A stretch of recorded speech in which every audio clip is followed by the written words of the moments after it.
Asia. 2.658. D73. Cornell University Library. The Charles William Wason Collection on China and the Chinese. PL 2658E8D73. Library. Chinese Stories. Date due. WFHNV. JWH. M7P. Printed in F3J. No. 23233. The original of Tai Yi's book is in Tyne Cornell University Library.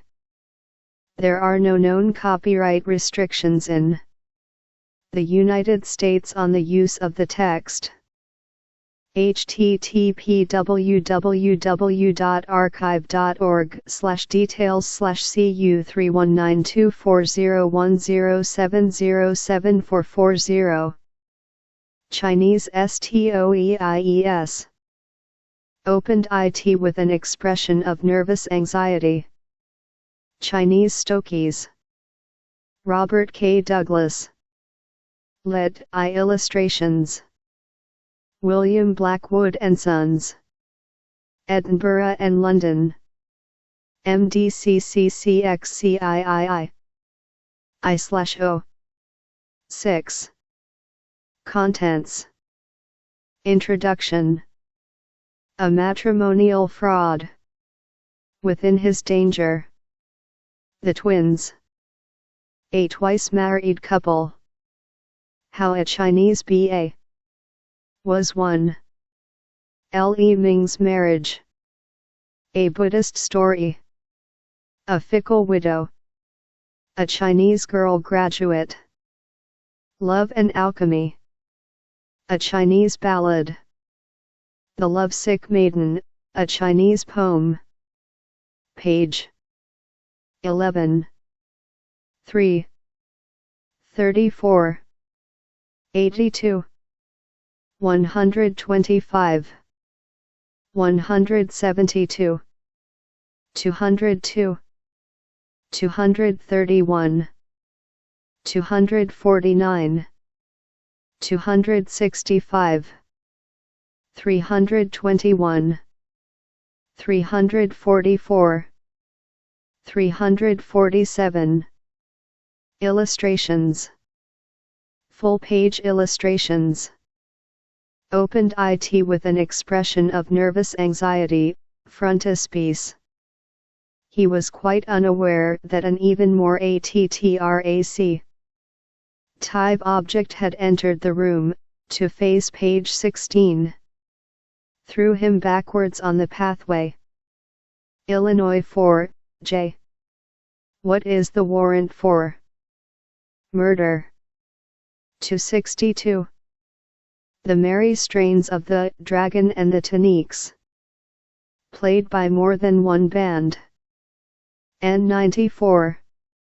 They leaned over to greet their lovers, RI 116. The Flowery Ones. M144. Wang. To 168. Illustrations in the text. Page. The prefect surveyed his guest with curiosity not unmixed with loathing. 6. You hideous deformity. H. He burst out of the room. 26. She was pronounced presentable. 31. 48. 55. 76. 81. 88. 97. 106. 8 ILLUSTEATIONS. Here was a pretty position for a graduate and an expectant Mandarin. With much caution the expedition was made. huddled up against an angle in the wall, marked it as the entrance to the prison. But, mother, we do not wish to marry. Mrs. Ma stood ready for the assault. A sorrier quartet it would be difficult to find. Oh, there is TE. H. TB is in difficulties. 115. This is too bad. 142. With one piercing shriek, she sank beneath the surface. 154. I am indeed doubly your wife. 171. Ming picked it up, and found the paper to contain a couplet. 178. He was sitting in his garden, study composing couplets. 203. On no account to leave his master. 234. Rushed out of the room. And ran down the road. 236. Oh, he cried, the fire demon has followed me. Here. I said the carp, forgot you were a man. In spite of his efforts, he was drawn October of the water. Hiya. Chans, you are in luck today. Here is the fan. Pen it dry as quickly as possible. There arrived a young and elegant scholar. She went backwards and forwards to the chamber of death. The coffin removed. The prince was seized with violent convulsions. 237. 239. 243. 246. 251. 254. 257. 260. 261. ILLUSTEATIONS. 9.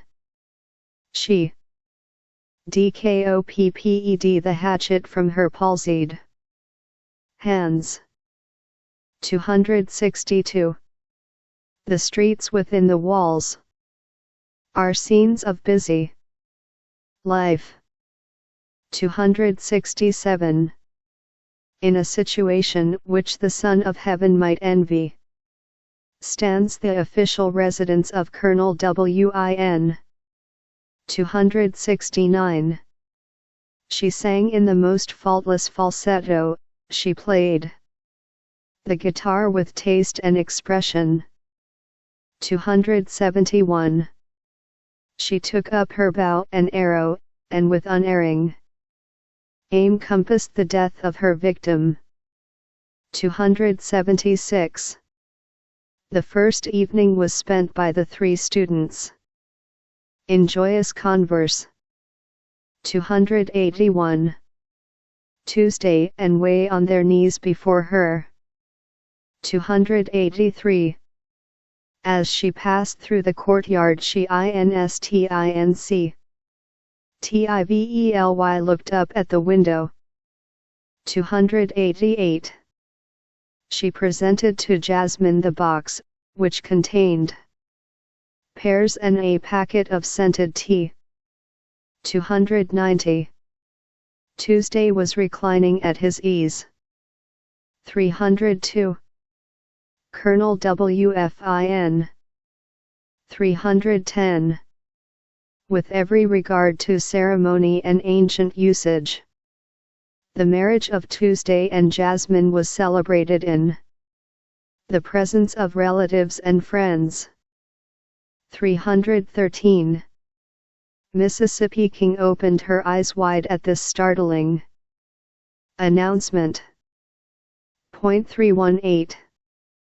A handsome, gaily dressed man led a lady of exquisite beauty onto the yacht. 325. The stranger looked up from his bird with an engaging smile. 327. Both guest and host were in excellent spirits. 331. The lady presently appeared. 335. Why, what has happened? He exclaimed.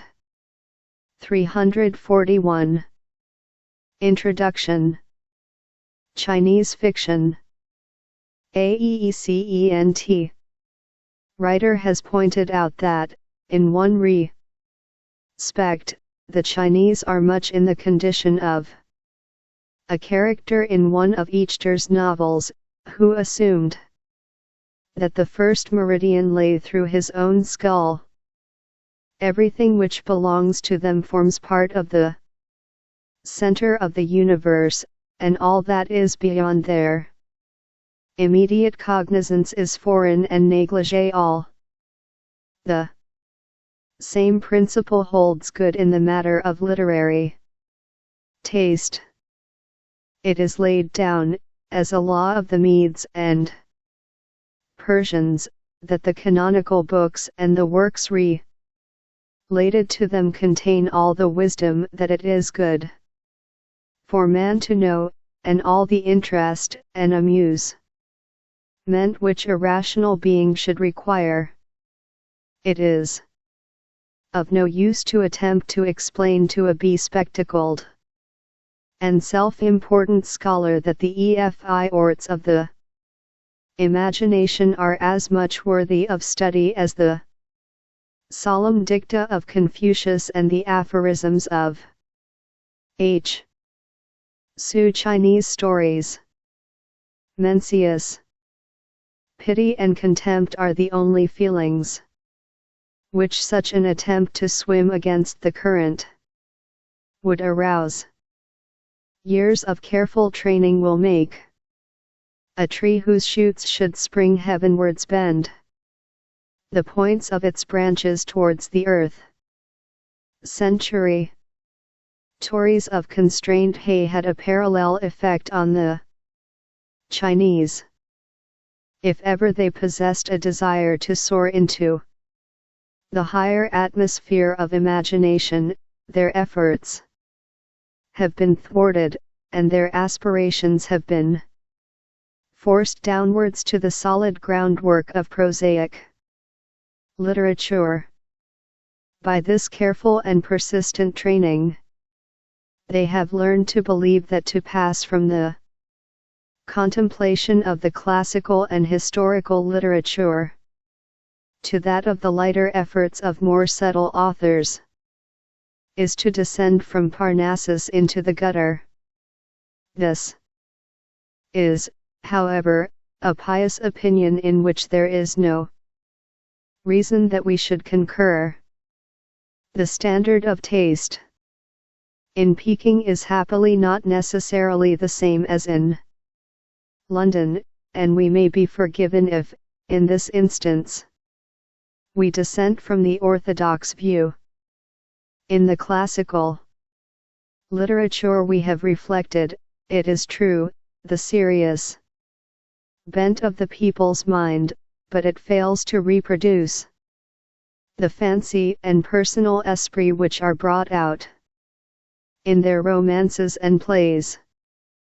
On all such works the Chinese pour out the vials of their contempt.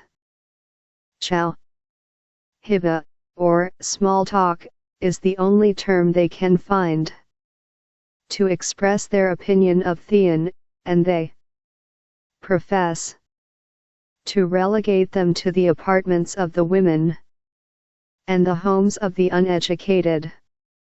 Fortunately, however, the learned Chinese are not quite such literary prigs as they pretend to be, and just as the most pronounced Confucianist keeps a introduction, Xiu soft place in his heart for Buddhist deities and the mysticisms of Tao, so the most pedantic scholar occasionally indulges, under the rose, in the study of the loves and adventures of heroes and heroines, who are mere fictions of the brain.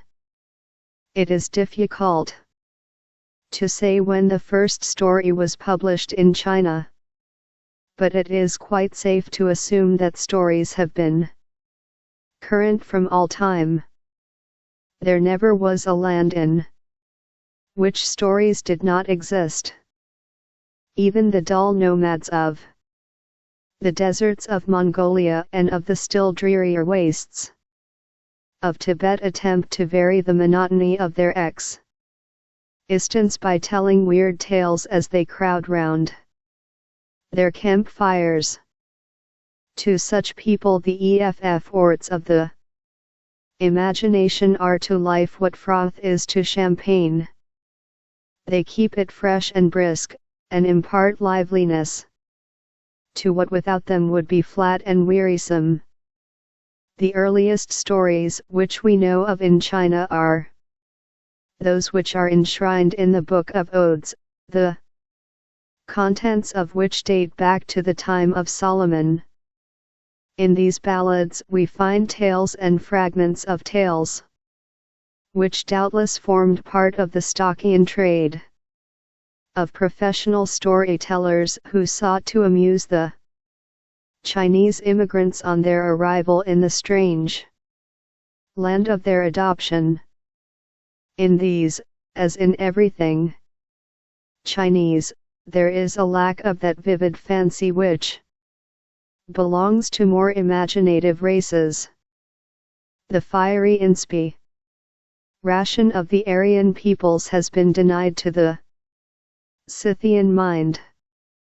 No torrents of passion nor eloquent denunciations break the calm narratives which flow from the placid pens of Chinese storytellers. Their themes are for the most part the idyllic scenes of country life, in which love, tempered with subdued 14 Chinese stories, passion, plays a prominent part. On such matters, they only speak right on, and give us plain and detailed particulars of the events which they wish to describe. Compared with Western writers, they labor under the disadvantage of having to work out their own literary systems. No ideas from the people of other countries, except those of India, have ever reached them, and all opportunities of sharpening their wits by communication with other foreigners have been denied them. To India they owe much that gives lightness and variety to their works of fiction. Buddhistic fancies and the philosophical conceptions which underlie Brahmanism introduced new and interesting phases into the native literature, and indirectly those supernatural and magical ideas which first made their appearance in the writings of Taoist sages, and which have since become a part of the stock in trade of Chinese novelists, were derived from the same sources. Chinese novels may be divided into two classes: historical and social.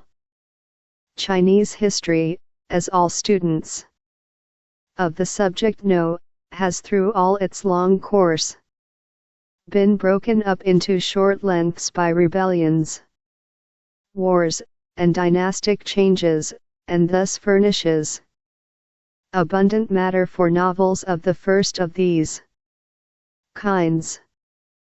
It has also this great advantage in the eyes of native novelists, that it supplies them with plots ready-made. All that is required of them is that they should dispose the characters and events in picturesque arrangements, and introduce the leaven of dialogue, and any touches of fancy they may be capable of, to give lightness and variety to their introduction. 15 pages.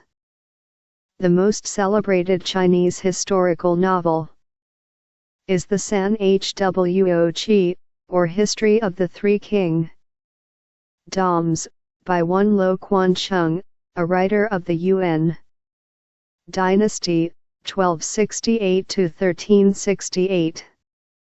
The period chosen as the subject of this work is that which embraces the fall of the Han dynasty, AD 25 to 220, and the existence of the three states into which the empire was temporarily divided during the succeeding 55 years. This epoch was one of great disorder. There were wars and rumors of wars on all sides. The reins of power had fallen from the nerveless grasp of the degenerate rulers of the Han dynasty and had been seized by a usurper named Ting Chou, who put the reigning emperor to death and placed a puppet of his own on the throne. The violence and atrocities of this man have made him a proverb and a byword in Chinese history. One particular act attributed to him has been singled out as being even more atrocious than his many butcheries and murders. With remorseless cruelty he enforced the removal of the population of the imperial capital, Luoyang, numbering, it is said, several millions, to the city of Chan Yang, and ordered the destruction by fire of the deserted town. At length fate overtook him as it commonly overtakes tyrants, and he was assassinated by one of the countless enemies which he had raised up against himself. His fall, however, failed to bring about peace, and rebel after rebel rose to keep alive the prevailing disorder. The puppet whom Ting Chou had placed on the throne was murdered in his turn, and a successful leader, Assam Ing the Imperial Purple, proclaimed himself the first 16 Chinese stokies of the emperors of Tte Wei dynasty. Simultaneously with this new line of sovereigns, another usurper established a kingdom for himself in the modern province of Zhejiang, and yet another founded one, which he styled the Kingdom of Wu, in southern China. The rivalries of these three states made a very ready quarrel, and probably no half-century in Chinese history has so bloody a record as that of this epoch. It is therefore a model period for the pen of a historical novelist, and Lo Quan Chung has taken every advantage of the materials thus placed at his disposal. With considerable skill he unfolds the complicated drama, and moves the puppets crowded on the stage with precision and without confusion. The principal characters stand prominently forward, and the action of the plot goes on about them without in the least obscuring their presence. Nor is the romance ever allowed to drop to the prosaic level of history. The more serious records of wars and political movements are lightened by a plentiful introduction of artistic byplay, by the exercise of the novelist's license we are admitted into the palaces of the emperors, and are initiated into the secrets of court intrigues. Even the imperial harems are thrown open for our benefit, and we are made confidants of the plots hatched in the busy brains of idle ladies, which on more than one occasion overthrew emperors and caused fire and sword to overspread the land. The supernatural also is largely introduced. Times of political disorder are generally favorable to superstition, and it is quite possible that Lowe may have only given a picturesque coloring. Introduction. XVLL. To the reported wonders and strange omens which were commonly current at the time.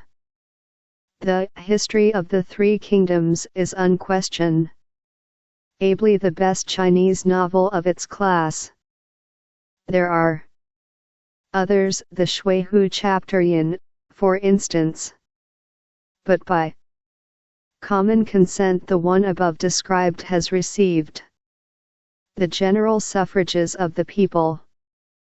The social novel is of quite a different kind. Like the Babylonians of old, Chinamen look upon war as an uncultured accomplishment, and the writers of romances of this order eschew battles and bloodshed with a horror equal to the avidity with which some Western novelists indulge in them. With us, as with all Aryan nations, a gallant soldier is the popular hero, and the atmosphere of the camp is a favorite scene for the plot. But with the Chinese this is not so. Military prowess does not attract the applause of the people. In their eyes a man is a model hero who takes the highest degree at the examinations, and quotes the classics with the greatest fluency. It is true that he should be obeyed, sans père et sans reproche, that he should with the strength of his right arm vanquish all those who oppose him, and should even dare to brave the anger of the emperor and his ministers in the cause of right. But he must not be a soldier by profession. That would degrade him at once in the eyes of all the cultured classes, and reduce the heroine, whom he always marries in the last chapter amid the plaudits of the court and the people, to a very common level. In addition to these eminent qualities, he must be clothed with virtue as with a garment. He must XVLLL Chinese stories cast behind him every temptation to evil, and however difficult may be the circumstances with which he is surrounded, he must invariably act in strict accordance with the rules of propriety. He should venture all in the cause of oppressed virtue, and esteem it the highest honor to have exposed the wrongdoer. A typical novel of this kind is the How Chapter Iu Chapter Yin, which was translated by Sir John Davis under the title of The Fortunate Union. There the hero acts up to the letter of the description just given. His name is Tai or Iron, and his conduct is as inflexible as that metal. There is plenty of movement in the plot, but the scenes are placed before the reader as a succession of tableaus, and though the action of the principal actors is sufficient to describe them in a general way, There is no close analysis of motive, and no tie-ins in their good and evil qualities. They are all either very black or very white. Halftones are unknown to Chinese novelists, and the reader has to apply his knowledge of nature to the events recorded to complete the novel. It is, however, unquestionably interesting, as being descriptive of certain and curious phases of Chinese life, and as accurately reflecting the sentiments of the people under many and varying circumstances. One fault which is observable in all Chinese novels is the want of conciseness in the style in which they are written. The same leisurely manner which marks every movement of a Chinaman distinguishes the way in which his romances are composed. Neither intkoduction 19. The readers nor the authors are in a hurry, and therefore the former are ready to accept and the latter to provide a prolixity and minuteness of detail which would be the ruin of any work of the kind published in Europe. This is a vice inherent in all Eastern works, from the Arabian Nights downwards, and Orientals will have to become unorientalized before any reform in this direction can be expected.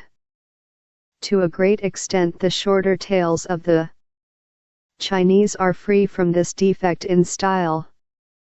The authors who have to complete their plots within a given number of pages have not space in which to indulge the prolix meander-tngs of their more elaborate brethren of the pen, and consequently their pages are free from this fault of larger works. All Easterns are fond of stories, and there is scarcely a country east of or about the Nile in which the professional storyteller is not a familiar figure. Whether in the bazaars in Egypt, the village trees in India, or in the temples in Burma, crowds are constantly to be found listening to the tales of wandering narrators, whose guerdons of reward vary in accordance with their power to amuse their audiences.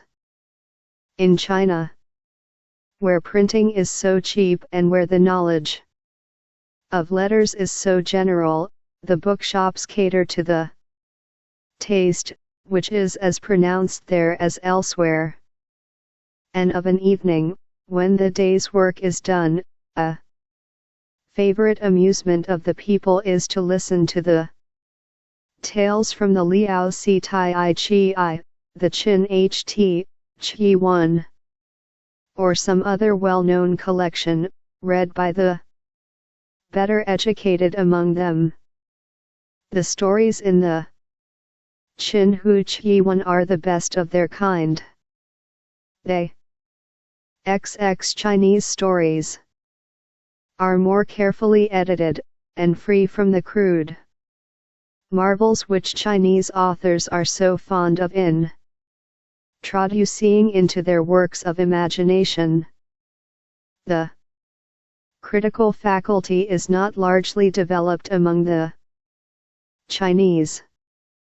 However much a statement may be surpassing belief, they have no difficulty in accepting it. Nor does the fact that it clashes with opposing assertions or with ascertained facts disturb them for a moment. Their mode of procedure is simple, they accept both, and never trouble themselves to reconcile the conflicting statements. This credulousness leaves writers from the necessity of being consistent, and allows them to wander in the realms of the marvelous to their heart's content. To the mind of the more matter-of-fact and logical European, this flighty imagination is sometimes carried to excess, and supernatural wonders which arrest the attention and excite the interest of native audiences serve on LJ to weary him. Ghosts and magical appearances are favorite properties with Chinese authors, and are often brought in with telling effect, as, for instance, in the story of the fickle widow. Another typical specimen of the contents of the collection from which the above is taken is a story entitled A Girl Graduate, which will be found related in the following pages. In times gone by, Chinese historians were officially divided into historians of the left hand and historians of the right hand, the former being charged with the duty of recording at length imperial charges, ministerial speeches, and the latter with that of NAR 1 CP 249 ET Seg. Introduction. XXI. Rating bare facts. A division somewhat of this kind is observable in the collections of stories.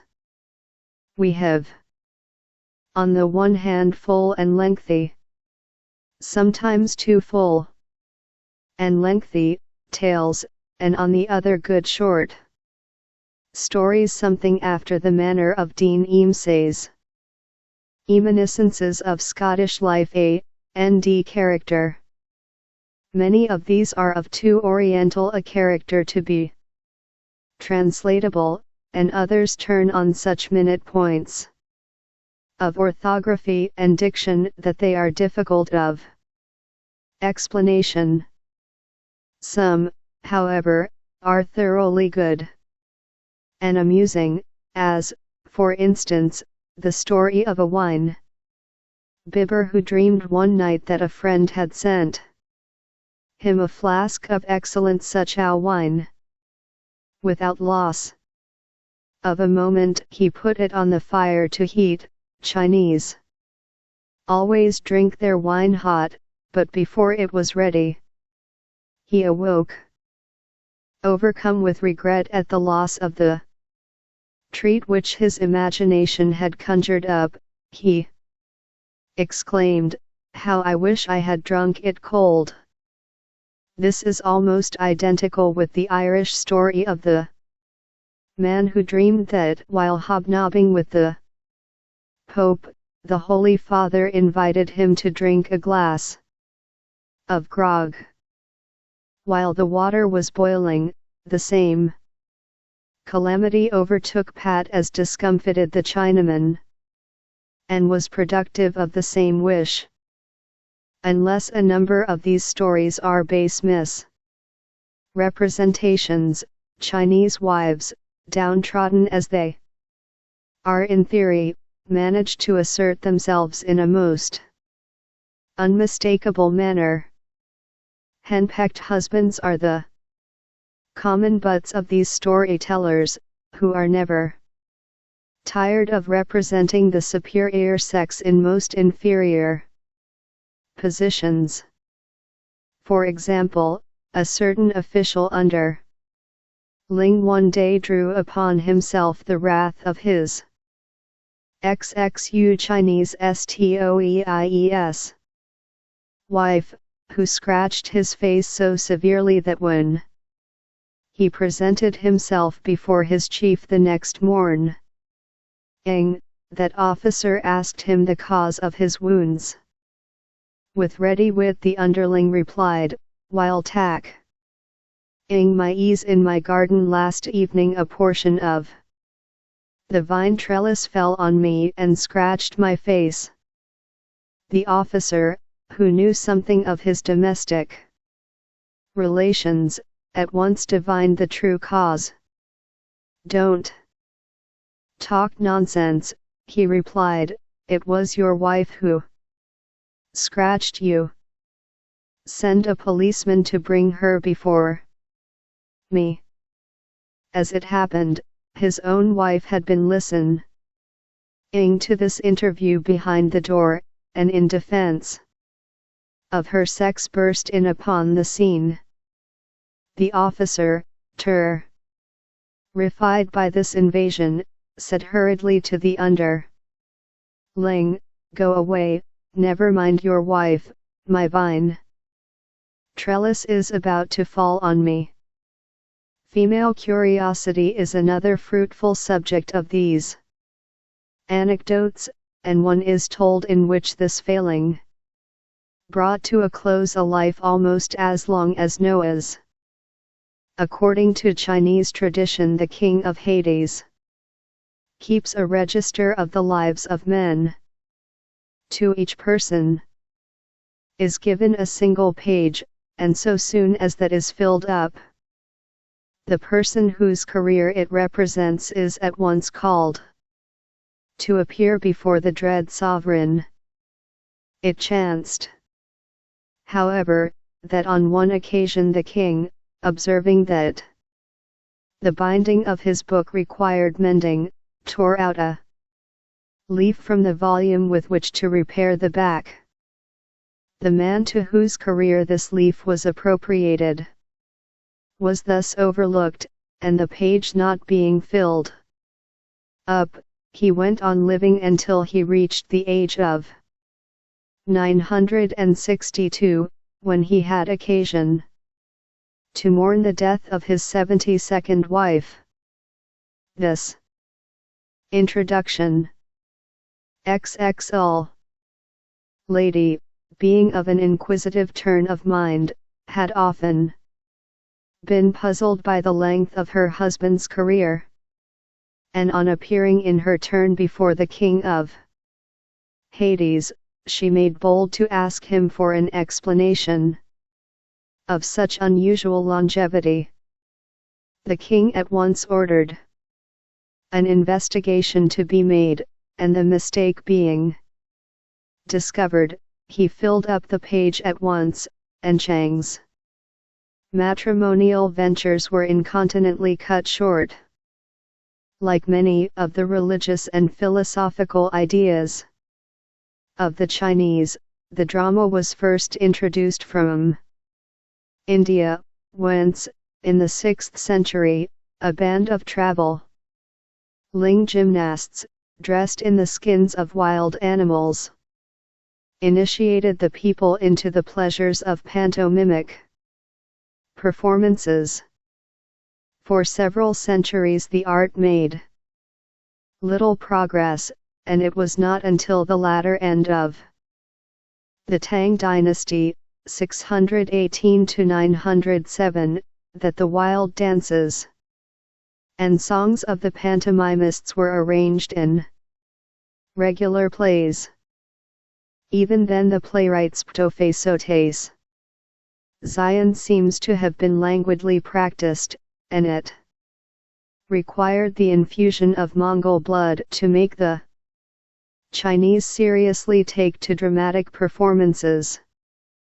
During the dynasty founded by Genghis Khan, a liberal patronage was extended to the drama, and under this generous influence were produced plays which are universally recognized as the best specimens of Chinese dramatic writing.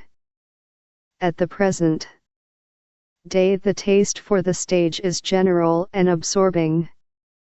On most great official and religious functions theatrical displays bear a part, as well as on all occasions of social festivity.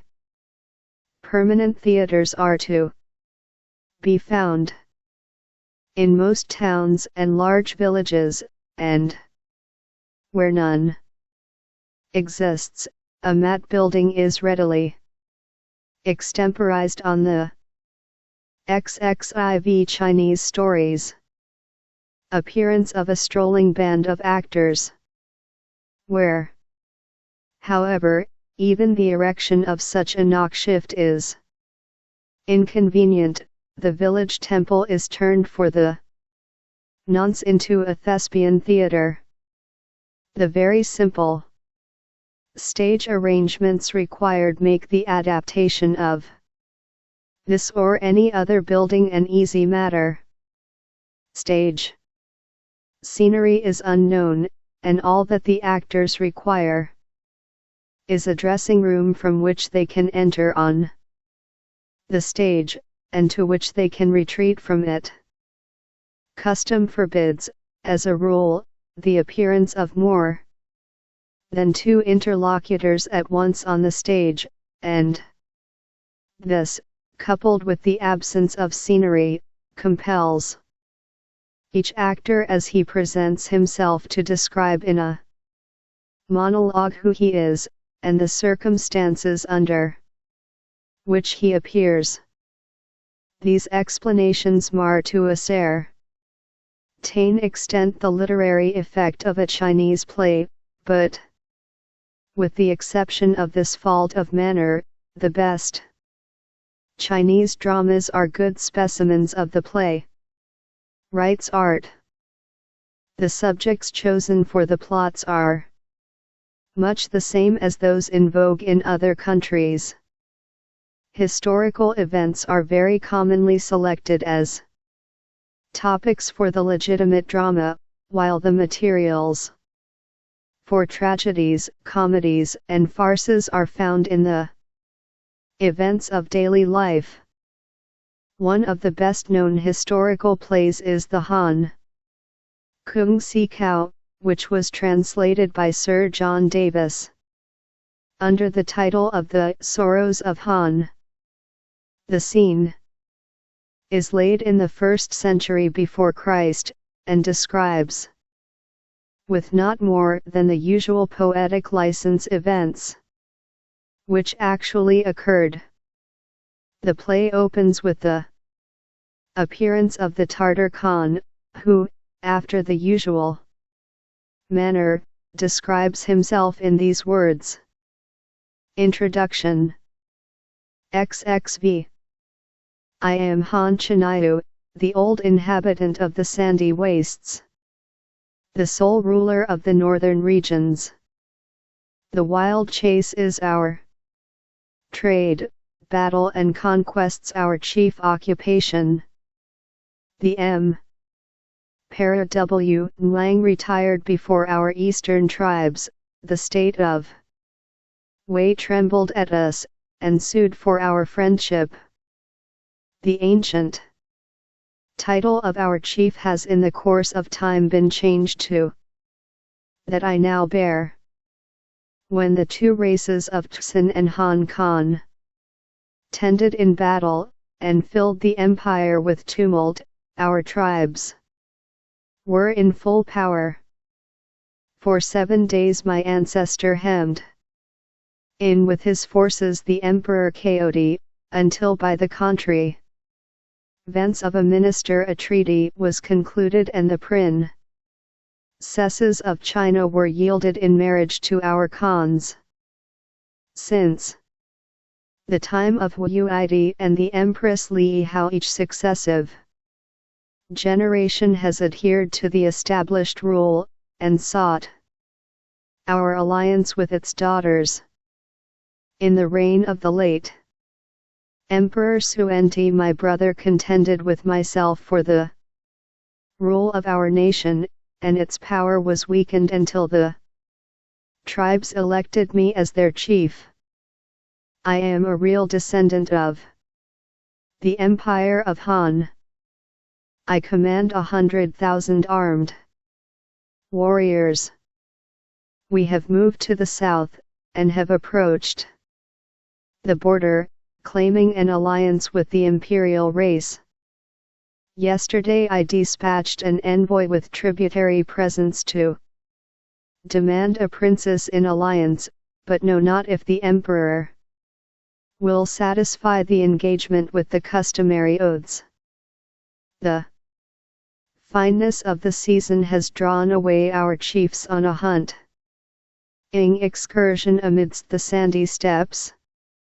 May they meet with success, for we Tartars have no fields, our bows and arrows are our sole means of subsistence. At this point the Khan exits, and is succeeded by the Chinese minister Mao, who proceeds to hold up a mirror to his character which reflects his aims and motives in the most odious hght. He does not scruple to confess to the employment of the meanest of sycophantic arts to keep the favor of his sovereign, and of the vilest injustice in order to xxvi Chinese stories plunder the people. Having made this frank avowal, he is joined by the emperor, who, having explained his existence to the audience, proceeds to consult his minister as to the internal affairs of the palace. Prompted by evil design, Mao suggests to his Sovereign that he should seek to fill up his harem in accordance with the liberal example set by the more rollicking of his predecessors. With little reluctance the emperor accepted the proffered advice, and forthwith appointed Mao to select 95 of the most beautiful girls in the country for his inspection. Armed with the imperial command, Mao traveled through the provinces, making choice of all the pretty girls whose parents are willing to pay him a good round sum for the honor of having their daughters placed among the favored beauties.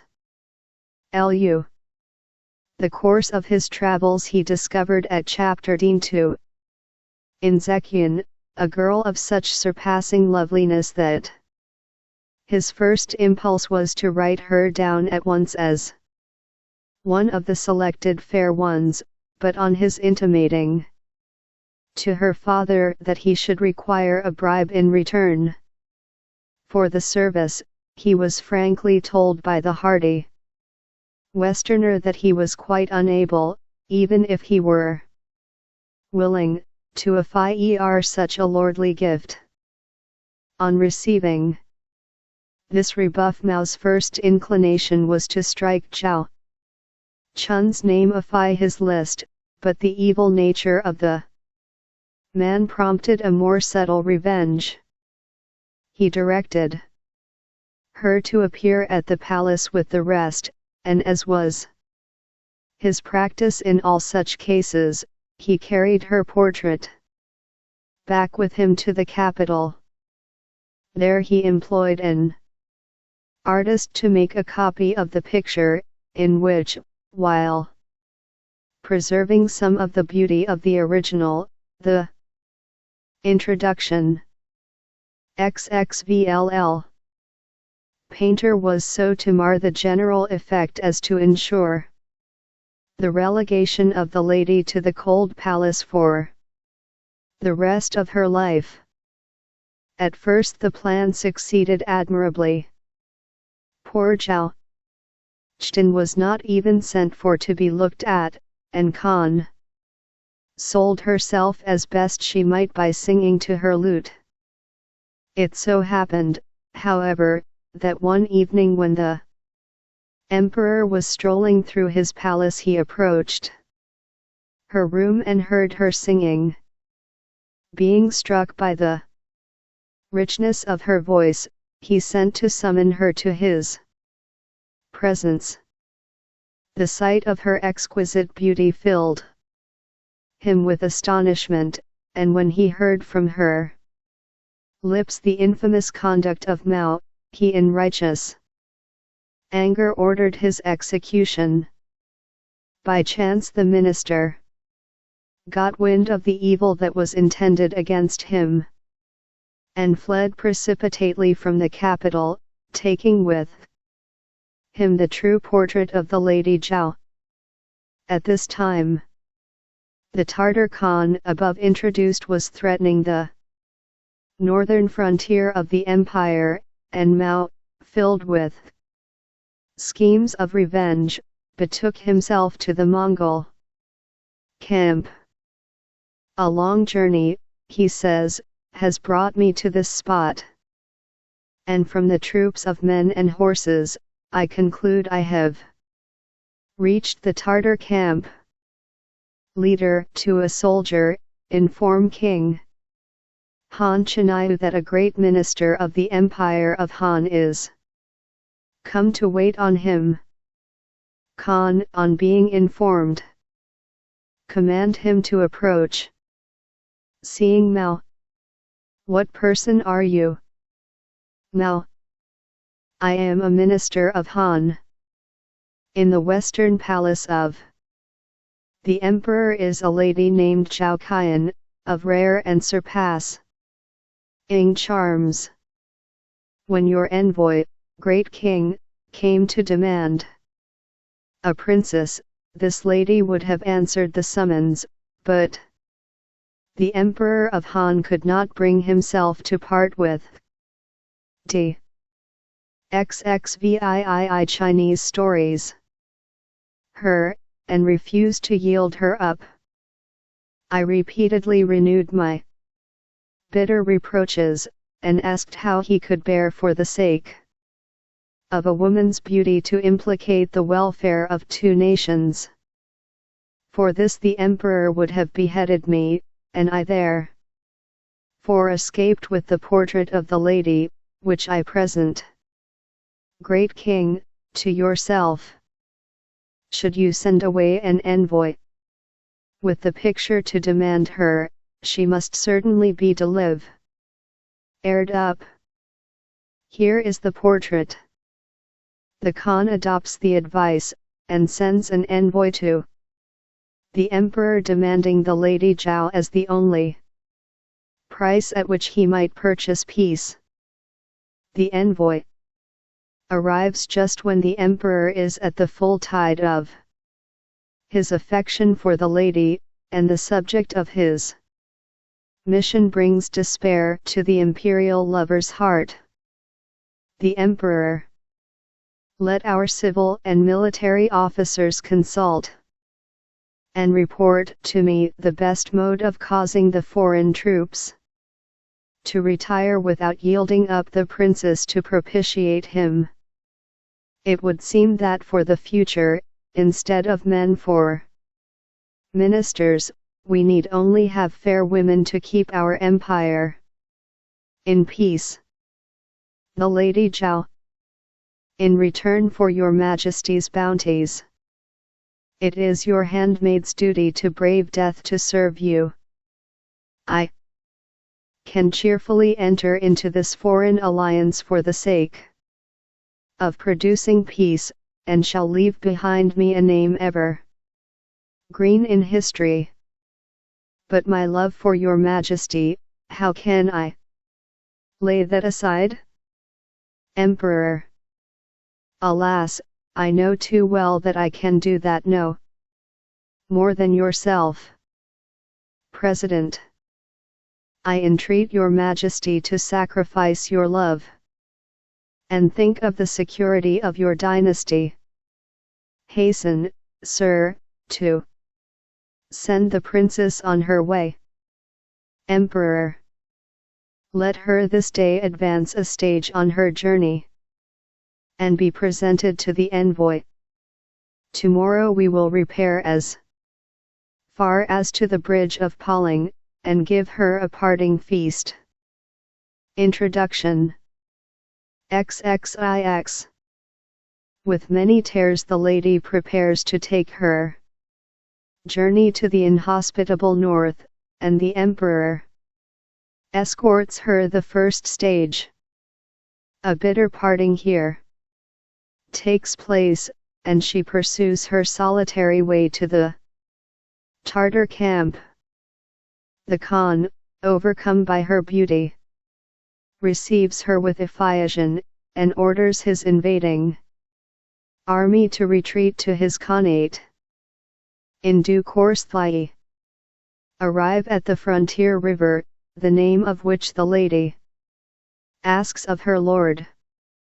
On being told that it is the river of the Black Dragon, which divides the emperor's territory from that of the Khan, she drinks a cup of wine in honor of the Khan, pours out a libation in the direction of the emperor's palace, and throws herself into the stream. The Khan makes every effort to save her, but in vain, and his regret for her loss and for her untimely fate is coupled with a hearty desire to inflict punishment on Mao for the evil he had wrought. Full of regret at the wrong he had been induced to do the emperor, he determines to send an envoy to make terms of binding peace with his neighbor, and hands over Mao to the tender mercies of his rightful master. The scene now changes again to the emperor's palace, and we are shown the emperor still mourning the loss of his bride, and offering incense before her portrait. Presently he sleeps, and in a vision of the night the Lady Zhao appears before him and vanishes as he wakes. At that moment the Tartar envoy arrives, bringing Mao with him. His story is soon told. Peace is established, and Mao expiates his crimes at the hand of the executioner. Some of the scenes in this play are full of pathos. XXX Chinese stories. And the story is told with very considerable dignity and feeling. The moral, as in all Chinese plays, tends to elevate virtue, and to hold up tyranny and wrong to just execration. The fact that the emperor should have been so weak and cowardly as to yield to the Khan's demands does not, from a Chinese point of view, seriously affect his character. So long as he gives vent to exalted aspirations and highly patriotic sentiments, his conduct is of minor consequence. The same inconsistency is as observable in real life at the present day as in the Sorrows of Han. The emperor and his ministers pour out in the pages of the Peking Gazette sentiments which should belong to the most virtuous of mankind, and which are held to cover the vices and follies which daily disgrace the court and the empire. The same inconsistency is observable in the plays which represent the everyday life of the people. Characters which on our stage would be reckoned as infamous are allowed to whitewash themselves by the expression of lofty moral utterances, and to enjoy the odor of sanctity in recognition of their high-sounding professions. For example, in the well-known play entitled The Son of His Old Age, the old father behaves most unfeelingly to the mother of his son, and with great cruelty towards his nephew, and yet he is described as a pattern of virtue when at the end of the play he makes some amends for his misdeeds and expresses himself in well-rounded periods. This play was considered by Voltaire worthy to be adapted for the French stage. In his opinion, it was superior to anything that Europe could boast of. At Introduction. XXXI. The time at which it was written, and no doubt such was the case. But unhappily the dramatic art has not advanced in China as in Europe, and the plays of later ages, so far from improving in matter and manner on those of the 12th century, have rather retrograded. It is curious to find in them, as well as in many stories, incidents which bear striking resemblances to events narrated in the Bible. This is by no means uncommon, and it is within the bounds of possibility that just as the story of Joseph and Potiphar's wife has spread all over Western Asia, other incidents may have been borrowed from the sacred book. The story of Balaam's ass is with variations reproduced in a well-known collection of Chinese tales. In the Chinese version, a judge's clerk was going to a neighboring town to make an investment. As he rode along, his ass's pace became so very slow that in his impatient anger he beat the creature unmercifully. To his boundless surprise, instead of, as at other times, receiving the chastisement in silence, the ass spoke and remonstrated energetically against the cruelty inflicted on him, pleading his length of faithful service. Upon this new departure the clerk dismounted and led the gifted creature the rest of the way. In like manner, in a play, the plot of which may be briefly sketched, an incident bearing a likeness to the judgment of Solomon is introduced. In this drama, which is called A Circle of Chalk, we are first admitted to a stormy scene at the house of a widow who is ambitious to bestow her beautiful daughter as a secondary wife on a wealthy but childless neighbor, Ma by name. The XXXU Chinese stories family is miserably poor, and the girl is as anxious for the alliance as her mother. But the son, Changlin, stoutly objects to his sister taking a secondary position in any household, and when he finds his remonstrances unavailing, shakes the dust of the house off his shoes and leaves the neighborhood. So soon as he is gone, the marriage takes place, and before long, the bride presents her husband with a son. For a time all goes well on the surface, although the first wife cherishes a deeply rooted jealousy of the superior fortune of Haitang. While matters are in this position, Changlin, who has been reduced to extreme want, returns to his mother's house, which he finds empty, and in reply to his inquiries the neighbors tell him that his mother is dead, and that Haitang is the happy wife of Ma and the mother of his son. In his extremity all his high protestations disappear, and he goes to Ma's house to beg bread from his sister. She receives him with scorn, taunts him with former professions, and turns him out into the street. Weary and exhausted, he throws himself on the doorstep, and is there found by Mrs. Ma, who, learning from him that he is Haitang's brother, brings him in and tells Haitang to give him her hair ornaments and trinkets that he may buy himself food.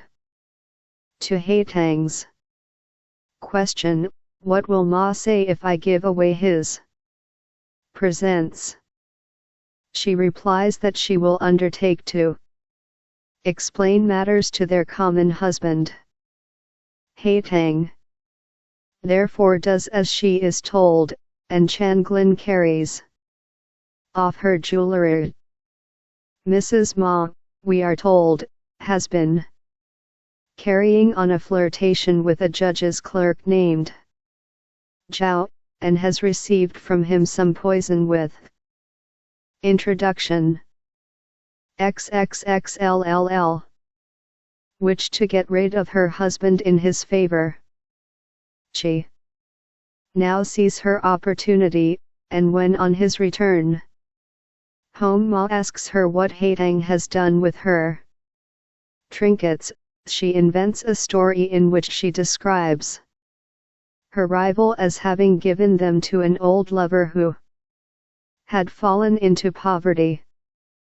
In his anger Ma, without asking Haitang for an explanation, beats her unmercifully. While she is yet aching with the blows she has received, Mrs. Ma orders her to prepare a basin of soup for her husband. When Haitang brings the soup, Mrs. Ma sends her for some salt, and in her absence, and while her husband's back is turned, she pours the poison into the basin. Haitang then enters and presents the soup to Ma, who having taken it, falls dead on the floor. Mrs. Ma's course is now clear. She charges Haitang with the murder of her husband, and in order to secure the family property claims Haitang's son as her own, the case is carried to the magistrate's court, where Zhao has managed to secure the influence of the man Darren and a goodly posse of friendly witnesses. On the charge of murder, Haitang is speedily committed for trial, and Zhao's suborned witnesses declare that the boy is the son of Mrs. Ma. On this point the magistrate is evidently not clear, and he orders a policeman to draw a circle of chalk on the floor of the courtyard. In the center of this he places the boy, and tells each of the two women to hold one of his hands at opposite sides of the circle, and to pull one against the other. The one who pulled him to her was to be considered the mother. Mrs. Ma roughly seizes the hand nearest to her, but Haitang XXXIV Chinese stokies, fearing to hurt the tender arms of her child, refuses the contest, and her opponent gains the day. Very unlike Solomon, the magistrate considers this result to be satisfactory, and awards the child to the pretended mother. Poor Haitang, loaded with a kang, is put into prison, and is after some time taken to the provincial capital for trial before the governor of the province. At a restaurant at the outskirts of the city, where her jailers stop for refreshment, she meets her brother, who has gained employment in the governor's office, and is in a flourishing kundi Tian.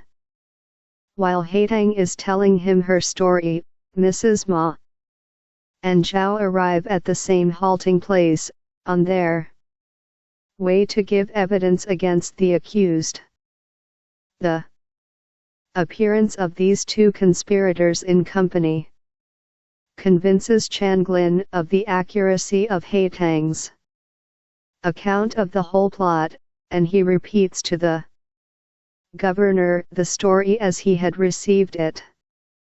The governor, thus put on his guard, severely cross-examines Zhao, who, though brave at first, eventually loses his nerve and makes a full confession of the plot, throwing, however, the whole blame on Mrs. Ma, who retaliates by accusing him of having suggested the murder of Ma, and of having given her the poison. The crooked places are thus made straight.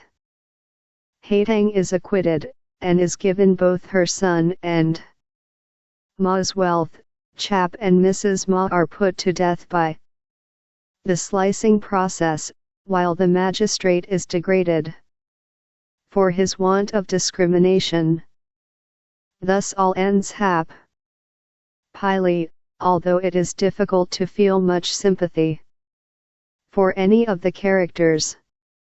But the Chinese playwright has attained his object when he secures the inteoductioisr XXXV punishment of the principal offenders, and he is content to leave to the compassion of the audience the other principal characters, whose imperfections may be held to have been expiated by their misfortunes. Farces are very popular with the Chinese people, who, though matter of fact, are possessed of a keen sense of humor, and delight in the presentation on the stage of situations which are provocative of laughter.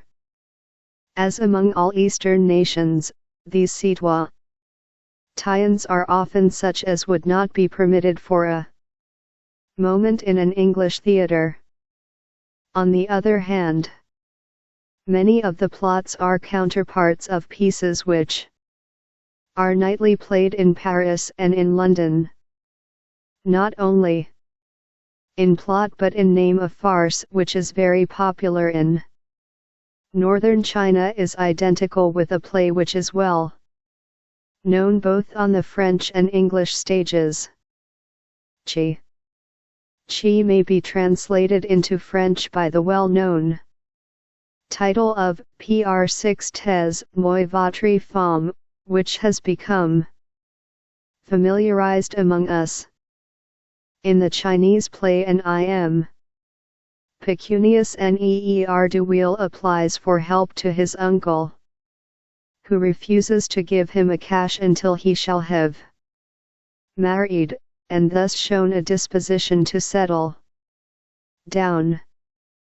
The nephew is quite willing to marry, but not unnaturally he finds a difficulty in getting any one to marry him in his present out-of-elbows condition. He therefore goes to a friend and asks him to lend his wife, to go as his bride on a visit to his uncle, who lives some few miles away. The friend consents on condition that the expedition does not occupy many hours.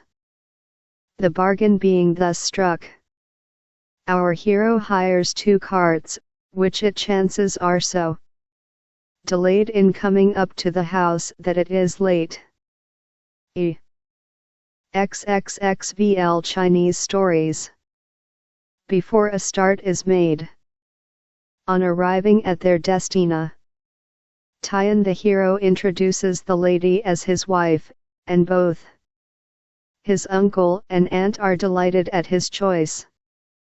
In the discussion of family matters and other congenial subjects, the time slips away, and before the meal given in their honor is finished, the evening closes in on them. The uncle now insists on their remaining for the night, and in spite of their most earnest protestations, orders the servants to prepare the best bedroom for their reception. The despair of the pseudo-bride and the misery of the hero are amazingly described, and with the most acute feelings of horror they are finally solemnly conducted by the uncle and aunt to their chamber. Left alone, they consult as to what is to be done, and they agree to sit up all night and long for the day. At earliest dawn a thundering knocking is heard at the front door, and a servant comes in to say that there is a man outside demanding his wife, who, he asserts, is no other than our hero's bride. Fearing that the noise should disturb his uncle, our hero goes to the front door and attempts to quiet his friend. This is more than he can do, and the intruder insists on seeing his wife, and demands an explanation. A terrible scene ensues, in which all the characters take part.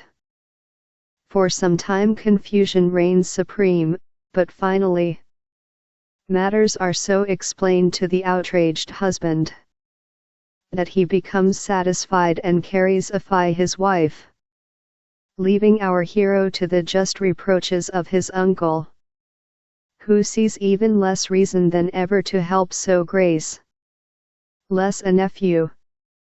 Many of the foregoing remarks are aptly illustrated. Introduction. XXXVLL. In the stories and ballads which will be found in the following pages, and which are here reprinted by permission from Blackwood's Magazine, the Cornhill Magazine, the Hourglass, Atalanta, the Illustrated London News, and the St. James's Gazette. For reasons which have been already sufficiently indicated, these stories have not been translated literally from the original, but while the plots and incidents have been faithfully retained, they have been pruned and adapted to meet the requirements of Western readers. As illustrating the popular literature of China, they have more than a passing interest. They hold up, as it were, a mirror to the life of the people, and thus bring home to our consciousness the fact that human passions and feelings are much the same on the banks of the Yangtze as on the shores of the Thames. EOBEETK Douglas. British Msiji, November 1, 1892. Chinese Stokies. Chinese Stories. A Matrimonial Fraud. Adapted FFIOM, a chapter of a Chinese novel. N.E. Hot August afternoon. The prefect of Pingchao might have been seen sitting in the veranda of his private apartments smoking his postprandial pipe and admiring the flowers, which threw a fragrance and beauty over the courtyard which stretched before him. The official work of the morning had fatigued him. Litigants had been troublesome, and as witnesses had refused to give the evidence expected of them, he had been obliged to resort to the application of thumb screws and ankle squeezers. Having a natural repugnance to torture, its use always disturbed him, and after such occasions as the present, he exchanged his seat in the judgment hall for his easy chair and pipe with a redoubled sense of enjoyment. On this particular afternoon, his wife, Mrs. L.E., was seated by him, and was for Chinese stories, counting, among other events of the morning, the particulars of a visit she had received from a certain Mrs. Wang. From the moment she entered the room I took a dislike to her, she said. She had a fawning, cat-like manner. With her, may it please you, Madam, or may I be permitted to say, Your Excellency, and all the while that she was thus fawning on me and praising your learning and Wisconsin DOM, I felt sure she had some object in coming, besides the desire to pay her respects. Then she went on to say how rich her husband was, and how willing he would be at any time to advance you money in case you should need it. At last out came the cankerworm from this rosebud of flattery. Her son, it seems, is very anxious to marry a Mississippi Chong, the daughter of a rich president of the Board of War, who is at present engaged on service on the Vietnamese frontier. His suit is countenanced by the young lady's uncle, but is rejected by herself. And why? Well, according to Mrs. Wang. But then I should not believe anything because she said it. There is some clandestine love affair which disinclines her to the proposed match. As her father is away, it was necessary that she should be consulted, although, of course, her uncle would be justified, as Mrs. Wang hinted, in arranging matters in his absence. At this moment a servant entered the courtyard and presented to the prefect a red visiting card, on which was inscribed the name of Mr. Wang, the father of the would-be bridegroom. Amateimonnial fraud. 5. Why, this is the husband of your visitor of this morning, said he, as he glanced at the card. They are evidently determined to push on the affair. If they are as keen in the pursuit of virtue as they are of this marriage, they will soon out-virtue Confucius. My belief is, said his wife sententiously, that they might dine off their virtue without lawraking their fast. Well, at all events, I will go to hear Uli at this man has to say, but having fortunately seen his hook, I shall refuse the bait, however skillfully he may throw the line. The host and his guest were as unlike as it was possible for two men to be. The prefect moved into the room with the manner of a polished gentleman, one who, being well assured of his relative position, knew perfectly what was expected of him, and what he had a right to expect from others. He was tall, too, and his refined features expressed a composure which was engendered by power and assured by habit. Wang, on the other hand, was his antipodes. He was short, stout, broad-featured, and altogether vulgar-looking.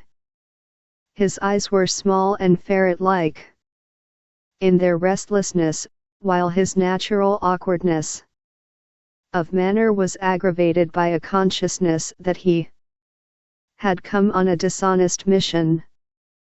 As the two men met and bowed, the prefect surveyed his guest with curiosity not unmixed with loathing, much as a young lady might regard a strange kind of toad. 2. His repeated requests that Wang would seat himself, that worthy feigned a constant refusal, until at last. B. Chinese stories. In despair, the prefect was fain to sit down, when his guest, with bated breath, followed his example. The progress of the interview was not more propitious. The prefect surveyed his guest with atrocity not mixed with loathing. Then its opening. Wang attempted some classical allusions, but having but a vague knowledge of his Amateimonnialfkaitd. 7. Tory succeeded only in likening his host to the reprobate Chao Sin, being a stupid man. Also, he was quite unaware of the contempt which was sufficiently obvious in the prefect's manner, and he opened the real object of his visit with assurance. The presence of Your Excellency in our district has shed a ray of golden light among us. But a lamp, as I well know, cannot give light unless it is supplied with oil. Now Mencius said. I think it was Mencius, was it not, Your Excellency? That out of their superfluity people ought to satisfy the wants of those not so bountifully provided for. If, then, Your Excellency should at any time require that which it is within the power of your servant to supply, I beseech you to give him the gratification of knowing that he can be of service to you. As your classical knowledge is so profound, answered the prefect, you doubtless remember the passage in which an ancient sage declares that an official who receives anything, except in return for services performed, is a fellow. Now it happens that I am not inclined to play the part of a fellow. Ha, ha, ha! Chuckled Wang, who thought this was a hint for him to state his business in full. Your Excellency, I see, likes to come to the point. The fact is, then, that my son is deeply enamored of a Mississippi Chong, whom he once saw from a window in her uncle's house as she walked in her garden. Her beauty has completely ravished him. He can neither eat nor sleep from the intensity of his passion, and his very life depends upon his marrying her. Besides, I don't mind saying to Your Excellency that 8 Chinese stories. The connection, her father is a president of the Board of War, would be both agreeable and useful to me. I am sure I wish your son every success, said the prefect, but I cannot see how otherwise the affair concerns me in the least.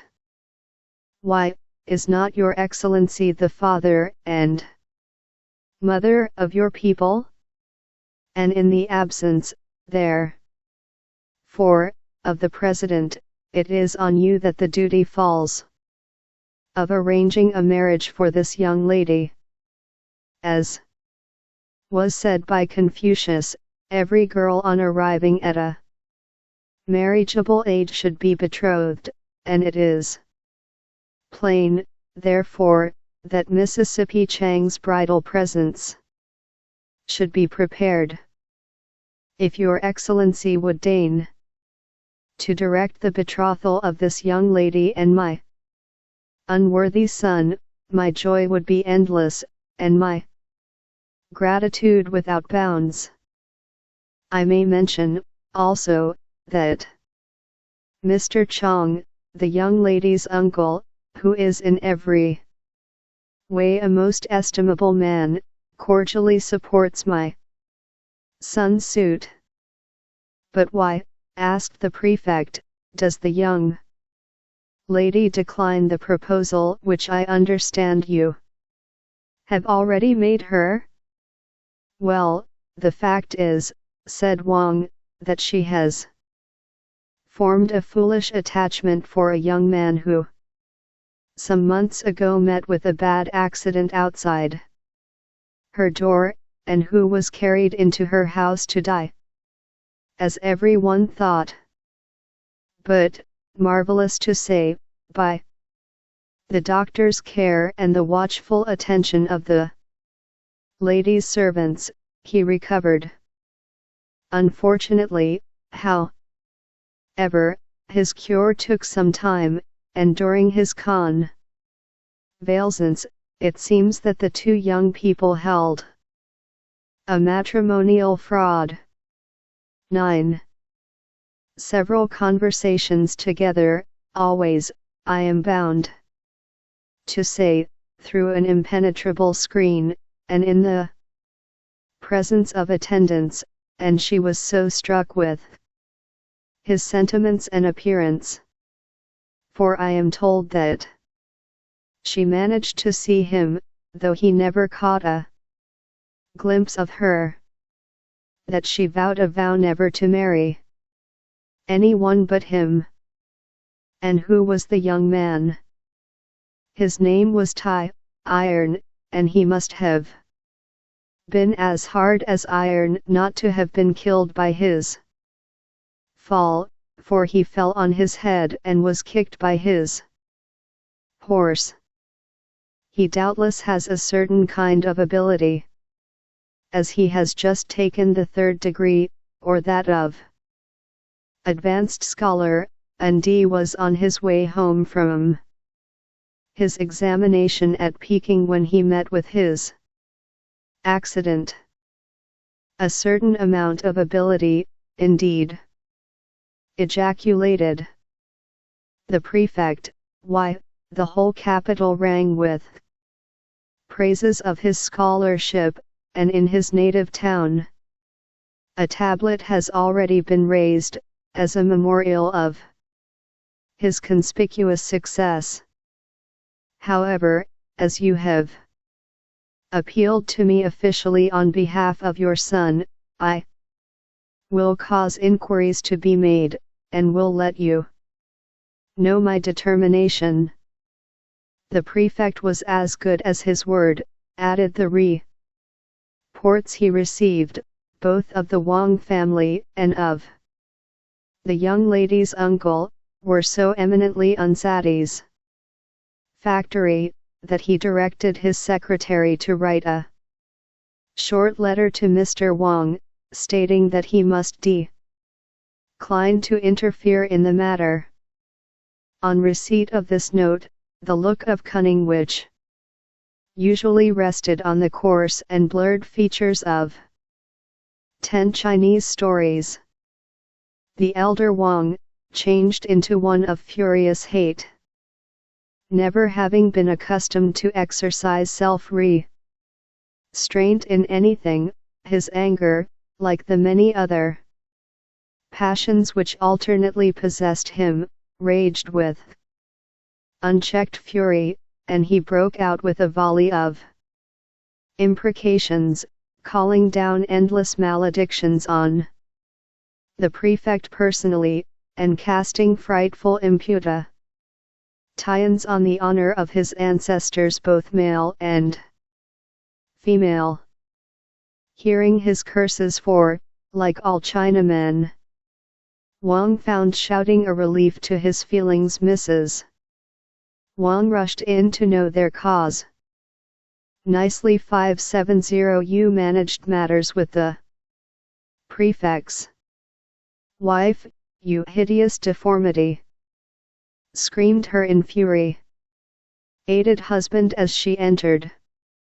The hypocritical prig now refuses to have anything to do with the marriage, and has actually returned, without a word, the bill of exchange for 1,000 taels which I enclosed him. And you don't seem to have done much better.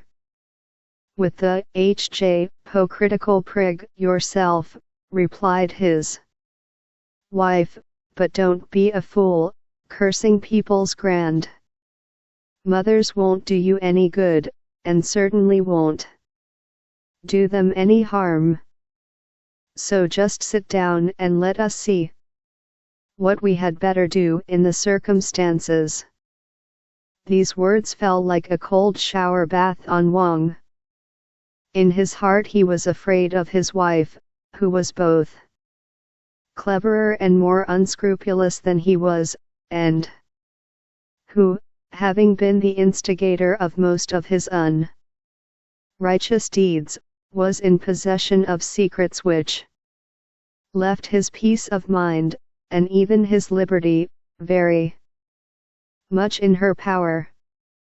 In all such matters as were at present in dispute, therefore, she took the lead, and Amateimonnial fraud. 11. On this occasion sat herself DDWN opposite her disturbed lord, and began. Well now, since we cannot expect any help from this pattern of assumed virtue, I think we had better try what the girl's uncle will be able to effect by cajolery.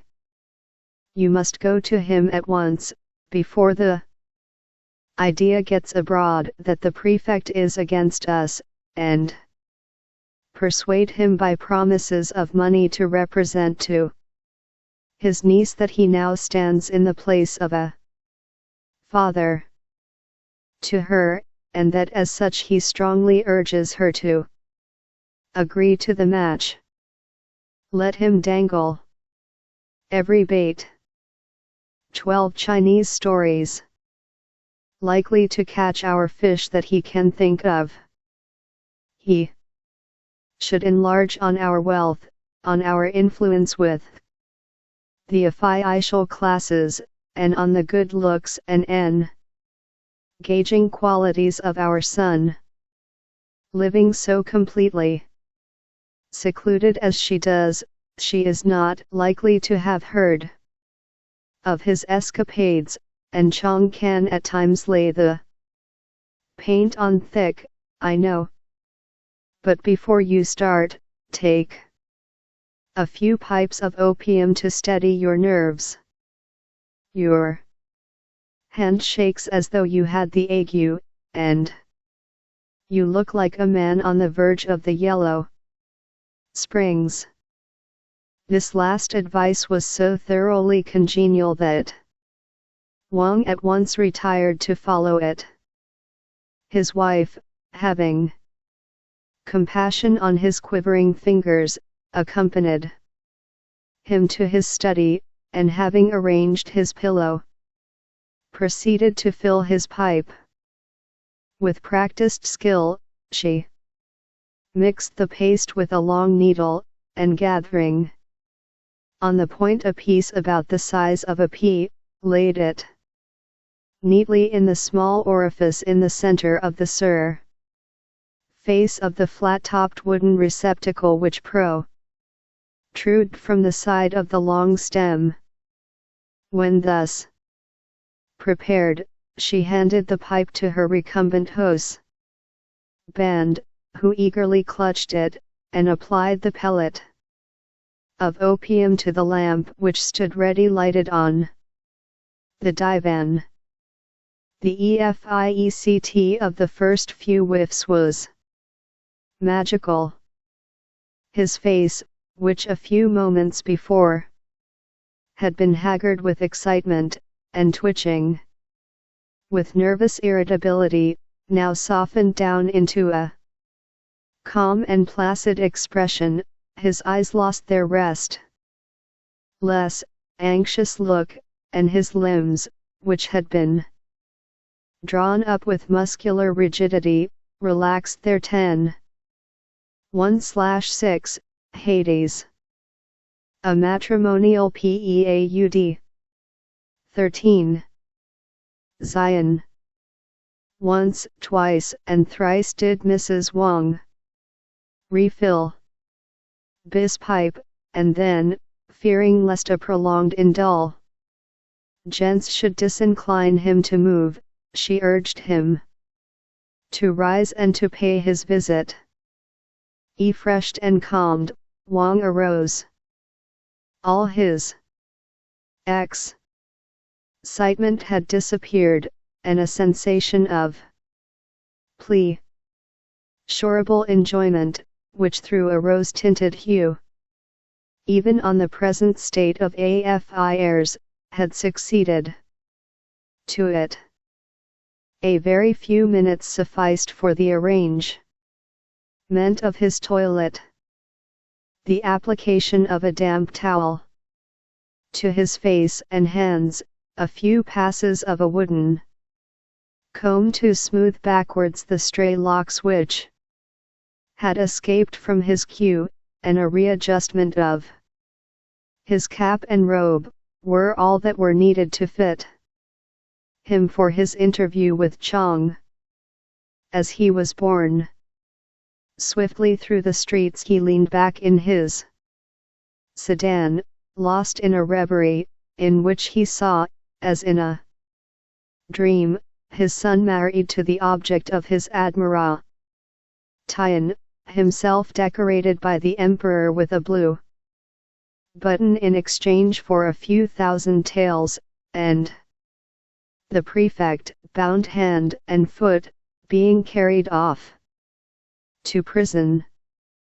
Whether this last vision was suggested or not by an official procession which he encountered on the way, will never be known, for so lost was he in dreamy indifference to external objects, that he was quite unconscious of the presence of his arch enemy in the same street, although his chair coolies had, as in duty bound, stood at the side of the road, while the great man passed on his way. Having been warned by a forerunner of the approaching arrival of Wang, Chang was waiting ready to receive him. Profoundly the two friends bowed. 14 Chinese stories to one another as they seated themselves on the divan, and after a remark or two on general topics, Wang went straight to the point. He related the prefect's refusal to interfere, and then enlarged on the proposal indicated by his wife, and ended up by making Chang the offer of a round sum of money in case he succeeded in arranging matters with his niece. Chang listened patiently, feeling confident, from his knowledge of his guest, that a bribe would be offered him, and being well assured that it would be the inducement held out last, though in reality first, in importance. The sum named settled the question so far as Chang was concerned. He was a needy man, being considerably in debt, and besides, he foresaw that if he could once induce his niece to regard him in loco parentis, he would be able to get into his hands, for a time at least, the management of his brother's property. This trust, he knew well, might be turned to profitable account, and his eyes sparkled at the prospect that loomed large before him. When, therefore, Wang ceased to speak, he said, with effusion, "I have listened to your commands, and have been overcome with admiration at the lucidity of your expressions, the knowledge you possess of the rites of antiquity, and the general wisdom of your views. It remains only for me to say that I will obey your orders to the best of my mean ability, and that I regard with infinite gratitude your munificent intentions towards your younger brother. Let me now offer for your refreshment a pipe of foreign dirt. Without waiting for assent, Chang nodded to a servant, who, being evidently used to the habit, left. A matrimonial fraud. 15. The room and speedily returned bearing 2 small lacquer trays, each of which contained an opium pipe and the necessary adjuncts. By the side of both his master and Wang, who were now recumbent, he placed a tray, and then withdrew, leaving the 2 friends to the enjoyments of intoxication. Pipe after pipe they smoked, until at last their pipes dropped from their mouths, and they passed into the opium smokers' paradise, a state of dreamy unconsciousness, in which strangely fanciful visions passed before their otherwise sightless eyes, and strains of sweetest music charmed and delighted their ears. It was late the next morning before they awoke, and it was then plain, from the expression of their faces, that the pleasurable sensations of the early part of the night had long since passed away. Their eyes, which were surrounded by broad black rims, bore a haggard and painful look. Their lips were blue and parched, and their complexions wore a mahogany hue, as though saturated with their favorite narcotic. Many hairs of the dog that had bitten him and some hours' quiet rest were necessary before Chang was in a fit condition to pay his visit of persuasion to his niece.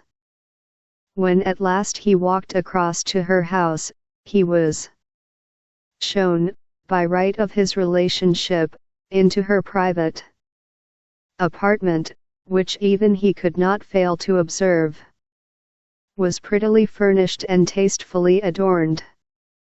Flowers of every hue and shape, azaleas, hydrangeas, and roses were arranged about it on stands in symmetrical confusion, while on the tables and sideboard was displayed a wealth of ancient bronzes, cracked china, and old enamel vases, which would have 16 CHIKESESTOEIES driven most collectors' wild whitly excitement. The walls were weig with scrolls, on some of which celebrated calligraphists had inscribed sentences from the classics, which Chang did not very well understand. On others, distant hills, dotted with temples and enlivened by waterfalls, were depicted by old masters. One cool and shady scene, representing 2 old men playing at chess on a mountain top, beneath a wide-spreading pine tree, and attended by boys bearing pipes and flasks, which might possibly be supposed to contain tea, especially attracted his attention, and so absorbed was he in the contemplation of it, that he was quite unaware that an even more attractive object had entered the room. Plum Blossom, for so the new arrival was named, seemed at first indisposed to interrupt her uncle's meditation, and stood watching him, holding the door in her hand. She had evidently attired herself with some care. Her hair was trimly arranged in a bunch on each side, after the manner of maidens, while a short fringe drooped over her forehead, which was both high and broad. Her silken robe hung in graceful folds over her plaited satin petticoat, from beneath which her small embroidered shoes obtruded their toes. In figure she was tall, and her features, which were fine and sharply marked, told a tale of high breeding and intelligence. Her eyes were large and well opened, and paid their tribute to her race by being slightly drawn up towards the outside corners.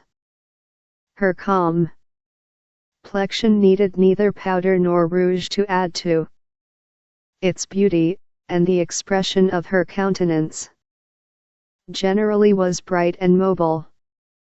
Even Chang, when he was quite unaware that an even more attractive object had entered the room. I6. A matrimonial feud. 17. She advanced to meet him, rose to greet her with admiring cordiality. After the first compliments were over, Chang proceeded to open the object of his visit. "You are aware, my niece," said he, "how much your future has been in my mind since your father has been engaged in his present distant and doubtful service. I need not remind you of the saying of Mencius, that when a boy is born, the desire of his parents is that he may found a household, and from the time a girl appears in the world, the main object of her parents is to see her married, nor need I go on to quote to you the sage's disapproval of all such who so far forsake the right path as to bore holes in partition walls, and peep behind screens to catch glimpses of persons of the other sex." This was a stab at Mr. Iron. "Now, as I cannot but regard myself in the light of your father, I feel it incumbent on me to urge you to give your consent to be betrothed. I have made inquiries as to the young men of equal rank with yourself in the district, and with one consent my informants join in extolling the young Mr. Wang, of whom I have before spoken to you, as being in every way a carp among minnows and a phoenix among magpies. If the minnows are drunkards and magpies roués, that is true enough," muttered Violet, Plum Blossom's attendant maiden, who, standing behind her mistress's chair, had listened with ill-concealed disgust to Chang's address. Fortunately Chang's senses were not very acute, and the interpolation was unnoticed by him. "But, uncle," answered Plum Blossom, "though it 18 Chinese stories is true that my father is engaged on a distant Miss Zion, and that I have not heard from him for a long time, yet I have no right to assume either that he is dead, which may the fates forbid, or that he may not at any moment return, and according to the Book of Ites, it is the father who should betroth his daughter. My obvious duty is therefore to wait until I hear something definite either from him or of him." "What you say is perfectly true in a general way," said Chang, "but even the sages acknowledged that under certain circumstances, it was allowable, and sometimes even necessary, to depart from the calm Monday usage. Now yours is a case where such a departure is plainly called for. I have talked over the matter with the prefect, added Chang, with some slight embarrassment, and he is entirely of my opinion.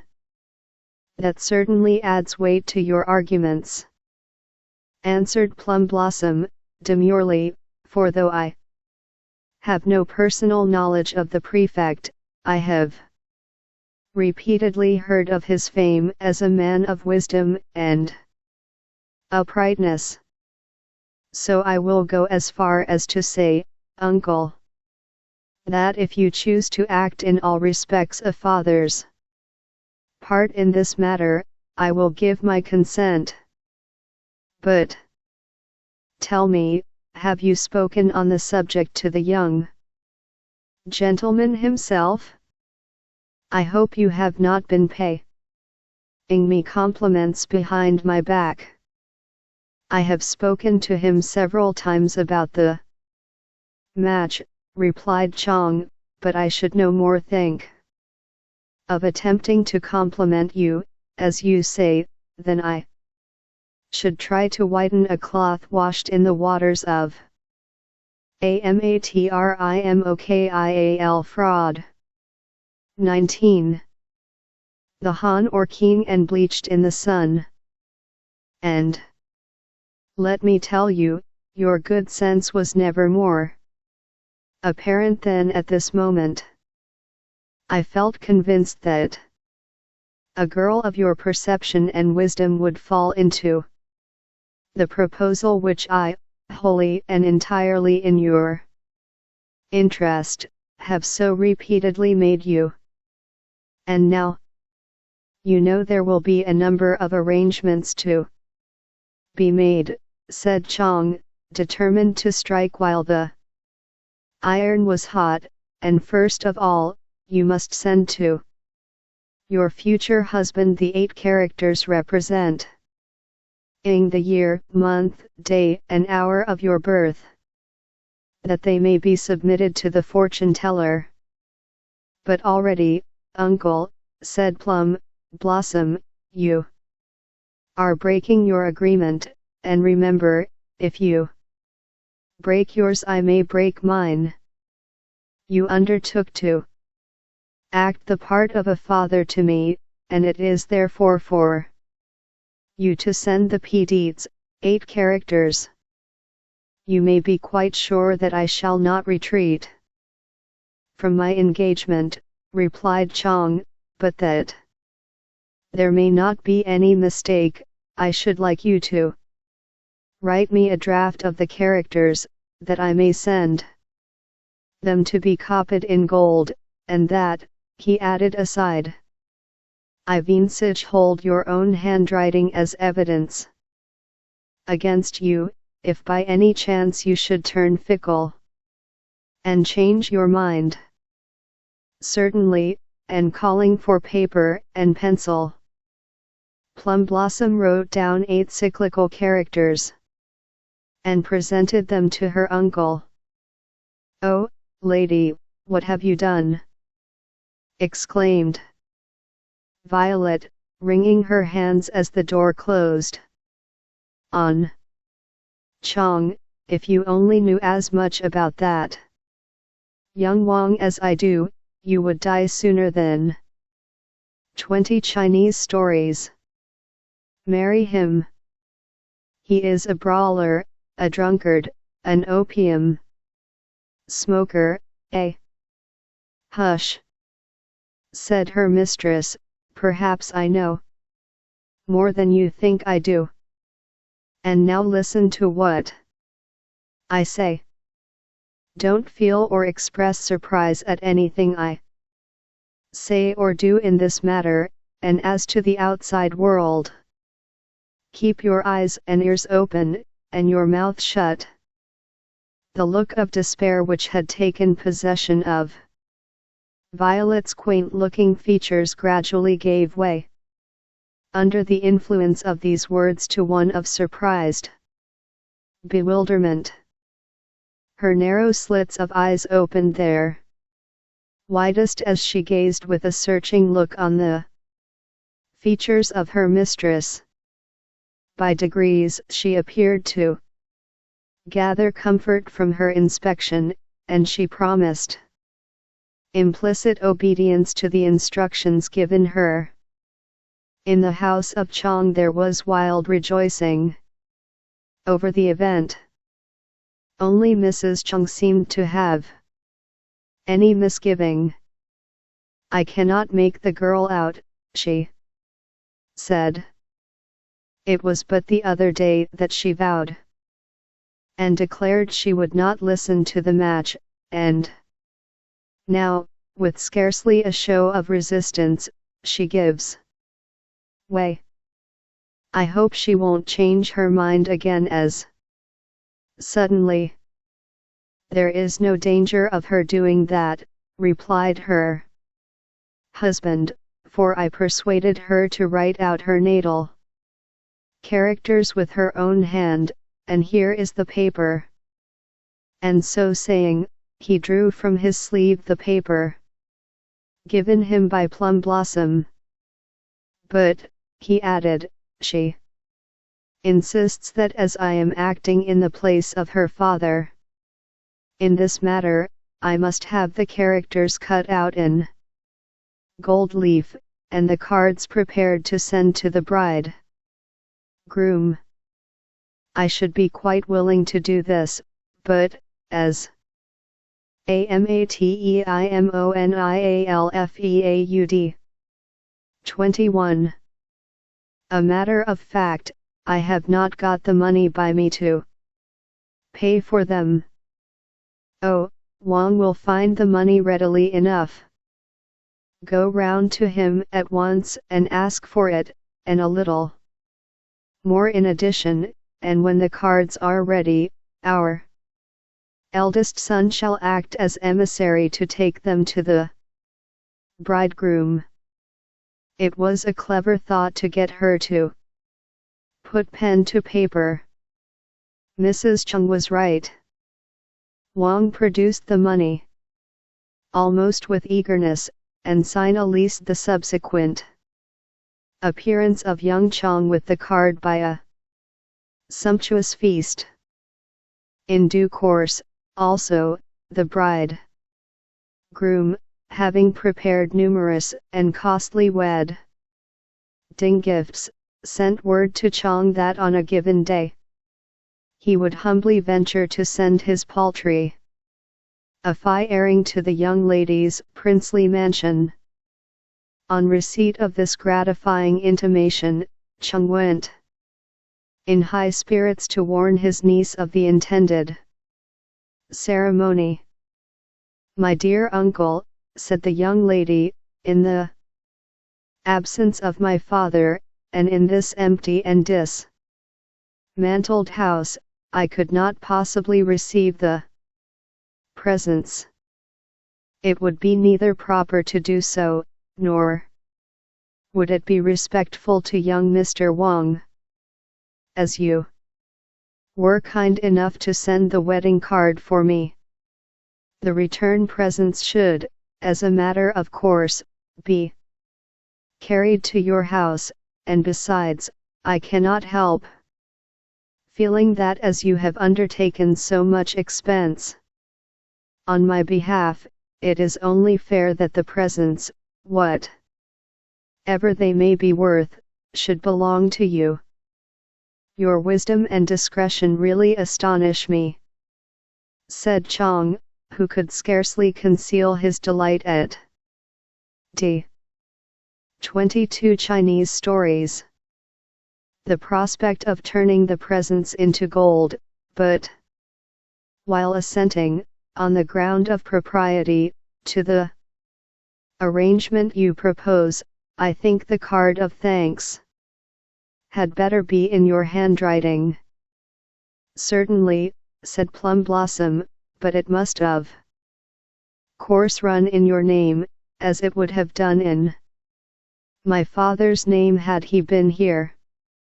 So saying, she sat down and inscribed a card of Thanks. There, I think that will do. Listen to what I have written. Chang Timing bows his head. In acknowledgement of the wedding presents sent to his daughter. Why put his daughter? Objected Chang doubtingly. Young Wang is not going to marry my poor ugly daughter. I wish he were. It is you, my niece. But as you have, with so much kindness and disinterestedness, taken upon yourself the part of a father towards me, it follows that I must be your daughter. To call yourself my father, and me your niece, would make people laugh and wonder. Very well, be it as you will, rejoined Chang, overcome by Plum Blossom's logic. The new view proposed by his niece as to the ownership of the presents gave Chang an additionally keen interest in their arrival and value, and certainly nothing on the score of costliness could have been more gratifying to him than they were. So soon as he had carefully arranged them with his own hands in the family hall, he invited Plum Blossom over to inspect them. She expressed admiration at the taste shown in their choice, and at their great intrinsic a matrimonial fraud 23 value, and congratulated her uncle on their acquisition, adding, at the same time, that as she had no brother, the bulk of the family property would, she supposed, like these presents, pass into his possession.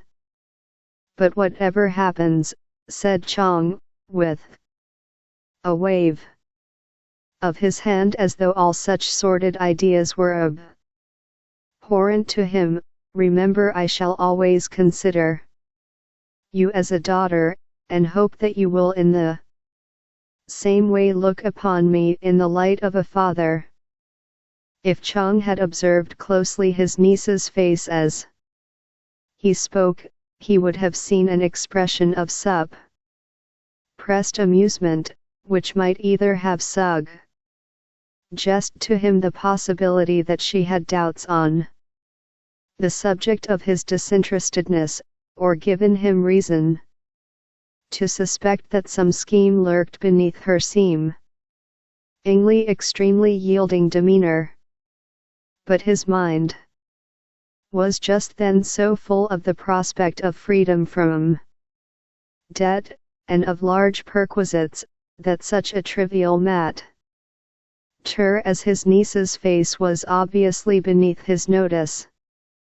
To young Wang the favorable turn which affairs had taken was an unfailing source of delight, and was marred only by the enforced exercise of patience required by the astrologer, who, after comparing the ticket of nativity sent by Chang with that of the intending bridegroom, had pronounced that the 15th of the next month was the date prescribed by fortune for the nuptials. At last the fateful day arrived, as all days will, however long waited for, and at early morn the impatient bridegroom sent his best man to Chang to announce that on that same evening he should come to claim his bride. Chang could scarcely restrain his impatience sufficiently to perform 24 Chinese stories purely the duties of a host to the welcome emissary. And no sooner had that young gentleman executed his last bow outside the front door, than his entertainer hurried over to Plum Blossom to warn her of the bridegroom's intended arrival. Demurely the young lady listened to her uncle's excited congratulations, and with an expression of assumed unconsciousness on her uplifted face, replied, "But, my dear uncle, although I am profoundly interested in the future welfare of my cousin Autumn Leaf, yet you can hardly expect me, I am sure, in my present condition of doubt as to my father's whereabouts, and even his life, to appear at the wedding, and I am at a loss, therefore, to understand why you, who must have so much to do, should have thought it necessary to inform me in such haste of the coming event." Surprise, doubt, fear, and anger coursed in turn across Chang's features as these words fell upon his confused ears, and when his niece ceased to speak, all four sensations found full expression both in his countenance and voice. "What do you mean?" he hissed out, "by speaking of my daughter's marriage? Are you joking, or are you trying to play me false? It is you that young Wang is coming to marry, and it is you he shall marry this very night. My dear uncle, you are strangely inconsistent in this matter. If you will take the trouble to think, you will recollect that the wedding cards were made out in the name of your daughter, and that when the presents arrived at your house, not at mine. A matrimonial fraud." 25. Remember, uncle, you returned thanks for Zhao daughter. It is plain, then, that my cousin was the intended bride, for had you meant me, you would have spoken of me as your youngest daughter, or adopted daughter. But there was no such qualification, was there, uncle? I can assure you, also, that I have no present intention of marrying, and least of all marrying such a man as Wang, who, though he enjoys the benefit of your friendship, would hardly, I fear, prove a congenial companion to me." Plum Blossom could not deny herself this Parthian shot. Chang listened like one thunder-struck, then, springing from his chair, he paced up and down the room with long strides, giving vent to his passion in violent and most unoriental gesticulations. "You deceitful wretch!" he cried, "do you suppose that I am going to be cheated and outraged by an ignorant young girl like you? I'll make you marry Wang," and, he added, as a sudden thought struck him, "though you may think yourself very clever, you have forgotten that you have left an evidence in my hand of your consent to the match. A murderer, you know, ought to destroy his weapon, and a thief should hide his crowbar, but you have given me, in your own handwriting, the evidence against you. I have only to produce your autograph ticket of nativity before the prefect, and he would order you to fulfill the contract." This last retort Chang expected would have silenced Plum Blossom, or at least disconcerted her, but her outward calm was unruffled. 26 Chinese stories. "Your answer would be complete, uncle," she replied, with almost a smile, "but for one small circumstance, which, strangely enough, you appear to have overlooked. The cyclical characters on the ticket represented the year, month, day, and hour of my cousin's birth, not mine. The sound of a chuckle of suppressed laughter from behind the door where Violet was hidden, was interrupted by a vehement outburst from Chong. "You lie!" he shouted. "Ed, and I will prove it." So saying, he burst out of the room so suddenly that he nearly knocked down Violet, who was in the act of peeping round the corner to watch the effect of her mistress's words. "Oh, my lady!" she exclaimed, as Chang's retreating figure disappeared. "How could you be so calm and quiet when he was raging so?" "Because," replied Plum Blossom, "I had him in the palm of my hand, being conscious of my own integrity and of his evil intentions. Don't you?" A Matrimonial Feud. 27. Remember how Confucius played a tune on his lyre when he and his disciples were attacked by banditti? And if he could show such indifference to danger in circumstances of so great peril, should not I be able to preserve a calm demeanor in the presence of this storming bully? The sound of Chang's returning footsteps drove Violet again into her place of concealment. "There," he said as he entered the room, "is the paper you gave me, and now deny your own handwriting if you dare. Please sit down, uncle, and let me ask you one or two questions. What was the date of my birth?" "You were born on the 15th of the 8th month, in the second watch.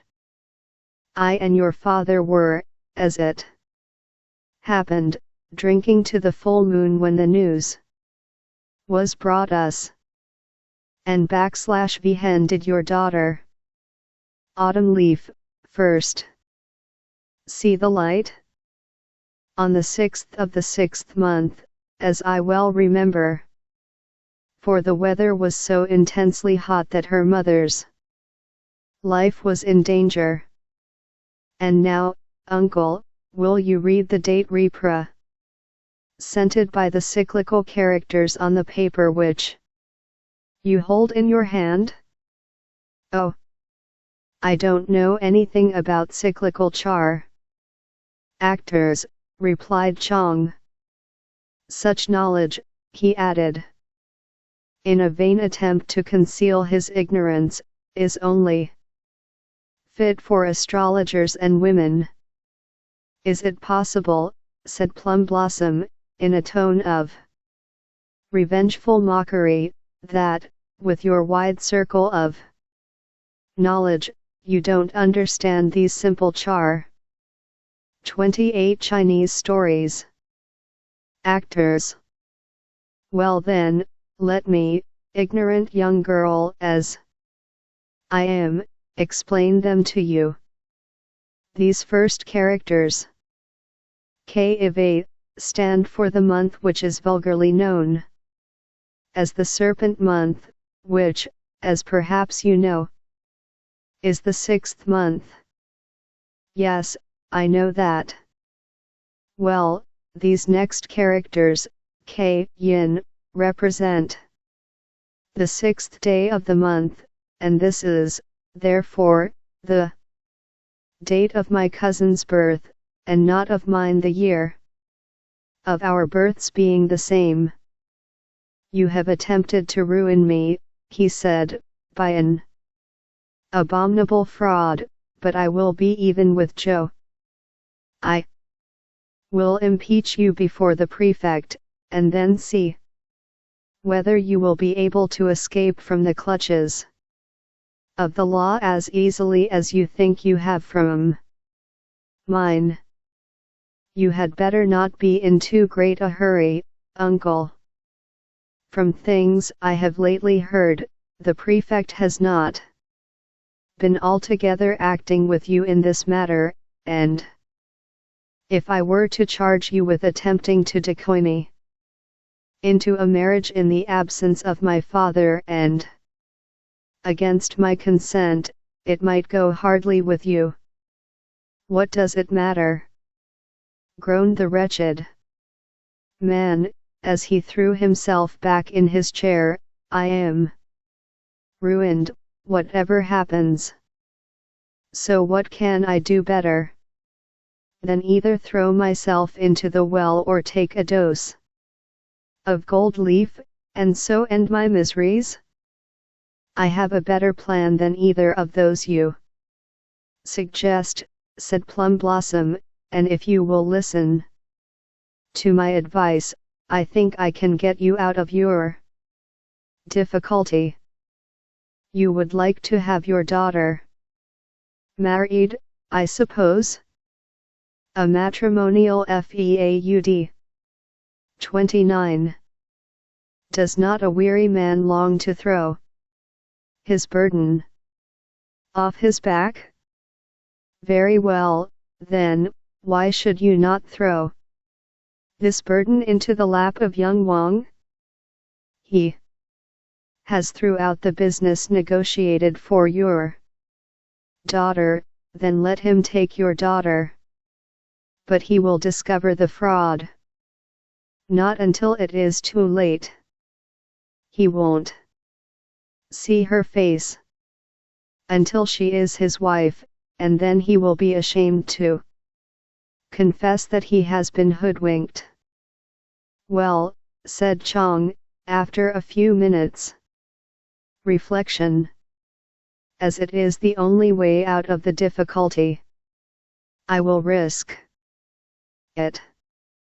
But there is no time to be lost, and the least you can do, after the way you have behaved, is to come over and help us with the arrangements, for young Wang is to be here this evening. Peace being thus restored, the unnatural allies went to propose their scheme to Autumn Leaf. That young lady, who was as free from any bashfulness or refined feeling as her worthy parent, was delighted at the idea.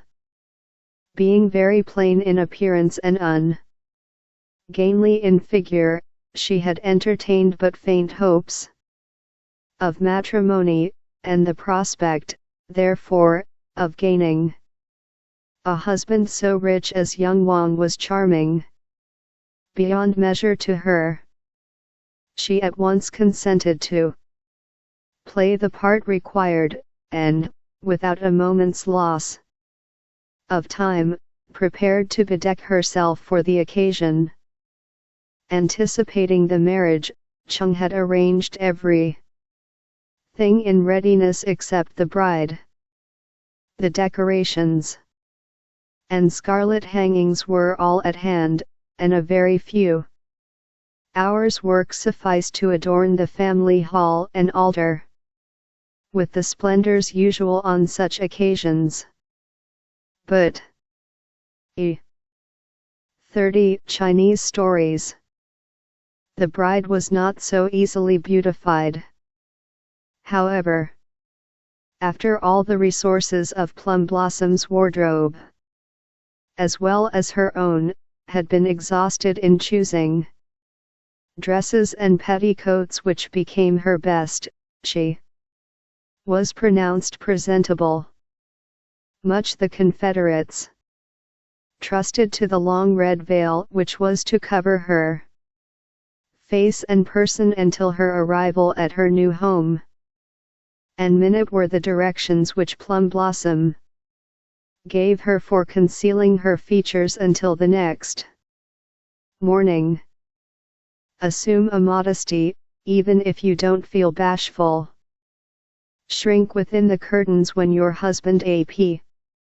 Prow you, and protest against his keeping the lamp alight. If in the morning there should be an outbreak of anger on his part, try to soften him with tears, and if that should prove unavailing, pretend to be in despair and threaten suicide. No man likes a fuss and a scandal, and after a time, you may be quite sure he will settle down quietly. Primed with this excellent advice, Autumn Leaf went through the ceremonies of the day without betraying herself. The awkwardness with which she entered the audience hall and bowed to the bride groom was put down by himself and his friends to natural timidity. The remaining rites she executed faultlessly. She did reverence to heaven and earth, and to her ancestors, and finally entered the bridal sedan chair which was to carry her to her new home. With complete composure, much to the relief of her father, who all day long was so tremulous with nervous excitement, that, from time to time, he was compelled to seek courage from his opium pipe. She was pronounced presentable. 32 Chinese Stories. When at last the doors were shut on the bridal pair, his gratification was great, although, at the same time, it was painfully mingled with a sense of the possible evil consequences which might very likely ensue on the course he had taken. However, for the present there was freedom from anxiety, and he wisely determined to let the future take care of itself. I should like to see Mr. Wang's face when he wakes tomorrow morning, said Violet, laughing, as she followed her mistress back to her apartments. But, she added, as the sound of loud raps were heard at the front door, who can that be knocking at the street gate so violently? He cannot, surely, have found out the trick already? If he has, what will you do? The first question was soon answered, for just as she finished speaking, a servant announced that the prefect had sent his secretary to inquire whether Plum Blossom's marriage, which he had only just heard was in course of performance, was taking place with her full consent or not, as he was prepared to interfere in case she was being coerced, and at the same time to hand her a letter from her father which had been forwarded with the usual official dispatches from Peking. Beg the secretary to assure the prefect, replied Plum Blossom, that his infinite kindness towards me is deeply engraven on my heart, and to inform him that, happily for me, it was not I who was married this evening but my cousin. With impatience and deep emotion Plum Blossom. A matrimonial fraud. 33. Now turned to open her father's letter, the contents of which brought tears of delight to her eyes, and caused Violet to perform a dance as nearly resembling a fandango as is possible, with feet just 2 inches and a half long. That the president should have returned from the frontier covered with honors was only what Plum Blossom felt might have been looked for, but that he expected to arrive at Pingchao on the very next day, was a cause of unspeakable joy and relief to her. This, however, was not quite all. The news the letter contained.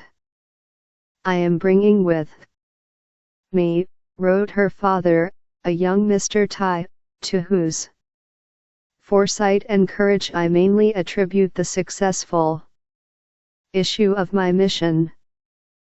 34. Within his danger. You stand within his danger, do you not?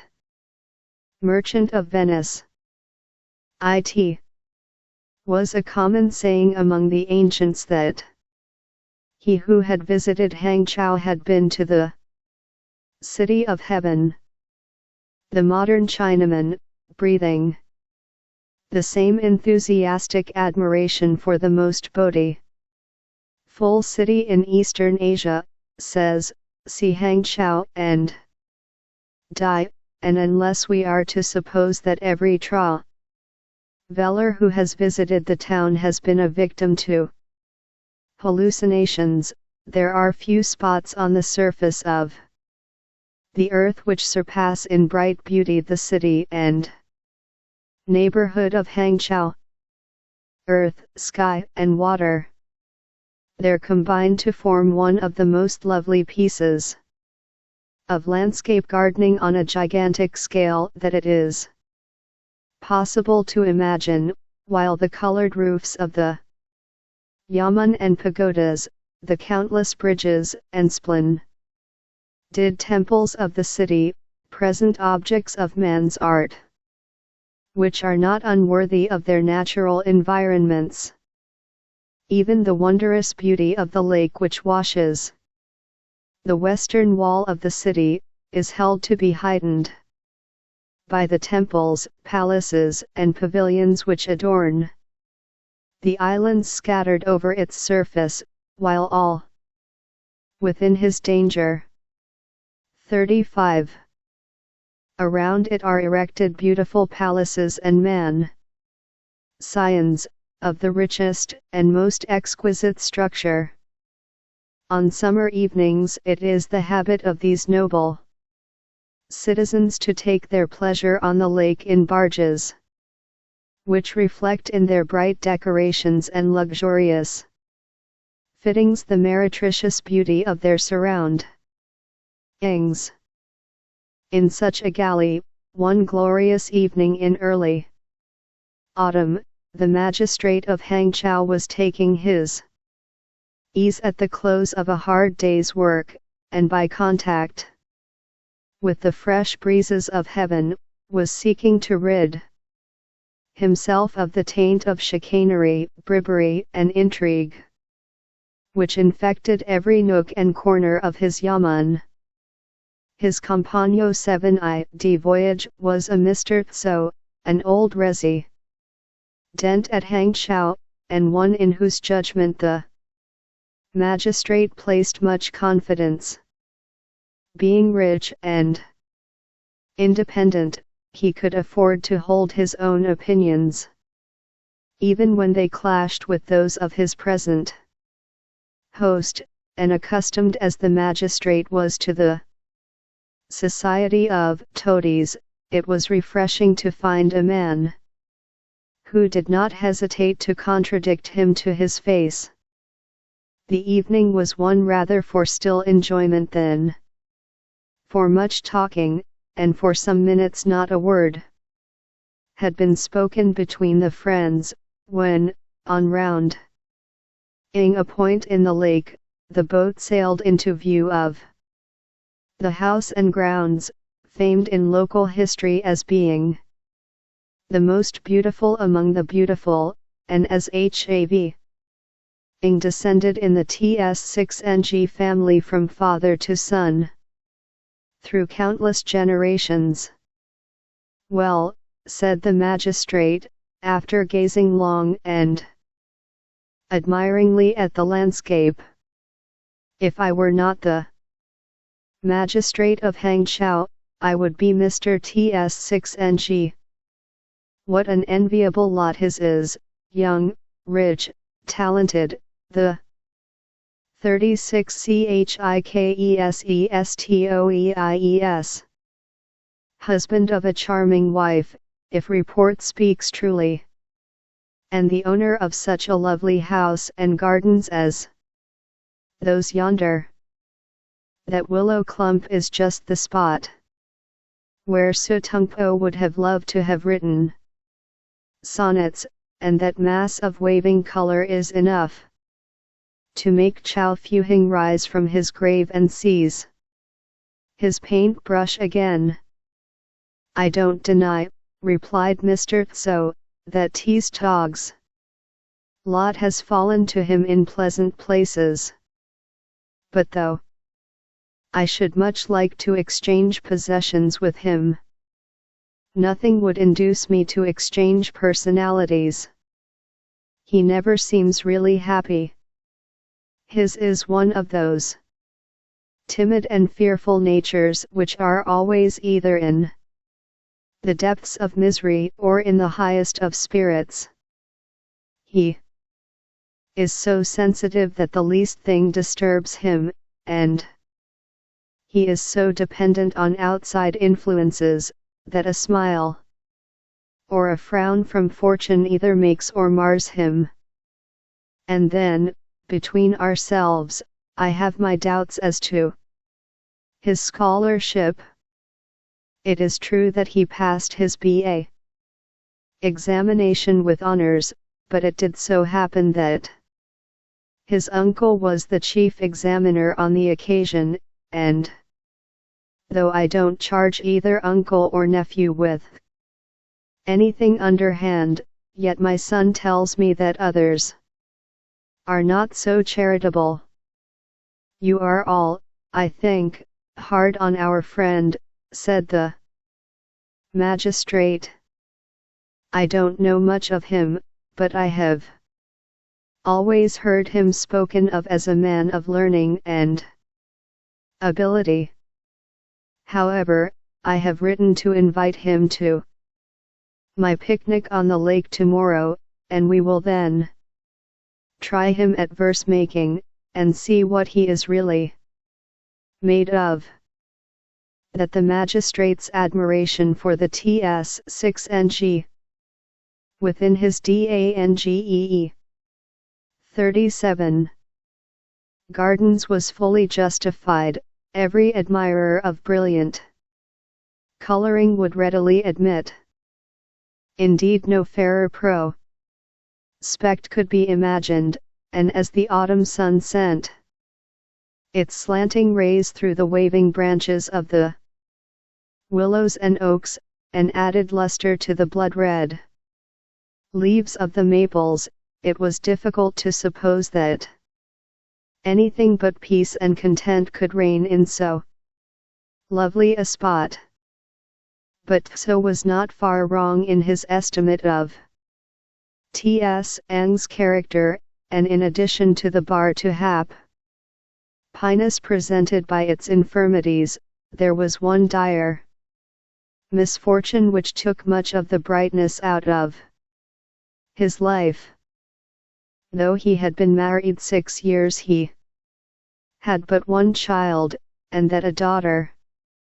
It was true that he was devotedly fond of the little Primrose, as he called her, but nothing could make up to him for the failure of a son to carry on the succession of his name and fortune, and to continue the worship at the family graves.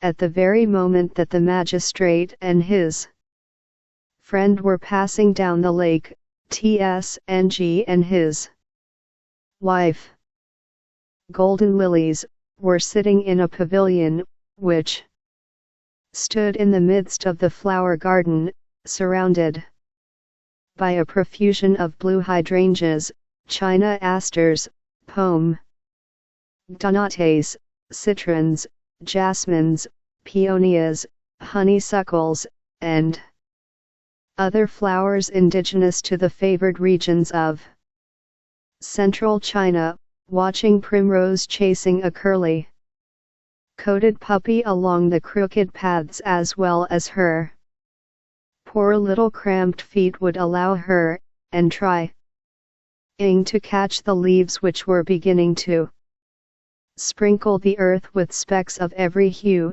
and they were still so employed when a servant handed a letter. 38 Chinese STOEIES. To T's Dining, who, recognizing from the envelope that it was from the magistrate, opened it with an expression of nervous anxiety. His trepidation, however, turned into pleasure, as he read as follows. With great respect I beg to invite you tomorrow at noon to the still clear waters of immeasurable depth, to enjoy the delights of poetry and the wine cup. As our galley shall glide through the crystal waves of the lake, we will watch the floating leaves strike her gentle sides, and when we have exhausted our songs, and drained the cup of our delights, we will turn our prow towards the shore. This invitation was one of those smiles of fortune which had a strangely exhilarating effect on T.S. Ng's variable temperament, and he hurried off to his study in the highest spirits to accept it. Irreverently, he wrote, I return answer to your jade-like epistle. What can surpass the calm beauty of the lake by moonlight, or the tragic aspect of its waves in storm and rain? Your honor having deigned to command my presence on your stately boat, I, as in duty bound, will seize whip to follow you. My paltry literary attainments you will, I fear, find infinitely deficient, and I am much afraid that I shall weary you with my efforts to express in verse my admiration for the mountains and lake. The day of the magistrate's picnic opened bright and fine, and with commendable punctuality T.S.N.G. and his fellow guests assembled at the landing place, to which usually dreary spot their silk and satin robes and highly colored skull caps gave an unwonted air of gaiety. The last to arrive was the WITHIJSR his danger. 39. Host, who, on dismounting from his sedan, bowed collectively and repeatedly to his friends, lifting his joined hands to his forehead as if in supplication, and then bending low in an attitude of humble adoration. His 12 guests returned his salutation with supple knees and effusive tokens of respect. These ceremonies accomplished, the whole party embarked on the barge. The vessel was one of the best of its kind, but was not a bark to brook a mighty sea. The 2 masts were innocent of sails, and were burdened only with flags, setting forth in large character the rank and titles of the magistrate. The forepart was decked over, and formed the abode night and day of the crew. Abaft this forecastle was an open space, extending to midships, where arose a large and luxuriously furnished deck house. The window frames were prettily painted and adorned with wood carving, while at the portal were suspended painted glass lanterns, from which hung fringes and tassels. Inside, chairs, tables, and a divan afforded abundant accommodation, and round the room were ranged stands on which stood rare and curiously trained plants in costly porcelain pots. At the word "Kaikian," unmoor the ship, given by the magistrate, the crew, with the help of a crowd of idlers on the wharf, launched the vessel into the deep. The island to which they were bound was about a mile from the shore, and thitherwards the crew, with that happy absence of all signs of hurry which belongs to us Orientals, impelled the craft by slow and deliberate strokes of their long, sweeping oars.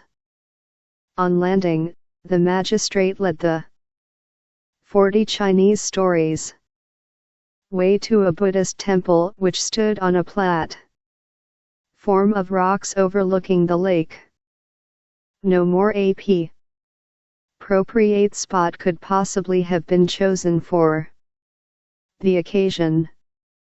The view over the still waters of the lake, dotted here and there with verdure-clad islets of every shape, was indescribably beautiful, and the temple, which in its arrangements and adornments resembled rather a temple of the god of pleasure than of the ascetic Buddha, supplied all that was necessary to minister to the wants of the magistrate and his friends. With the help of the priests the feast was quickly spread, and with sharpened appetites the guests sat down to the excellent cheer provided for them. Merrily the wine went round, and under its influence T.S.'s spirits, which had been encouraged by the marked attention shown him by the magistrate and so, rose considerably. Even the proposition, ingeniously made by Tso towards the end of the feast, that they should amuse themselves by verse-making, had only a slightly depressing effect upon him. At any other time the thought of having to submit extempore compositions to the criticizing of 12 judges would have reduced him to trembling fear. But now, as the themes were given out, he seized his pencil and hazarded stanzas which, though they saved him from the accustomed penalty of drinking off 3 cups of wine, brought the magistrate rapidly round to Tso's estimate of his literary ability. But the significant glances which were exchanged between the two observant friends were quite lost upon T.S. and G., who talked more and laughed louder within his danger 41 than anybody else, and finally, on their return, he made his adieus to his host and companions, and turned homewards flattered and self-satisfied. The night, for it was late, was fine and warm, and as he sauntered on his way, he recalled with pleasure the compliments which had been paid him and the smart things he had said as he approached his house. However, these grateful cogitations were interrupted by the sound of angry voices, which, on advancing, he perceived were centered at his own doorway. His presence produced a momentary lull in the storm of angry abuse. "What is all this about?" he demanded, rather for something to say than for the sake of informa Tian, for, as a matter of fact, the voices of the disputants had been so high that he was already fully aware of the cause of quarrel between 2 of his servants, Tan and Le, and an old peddler, who now stood breathless with passion before him. "That matter, your honor. Why, this old rogue wants to cheat us out of 100 cash for these 2 trumpery rice bowls, the like of which we could buy anywhere for 50. May your words choke you, you idle, good for nothing vagabonds," shouted the old man, trembling with anger, and shaking his fist at the speaker. 80 cash I gave for them at Suchao, and after having carried them on my bamboo all these miles, am I to sell them to you for less than they cost me? At any other time TSNG would have avoided all participation in the quarrel, and would probably 42 Chinese stokies have hastened to put himself beyond the reach of the angry voices. But the magistrate's wine was still potent in him, and he felt disposed to let his servants see that when he was so minded he could face even so formidable an adversary as an angry bid peddler. "I cannot have you making such a disturbance at my door," he said, with a motion of the hand, which was meant to be haughty, "nor can I have my servants abused by a man like you. So be off, and take the price they offer you for the bowls." But the waves of the old man's wrath were too high to be euled by a word from TS6NG, and he turned fiercely on that young gentleman. "Who are you," he cried, "that you should tell me what to take and what to leave? Because you got a degree through your uncle's favoritism, you think yourself entitled to dictate to me, do you? Nay, don't pretend to be angry, you know what I say is true, and other people know it also. Did I not hear young Mr. Liu charge you with it in the street of Longevity the other day? And did I not see you, instead of facing him, sneak away like a whipped cur? The greater the truth, the more bitter the sting." The peddlar's words cut Zhang like a whip, and the anger which rose in his breast being supported by his borrowed courage, he seized the old man by the throat, and with a violent shove threw him back wards on the pathway. Having accomplished this heroic feat, he turned to his servants with an express Zion which said plainly, "See what I can do when I am really roused." Threw him backwards on the pathway. p. 4. Within his danger. 43. Catching his cue, the servants assumed attitudes of astonished admiration. "Hi-ya," said one, "your honor's anger is more terrible than a lion's rage. If he had only known the measure of your honor's courage," said the other, "he would have mounted a tiger's back rather than anger you."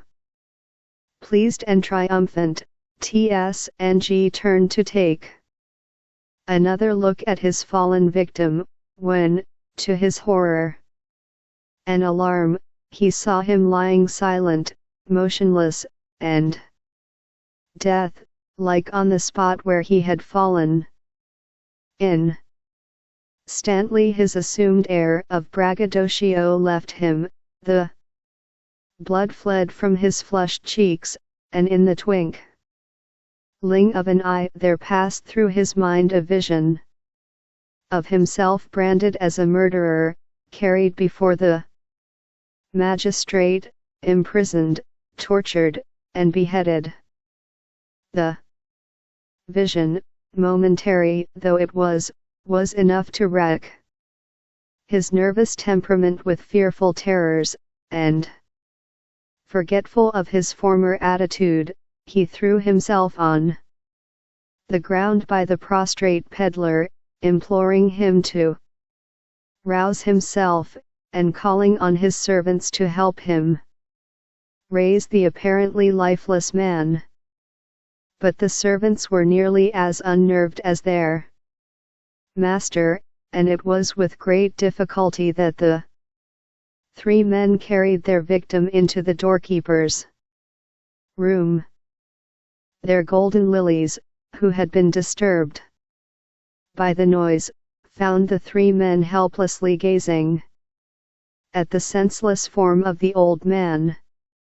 Hastily sending one servant for cold water, and another for a fan, she took her place by the bedside, and having unfastened the peddler's collar, turned to her husband to ask an explanation of the affair, as well as his 44 Chinese stoies. Confused mind would let him, he told his story with tolerable accuracy. Only in one place did he kick over the traces of truth, that was when he roundly asserted that he had not used violence towards the sufferer. I merely, said he, laid my hand upon his shoulder, and it was while starting back in a nervous tremor that his foot slipped on the pavement and down he fell. To the servants, who had now returned, Tsng appealed for confirmation of this statement, and received from them a warm verbal support of this very new story. Alas, how different a one from that in which he had gloried but a few moments before. Meanwhile Golden Lilies was sprinkling the old man's face with the water, and gently fanning him, in response to which judicious treatment he opened his eyes.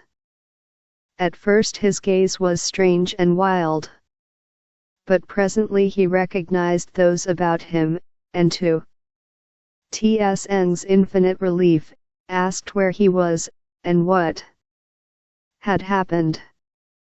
Returning consciousness gave life to his formerly death-like features, and the recognition of it produced a no less change in Tsng's countenance. The vision which had passed through his mind when he thought the old man was dead, had haunted him still, and no effort would prevent the pictures his imagination had conjured up from returning to his mental sight. Now he could thrust them on one side as a man throws a nightmare, and in his delight he seized the awakened peddler's hand, and would have shaken it wildly had not Golden Lilies warned him to do nothing of the kind. By degrees the old man recovered his recollection of within his danger. 45. All that had passed, and when a cup of tea had still further represent him, Tsng led him to the divan in the reception hall, while wine was warmed for his benefit. Again and again Tsng expressed his regret at the accident, and when the old man insisted on starting homewards, lest he should be too late for the ferry boat across the lake, his host presented him, as a peace offering, with 2 ounces of silver and a roll of silk, neatly packed away in one of Golden Lily's baskets. When the door was closed, On his guest, Zheng betook himself to Golden Lily's apartments with an intense feeling of relief. His mind was incapable of perspective, and in all affairs of life the present loomed so large to his mental sight, that everything else was invisible. At this moment his escape from a great peril gave a nervous elasticity to his spirits which contrasted painfully with his abject dejection of a few hours before. Golden Lily's, rightly divining the frame of mind in which he was likely to be, had prepared for him a soothing repast of chicken's liver, sweetmeats, and ginseng, with a pot of some excellent Suchow wine to wash them down. Though not hungry, Zheng was feverish and thirsty, and the quantity of wine he took was quite out of proportion to the quantity of viands he ate. However, Golden Lily's end was attained. He was revived and strengthened, and she even did not object to his becoming somewhat excited. It was better than seeing him leaden-eyed and trembling. By degrees, under the influence of the wine, he began to explain away the slip which he had been so glad to invent to account for the 46 Chinese stories. Peddlar's Fall, and was just describing the pot valiant part he had played, when Ten hurriedly entered with the news that Lai, the ferryman, was outside, and insisted on seeing His Honor at once. The man's face and manner were so perturbed that all the beneficial effects of Golden Lily's feast vanished, and she turned to see her lord and master again pale and limp. "What is the matter?" asked Tog, as the ferry man, without waiting for an invitation, entered the room. This man was one of Dining's many hets noirs. He was a rough, determined fellow, with a truculent face, and a no less truculent manner. He had, further, an unconcealed contempt for Tsng, and lost no opportunities of showing it. That this man, therefore, should be the bearer of what Tsng instinctively knew to be bad tidings, was an additional bitterness to the pill. "I have brought you bad news, Mr. Tsng, and thought I would just step in and tell you, before going on to the magistrate," added the man ominously. "What is your news?" said Zheng, in vain attempting to suppress his apprehensions. "The old peddler Ting, whom you threw down on the pavement, is dead." If the executioner's axe had at that moment descended on the neck of poor Tsng, he could not have looked more bereft of life than he did as he threw himself back in his chair at these words.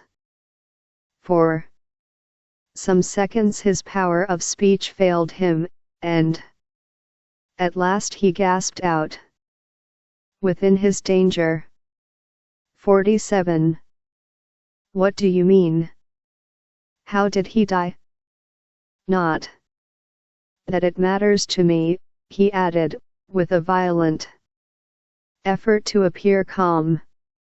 "He came down to my boat to cross the lake," said Lai, looking steadfastly on his victim, "and After we had gone a short way across he appeared to turn faint and giddy, and at last he tumbled off the seat into the bottom of the boat. As quickly as I could I put down my oars to help him up, when I saw it was something worse than a faint, and he had just time to tell me of the scuffle at your door, and that you had pushed him down and killed him when he fell back dead. It is a lie, screamed Tsng. When he left this house he was quite well. Well, all I know is, said Lai, that he is now dead, and that when in the act of death he said you were his murderer. These are some things, he added, holding up Golden Lily's basket with the roll of silk, which he had in his hand when he came into the boat. Tsng gazed at these evidences of the truth of the men's story with a fixed and glassy stare, while poor Golden Lily stood by with her face in her hands, weeping bitterly. In one short day all that had been pleasurable in their existence had been exchanged for blank despair. The morning had opened with bright hopes and brilliant expectations, and now the evening had set in with a black darkness of misery, which crushed them to the ground. For some seconds, not another word was uttered. But presently Golden Lilies went over to her husband, and taking his hand, 48 Chinese stories in hers, whispered something in his ear, which brought a ray of intelligence into his face. Yes, you are right, I will try, he faltered. You and I have known one another a long time. Lie, he said, and I am sure you would not do an injury to an old neighbor and friend. This is a bad business, and I swear to you I am not to blame. His foot slipped and he fell down. It will do you no good to tell anyone about it, and if you will keep the secret, I will willingly pay you handsomely. Oh, promise me that you will, said the wretched man, throwing himself at Lai's feet. Here was a pretty position for a graduate and an expectant Mandarin, on his knees at the feet of a common fellow, who did not know one character from another, and who knew as much about Confucius as he did about the Book of Changes. Well, Mr. Tsng, said Lai, I don't want to do anything to injure you, but the man died in my. Here was a pretty position for a graduate, and an expectant Viandaran within his danger. 49. Boat, so that unless I can explain his death, I shall be charged with the murder. Where is he? Gasped poor Tog. In my boat, said Lai. I have anchored it in a quiet place up the river, so that no one should go on board. Oh, if you will only keep the matter a secret, said Tsng, rising as his hopes rose, I will give you any sum you ask. But what am I to do with the body? Hesitated Lai. You can bury it in my graveyard, which is, as you know, on the bank of the lake. The night is very dark, and the wall round the yard is high, so that no one will see you. But I cannot do it by myself. No, but I will send 2 of my servants with you. If you will only do this for me, I will be your slave for the rest of my life. Well, said Lai, after a few moments' apparent consideration, if you will give me money enough to set up a fish shop, I don't mind doing this job. To oblige you. Gladly I will, said Tees Tog, and now I will call the servants.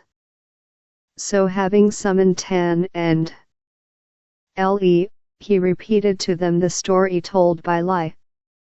With many appeals to their good feeling and sense of gratitude, he begged them to do him this service, promising that he would give them substantial rewards if they consented.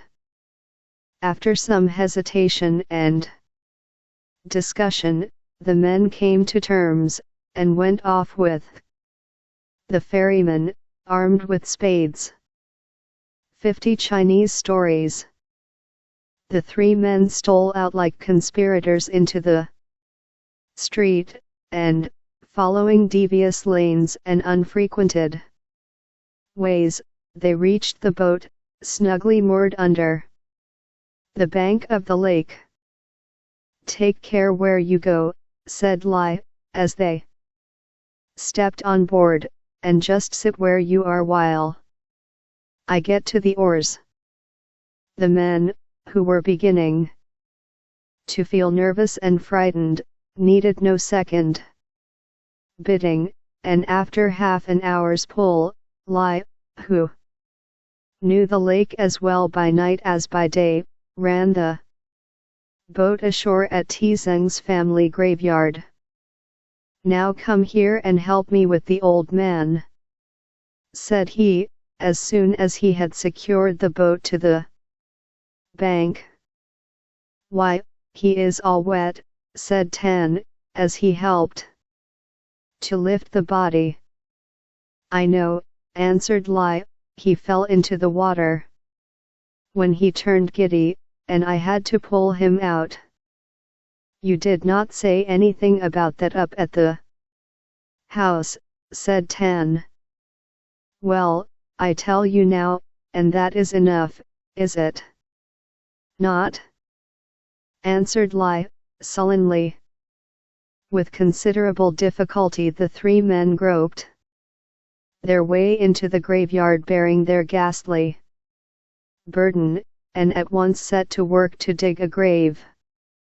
Every now and then the sound of passing footsteps made them pause in their work, and once they were evidently heard, for through the darkness there came the challenge. Who is that in Mr. Tizeng's grave yard? But presently the challenger went on, and before long the dead body was safely laid to rest, and the soil beaten flat over it. So soon as the work was within his danger 51 done, the men made their way hastily to the boat. Being glad enough to escape from the dark, silent, and ghostly cemetery. On their return they found Tsng anxiously awaiting them.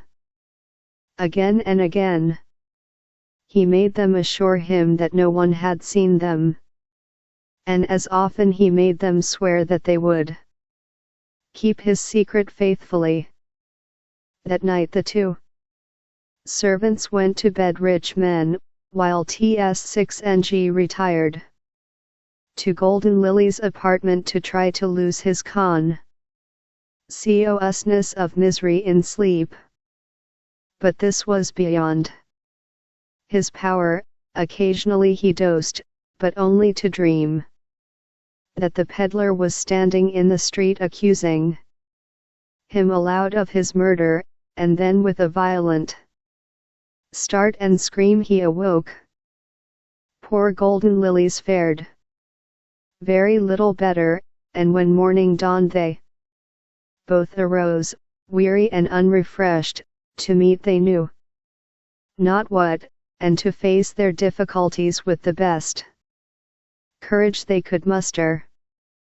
The sight even of the two Confederate servants was a torture to poor Tzeng, who knew, or fancied he knew, that they were watching him to see how a murderer would behave himself, and were men tally speculating on what would happen if the secret they held in their possession ever became known.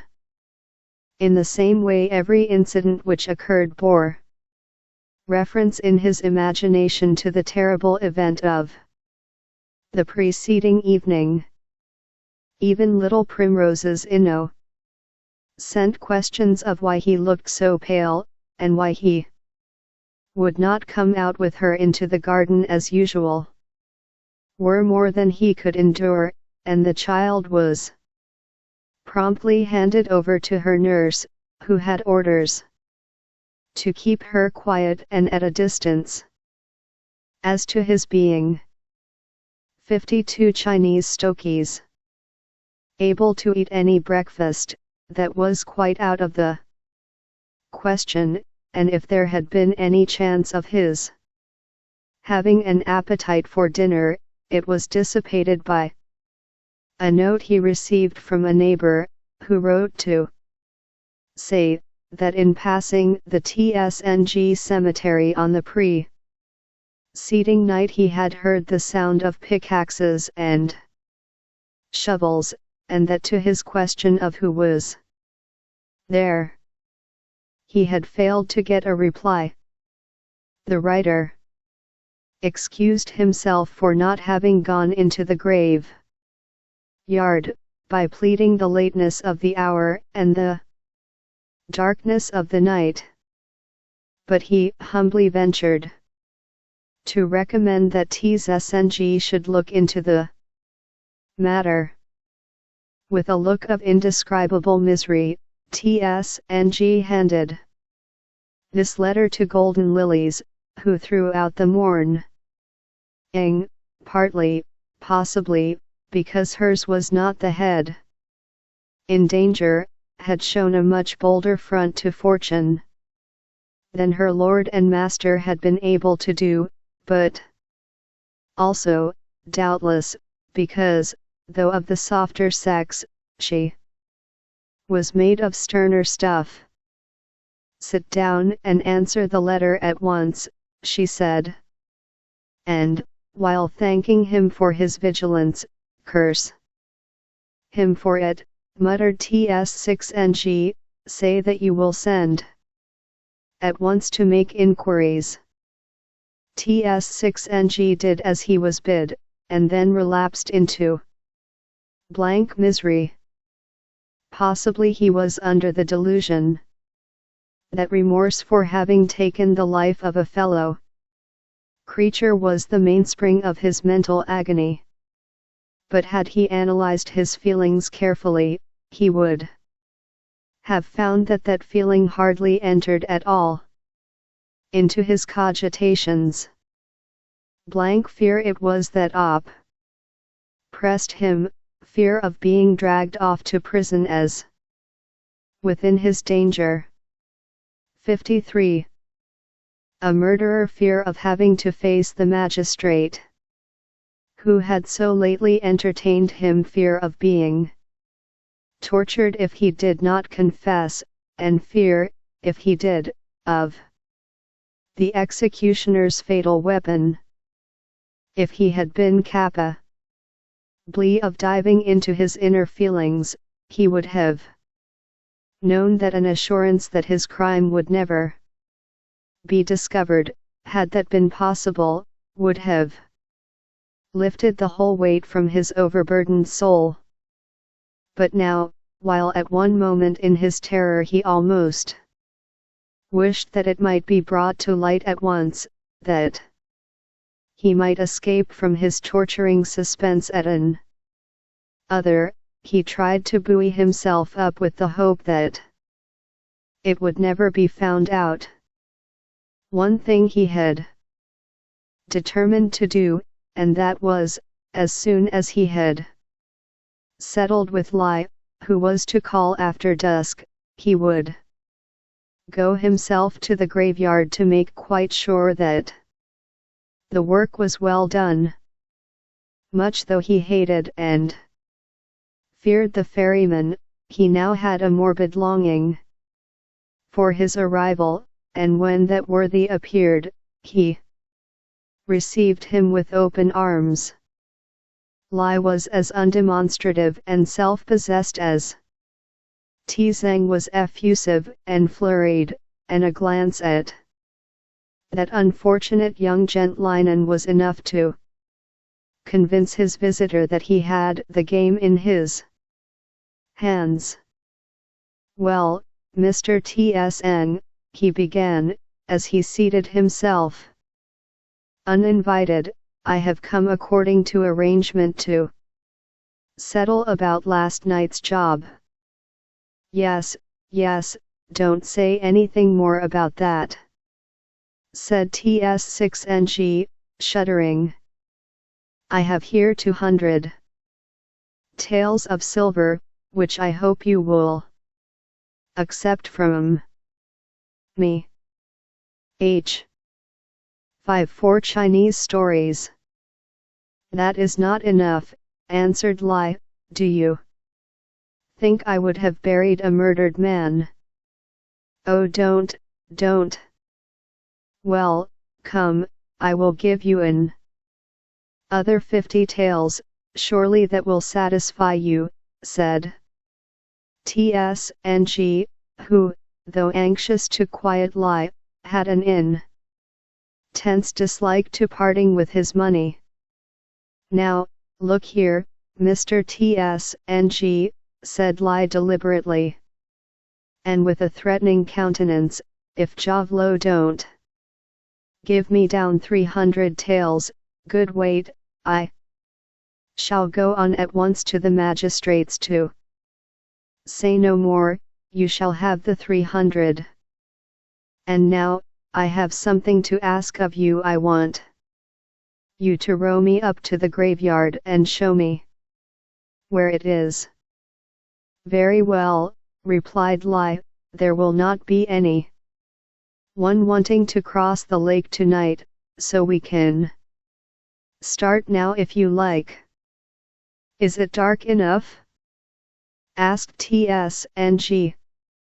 "It is so dark that you might run into your best friend's arms without his knowing you, and unless you have the eyes of a cat or an owl, you won't see much when you get there." With much caution the expedition was made, and Tsng satisfied himself, so far as the darkness would allow, that every care had been taken to make the newly made grave as much like the surrounding soil as possible. He returned, therefore, with his mind now at rest, and as days went by and nothing serious occurred to arouse his fears, he gradually recovered much of his ordinary placidity. Not that he altogether escaped annoyance, for Lai, luxuriating in his suddenly acquired wealth, showed a tendency to within his danger. 55. Break out into riot, and in his cups he allowed himself to talk of his friendship with young Tsng in a way which, coupled with his sudden wealth, made his neighbors wonder and gossip. From some of these Ts6ng learnt what was going on. The bare idea of his alliance with Lai becoming a subject of tittle-tattle was torture to him, and he took an opportunity of begging the ferryman to be more cautious, being not unwilling to worry poor TSNG, lie affected to be indifferent to anything people might say, and adopted altogether so defiant a tone that he brought TS6NG once again to his knees. To add to TSN's anxieties, little Primrose was 56 Chinese stories. Seized one evening with a violent headache and every symptom of high fever. For 3 days the child lay tossing to and fro with burning skin, parched mouth, and throbbing head, and when, at the end of that time, these symptoms abated, their origin was made plain by an eruption which was unmistakably that of smallpox. The doctor who was summoned felt the pulse of the sufferer and prescribed ginseng and broth made of cassia shoots, in accordance with the dictum of the highest authorities. But to this orthodox treatment the disease declined to submit. The virulence of the distemper was unchecked, and though golden lilies paid numerous visits to the shrine of the goddess of smallpox, and spent large sums of money in the purchase of offerings to that deity, the child daily and hourly grew worse, until the doctor had unwillingly to acknowledge that he could do nothing more. It is difficult to say which of the parents during these dark days suffered the greatest mental agony. Golden Lily's distress was that of an agonized mother, tortured by the fear of losing her only child, while Tizeng's grief at the possible loss of his fondling was aggravated by a superstitious belief that his own crime had brought this misery upon him. Even the doctor, accustomed as he was to displays of affection, was touched by the grief of the young couple, and, forgetful of all professional etiquette, he recommended TSNG, as a last hope, to send for a quack practitioner, residing at a town some 20 miles away, who had, he said, acquired a reputation for the successful treatment of similar desperate cases. Within his danger. 57. Eagerly catching at this straw, TSNG wrote a note begging the doctor to deign to visit his reed hut, and to bend his omniscient mind to the case of his insignificant child, and bade Tan carry it at once to its destination. But since the night when TSNG had been obliged to place his secret in the hands of his 2 servants, their manner had been less respectful than formerly, and sometimes even defiant. To Tan, the present mission was evidently distasteful, and it was only by the promise of a handsome reward that T's dining at last succeeded in getting him off during the whole afternoon of that day. Time seemed to the watchers to stand still, and towards night, when they hoped that the expected doctor might appear, every approaching horse's hoof brought hope, which as often was destined to be disappointed as the tramp died away again in the distance. Meanwhile, Primrose grew worse and worse. As night came on, unconsciousness set in, and just before dawn the little thing gave a deep sigh and passed into the land of shades. Both TSNG and golden lilies were completely crushed by the ruin of all their hopes, and when Tan made his appearance towards noon, they scarcely heeded his explanation that he had waited all night at the doctor's house, expecting his return from a distant professional visit, and that, when morning came, he had thought it best to come back, even without the doctor, to report his want of success.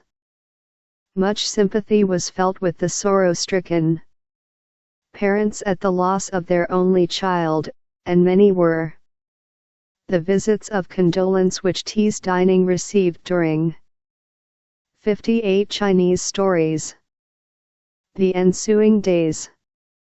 Among others, a relation called who, after having expressed his sympathy, added with evident reluctance, "There is a matter, my brother, about which I feel bound to speak to you, although I am most unwilling to trouble you about ordinary affairs at such a time as this.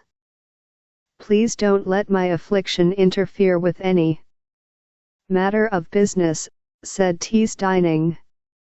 "Well, the fact is," said his guest, "that the other morning, it was, I remember, the morning when your little one departed for the Yellow Springs, one of my servants came home very much the worse for wine and opium, and on my asking him for an explanation of his conduct, he said that a man of yours named Tan had kept him up all night drinking and smoking at an opium tavern in the town. Can this be true?" "It is quite impossible," replied TSNG. "For the whole of that night Tan was 20 miles away, at the house of a doctor to whom I had sent him." "Well, I have brought my man," said the other, "that he may repeat his story in your presence, and that, if necessary, we should confront him with Tan." "Let him come in, by all means," said TZLNG. In obedience to a summons, Tan's accuser entered the room. He was a dissipated-looking fellow. His face was thin and drawn, and of that peculiar mahogany hue which is begotten by long continued indulgence in the opium pipe. From the same habit his teeth were blackened, and the whites of his eyes looked as though they had been smoke-dried.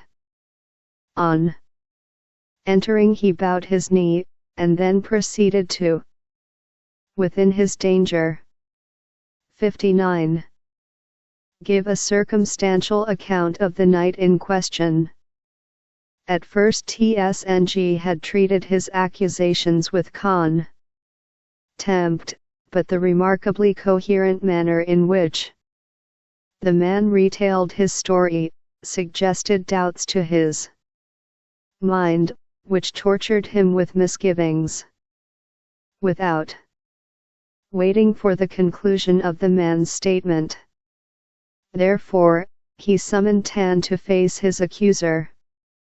With a glance Tan took in the position of affairs, and having, with a considerable effort, mastered the uneasiness which the crisis provoked, he stood ready to brazen it out.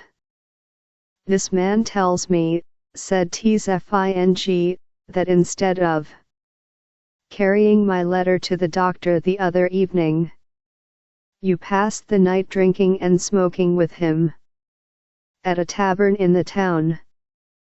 Is this true or false?" "It is false, Your Honor, and I can only suppose that this man, to whom I have only spoken once or twice in my life, must have invented this story out of spite, or in order to shield, in some way which I do not understand, his own conduct from blame. Are not you ashamed to tell such a lie in the sight of heaven? Said the man, quite taken aback by the coolness of the denial, but fortunately I have some evidence of the truth of my story, which you will find it hard to meet. Did you deliver your master's letter to the doctor? Certainly I did. That is curious, for I happen to have here a letter which I found on the floor of the room we occupied at the tavern, and which I strongly suspect is the letter you were entrusted with. Will you see for yourself, sir, whether this is your letter or not? Said 60 Chinese Stories. The man, handing to TSNG an unopened envelope, which he produced from his sleeve. With a trembling hand TSNG took the letter, and at a glance recognized it as the one he had written. With such eager haste, and with such a longing hope, the thought that but for the treachery of the wretch before him his little Primrose might have been still with him was more than he could bear. For a moment he fell back in his chair with quivering lips, odd cheeks as pale as death, and then as suddenly the blood rushed headlong through his veins, and with wild eyes and uttering savage curses he sprang from his chair and rushed upon Tan, who, accepting the turn things had taken, had fallen on his knees, and was performing the kotoiv with every token of humble submission. With wild fury TSNG kicked at the bowing head of his follower, and might probably have been charged a second time with manslaughter, had not his guest dragged him by main force back to his chair and dismissed Tan from the room. It was a long time before TS6NG could recover his composure. His nerves were completely unstrung, and he trembled like a leaf. His friend, who was a determined fatalist, used every argument at his command to soothe his remorse and regrets. He pointed out that heaven having doomed the death of little Primrose, nothing could have prevented it. That even if the doctor had come, he could not have lengthened out her life one moment beyond the time allowed her by the fates, and that, therefore, though Tan's conduct had been infamous, it had not in any within his danger 61 way influenced the result. I quite admit that the man deserves punishment for his disobedience, and I would suggest that you should now order him to be bambooed on the spot. It will satisfy justice, and will, at the same time, be a relief to your feelings. It will certainly be a relief to me to see the fiendish brute suffer, said TSNG, and it shall be done at once. So saying, he directed 3 of his servants to seize Tan and to flog him in the court yard.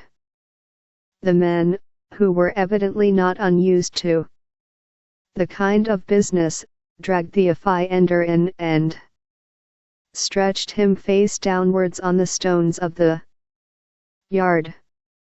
One then sat on his shoulders, another on his ankles, while a third, being provided with half a split bamboo, prepared to inflict chastisement. At a signal from TSNG, the concave side of the bamboo descended on the back of the thighs of the culprit with tremendous force and effect. The wretched man's frame quivered throughout, and as blow after blow fell, he uttered cries for mercy, and bitter groans which would have appealed to the heart of anyone whose feelings were not deadened by mental tortures. But TSNG, in his present unhinged frame of mind, had no mercy. And if a restraining hand had not been outstretched, he would have allowed the wretched man to die under the lash. As it was, his friend interfered, and warned Zhang that the punishment was becoming excessive. To this remonstrance Zhang yielded, and the blows were stayed. But Tan, whose cries had gradually died away into silence, remained motionless, and unconscious of the mercy which had been 62 Chinese stories extended to him. Seeing his condition, the servants carried him off to his bed, where, under the influence of restoratives, he was by degrees brought back to life. But it was many days before he was able to move, and even then his weakness was so great, and his nerves so shattered, that he had the air of a man recovering from a long illness. If, however, TSNG had hoped that the punishment would have produced penitence, he was much mistaken. At the best of times Tan's temper was not good. He was by nature morose and revengeful, and a certain want of courage in his composition disposed him towards deceit. With regaining strength he brooded more and more over the treatment he had received, and he vowed a fierce vow that for every blow that had been inflicted on him he would exact a tenfold vengeance.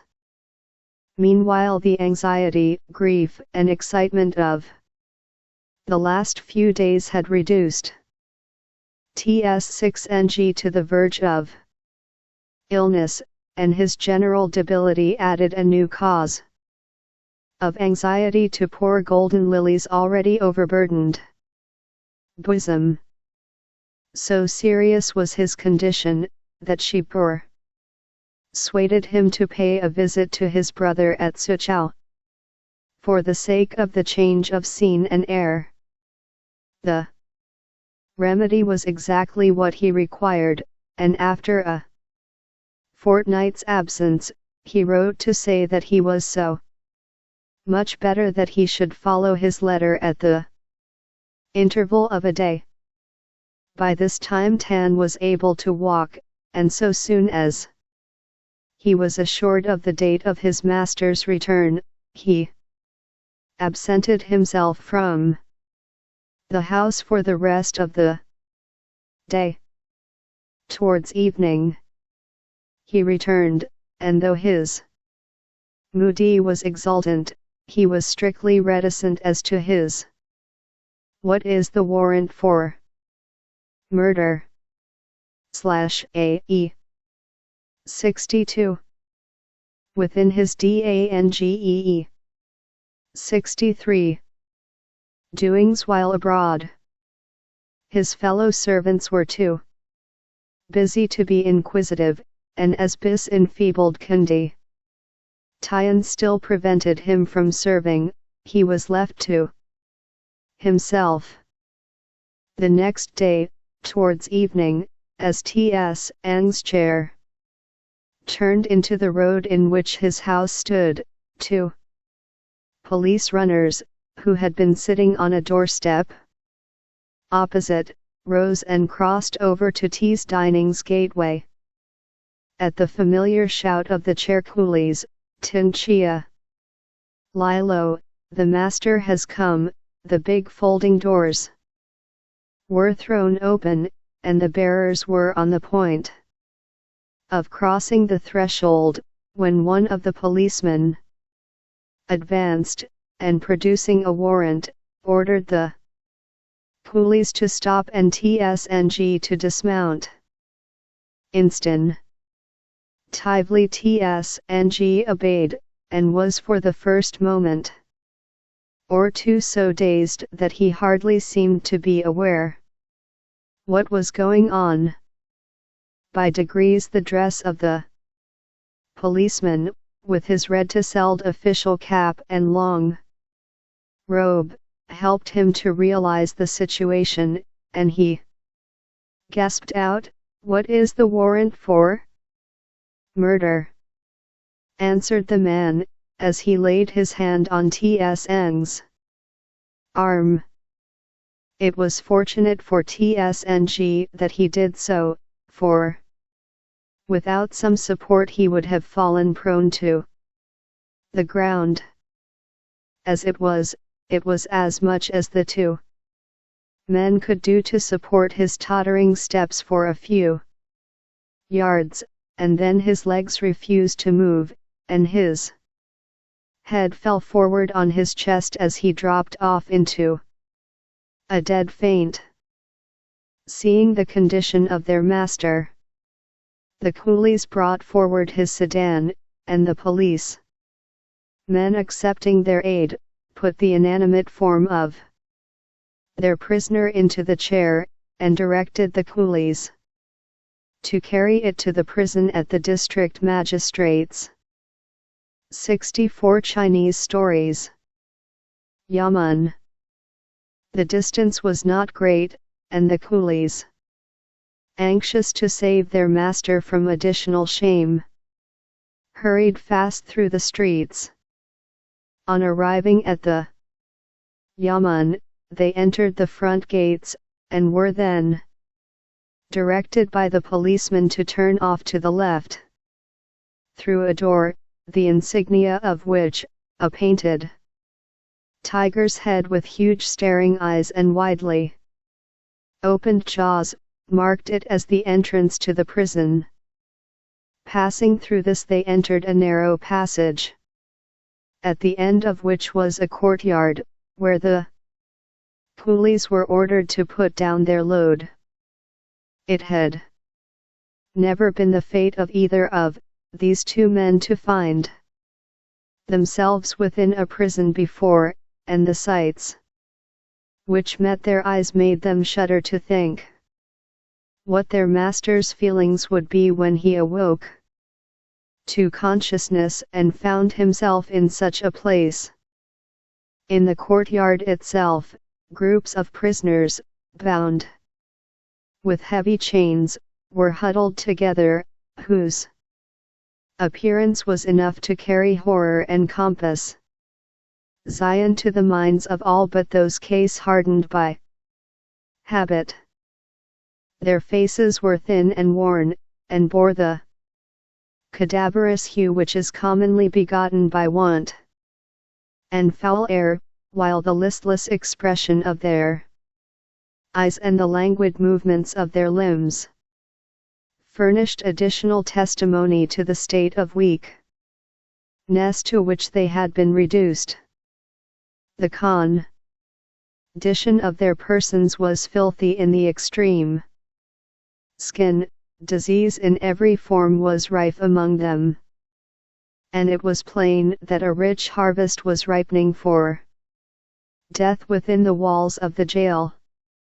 As the poor wretches crowded round the sedan chair to see who could be the new arrival who came in such state within his danger. 65. The coolies instinctively drew back, and if the head jailer had not made his appearance at the moment, and with a sweeping blow and a curse driven his charges backwards, the still insensible Tsgng would have been left in his chair, scarcely less repulsive than the prisoners was the jailer, but for different reasons. There were no signs of want or ill health about him, nor was he dirtier than Chinamen of his class generally are, but a harder and more malignant face than his it is impossible to imagine, and that these outward signs were but the reflection of the savage cruelty of his character, was proved by the look of abject terror with which the prisoners regarded him. In a voice thick and grating, he ordered 2 of his myrmidons to manacle Tsng, and then to carry him into one of the cells which formed the eastern and western sides of the courtyard. Even from the outside these places looked more like wild beast dens than the dwellings of human beings. The roofs were low, and a double row of strong wooden palisades, reaching from the ground to the eaves, guarded them in front. Into one of these dungeons, over whose portal was inscribed, as if in bitter mockery, the motto, "The misery of today may be the happiness of tomorrow," Tsng was carried. The coolies, determined to see the last of their master, followed him in. As they reached the door they recoiled as though a blast of a charnel house had rushed out against them. Never were human senses assailed by an atmosphere more laden with pestilence and death. After a moment's hesitation, however, they mustered up courage to enter, and waited. 66 Chinese stories. Just long enough to see their master laid on the raised wooden platform which extended along the side of the den.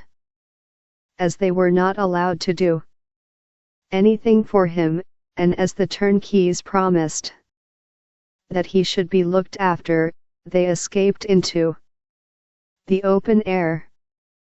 True to their word, and possibly in the hope of a reward, the turnkeys applied water to Tsng's face and head, and succeeded in reawakening life.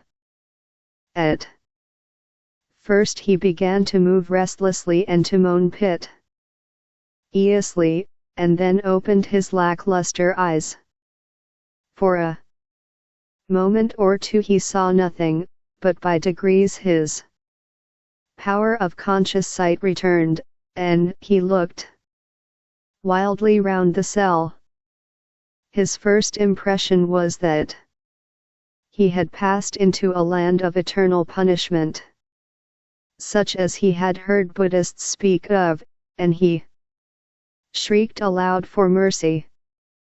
The sight, however, of the policeman who had served the warrant on him recalled to his recollection the circumstances of his arrest, and as his real condition dawned upon him, he sank back on the stage, overcome with horror and despair. How long he lay in this condition he knew not, but he was aroused from it by the entrance of the prisoners from the courtyard, who were being driven in for the night. Already the platform was full enough, but with these new arrivals the overcrowding became excessive, and as the weary wretches struggled with their little remaining strength for the places nearest to the grating, they jostled Tsng, and fought across him like wild beasts, adding a new horror to his misery. The atmosphere of the den became also even fouler than within his danger. G7. Before, and what with the heat and stench, T's dining began to feel feverish and ill. His head ached fiercely, his skin burnt, and his mouth was dry and parched. In his agony he called aloud for water, and though at first his cries were disregarded, his importunity prevailed with a prisoner less callous than the rest, who filled a tin mug from a tub which stood in the middle of the cell. The act of moving the water caused a fetid stench to rise from the slimy surface of the reservoir, and so foul were the contents of the mug, that, though burning with fever, T.S.N.G. could scarcely make up his mind to taste them. But thirsty men will swallow any thing, and at last he drained the cup to its dregs, and even returned it to his benefactor with grateful thanks. All night long he tossed about, burning with fever and tortured by delirium. His restlessness earned for him the anathemas of his fellow prisoners, who, having been long inured to the foul atmosphere of the den, slept in comparative quiet. As daylight dawned, the figures about him mixed themselves up with his delirious dreams, which, however, could add nothing to the horrors actually presented to his eye. Shocking as had been the aspect of his fellow prisoners in the courtyard the day before, it was nothing to be compared to the condition of many of those whom weakness had prevented from groping their way into the outer air. One group of these were huddled together at the end of the platform, whose emaciated bodies and look of fierce agony told only too plainly that they were starving. One of their 68 Chinese stories number had already been released from his tortures by death, and the rats, more conscious of the fact than the jailers, were gnawing at the only fleshy parts of his skeleton-like form.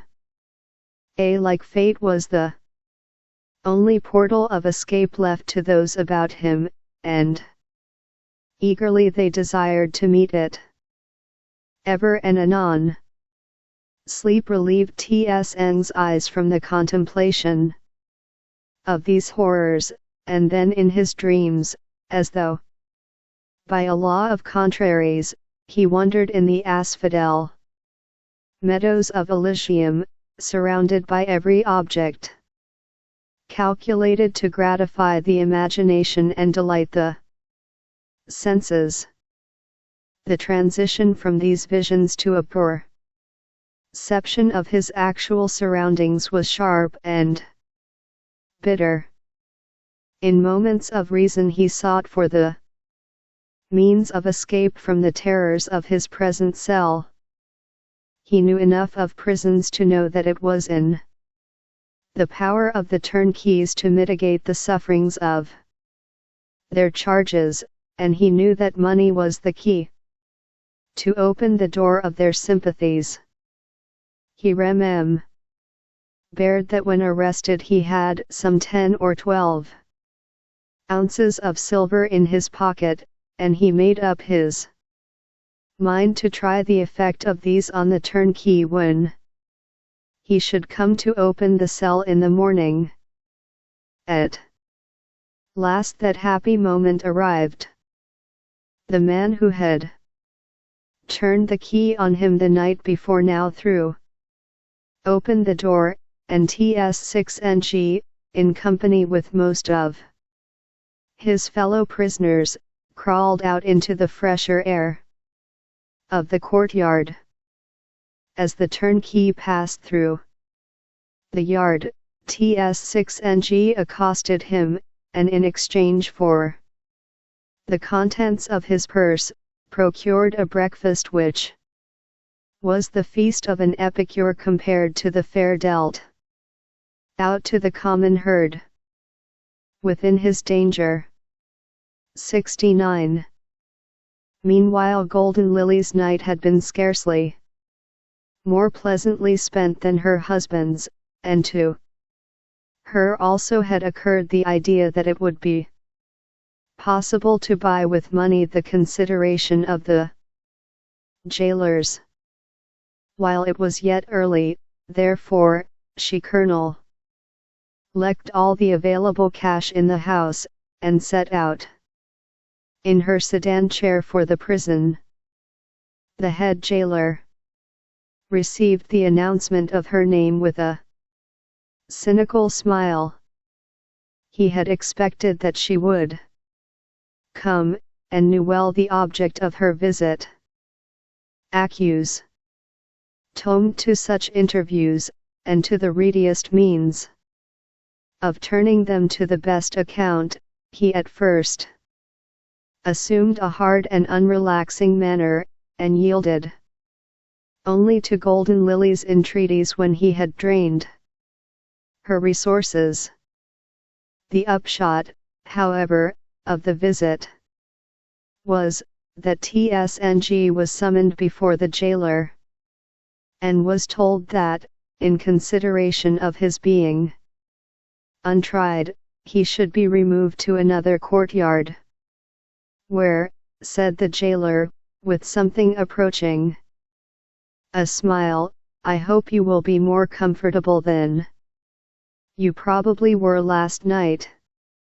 In fulfillment of this concession, Tsng was led off to a neighboring compound, which appeared almost clean and healthy in comparison with the one he had just left. The prisoners in it also were fewer in number, and though they were dirty and unshaven, they were evidently of a higher class than Tsdining's late companions. They welcomed Tsfing with some attempts at conversation, and performed various kindly offices for him, which, in his weak state of health, were more than he had either energy or strength to accomplish for himself. One man in particular, a stout, cheery K-70 Chinese stories looking son of Ham, was very kind and attentive.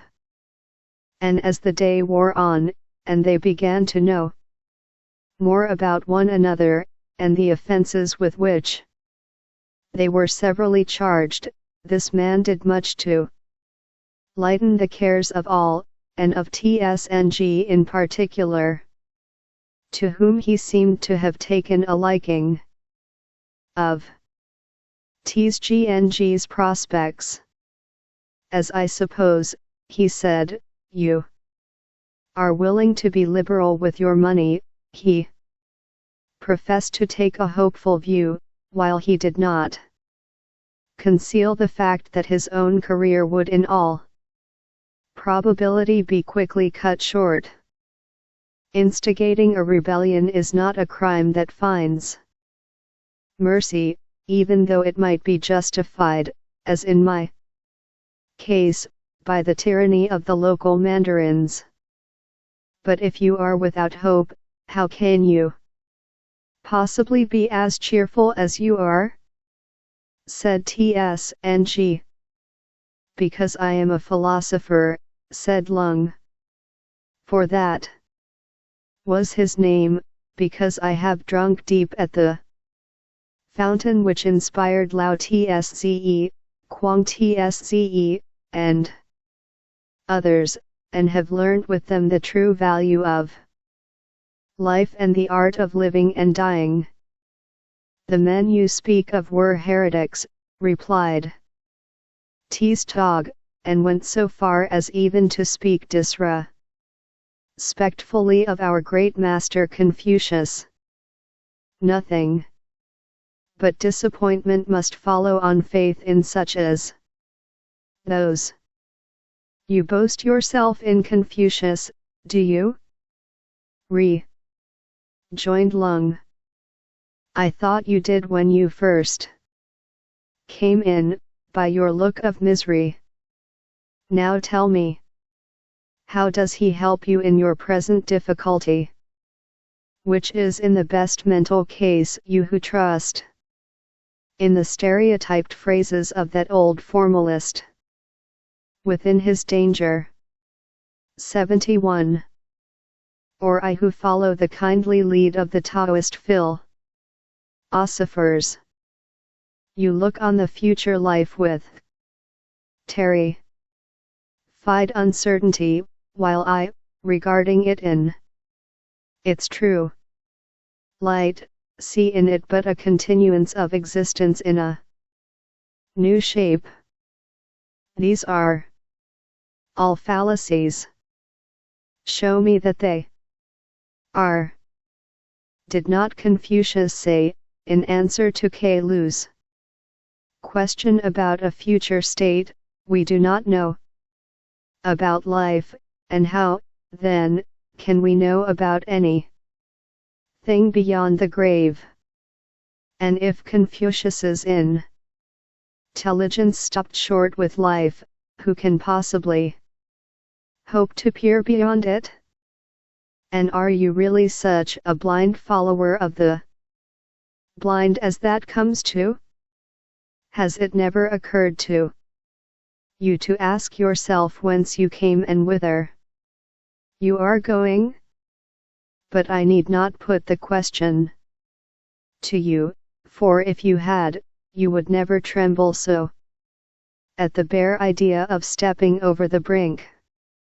To me, the knowledge that the executioner's sword will help me to return to the great mother of all things, from whence I came and to which, in common with all created things, I must return, is no unpleasing prospect. I have played my part on this stage. I have dreamed my earthly dream, with its fancies, its nightmares, and its moments of pleasurable excitement, and now I am ready and willing to pass into the loving arms of Abyss Mother. Here we Taoists have the advantage over you Confucianists. You strut about, talking loudly over the relations between man and man, parents and children, and sovereigns and ministers, all good things in their 72 Chinese stories way, but you forget or close your eyes to the fact that existence does not end with what we call death. You limit your system to the short space of man's life upon earth, while we, overleaping all bounds of time, claim our right to immortality, and step with assurance into the grave. That is all very plausible, said Tsng, but you have no evidence that there is any continuance of existence after death. No one has ever returned to life to give us his experiences, and your creed on this point must of necessity, therefore, be merely an assumption. Nay, it is more than that. Do we not see all around us that nothing in creation is ever absolutely destroyed? It suffers ceaseless change, but always exists. Look at the wood on a fire, it ceases to be wood after the flames have consumed it, but it reappears as smoke and ashes. Look at the leaves, which strew the ground in autumn. Decay transforms their shapes, but they do but change into mold, which again enters into the life of plants and trees. And so created things go on forever. OCD. That is a kind of reasoning that I don't understand, replied TSNG. If you can produce any positive evidence that there is a future existence, I will believe it, but I cannot accept a faith which is based on an analog of burnt wood and decayed leaves. And so to tell me to take comfort in the contemplation of a future state of happiness is like telling a hungry man to satisfy his appetite by thinking of a feast, or a man shivering with cold to feel warm by imagining a roaring fire within his danger. 73. So this is what it comes to, that Confucius serves as a guide through life when a man ought to be able to guide himself, and deserts you just at the moment when, in the face of death, you want some staff to support you, and some hand to lead you. But here comes the jailer, looking more like a demon than ever. He must have bad news for one of us. At this moment the jailer entered with the list of those whose names had been marked with the vermilion pencil of the emperor for immediate execution. And turning to Lung, he told him, without any unnecessary verbiage, that his time had come. The seal thus set to the fate of his acquaintance was a severe shock to poor TSNG. His tongue refused to speak, and he durst not look on the face of the condemned man. But LNNG was quite unmoved. You see, he said, addressing TSNG, my race is run, and I only hope that if ever you should be in a like position, you may be enabled to face the future with the same composure that I do, and to place as sure a faith in the loving tenderness of the great Mother of us all, as that which now supports me. TSFING was too much overcome to utter a word, but wrung his friend's hands, and with weeping eyes watched him led off to be questioned by the judge, before being borne to the execution ground. This event cast a gloom over the prison for the rest of the day, and the approach of night, even though it entailed a retreat into the close and fetid atmosphere of the cell, was a relief to all. The next morning, immediately after breakfast, the jailer paid another visit to the courtyard and summoned T.S.N. 74 Chinese stories to appear before the magistrate. The contrast between his last interview with his judge and the present occasion covered TSNG with shame and remorse. As he entered the judgment hall he scarcely ventured to lift his eyes to his former host, who was seated behind a large table covered with red cloth, attended by secretaries, interpreters, and turnkeys. He thought it just possible that when the magistrate recognized him he would pay him some consideration.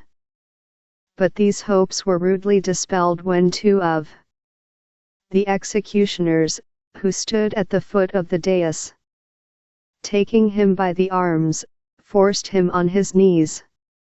At the same moment, at a signal from the magistrate, one of the secretaries read out the accusation, in which he was charged with having murdered a wandering peddler, named Ting. "Are you guilty of this charge, or not guilty?" asked the magistrate, in a cold, clear voice. "Not guilty, Your Excellency," said Tsng, vaguely, hoping that his denial would be sufficient. "Call the witnesses," said the magistrate, and to Tsng's horror, at a sign from the secretary, Tan stepped forward and fell on his knees. "Now tell us what you know of this matter," said the magistrate.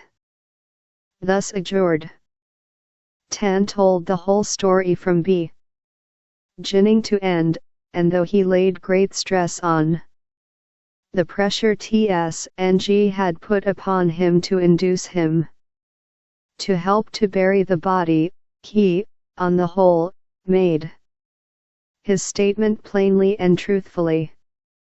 Still Tsng thought it possible that, if no other evidence was produced, his word would be taken against his sire. Within his Dangee 75 Vance. At all events, the only answer that occurred to his confused mind was a flat denial. "The whole story, Your Excellency, is a lie from beginning to end," he said, "and is invented by this man out of spite, in consequence of my having had occasion to flog him for a gross falsehood and breach of trust." The confident manner in which Tsng made this uncompromising assertion, evidently produced a favorable effect on the magistrate, who, turning to Tan, asked, "Have you any evidence of the truth of your story?" "Well, Your Excellency, I can show you where we buried the body, and where it is at this moment, if it has not been removed." At these words Tsng, who felt the ground slipping from under him, trembled all over, and would have fallen forward had not a turnkey supported him on his knees. These signs of trepidation were not unmarked by the magistrate, who ordered 2 police men to go with Tan to exhume the body, and directed Tsng in the meantime to stand on one side.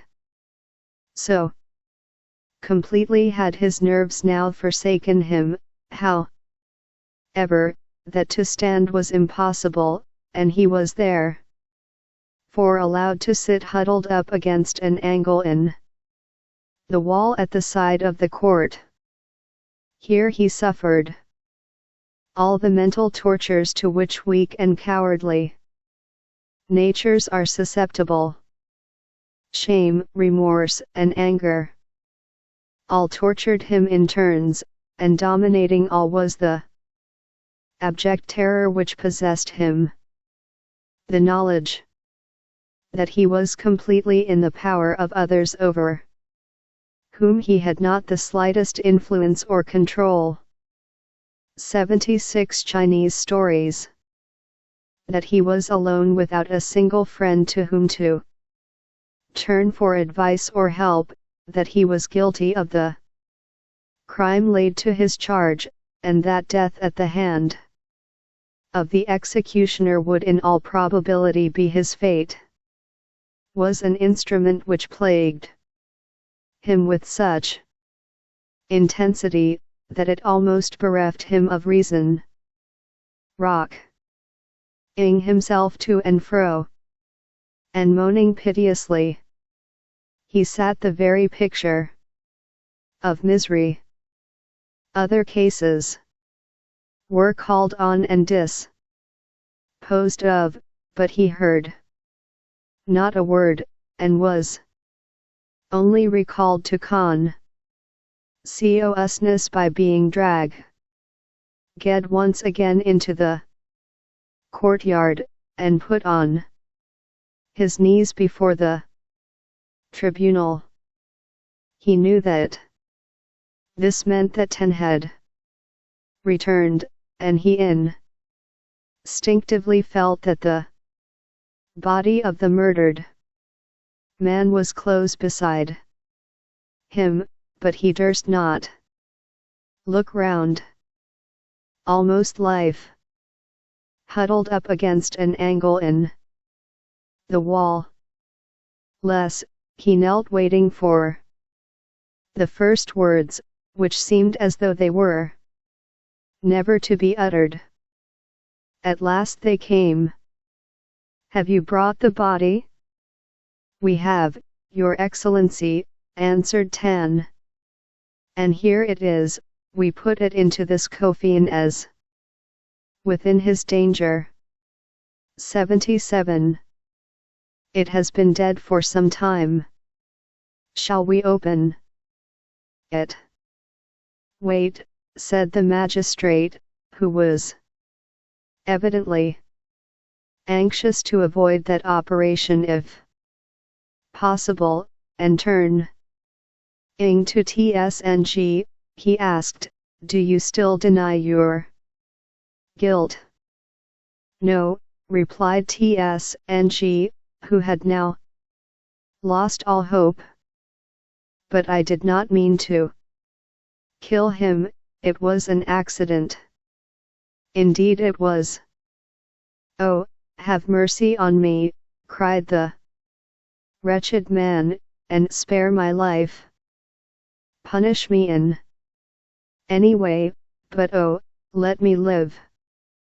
"Your pitiable cries for mercy," said the magistrate, "only make your conduct worse. You had no compassion on the man you murdered and who now lies there in evidence against you, and I shall therefore have none on you. I sentence you." At this moment a sound of voices and a rush of persons were heard at the other end of the courtyard. The magistrate paused and looked up, prepared to inflict the bastinado on the intruders, but their parents warned him that something unusual had happened. Golden Lilies led the van, and falling on her knees before the magistrate, cried, spare him, Your Excellency. It is all a mistake. Ting is not dead, but is here." At the sound of Golden Lily's voice, TSNG awoke from the trance into which he had fallen at the magistrate's rebuke, and turned his lackluster eyes upon his wife.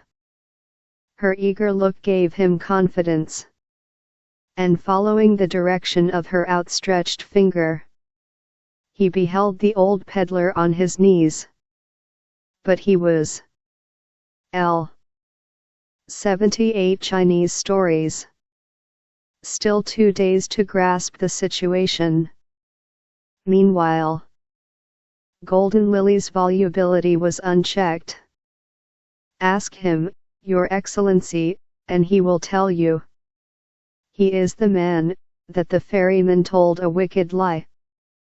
And that far from having been killed, he has not suffered the slightest inconvenience from his fall. But your husband has confessed that he murdered him," said the magistrate. "The ferryman told him he had, and he believed him, but it was not true," urged Golden Lilies, "and just when I thought that the darkest hour of my life had come, when all hope of seeing my husband again alive seemed vanishing, who should knock at our door but the peddler himself, without waiting to hear his explanation. I have brought him with me, and now do let my husband go. Not so fast, said the magistrate. I must first satisfy myself that this is Ting, and then I must inquire who that dead man yonder is, or rather was. Gal Tan. At this invocation Tan took up his former position on his knees, but in the interval since his last appearance he had lost confidence, and the turn events had taken did not, he saw clearly, reflect so brightly on his prospects as they did on Tsang's. He felt that he was compromised, though he could not understand it all, and was not quite sure how the magistrate would, on review, regard his conduct. Do you recognize that man?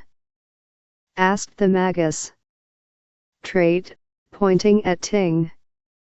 Yes, Your Excellency, he is Ting the peddler, or his ghost. Within his danger. 7. 9.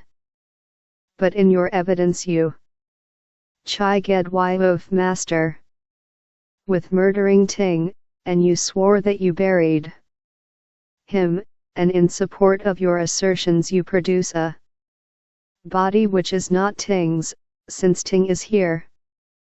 How do you explain this? All I can say, Your Excellency, is that my master ordered me to bury Ting, and Lai, the ferryman, told me that the man I buried was Ting.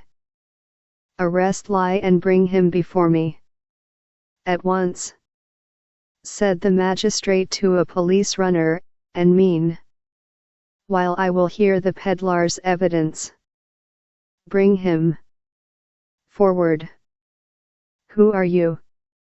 My contemptible surname, Your Excellency, is Ting, and my personal name is Heavenly Bright.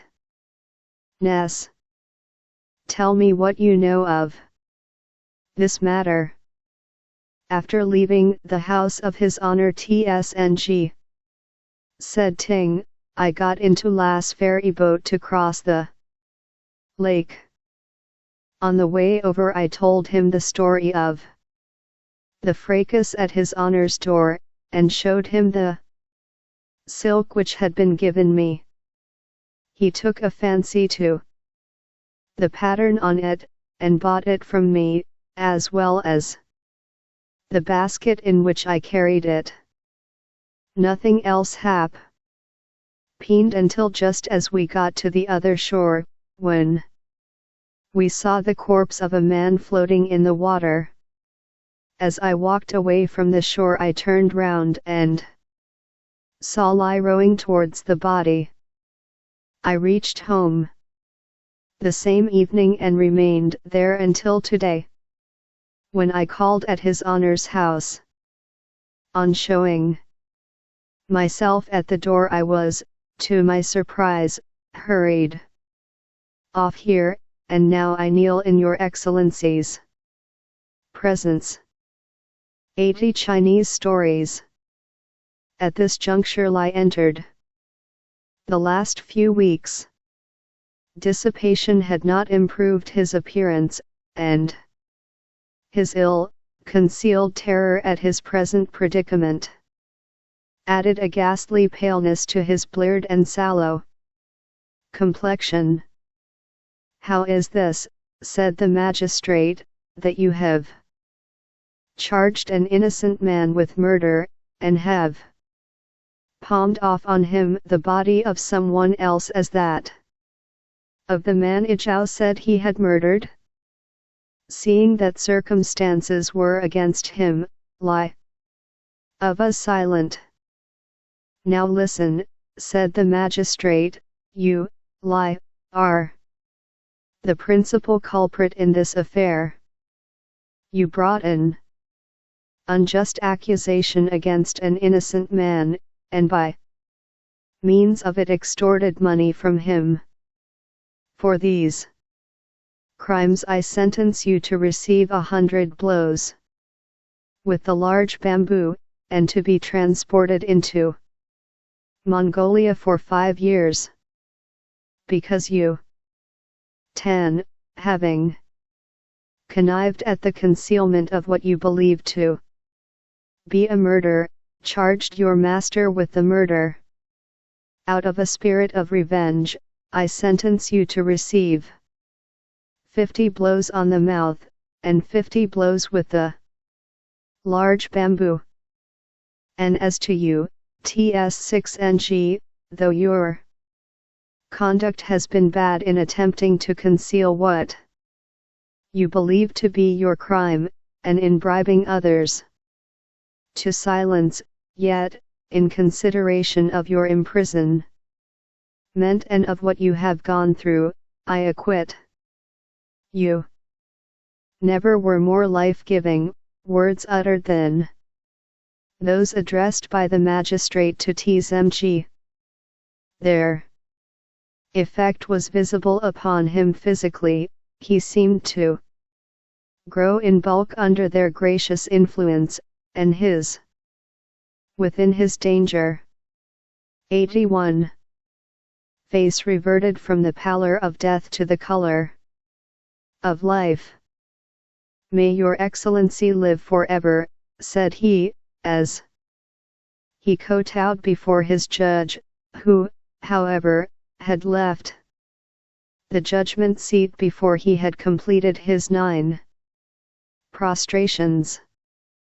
As the magistrate turned away from the hall, he met Mr. Tso, who had come to call upon him. So our friend T's dining has got off, I see, said his visitor. Yes, said the magistrate, but I have quite come round to your estimate of his character. He is a poor creature. I sent a much finer fellow to the execution ground yesterday. Marked it as the Etermeis to the prison. Page 64. 82. The twins. From the Chinese Op Wu Ming. N. He saying commonly attributed to Mencius that marriages are made in heaven, is one of those maxims which UNFR Tunatili find their chief port in the host of exceptions which exist to the truth which they lay down. Not to go further for an instance than the street of longevity, in our notable town of King Chow, there is the case of Mr. and Mrs. Ma, whose open and declared animosity to each other would certainly suggest that the mystic invisible red cords with which fate in their infancy bound their ankles together were twined in another and far less genial locality than Mencius dreamed of. The twins. 83. With the exception of success in money-making, fortune has undoubtedly withheld its choicest gifts from this quarrelsome couple. The go-between who arranged their marriage spoke smooth things to Ma of his future wife, and described her as being as amiable as she was beautiful, or, to use her own words, as pliant as a willow, and as beautiful as a gem, while to the lady she upheld Ma as a paragon of learning, and as a possessor of all the virtues. Here, then, there seemed to be the making of a very pretty couple, but their neighbors, as I have been often told, were not long in finding out that harmony was a rare visitant in the household. The daily wear and tear of life soon made it manifest that there was as little of the willow as of the gem about Mrs. Ma, whose coarse features, imperious temper, and Dora nagging tongue made her anything but an agreeable companion, while a hasty and irascible temper made Ma the constant provoker as well as the victim of her ill humors. By a freak of destiny, the softening influences of the presence of a son has been denied them, but en revanche they have been blessed with a pair of the most lovely twin daughters, who, like pearls in an oyster shell, or jewels in the heads of toads, have grown up amid their sordid surroundings free from every contamination of evil. They are beyond question the most beautiful girls I have ever seen. In figure they are both tall and finely shaped, with plastic waists and gracefully bending forms. In feature, for both, daffodil and convolvulus, as they are called, are so exactly alike, that in describing 184 Chinese stories I describe both, they are lovely, having eyebrows like half-moons, eyes which are so lustrous that one would expect them to shine in darkness, lips of the most perfect vermilion, finely shaped noses, and softly modeled cheeks. In fact, they are more like children of the gods than the daughters of men, and from all I have ever heard of them, their tempers and dispositions are counterparts of their outward appearance. All these charms of mind and of person were, however, quite lost upon their sordid mother, who until lately regarded them as though they were of the same mold as herself. So much so, that when they reached the prescribed marriageable age, instead of proposing to seek the empire for two incomparables to pair with such matchless beauties, she announced to her husband, in her usual brusque and overbearing manner, that she intended to look out for two rich young shopkeepers as husbands for the girls. The moment she chose for making this announcement was not happily timed.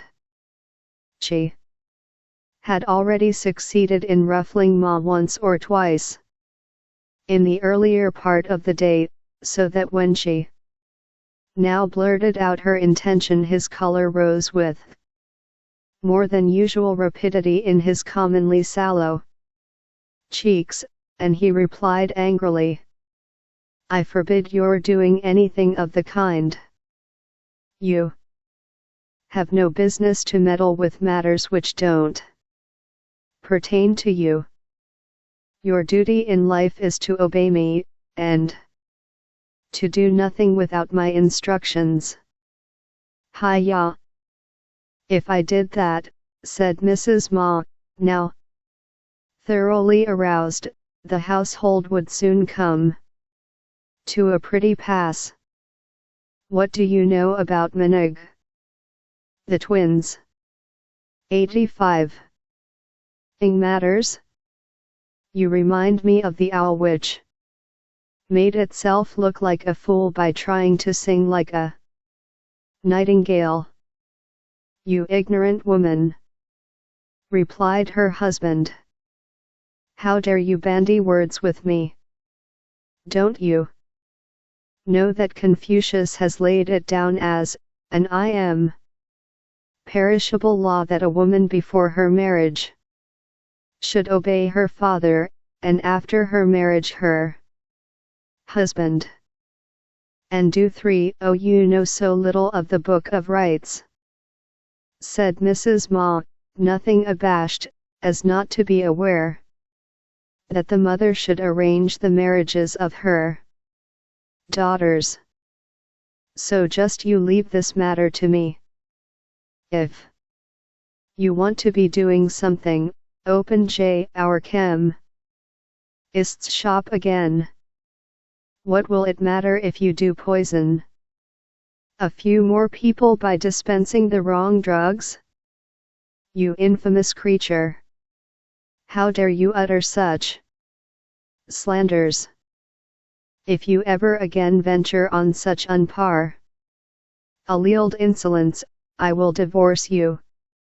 For remember that one of the 7 grounds for divorce is violence of language. And how would you like to be turned adrift into the cold world at your age, and with your anything but pleasing appearance?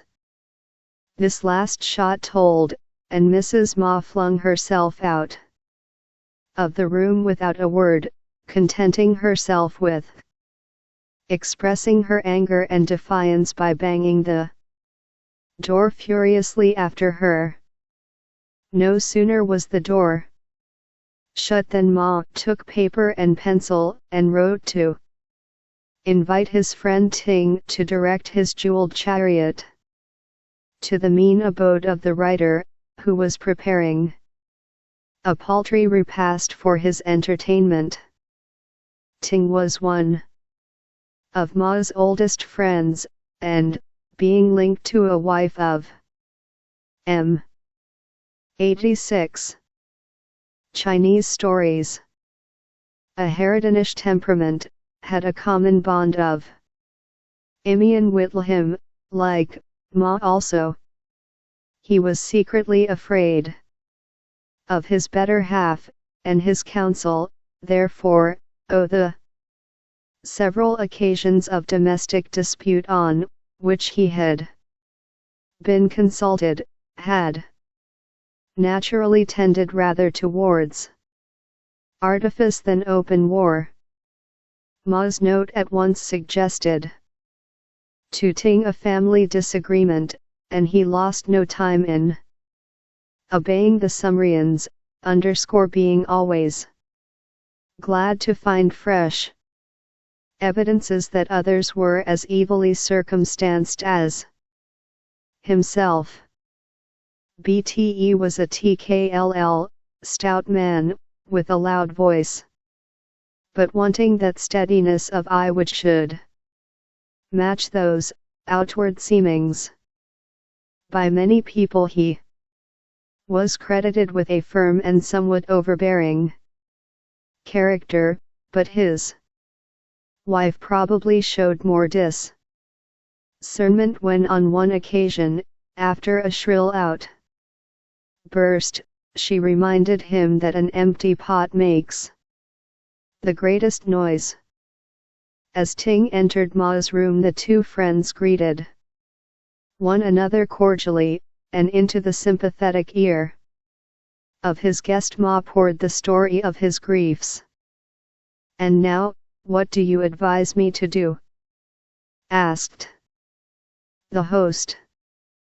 "My insignificant daughters have arrived at a marriageable age, and though they profess an aversion to matrimony and a contempt for the young men of this place, I consider it my duty to settle them in life. But I see clearly that if I am to do it at all, I alone must be the doer. My wife's views are so invariably opposed to mine, that it is hopeless to attempt to act in harmony with her." "Well," replied Ting, "I myself always act on the principle of the proverb, what the eye does not see, the heart does not grieve after. I have on Sev. The twins. 87. Errol occasions made family arrangements without let ting my wife into the secret until the time for interference has passed, and then, of course, she has been compelled to accept the inevitable. It is true the artifice has resulted in very unpleasant outbursts of wrath, but that is nothing. Nothing, my dear Ma. Here Ting's voice, in spite of his brave words, bled, as a recollection of certain domestic scenes came back to his memory. Besides, I have in this way succeeded in asserting my position as master of my own household. And my advice to you in your present circumstances is that you should do likewise. If you have made up your mind to marry your daughters, employ a go-between to look out fitting partners, and make the necessary arrangements without saying anything to your wife about it. Then, when the presents have been sent and the cards exchanged, she will find it as easy to dam up the river with her pocket handkerchief as to bar their marriages. Excellent. Excellent. Said Ma, I will act upon your advice. But I must be very circumspect. Ting, very circumspect, for /IRS Ma has a number of old cronies about her, who gather gossip from stone walls, rumors from the wind, and scandal from everything. Perhaps then it would be as well, replied Ting, rising to take his leave, if you were to make use of my study for seeing the go-between and others whom you may wish to employ in the affair. It is quite at your disposal. 10,000 thanks, said Ma. Your advice. 88 Chinese stories has made a man of me, Ting, and your kindness has carved for itself a place in my heart in which it will be forever enshrined. Meanwhile Mrs. Ma, although for the moment discomfited, was by no means inclined to give up the struggle. After a short communing with herself she sent for Daffodil and Convolvulus, and announced to them her intention of forthwith providing them with husbands of their own rank in life, directing them at But, mother, we do not wish to marry. The same time to JJR's of absolute silence on the subject to all but old golden lilies, their maid and chaperone. But, mother, we do not wish to marry, said Convolvulus, least of all to be tied for life to the sort of young man whom you are kind enough to contemplate for us. Why should we not remain as we are? The twins. 89. You are too young to understand such matters, replied Mrs. Ma. I have seen mischief enough arise from leaving young girls unmarried, and I am determined that you shall not be exposed to any such danger. Besides, I have been so bothered lately by suitors, who, it seems, have heard of your beauty, that I shall have no peace until you are settled. I remember, mother, put in Daffodil, that as you have no sons, you and father are dependent on us to tend and wait upon you. Then, mother, we ex so perfectly happy in each other's society that we need no other companionship, and it would break our hearts to be separated from each other and from you. I am touched by your expressions of affection. My children, answered their mother, but my mind is quite made up, as I have just told your father, who is foolish enough to think, poor man, that he ought to have the management of the business. And now go back to your embroideries, and remember what I have said to you about keeping the matter secret. Mrs. Ma's announcement, although not altogether unexpected, fell with a heavy blow upon the twins, who had other and deeper reasons than those they had expressed for disliking the idea of having husbands of their mother's choice forced upon them. Women seldom, if ever, in the first instance give their real reasons, at least in China. Their habit is to fence them round with a succession of outworks, in the shape of plausible excuses, which, if strong enough to resist the questioner, preserve inviolate their secret motives.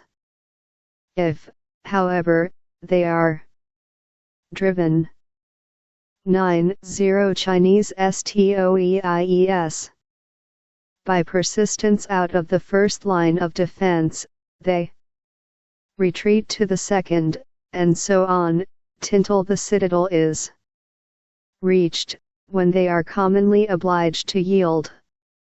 Though even then they generally manage to march out with all the honors of war. In this case Mrs. Ma had no motive for breaking the fence of the twins, and so never learned, as she might otherwise have possibly done, that though the garden wall was high, it was not too hard to climb, and that often when she fancied her daughters were engaged at their embroideries,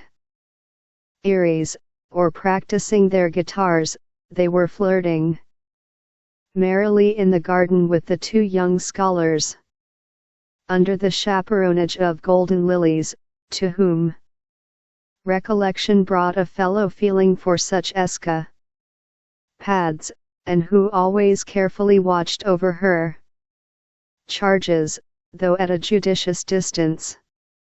These two youths, Messrs. Tsio and Te, presented the real obstacles to the adoption of Mrs. Ma's proposals by the twins, and it was at least evidence of the good taste of the young ladies that they preferred them to the young men of the shopkeeper class, among whom their mother thought to find them husbands. It was true that neither Tsin nor Te had at that time much of this world's goods, nor did there appear any immediate prospect of their being able to marry, for their fathers, who were ex-officials, were unendowed with anything beyond the savings they had accumulated during their terms of office, and these were not more than enough to enable them to end their days in retired comfort. In these circumstances the ambitions of the young men centered in their chance of winning official rank. The twins. 91. At the examinations of Tsin's success, no one who had sounded the depth of his scholarship had any doubt. Te, however, was by no means so gifted. His essays were dull reading, and his odes were wooden things, painfully elaborated in accordance with purely mechanical rules. He had none of the facility with which Tsin struck off a copy of verses, and could no more have penned the lines to Daffodil's eyebrows, which first attracted the attention of the sisters to the young scholars, than he could have flown. It was on the occasion of the Feast of Lanterns at the beginning of this year that Tsin and Te first became aware of the existence of the twins, who, under the charge of golden lilies, were on the evening of that festival admiring the illuminations in the streets. Struck by the incomparable beauty of the young ladies, the youths followed them about in blank amazement, until Tsin's imagination having been suddenly fired by seeing an expression of delight pass over Daffodil's beaming countenance at the sight of an illumination more brilliant than usual, he hurriedly penned a stanza, in which the ideas of willow leaf eyebrows and jade-like features were so skillfully handled, that when it fell into that young lady's hands she was lost in admiration at the grace and beauty of the lines.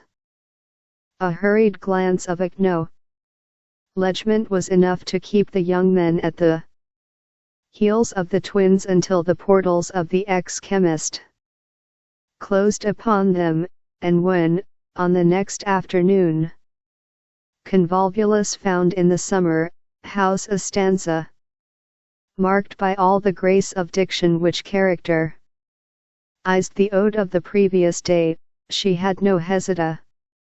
92 Chinese STOEIES. Tian in ascribing the authorship to the same gifted being. This message of homage was a prelude to a hurried visit paid and received beneath the bunches of wisteria which hung around the favorite garden retreat of the twins, and this again to other and longer interviews, in which Tsin gradually came to devote himself to Daffodil, and Te to Convolvulus. It was while toying at one such meeting that the twins were summoned to hear the designs which their mother had formed for their future, and when they left the maternal presence, it was with feelings akin to despair that they poured their griefs into golden Lily's sympathetic bosom. "What are we to do?" was their plaintive cry. "Do?" said Golden Lilies cheerily. "Why, do as the juggler did who was sentenced to death last year. You have always some wise saying or queer story. Ria oi, dear Golden Lilies. But explain, what did the juggler do except die?" "That is just what he did not do, for Hen the Emperor told him that his life should be spared on condition that he made the Emperor's favorite mule speak. The man undertook to do it within 12 months by the calendar. What a fool he must have been." So his friends said, but he replied, "Not so, for many things may happen in a year. The mule may die, or the emperor may die, or I may die, and even if the worst comes to the worst, and none of these things happen, I shall at least have had another year of life. Now, though you are not in such a parlous." The twins. 93. State as the juggler was, yet, as you cannot resist your mother, you had better appear to submit, and trust to the chapter of accidents. But Mrs. Ma was evidently disposed to leave as little as possible to accident, for the very next morn she sallied out in her sedan chair, and paid a visit to a well-known go-between in the town. This woman, delighted to have the credit of arranging the marriage of the beautiful twins, chose from her list of bachelors 2 young men, one the son of a silk mercer and the other of a salt merchant, who fulfilled Mrs. Ma's main requirement of being rich. They are nice young men, too, she added, though neither of them is likely to attract the admiration of the goddess of the North Star like the matchless Chong, Le. But if ugly men never mated, the imperial race of China would soon die out. I don't care a melon seed, said Mrs. Ma, as she ate 2 or 3 of those delicacies from the dainty dish by her side. About beauty in a man, none can be called deformed but the poor. Money is beauty, and to my mind the true deformity is an empty purse. So please make the proper overtures at once, and let me know the result. I have reasons for wishing to preserve secrecy in this matter, and I would therefore beg you not to talk of it until all is arranged. It was not long before the go-between reported confidentially that her proposal had been received both by the silk mercer Yang and the salt merchant Le on behalf of their sons with enthusiasm. Nor did n.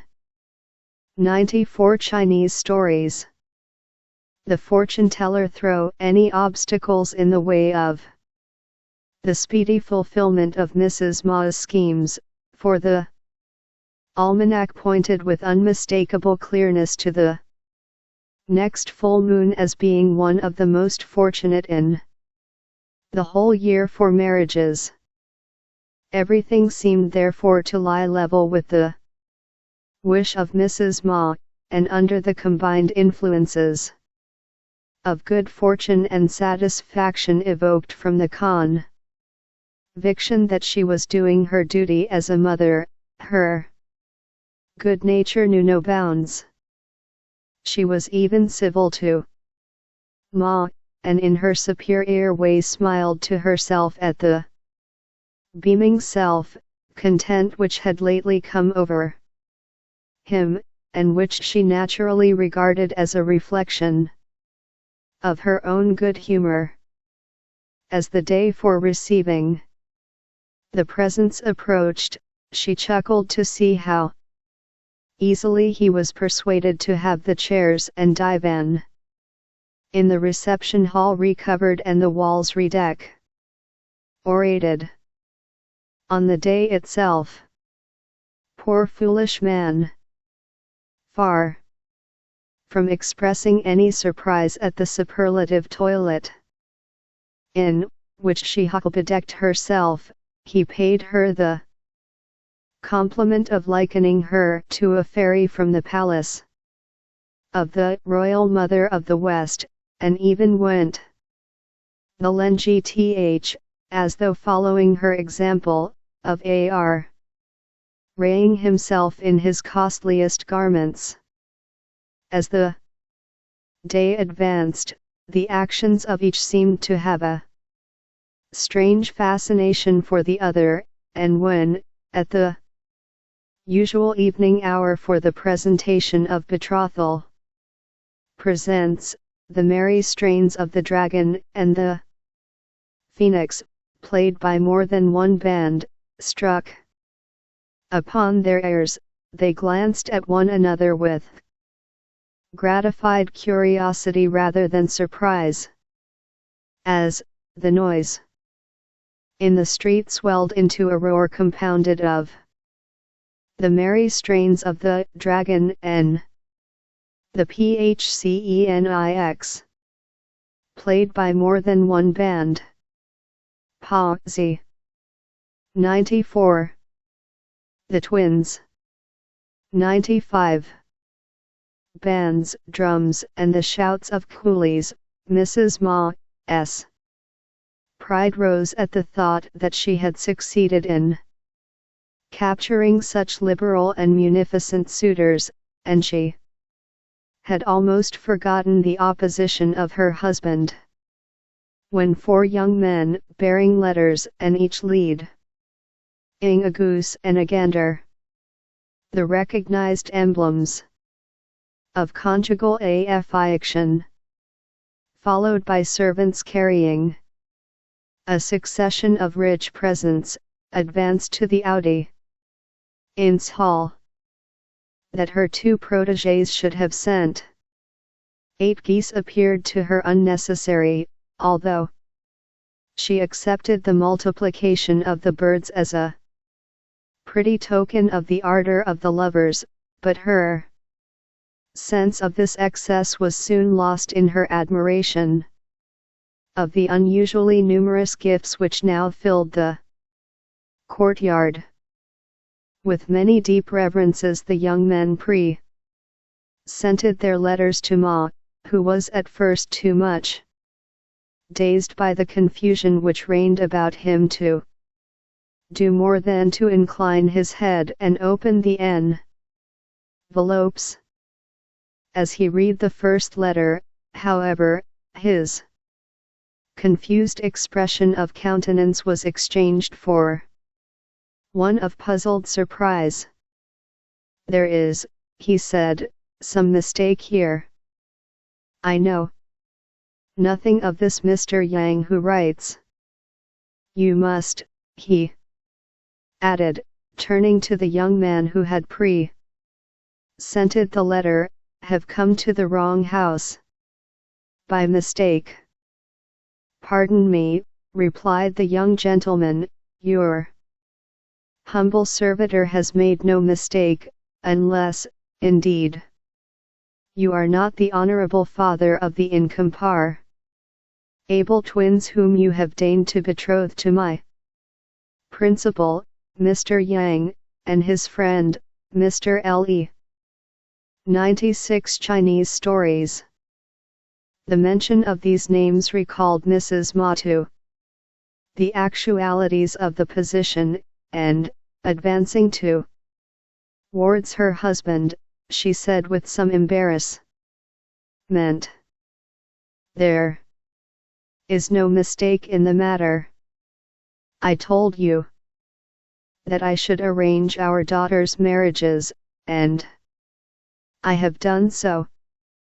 Messrs. Yang and Le are the gentlemen I have chosen, and these are their presents in due form." For a moment Ma looked at her in angry astonishment, and then, as the whole affair took shape in his mind, he lost all control over himself, and, trembling with passion, he broke out, "You stupid, obstinate woman, how dare you disobey my orders and practice this deceit upon me? By what pretense of right have you ventured to interfere in this matter? You have brought disgrace upon me and infamy upon yourself. Have arranged alliances for the twins with the sons of my friends, Messrs. Tsai and Feng, and it is these they shall marry and no others." Then turning to Yang's and Li's young squires, he added with scant courtesy, "Take away your gifts, young men, and tell your principals that this rebuff serves them right for dealing in an underhand way with a headstrong woman." "Don't listen to him," cried Mrs. Ma. "I accept your presents. Take them away," shouted Ma. "You shameless boor!" screamed Mrs. Ma. "You miserable, vaporing, good-for-nothing! Do you Talk to me of daring and venturing? Why, you. The twins. 97. May thank Buddha that you have got a wife who knows how and when to act, and I tell you that your friends Tsai and Feng may as well try to join the hare in the moon as hope to raise the veils of my daughters. So if these young men represent them, they had better be off at once and take their rubbish with them. This was more than Ma's irascible nature was able to endure, and raising his hand to strike, he rushed. Mrs. Ma stood ready for the assault at his wife. Fortunately his servants were near enough to intervene, and an exchange of blows for Mrs. Ma had seized a flute from an amazed musician, and stood ready for the assault was for the moment averted. Foiled in finding the natural outlet for his rage, Ma, with as wild gesticulations as were possible, with a man holding each arm and a third dragging at his skirts, shouted orders to his servants to turn 98 Chinese STOEIES.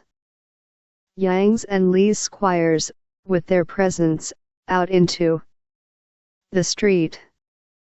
With equal vehemence Mrs. Ma invoked the direst misfortunes and deepest curses on the head of anyone who ventured to lay hands on them, and at the same time called on her partisans to throw the other people and their gifts out of doors. The hubbub thus created was aggravated by the incursion of idlers from the street, some of whom presently took sides, as the squires and their followers showed signs of acting on the taunts and adjurations of Ma and his wife. From words the adverse hosts speedily came to blows, and a scene of indescribable confusion ensued. The presents, which had made such a goodly show but a few minutes before, were broken to pieces and scattered over the courtyard, while the 8 geese, with outstretched wings and wild cacklings, flew, seeking places of refuge.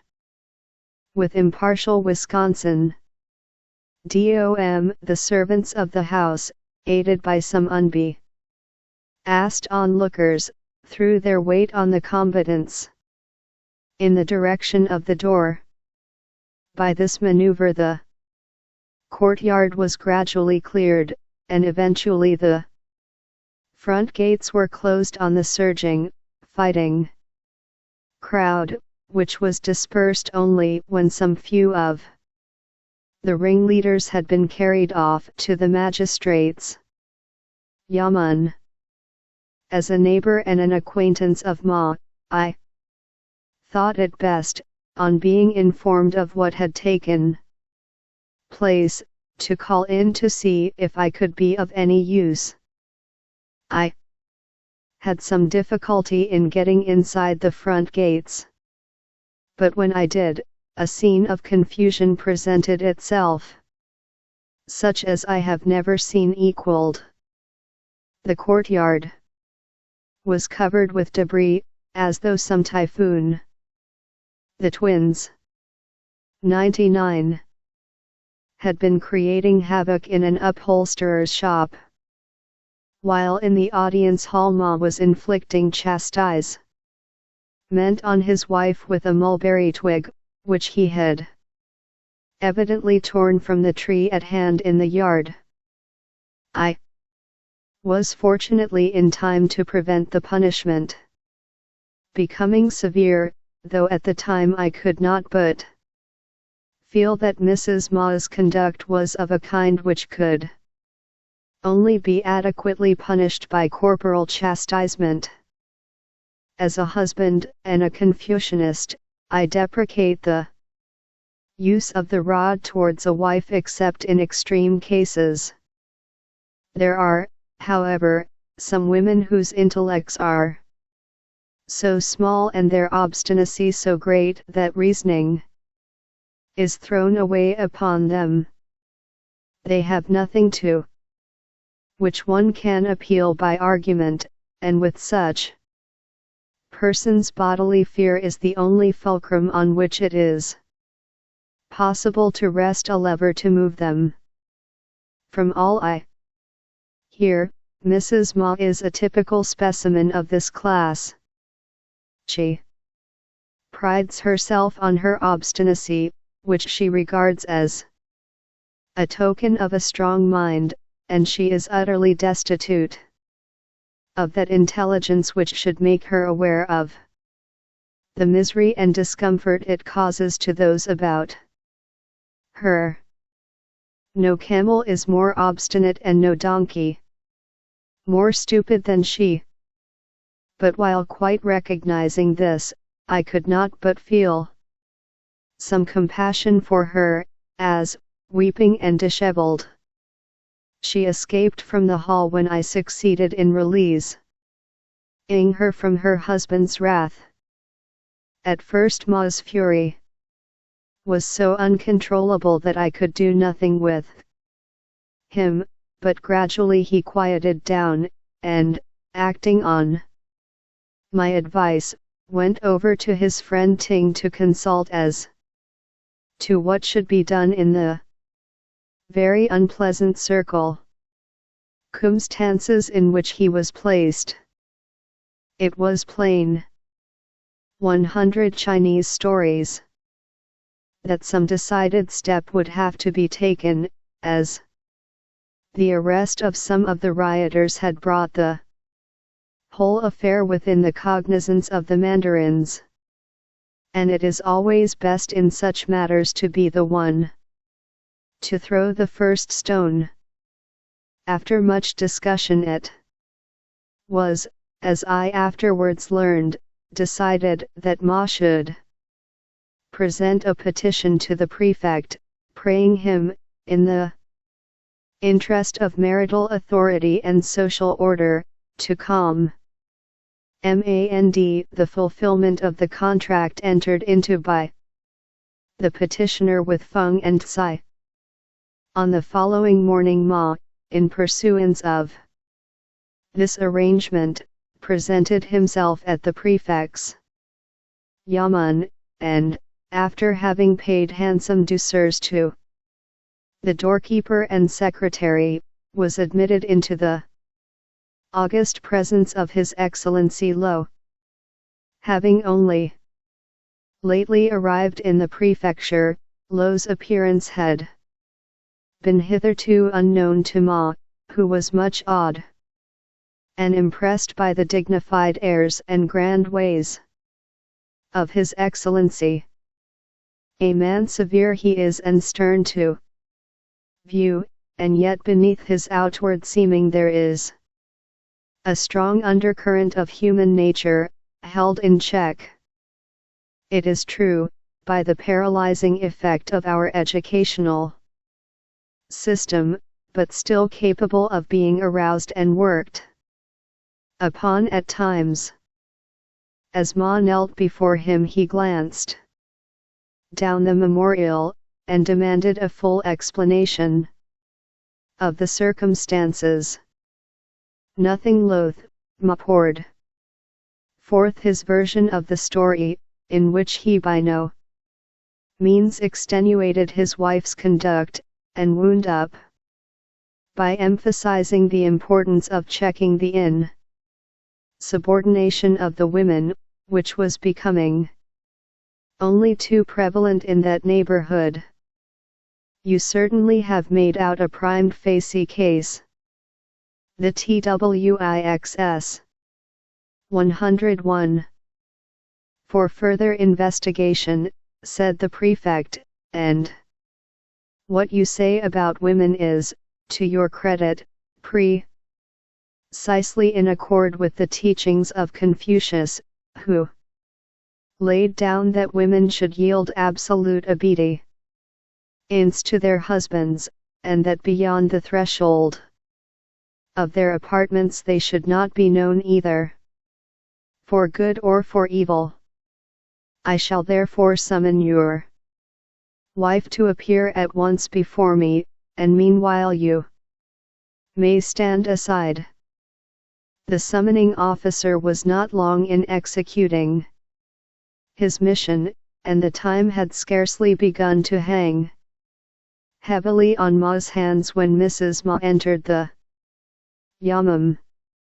That lady looked anything but comfortable when she saw her husband talking with an assured air to the officers of the court, and answered his glance of recognition with the kind of look that a house dog gives a stranger cur when it crosses his threshold.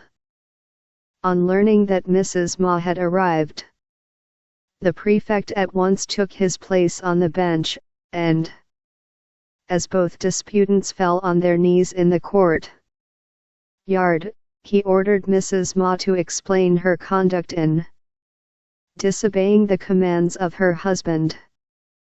May it please your excellency, she began, I am a poor ignorant woman. So far I am with 3OU, said the prefect, but go on with your story. And, your excellency, I have always tried to do duty by my husband and children. That is not the point. Tell me why, when your husband had forbidden you to interfere in the matter of the marriage of your daughters, you persisted in doing so. 102 Chinese stories. May it please your excellency, my great-grand mother. Oh, may curses rest on your great-grandmother, shouted the prefect, losing patience. Speak to the matter in hand or you shall be flogged.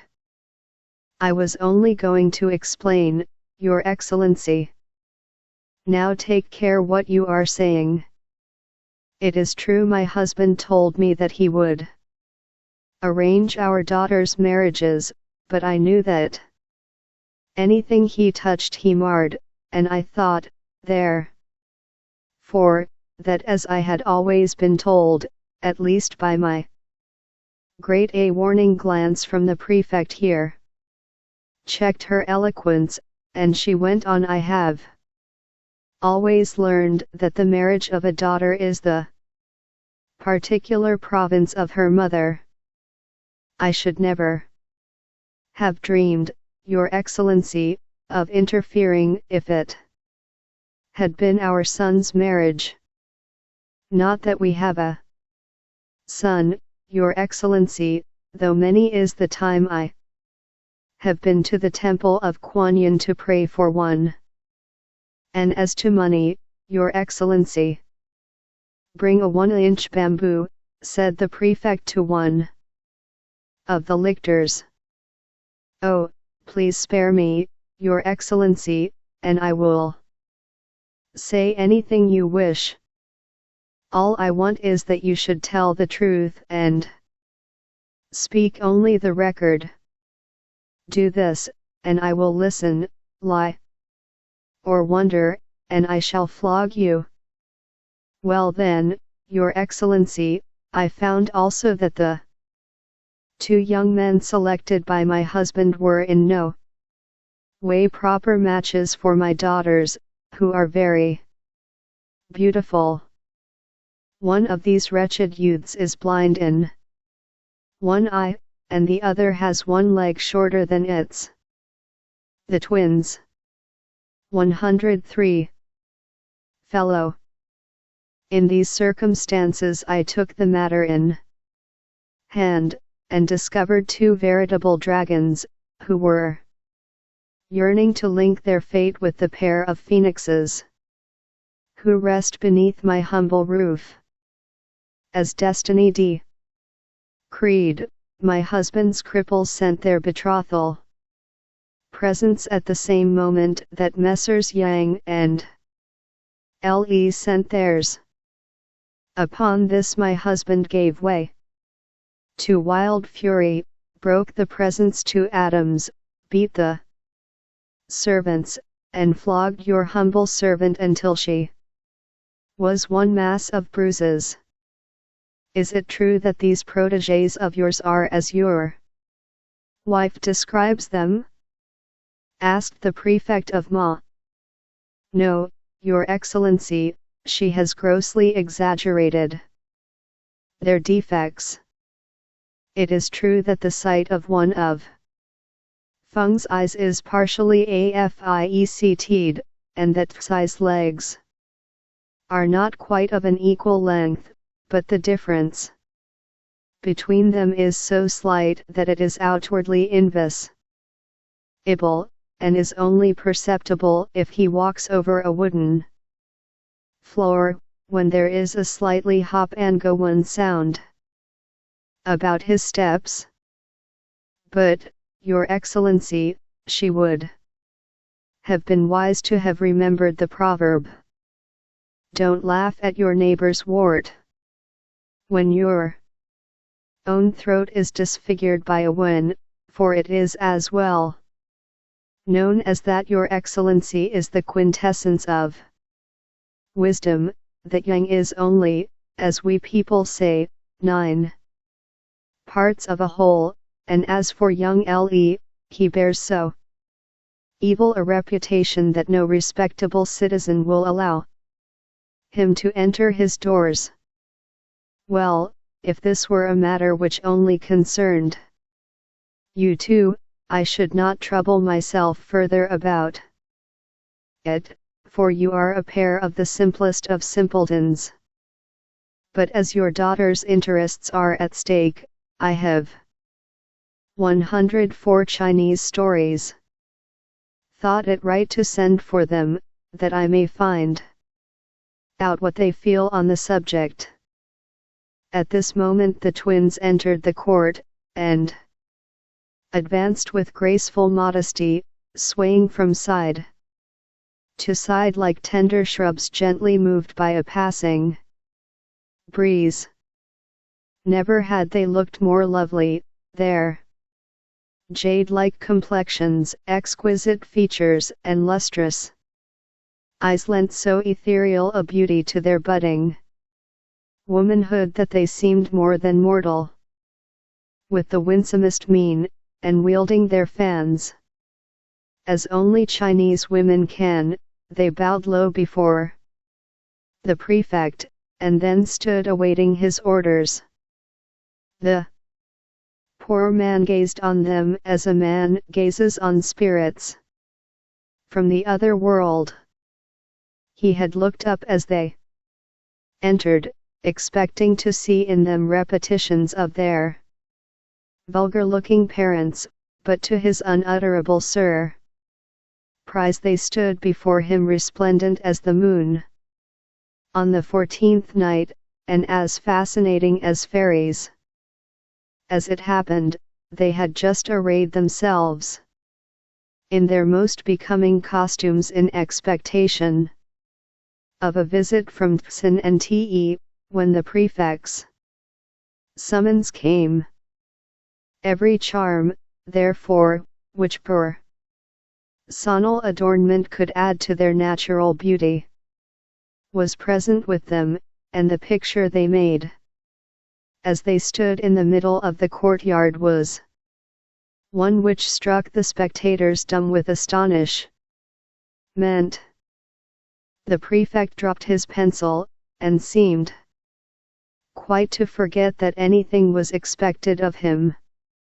And for the moment no one, except the twins and their parents, did expect anything from him, for one and all, secretaries, tinctures, lictors, and clerks, were so ravished by the sight, that all conscious the twins 105 ness of the fitness of things was lost to view.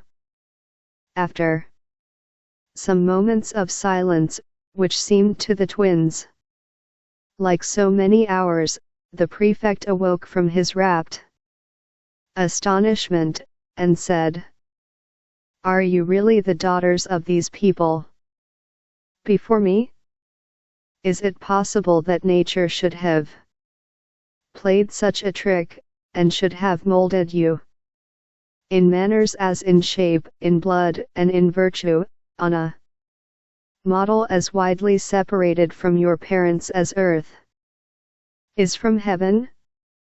"May it please your excellency," replied Daffodil, in a low and nervous tone, "we are the children, the only children of these our parents." "Come nearer," rejoined the prefect, in a voice that had no stern judicial ring about it, "and speak without reserve to me, for if I do not espouse your cause and shield you from wrong, may my father's ashes be scattered to the wind, and my mother's grave be dishonored. Tell me, now, have you any desire to marry any of the 4 suitors your father and mother have provided for you? And if you have, tell me to which you incline.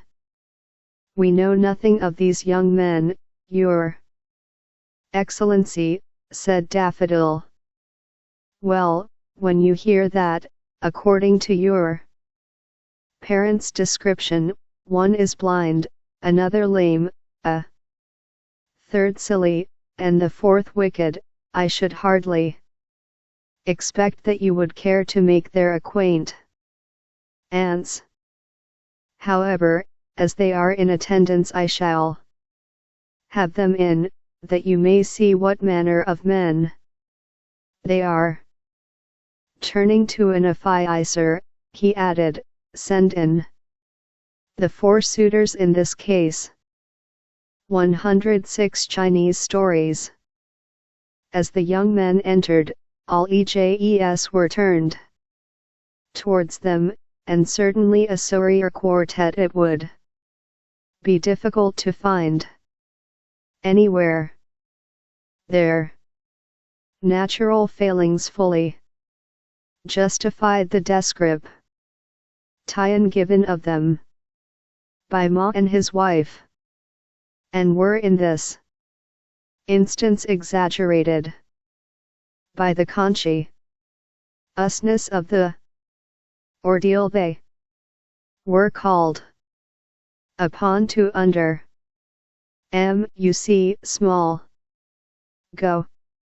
The pre-VVI millimeter pound G looked at them with surprise and disgust, and the twins, who held Tsin and Te as their models, regarded them with horror from behind their fans.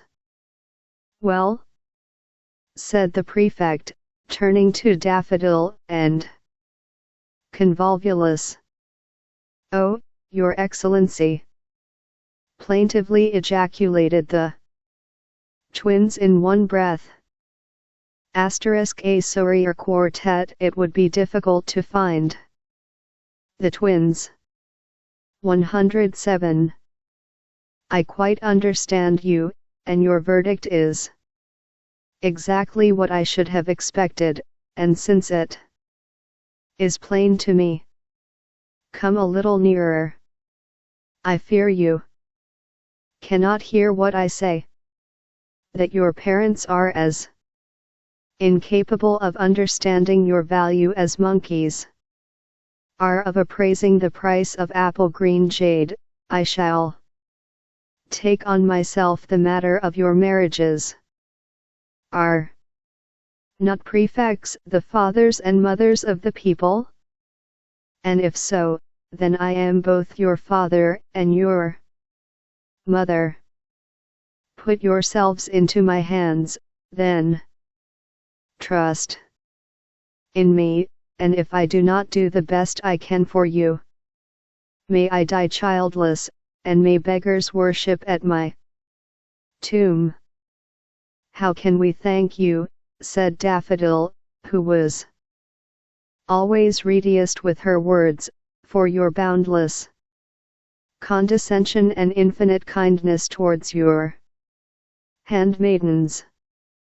May your excellency live for 10,000 years, and may descendants of countless generations cheer your old age." "Thank you for your good wishes," said the prefect. "I must take time to consider the course I shall pursue, and will let you know the result." Then, turning to Ma and his wife, he said in quite another tone, "Take your daughters home, and do not venture to make any arrangements for their future until you hear from me." So saying he rose, but, contrary to his usual habit, waited to arrange his papers until the sylph-like forms of the twins had disappeared through the folding doors, when he retired precipitately. The next morning Ma was surprised by a visit from the prefect, who had found it necessary, he said, to 108 Chinese stories inform the twins in person of his intentions towards them. Having greeted his wards with all the affection of a guardian, he said, "On thinking over the matter of your marriages, I have determined to hold an examination preliminary to the coming official examination, and I propose to offer you as the prizes to be awarded to the 2 scholars who shall come out at the top of the list. In this way we shall have at least a guarantee that your husbands will be learned, and likely to gain distinction in official life. But suppose," put in Convolvulus timidly, "they should be married men?" "Ah, I never thought of that," said the prefect, laughing. "Well, I will tell you what I will do. It happens that a hunter brought me in this morning a brace of the most beautiful gazelles, and these I will give to the 2 top married men, as dim and bleared emblems of the still more lovely creatures which will fall to the lot of the 2 successful bachelors."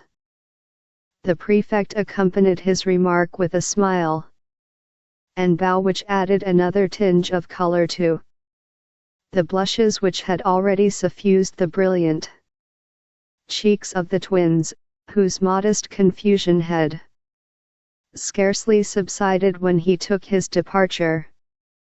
The appearance, 2 or 3 days after this interview, of a semi-official proclamation announcing the examination and specifying the prizes in store for the winners, produced the wildest excitement in the town. The proceedings before the prefect had the twins 109 become notorious, and the rare beauty of the twins was, if possible, exaggerated by the 1,000-tongued rumors which spread of their exceeding loveliness.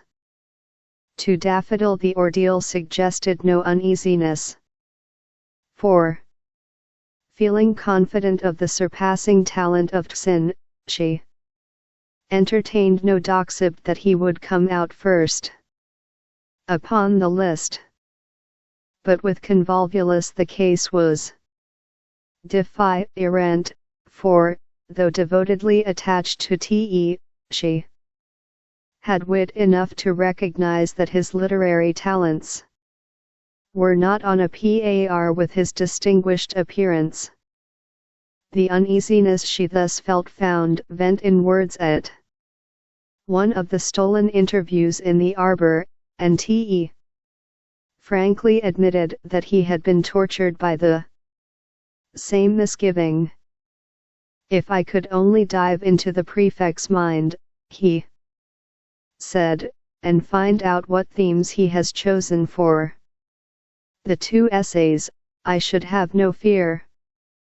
These words sank deep into Convolvulus's soul, and in a conversation with Daffodil, in which she expressed her fears for T.E., she repeated what he had said, adding, "Do you think that we could worm out of the prefect something about the themes he is going to set?"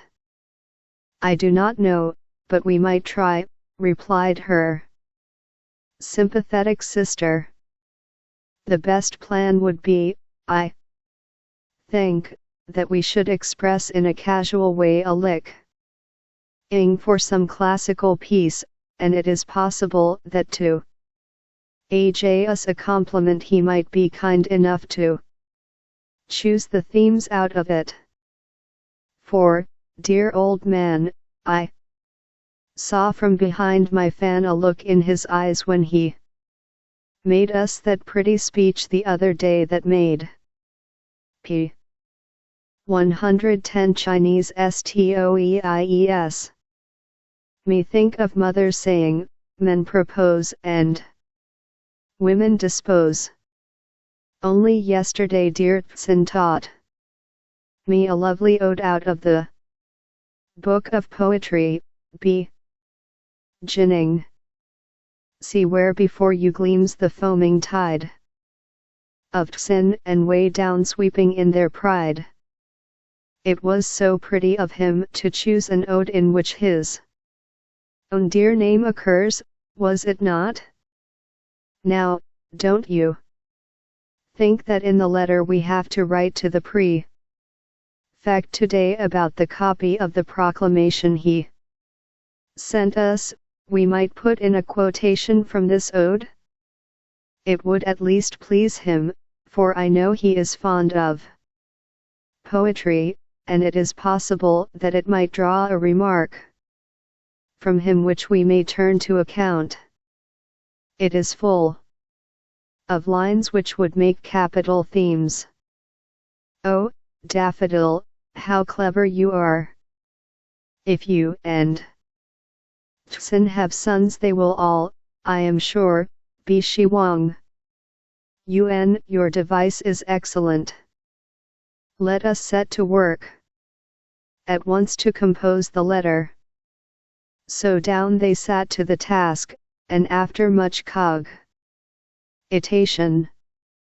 Daffodil drafted the following: "May it please your Excellency, your humble servants on their knees have received the jade-like epistle and proclamation which you deign to send them. With rapture they have admired the pearl-like style of your brilliant pencil, and with endless gratitude they recognize your kindness and bounty, which are as wide and far-reaching as the gardens beyond the way described in the book of poetry. Now, what do you think of that?" said Daffodil. "Won the title of the senior wrangler of the empire."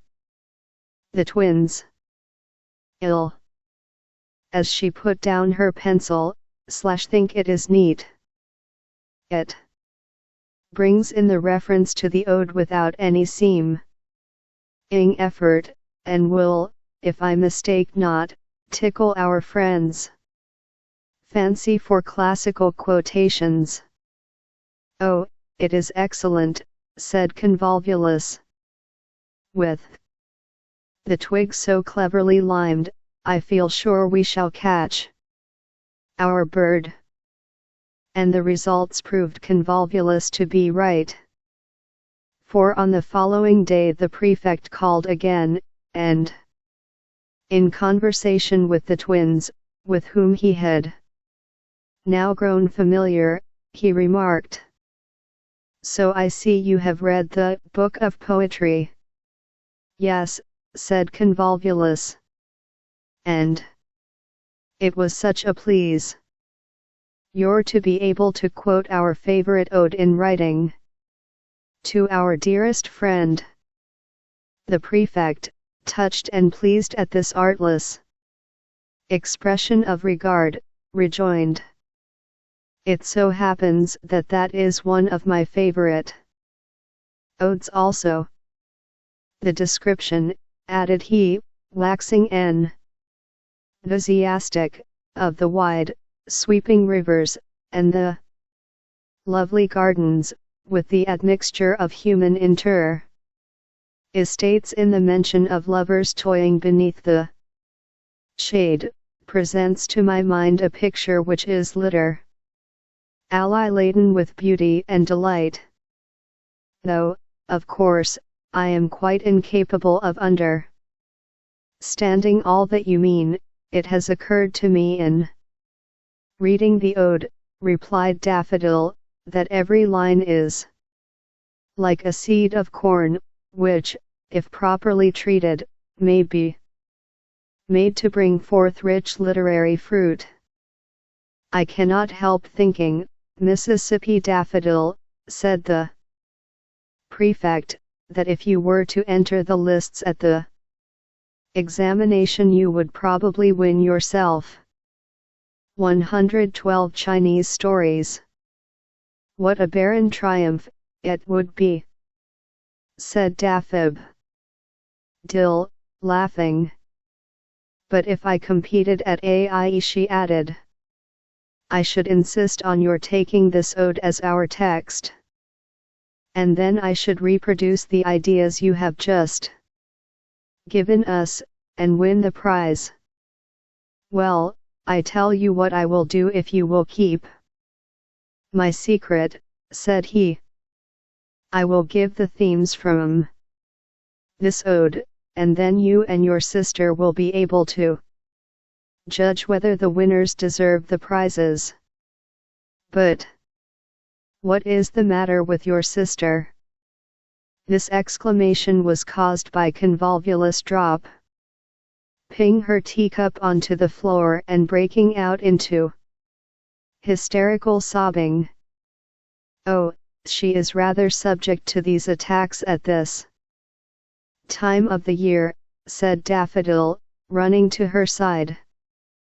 "Will you excuse my attending to her? Don't think of me for a moment. Please look after your sister. I will go off at once, and shall send over in the afternoon to inquire how she is."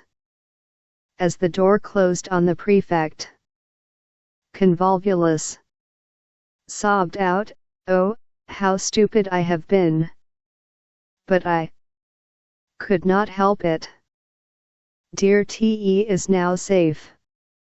That afternoon there were great rejoicings in the summer house, and Daffodil's finesse was eulogized in terms which to an unprejudiced observer might have seemed adulatory.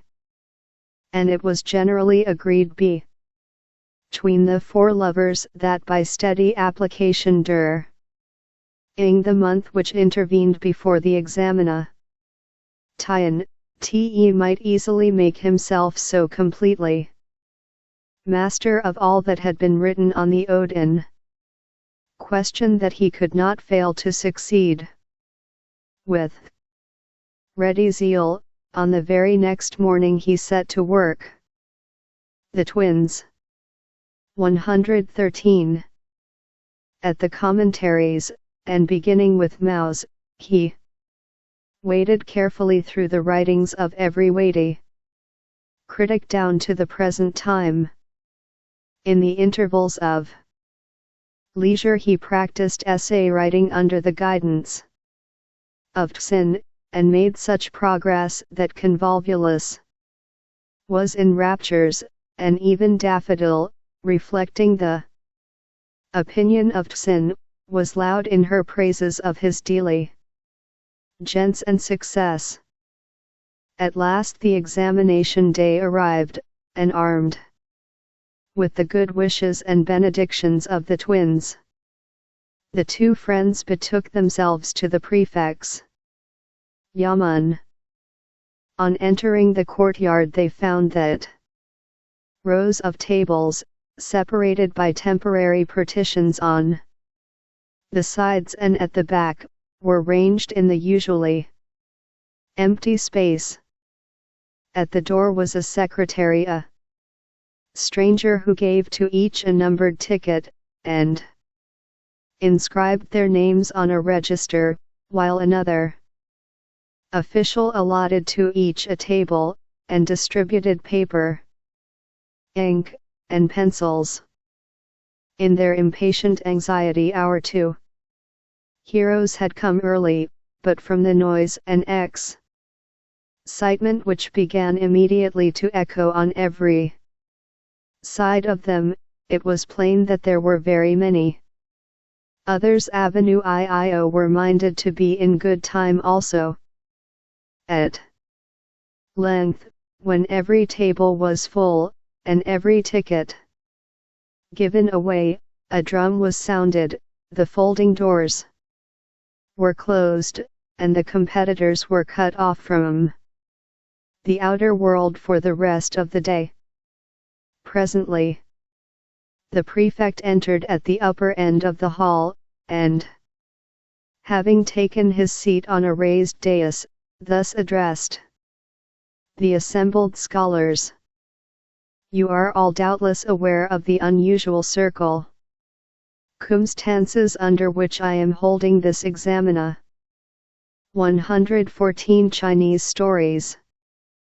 Tian, and I take it for granted that you are cognizant of the prizes which are to be won by the two most successful competitors. Many an eye sparkled at this reference to the twins. The two themes on which I shall ask you to write as many essays are taken from the ode of the Book of Poetry, entitled The Tsin and the Way. Here Te gave a great sigh of relief. The first consists of the two opening lines. See where before you gleams the foaming tide of Tsin and way down, sweeping in their pride. And the second, of what I may call the refrain of the ode. Beyond the watery waste of mighty way, there blooms a garden rich in blossoms gay, where lads and lasses toy in shady bowers, and pelt each other with soft-scented flowers. You will have observed that a secretary, who has been kindly lent me for the occasion by the Viceroy of the province, took down your names at the door, placing them on his scroll opposite the numbers COR, responding with those on your tickets.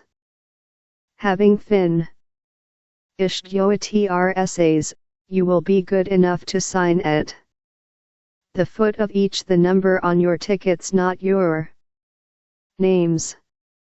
After the papers have been examined, and the order of merit arranged, this sealed envelope, which I hold in my hand, and which contains the secretary's scroll, will be ojadined, and the names of the winners ascertained and announced.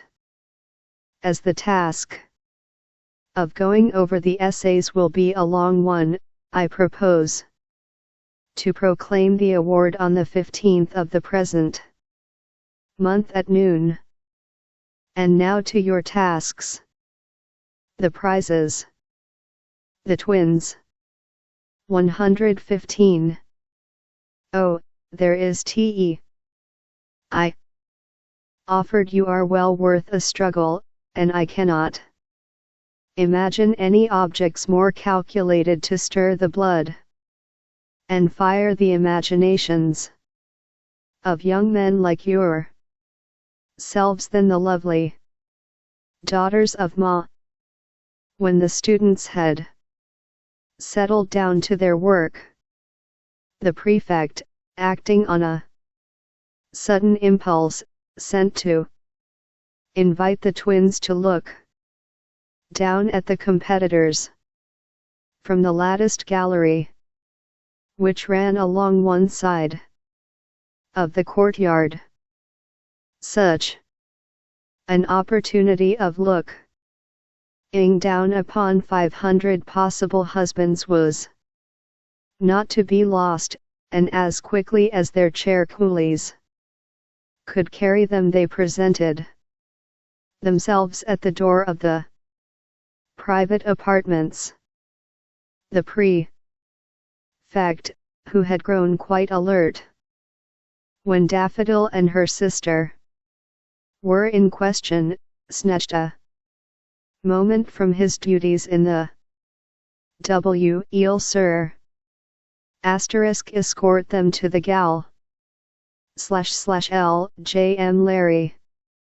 Once alone, they eagerly scanned the 500 for the lineaments of their lovers. "Oh, there is T.E.," said Daffodil. "I know him by the lie of his pigtail." "Where do you mean?" asked Convolvulus, seeing T.E. is in difficulties. 116 Chinese stories that her sister was looking in quite another direction to the one in which her eyes had been riveted for some minutes. In the front row, and about the 10th from this end. "Why, you silly thing, there the dear fellow is, sitting in the 4th row, with his sleeves tucked up, and his spectacles on." "Well, then, all I can say is, that there is another young man with a pigtail exactly like T's. Do you see Tsin?" she added, after a pause. "H6 is writing as though his life depended on it, and smiling at times as though some happy thoughts were crossing his mind." "Oh!" exclaimed Convolvulus presently, "T.E. is in difficulties. He is biting the end of his pencil, he always does when he is stranded for want of matter. I wish I were by him to encourage him." "I don't think your presence would be likely to add much to the concentration of his thoughts," remarked her sister. "Oh, there, he is off again. I wonder what thought suggested itself to him at that moment. Do you know, I sometimes think that T.E. and I are able to communicate mentally by speechless messages. For I have several times found that we have both been thinking of the same thing at the same moment." "Oh, wonderful, wonderful, wonderful. But now we must be going, or those men near us will hear us chattering." So sending a dutiful farewell to the prefect, they returned home to await the arrival of their lovers, who had promised to report progress after they leaned over to greet their lovers. II6. The TWMS 117. Labors of the day. As the shades of evening fell, the sound of well-known footsteps brought the sisters to the balcony of the summer house, and as they leaned over to greet their lovers, the young men instinctively paused to admire the beauty of the picture they made. Their light and graceful forms, clothed with all the taste and brilliancy of richly embroidered robes, and their exquisite features lit up with pleasure and expectancy, presented a foreground which found fitting surroundings in the quaint carving of the arbor and the masses of wisteria blossom, which drooped like bunches of grapes from the eaves and every coign of vantage. "Well?" they asked. "Good news," was the answer. The prefect was as good as his word, and everything turned out exactly as we had expected. "That is capital. But we were sorry you did not sit together," said Daffodil. "How do you know that we did not?" said Tsin, with surprise. "And why, did you tuck up your sleeves, as though you were going to contend with a sword, rather than with a pen?" said Convolvulus. "Now, who told you that I tucked up my sleeves? Confess, or I'll—" "Oh, what a pair of unsympathetic mortals you are!" broke in Daffodil, who was too happy to be silent. "There were we looking down upon you from the latticed gallery, and you were no more conscious of our presence than if you had been made of stone." "And, dear," said Convolvulus, "once when Q. 118 Chinese stories, your ideas had evidently forsaken you, I longed to be at your side to help you out. And I think my long wish must have been of some use, for almost immediately you set to work again. 'Let us go for a stroll in the garden, and we will talk it all over,' was the reply of the enamored Te. The 10 days which elapsed between the examination and the announcement of the results passed slowly with Tsin and Te, and were mainly occupied in going over each point they had made and each opportunity they had missed. In the preliminary studies, Tsin had among other points striven to impress upon Te the importance of drawing a comparison between the effect of the licentious music of the state of Qing, as illustrated by the manners of the people described in the ode, and that produced by the austere strains of A Yen Ei.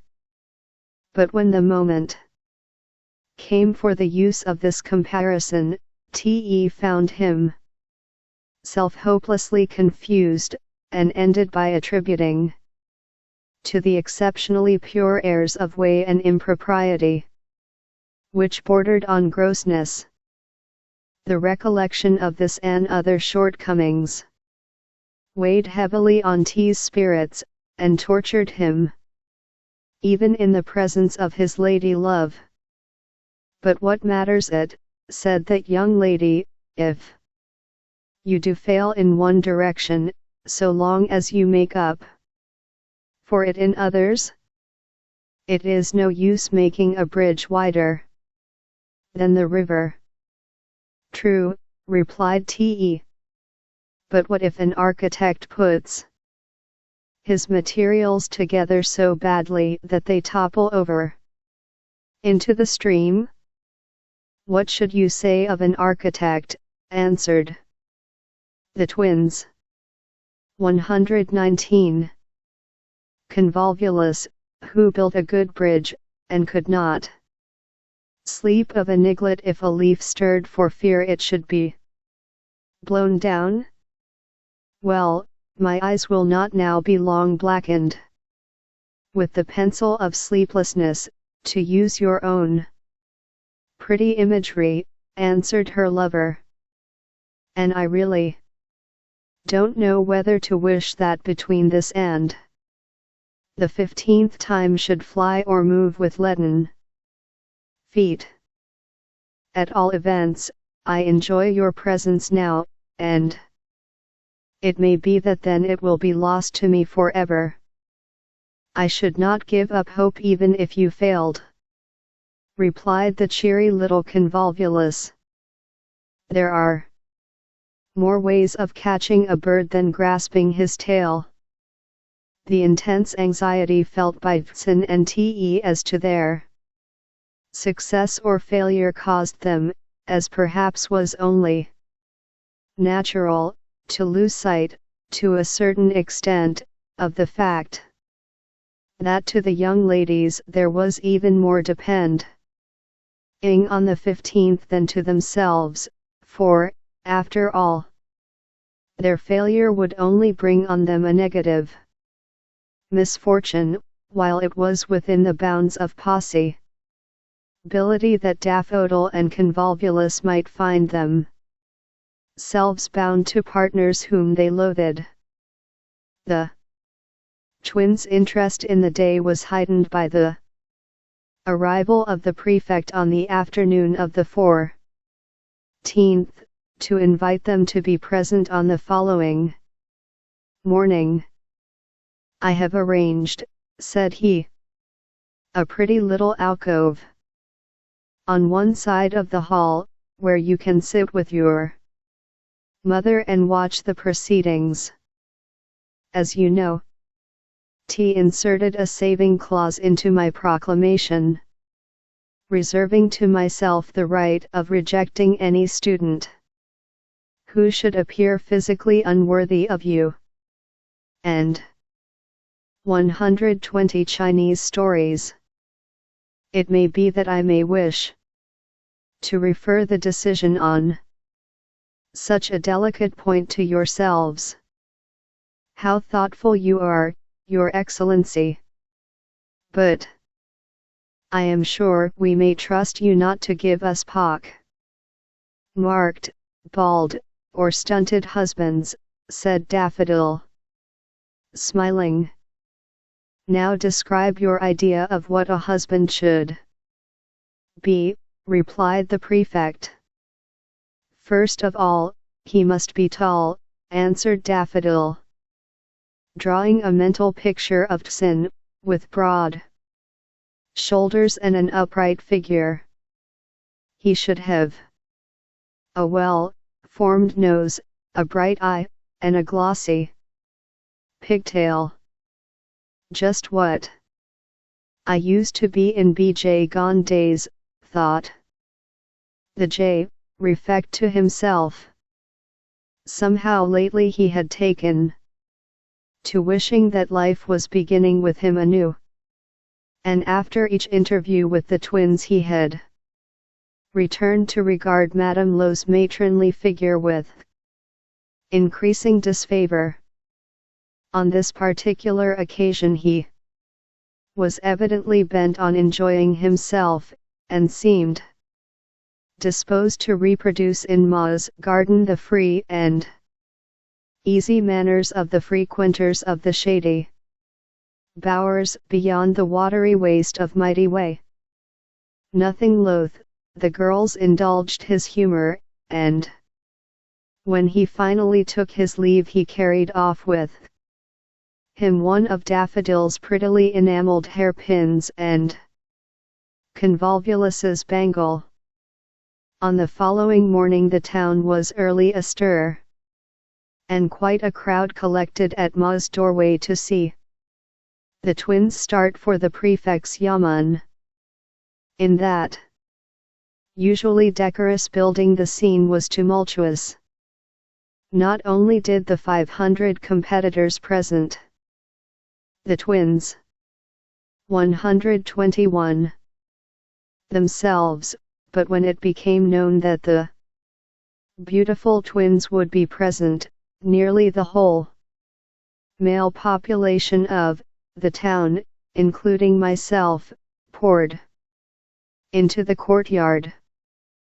The police and lictors had no light task in keeping order, and when the twins stepped into the alcove. A rush was made to that side of the courtyard, which threatened to break down the barrier that enclosed the hall.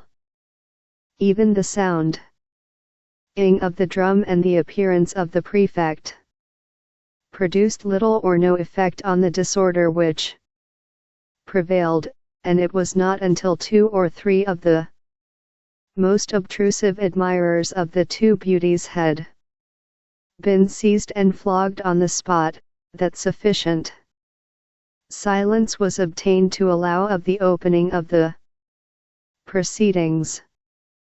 "I have read," said the prefect, addressing the competitors, "with the greatest care the essays which you handed in on the 5th, and after much consideration I have selected 2 sets as being the best of those contributed by bachelors, and 2 whose authors are married men. As there is less to say about the married men, I will dispose of them first. I find that Ping and Lung are the winners in that competition. Let Ping and Lung step forward." "Your essays," said the prefect, addressing the 2 scholars, "are extremely creditable, and I have much pleasure in presenting you with the gazelles which I advertised as your reward.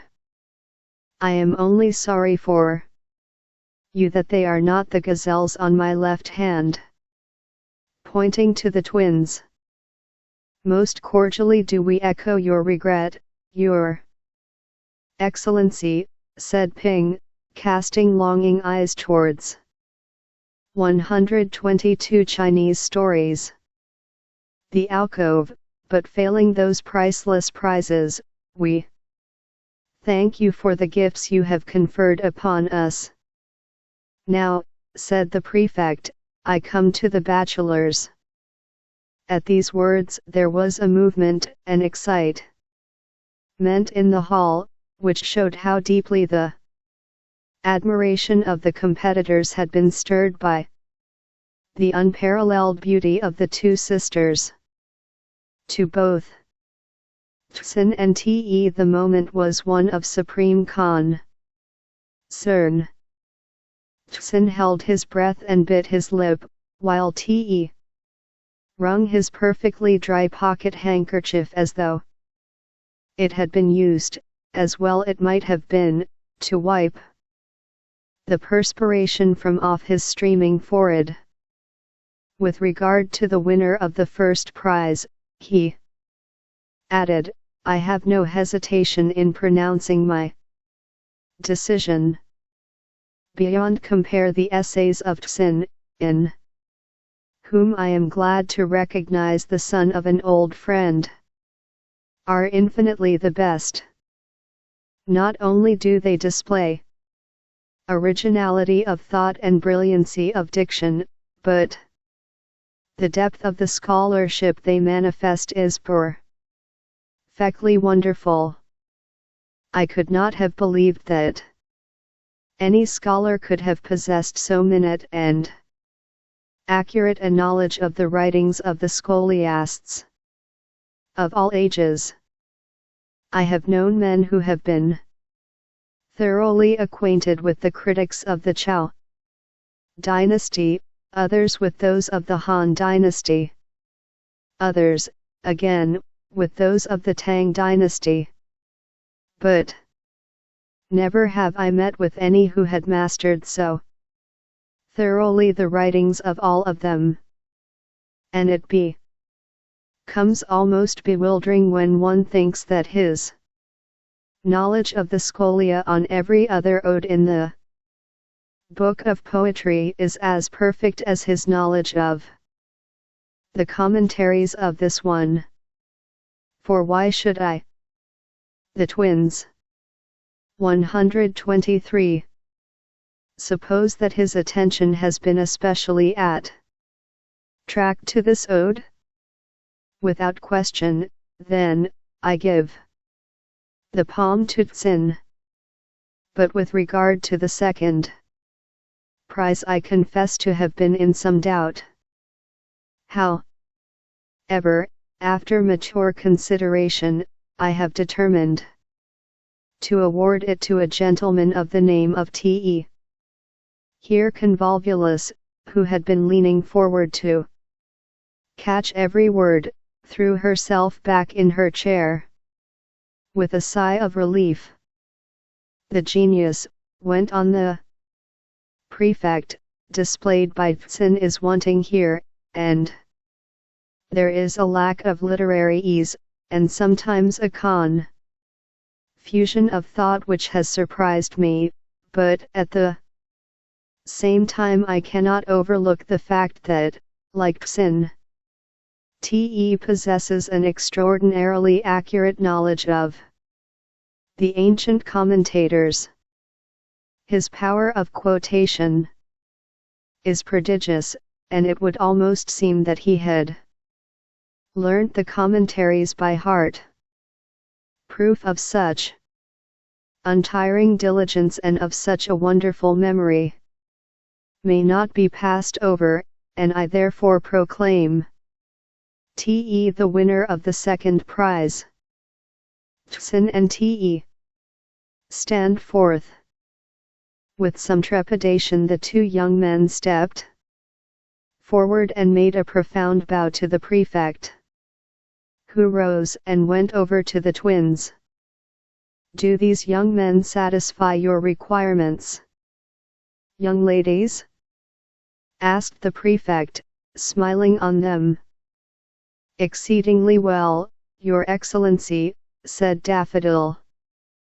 Then returning to his seat, the prefect continued. To you, most fortunate Tsin, the fates have awarded the incomparable Daffodil, while to your lot, Te, falls the equally matchless Convolvulus.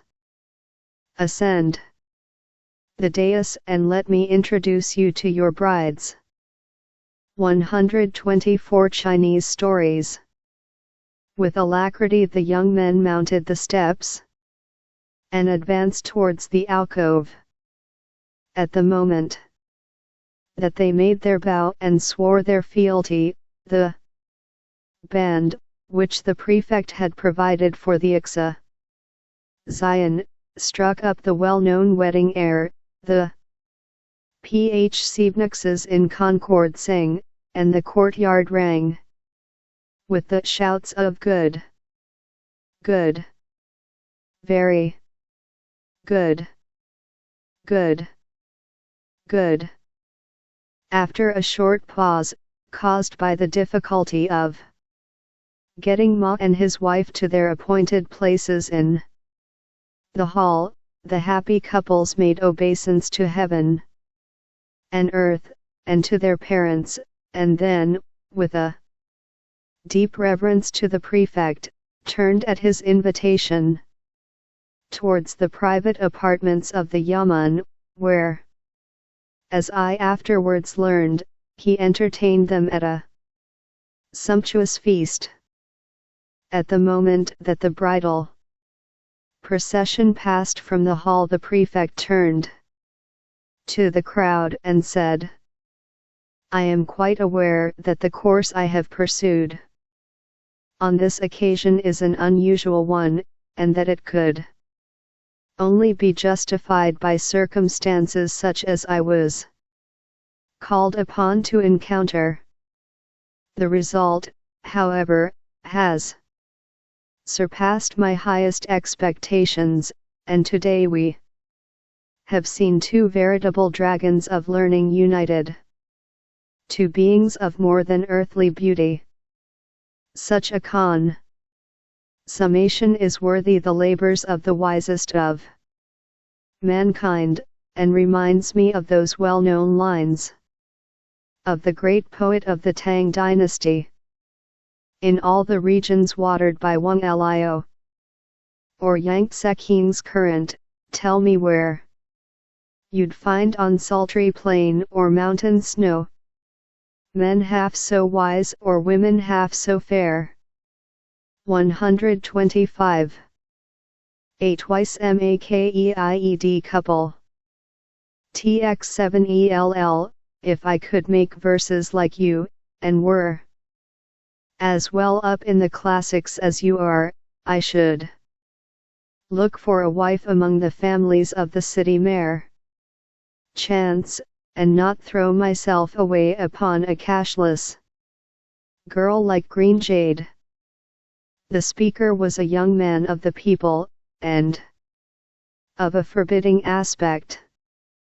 His sallow cheeks were deeply marked with small pus, his brow was over hanging, and his features were coarse and unintellectual. His dress was at the same time pretentious and dirty, and his manners were cringing and boisterous. The person addressed was a man of about his own age, but bore higher marks of culture than any displayed by Le Poco. Not that his appearance was by any means pleasing. His eyes were small and restless, his cheekbones were abnormally high.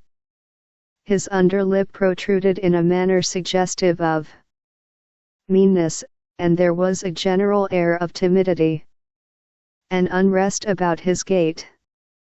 Lee's remark evidently made an impression upon him. His eyes danced at the thought of the wealth and position which his friend's suggestion conjured up, for he was very r. 126 Chinese stories poor, and was often dependent on kindly neighbors for his daily food. But presently a softening influence affected his expression. "If you knew green jade as well as I do," he said to his friend, "you would not give such advice so readily.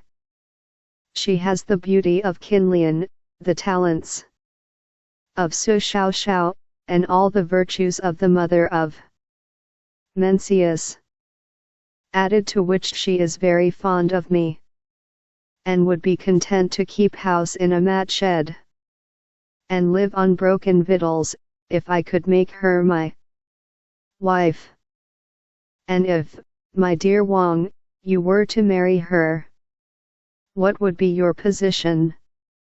You would be unable to study, for you would not be able to buy the commonest books, and so all hope of advancement would be over for you.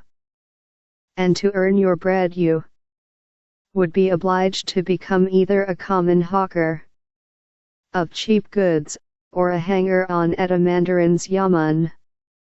But if you were to take my advice, you might have a library at your disposal, powerful patrons to befriend you, and rich scholars to associate with. You would then be sure to win your way at the examination halls, and you might easily rise to a high post in the empire." Lee's mean advice was in accordance with the general instincts of his nature, but he had another motive in urging his friend to be faithless to green jade. Being the daughter of poor parents, green jade was unable to preserve the seclusion common to young ladies, and Dora had not only made the acquaintance of Wang in the marketplace and in the street, but had also occasionally chatted with Le. Not that a twice makeid couple 127 she had any sympathy whatever with that graceless young man, but knowing that he was a friend of Wang, for whom, strange to say, she had formed a deep attachment, she was ready to be courteous to him. It is, however, a law of nature, that persons should be most attracted towards those of the opposite sex who possess qualities in which they themselves are deficient. And thus it came about that sensual, mean, coarse, and ignorant fell head and ears in love with the refined, intellectual, and graceful young person whom her parents had christened Green Jade, in recognition of her priceless value. He was not long in discovering, however, that Green Jade's affections were settled on his friend, nor had he any difficulty in finding out from Wang that what passed for his heart was given in exchange. Indeed, the intercourse between the lovers had gone beyond the stage of chats in the marketplace. Wang had of late been constantly in the habit of dropping in of an evening to see his neighbor Mr. Chang, whose daughter would bring them tea and fill their pipes, while listening to their conversation on the wisdom of the ancients, the deep philosophy of the classics, and the soul-stirring poetry of the days of Confucius. To these things did Green Jade seriously incline, *nd. With a greedy ear she devoured the discourse of the two scholars. It even sometimes happened that when her father was called away on household matters she would take up the theme, and Wang was charmed to find how just a literary taste was combined with the striking personal charms of his inamorata. By degrees their chance interviews became less 128 Chinese stories, classical and more personal. And though never crossing by one iota the boundary line of strict propriety, Green Jade gave Wang evidences which were not to be misunderstood, that, if he would play the part of a F6NG, she would be willing to take the road of a Wang. Such was the position of affairs when Le poured the poison of his advice into Wang's ears. Not on one occasion only but repeatedly he urged the same counsel, and even went the length of inquiring in the town for an heiress whose parents might be willing to link her fate with that of a promising scholar. Little by little his proposal, which had at first shocked Wang, became more palatable to him, and before long he even began to form schemes of work, and to dream of promotion won by the wealth of his rich bride. In this frame of mind he found visits to Chang's house distasteful, and he avoided meeting Green Jade as far as possible. Though he had enjoyed her calm company, he was incapable of feeling any deep affection for her. He was flattered by her evident liking and admiration for him, but beyond the sensation of gratified vanity, he had no sentiment towards her. With Green Jade, however, matters were very different. She had, with that wild infatuation which is common to imaginative young women, given her heart entirely to Wang, and she had become accustomed to regard his visits to her father as the bright spots in her existence. In her blind partiality, the Feng and Wang are the male and female phoenixes which are regarded as emblems of bride and bridegroom. A twice married couple, 129. She had entirely overlooked the meanness of his character, which was sufficiently obvious to less prejudiced observers. The discontinuance of his visits was therefore a grief and a surprise to her. Day after day she watched eagerly for his arrival. Every footfall raised her expectations, and her disappointment as they disappeared in the distance was in proportion to the depth of her longing. With unnecessary scrupulousness she reproached herself with having done something to offend Wang, never imagining it possible that any fickleness on his part could account for the change, and even when rumors reached her and Le took care that they should that Wang was seeking to ally himself with a wealthy family in the neighborhood, she still attributed his altered conduct to some fault of her own which she had unconsciously committed. With stern self-introspection she examined the whole course of her conduct from the time of her first acquaintance with Wang to find out wherein her fault lay, and wept bitter tears over words spoken and deeds done, which she fancied might have given offense. Meanwhile Li's agents had been busy, and had brought Wang a proposal which in some respects fulfilled his highest expectations. As in all large cities, the beggars in Kafng Fu were a numerous and powerful body. They exercised a social tyranny over the inhabitants, and habitually levied blackmail from them. If any one more daring than the rest ventured to resist their exactions, they invaded his dwelling or place of business, and kept up such a clatter with bells, broken dishes, and hollow bamboos. 130 Chinese stories that he was soon obliged to yield to their demands. There was only one man to whom these lawless vagabonds yielded ready obedience.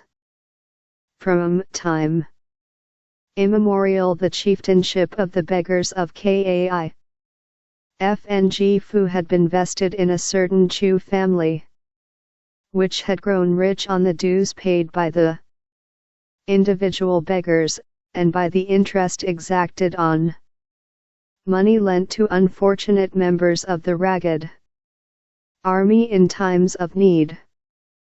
So wealthy had the existing chief become, that he had for some time before the period at which our story opens ceased to take any active part in the administration of the beggar clan, and having no son, had delegated his authority to a nephew, known as the leper, from the fact of his having unfortunately contracted that disease in pursuit of his calling. Chu had been early left a widower, with one daughter, of whom he was dotingly fond. Her slightest wish was eagerly attended to, and in all household matters her word was law. She was pretty also, and though not highly cultured she possessed many pleasant qualities. She was generous, affectionate, and bright-humored, and was Heil J. popular among her associates. So soon as she arrived at a marriageable age, her father sought to find her a suitable husband among the young men of the city.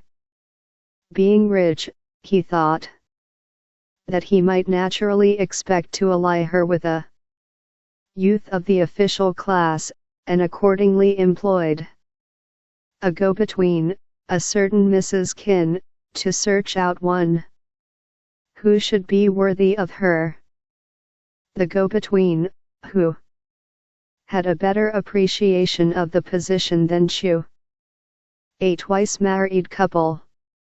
131. Undertook the mission with many doubts, which were confirmed when the parents of one and all declined with scorn to connect their son with so meanly born a maiden. It was just as she had received a rebuff from the wife of the district magistrate, whose son had origin ally been low down in the list which Chu had given her, that Li's proposal on behalf of Wang reached her. The suggestion appeared to her to be a reasonable one, but she felt that some diplomacy would be required to reconcile Chu to the idea. There was a wide difference between the son of a mandarin and the penniless son of a deceased small shopkeeper, who, though clever, it is true, had yet all his honors to win. It was with some trepidation, therefore, that she presented herself before Chu to report on her mission. "Well, dame, what news have you for me?" inquired Chu as he greeted her. "In some respects," replied Mrs. Kin, "the fates have been adverse, but they have been cruel only to be kind. It so happens that all those families you mentioned to me, from that of the Daotai downwards, are, for one reason or another, prevented, much to their annoyance," she added without a blush, "from accepting your most tempting offer. In some cases, the young men were already engaged, in others ill health made marriage impossible, and in one or two instances I heard such dreadful accounts of the young men's manners of life that I suggested difficulties. So far the facts seem to have been very adverse." 132 Chinese stories. Said Chu, "But what have you to set on the other side of the account?" "Why, then," replied the go-between, "just as I had begun to think that I should have but a poor account to give of my negotiation, I happened to meet a Mr. L.E., who is himself a no mean scholar, and who mentioned to me casual that a young bachelor friend of his, who is as learned as Chu Hai and as loftily minded as Confucius, was anxious to ally himself with a lady who might be fitted in all respects to share the greatness which unquestionably awaits him, so soon as he shall have passed his examinations." "And who is this paragon?" asked Chu. "His name is Wang," said Mrs. Kin, "and most appropriately is he so called, for he is made to rule. The only thing against him is that at present he is poor, but if you consent to bestow your honored loved one upon him you will cure that fault, and will give wings to this butterfly which will enable him to fly at once to the summit of the mountain of honor." "What is his parentage?" "His father," replied the go-between, "was a trader, and unfortunately died before he had made that fortune which would have inevitably been his, if the fates had not snapped his thread of life. On his mother's side he is related with a very distinguished family in Peking, one member of which now holds office in the Board of War, and another would have doubtless succeeded to great honor, had not one Wang means to rule. A twice married couple. 133. Some colleagues, jealous of his rising fame, accused him of treason, and so turned the dragon Quonte Nance against him that he was most unjustly beheaded. Dear, dear. That was unlucky, said Chu, who, in face of the non-success of his first proposals, began to take kindly to Mrs. Qin's overtures. But tell me something of this young man's personal appearance. To be quite truthful with you, replied Mrs. Qin, who constantly employed this kind of adjuration when she spoke the truth, in order to give an air of authenticity to her statements generally. I have not seen him yet. But if Mr. L.E., who has honesty stamped on his face if ever man had, is to be believed, he is as handsome as one of the 8 mortals. It is a pity that his circumstances are so poor, said Chu, anxious not to seem over-desirous for the match. What is there in that? Said Mrs. Qin.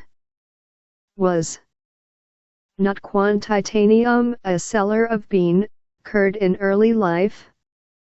And was not Han Sin, when young, so poor that he was obliged to obtain sustenance by angling for fish in a castle moat?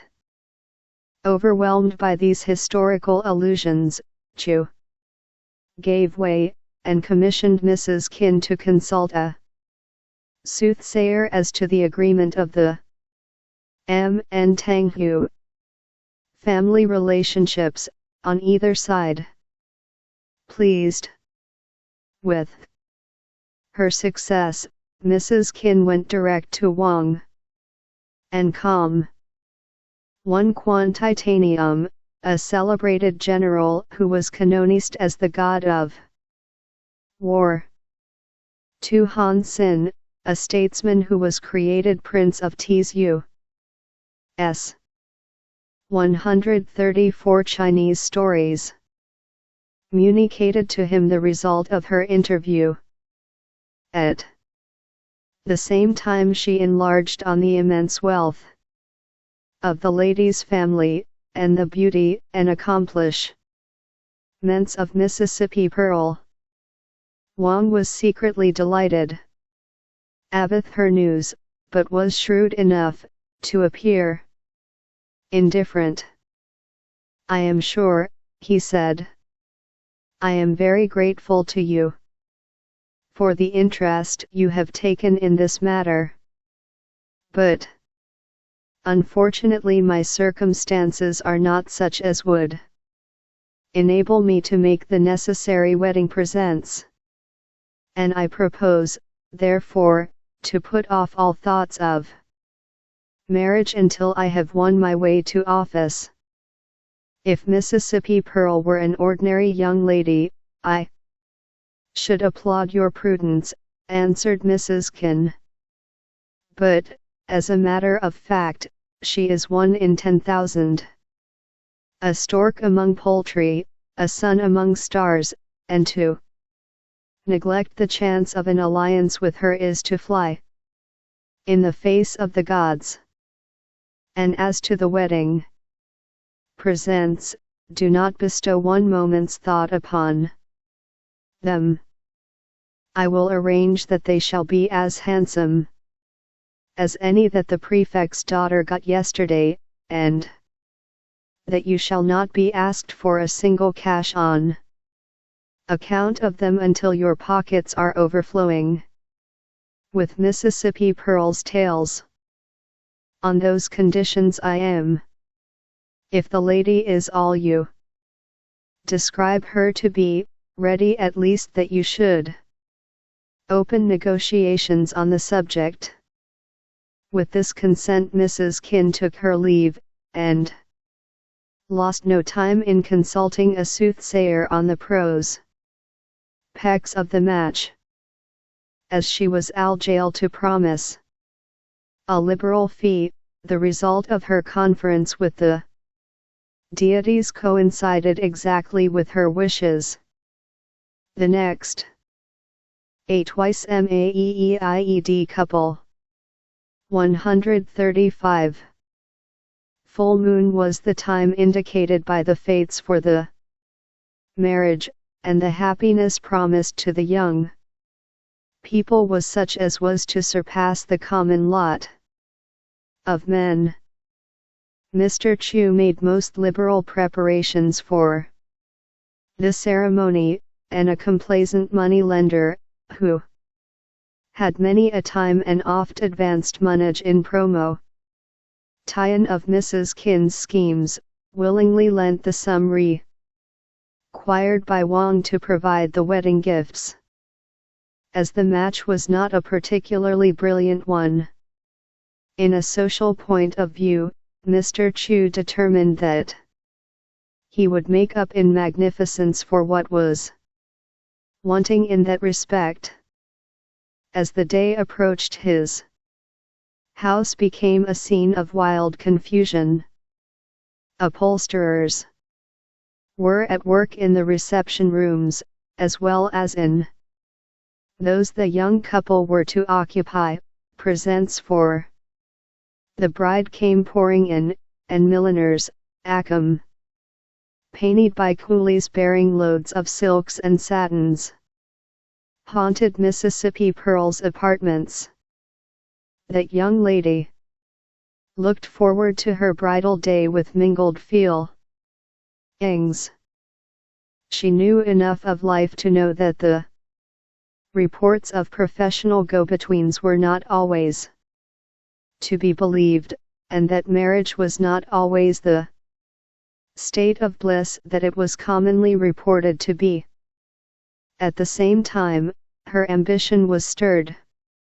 She saw plainly, if her father did not, that her parentage was a fatal bar to a good marriage, and she felt that her only chance of escape from the stigma which was cast upon her by her father's calling lay in marrying a man who would win by his talents a position for himself in the state. The inquiries she made privately convinced her that Wang's abilities were such as to secure him an official appointment, and she deter 136 Chinese stories. Mind that no expense should be spared to enable him to surround himself with rich and powerful friends. Meanwhile, the report which had reached Green Jade's ears of Wang's intended marriage was fully confirmed with every circumstance of time and place. The hope which she had cherished that he might yet return to his old intimacy at her father's house was crushed 50 times a day by the rumors which reached her of the magnificent preparations which were being made at Mr. Chu's, and of the bridal gifts which Wang was collecting for presentation to his bride. Little did the gossips know the misery which they were inflicting on the poor girl by the news they brought her, and much did they wonder that she turned away from their chatter without asking a single question about the bride and bridegroom.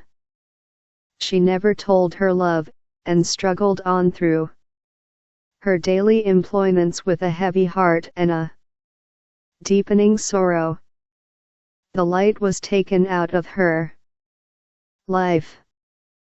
There were no longer any meetings and talks to look forward to, and there remained only a danger of her settling down into a condition of despair. Even her father, who was not an observant man, could not help noticing that she had lost all elasticity of manner, and putting it down to ill health, urged her to pay a visit to a relative living at Tsinning, on the Grand Canal. Fortunately, at this juncture a letter came from the relative in question, asking Green Jade, for whom the writer had a great affection, to undertake the instruction of her little girl, her own health being unequal. A twice married couple. 137. To the task. The proposal was accompanied by many expressions of kindness and regard, and a liberal remuneration was offered for the required service. The lady, a Mrs. Ting, who was a cousin of Green Jade's father, had been fortunate enough to marry a man who was not only an excellent husband, but was also a man of great ability. With unusual rapidity he had risen through the lower grades of the public service, and was at the time of which we speak prefect of Tsinning. Green Jade, in the frame of mind in which she then was, eagerly welcomed the offer, and her father, though grieved at the idea of losing the society of his daughter, felt that it was an opportunity of providing for her which he ought not to refuse. The proposal was therefore accepted, and poor little Green Jade busied herself in making such preparations as it was within her means to compass. The news of Green Jade's intended departure produced on Wang and Le very opposite effects. To Wang it was a relief to know that he would be no longer annoyed by the consciousness of her presence. He was not the least conscience-stricken for the part he had played, but it was disagreeable to him to witness the effect of his misconduct. But Le was in despair. With all the force possible to men of his coarse nature he loved Green Jade, and the idea of losing sight of her was misery to him. He had not intended urging his suit until after Wang's marriage, lest his treachery to his friend should become too apparent. But the turn which events had taken determined him to seek an interview with Chang at once. He was fortunate enough to find him alone. 138 Chinese Stories. I hear, he said to his host, that your honored loved one is preparing for a journey. May I ask if she is likely to be long absent from your palace? My insignificant daughter, replied Chang, has not been well of late, and I had proposed that she should pay a visit to the wife of the prefect of Tsinning, who is a relative of mine, when an invitation from that lady came, asking her to undertake the charge of her daughter, so that, in all probability, she will be away for some years. I have long watched your honored daughter growing up like a fairy among her young companions, or like a phoenix among crows. I have admired her beauty, and have wondered at her learning. As you know, I have not yet established a family, and it would overjoy me to receive your beloved one into my cold dwelling as my bride. May I ask, my benevolent elder brother, how he regards my proposal? Chang had never liked Le, and he was well aware that his daughter shared in the same feeling. He had therefore no hesitation in declining the offer, more especially as he knew that Li's means were of the straightest, and that his modest description of his house was more in accordance with truth than his assertions commonly were. He replied therefore, "Honored sir, your proposal reflects glory on our humble family. But my daughter, having taken the charge of prefecting's little one, cannot snatch the precious fruit which you so temptingly offer for her acceptance. But would it not be possible to decline the prefect's proposal?" pleaded Le. A twice married couple. 139. "I fear not," replied Chang, "and therefore, while I am much honored by the proposal you have made, I am regretfully obliged to decline it." Chang spoke in so positive a way that Le felt that it would be useless to press his suit further, and he therefore took his leave in a by no means enviable mood. Regret at losing Green Jade, whom he had regarded as a sure prize, was largely mingled with wounded vanity, and anger against Chang. For a time he even thought of kidnapping Green Jade when on her way to Tsining, but there were difficulties in the way, not the least of which was that arising from want of cash, and he eventually made up his mind to take every means in his power of revenging himself upon Chang, and of so humiliating him as to make him wish that he had given his consent to the match. Meanwhile Green Jade's departure for Tsining was speedily followed by Wang's marriage to Miss Pearl. Every accessory which money could buy was provided to add luster to this last ceremony. The procession of bridal presents on the evening before the wedding was a sight to be seen, and the street Arabs pronounced it to be, without question, the finest thing of its kind that had been seen for many years in Fengfu. But these exterior splendors were entirely eclipsed by the sumptuous decoration of Chu's reception rooms, and by the feast provided for the wedding guests. Wishing to do Wang every honor, Chu had begged him to ask all his associates to the entertainment, and Wang, desirous to mitigate his friends' sneers at his marriage. 140 Chinese stories. By showing them the evidences of his father-in-law's wealth, took advantage of Chu's hospitality to invite all his fellow students and literary acquaintances. But numerous as these were, there was plenty for them all. The tables literally groaned under the weight of the delicacies which were piled upon them.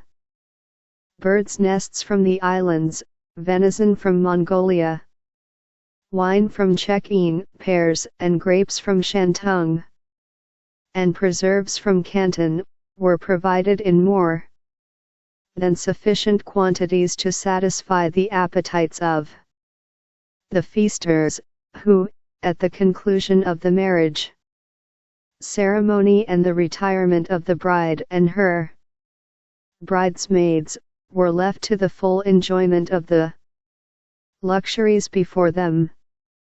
Nor were the festivities entirely confined to the inside of the house, for in the street the arrival of the guests had caused a crowd to collect, among whom, by Chu's orders, cash and common viands were distributed.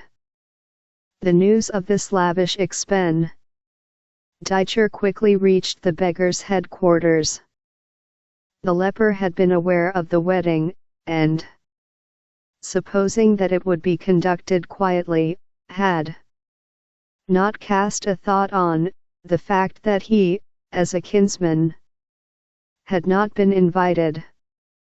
When, however, his emissaries brought him word that crowds of guests were pouring into Chu's wide-opened doors, and that the feast was almost a public one, he felt that he had been slighted. He was naturally of a touchy nature, and ill health had increased his infirmity. "What does this proud cousin of mine mean?"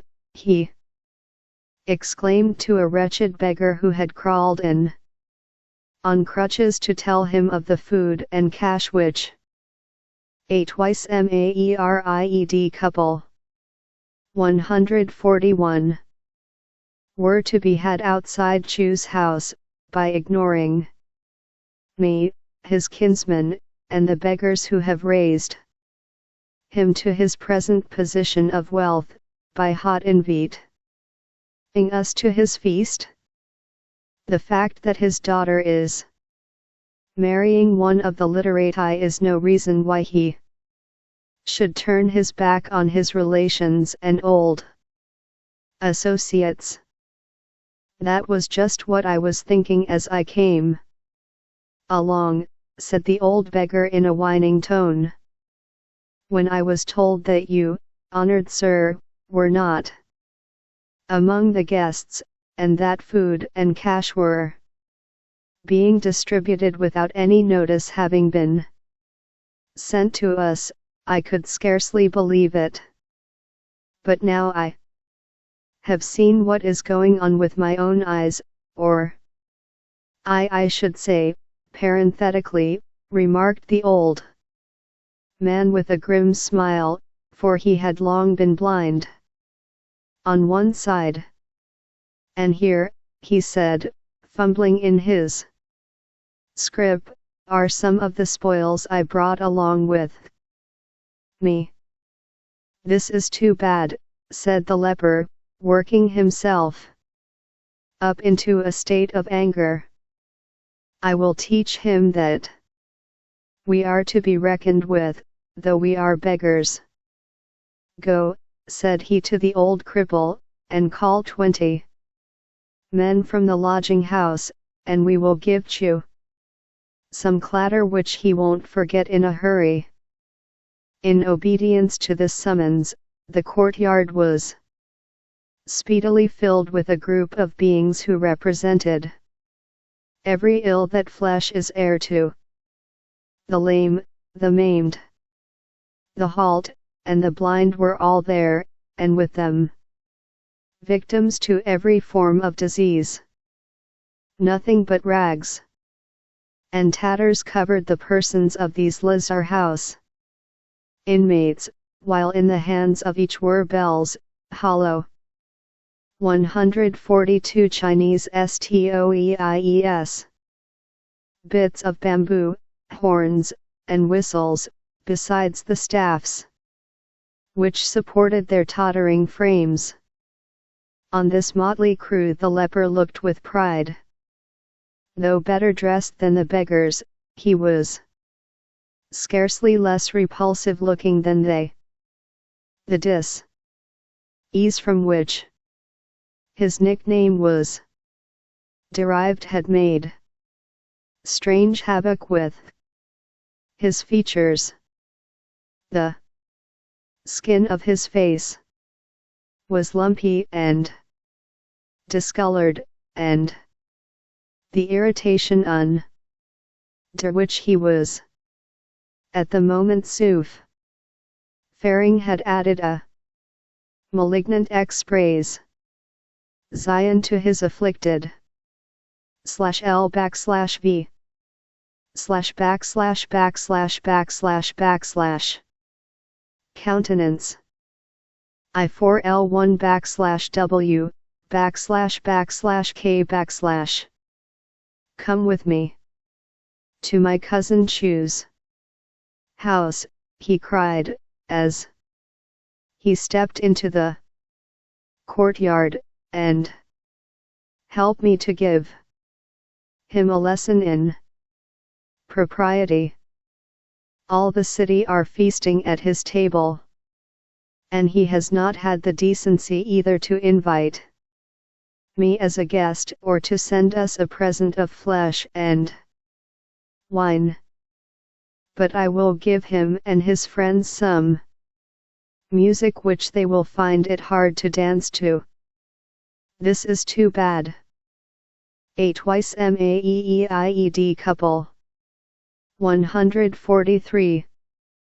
Thus saying, he led the way to Chu's house, and arrived just as the convives were toasting each other in wine, and asking and answering riddles, in accord ance with the custom of wedding feasts. As he and his troop entered the outer courtyard, he gave the word to begin the riot, and instantly there rose a clamor which defies description.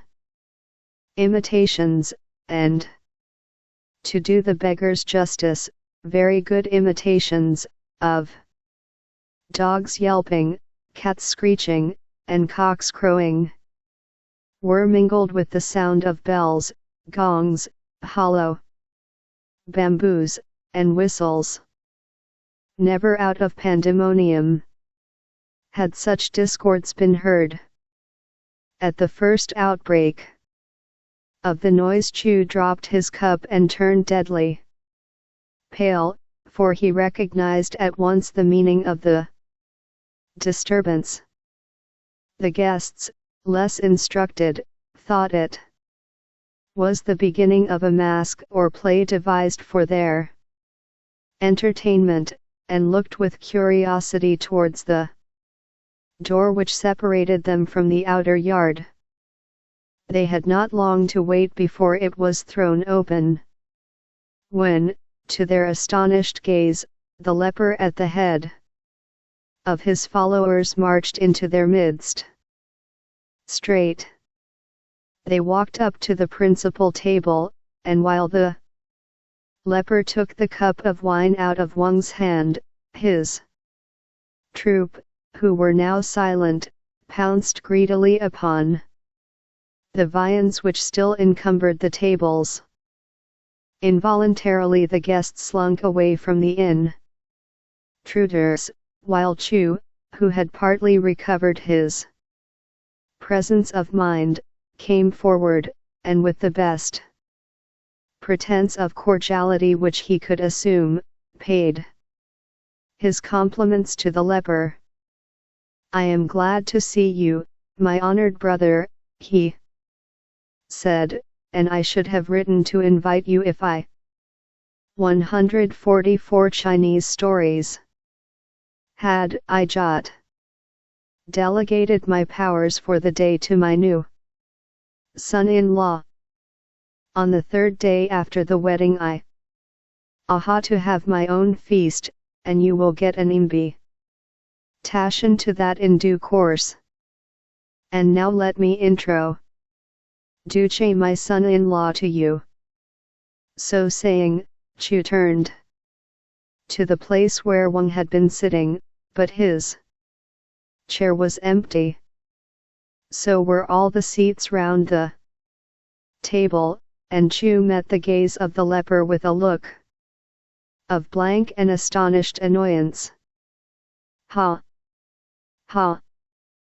cried the leper, "your fine holiday. Guests seem as frightened of me as poultry are of a fox. Why, there is not one of them left, and as it is a pity that the table should remain empty, and My mates will sit down and enjoy ourselves.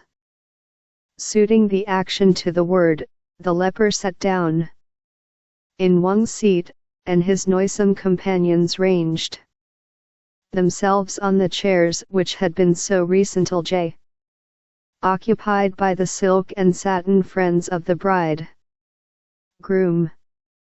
The circumstances were trying, but Chu did his utmost to maintain an outward show of pleasure, even when his mind was tortured with the thought that in the eyes of his son-in-law and his companions, he was disgraced forever. When his tattered guests had satisfied their hunger, which was not for a long time, he turned to the leper and said, I trust that my benevolent elder brother will accept from me a present of food and wine for those other flowery ones who dwell in his palace, and who have not honored my lowly cottage by their presence today. An expression for beggars. I. 9 asterisk. The flowery ones. /A. 144. 8 twice married couple. 145. Pray, do not put yourself to so much trouble, replied the leper.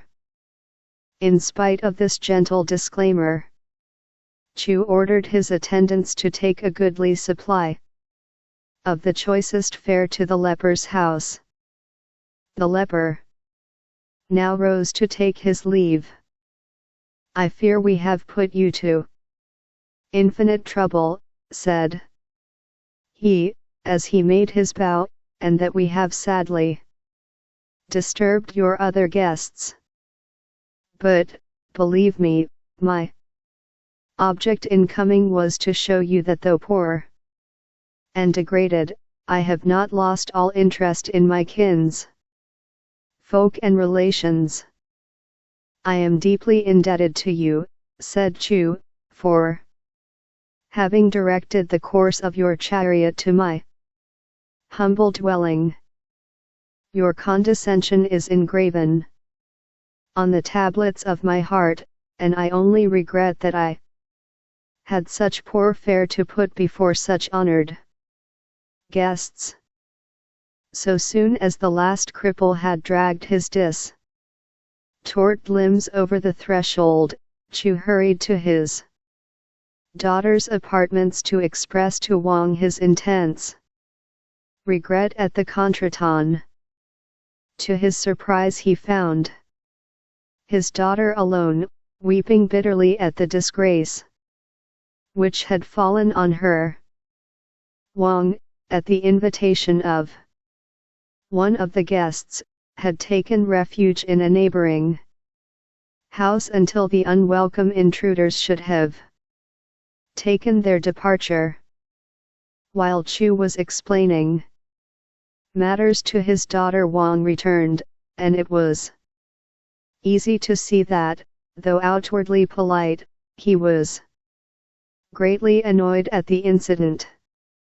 He accepted Chu's apologies with courtesy, and that worthy was fain to leave to his daughter's charms and the advantages of the wealth now at his disposal the task of gradually 146 Chinese stories, obliterating the sense of shame which was plainly uppermost in the mind of his son-in-law, and to some extent, as time went on, these influences had their effect. Mississippi Pearl did all she could to soothe and amuse her husband, and to one who had been accustomed all his life long to grinding poverty, the pleasure of having as many taels at command as he had formerly had cash brought a sensation of comfort and relief, which inclined him for a time to fall a satisfied victim to his bride's endearments. His more liberal income enabled him also to surround himself with books, and by degrees his former fellow students so far consented to forget the past as to join him in his study, and to cap verses with him over the excellent Suchow wine with which his father-in-law supplied him. By the help of these advantages, Wang's scholarship received a finish which enabled him to compete successfully at the examinations. And by the influence of his friends his success was crowned by the receipt of an appointment to the post of commissariat officer to the brigade of troops Sta. Tionid at chapter Ung Kaying on the Yangtze-Kiang. There are some men in whom prosperity brings out into relief the worst points in their characters. Wang was one of these. So soon as the novelty of wealth had worn off, the consciousness that he was tied to the daughter of a beggar chieftain became more and more unendurable to him, and his sense of the advantages he had derived from the alliance was lost in regret that now that he was in a position to marry a lady of rank he was no longer able to do. Atwio Emriad, couple 147. So Le, who, like a true parasite, had allied himself more closely to Wang as that scholar had risen in the social scale, fostered these feelings for the double purpose of currying favor with his patron, and of avenging himself for some slight which he had suffered, or fancied he had suffered, at the hands of Pearl. So successfully had he wound himself into the good graces of Wang, that he received the appointment of private secretary to the new commissary, and embarked with his patron on the vessel which was to carry him to his post. Pearl took leave of her father with a heavy heart. The change which had come over her husband's demeanor towards her was of too marked a character to admit of any self-deception, and in leaving Kaf Fu she felt that she was putting herself entirely in the hands of a man whom she despised, and whose principles were not. She was of a hopeful nature, however, and trusted to winning back her husband by devotion to his interests and attention to his whims and wishes. The removal from Chu's house and influence produced an evil effect upon Wang's cowardly nature. He was one of those men with whom fear is the most potent influence, and with his freedom from his father-in-law's presence disappeared the conventional consideration with which he had been accused to treat his wife. He left her more and more to the society of her maidservants, and spent the whole of the day in the company of his graceless secretary. Pearl, who was of an impressionable nature, longed frequently to get him to join in her 148 Chinese stories. Admiration of the scenery through which they passed as they glided up the great river. But after one or two attempts she gave up trying to attract his attention, and sat silently wondering at the beetling cliffs of the gorges, and the whirling rapids which rushed through them. Accustomed as she was to the comparatively level country near Kaf Fu, the height of the mountains on either side, and the gloom of the passages, occasionally produced a feeling of awe and impending danger which quite unnerved her, and not unfrequently she was obliged to tell Peony, her maid, to shut out the sight by putting up the shutters of the boat. To these terrors of the imagination was not unfrequently added the presence of real danger.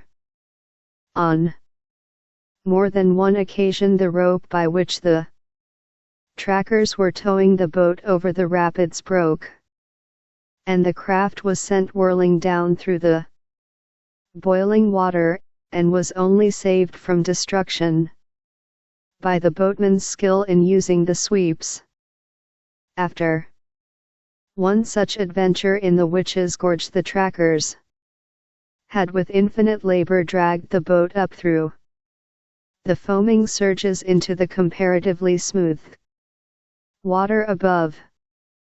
There they had anchored for the night, and for the first time that day Pearl ventured to look out on the scenery about her. "How infinitely grand these mountains are," she said to her faithful attendant, Peony, "but their size and gloom oppress me. I feel so strangely little and powerless in their presence.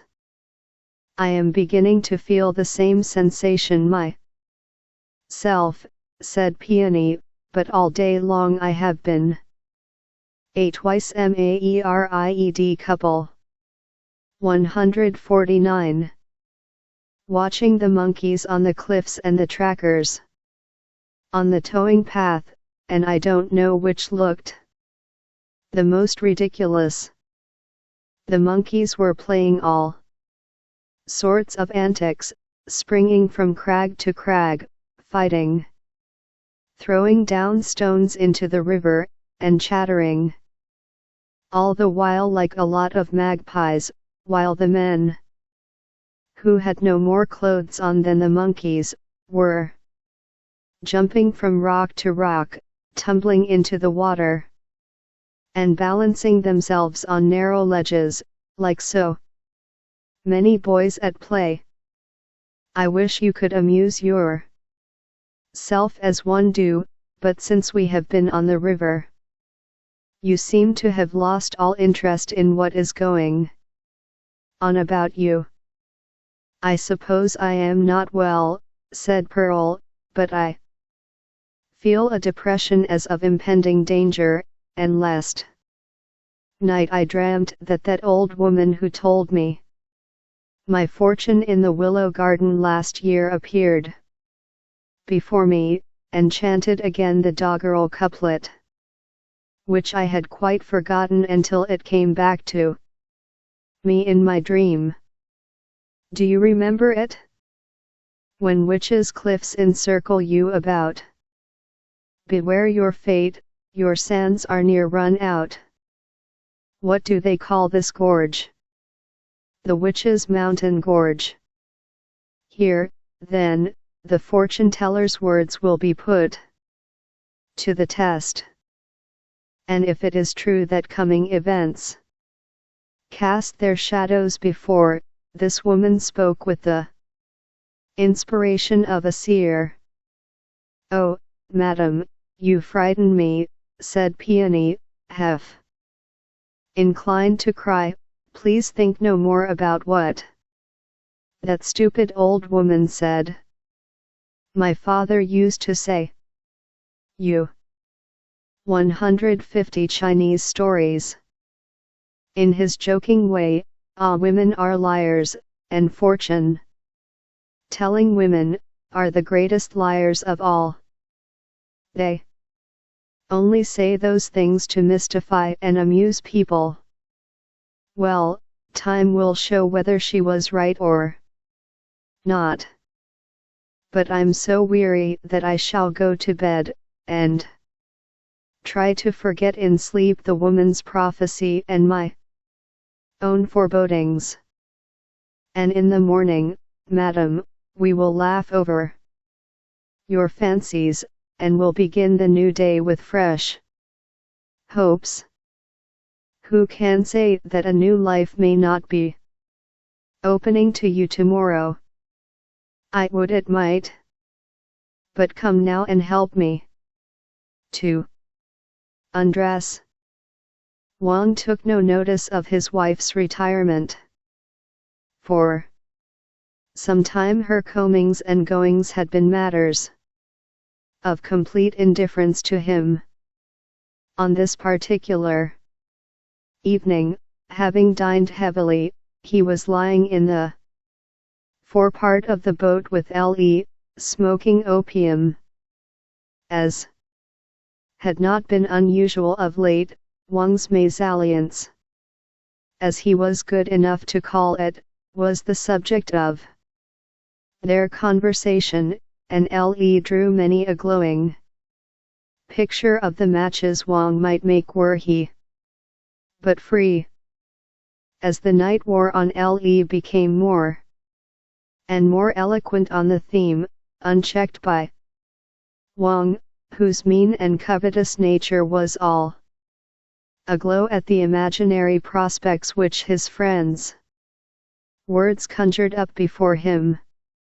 At length Li's fancy failed him, and the two men lay inhaling their opium and enjoying the mental hallucinations which the drug provides for its votaries. Suddenly Le raised himself on his elbow, and said slowly, "How the water rages, and foams past the boat.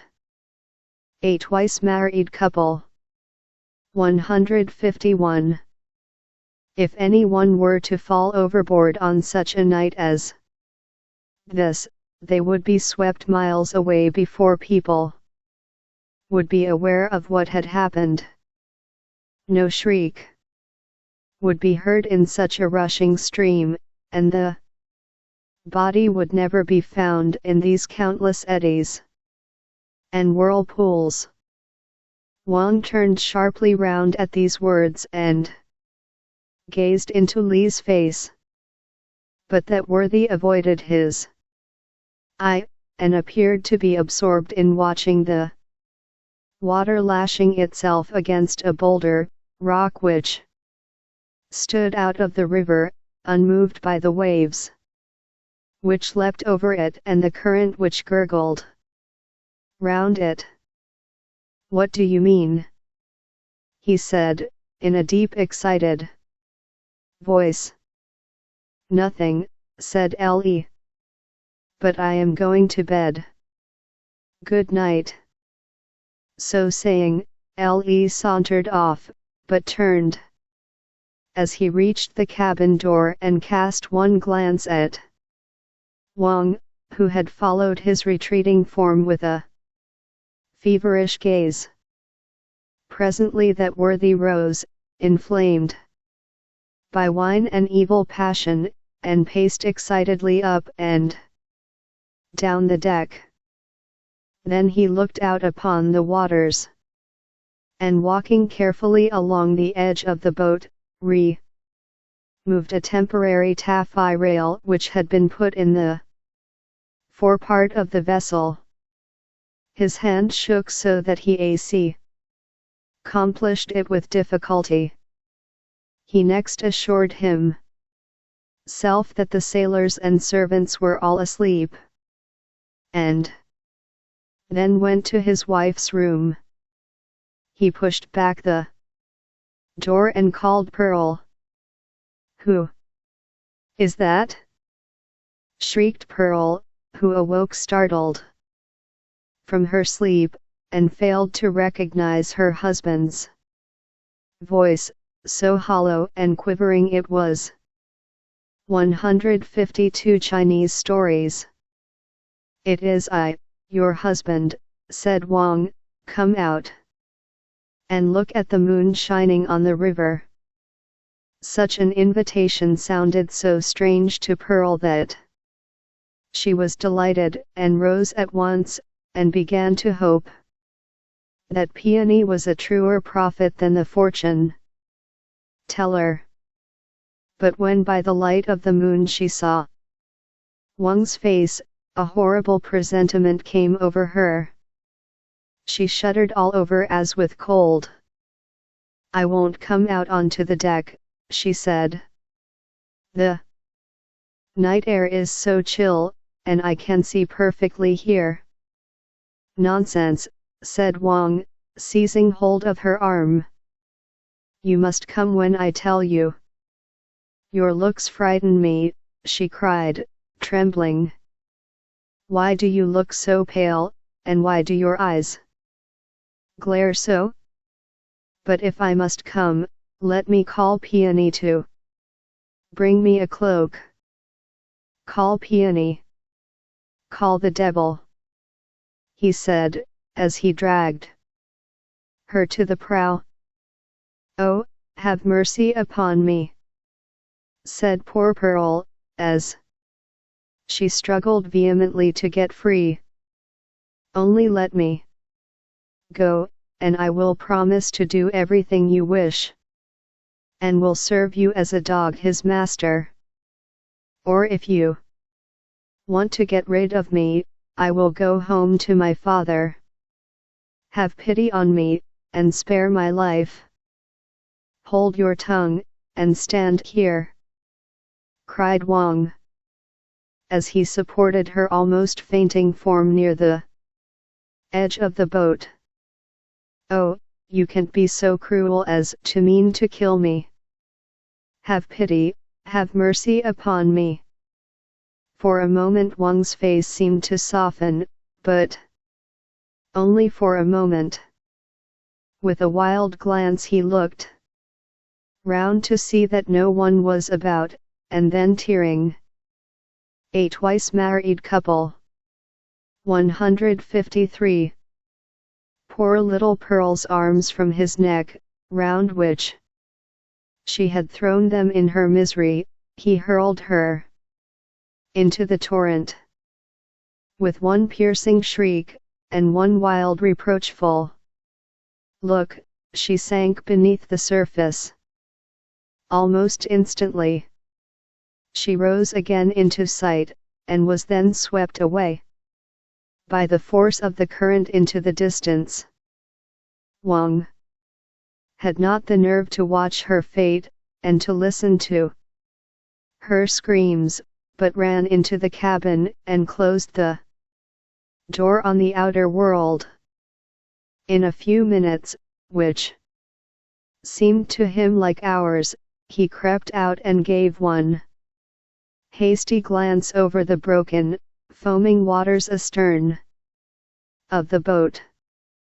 No sign of his victim was visible, and he went back and threw himself on his bed. Sleep was out of the question. His wife's last shriek rang again and again in his ears, and whenever he closed his eyes her face rose up before him out of the darkness, after an instantaneous consciousness that it was coming, in a way which made rest impossible.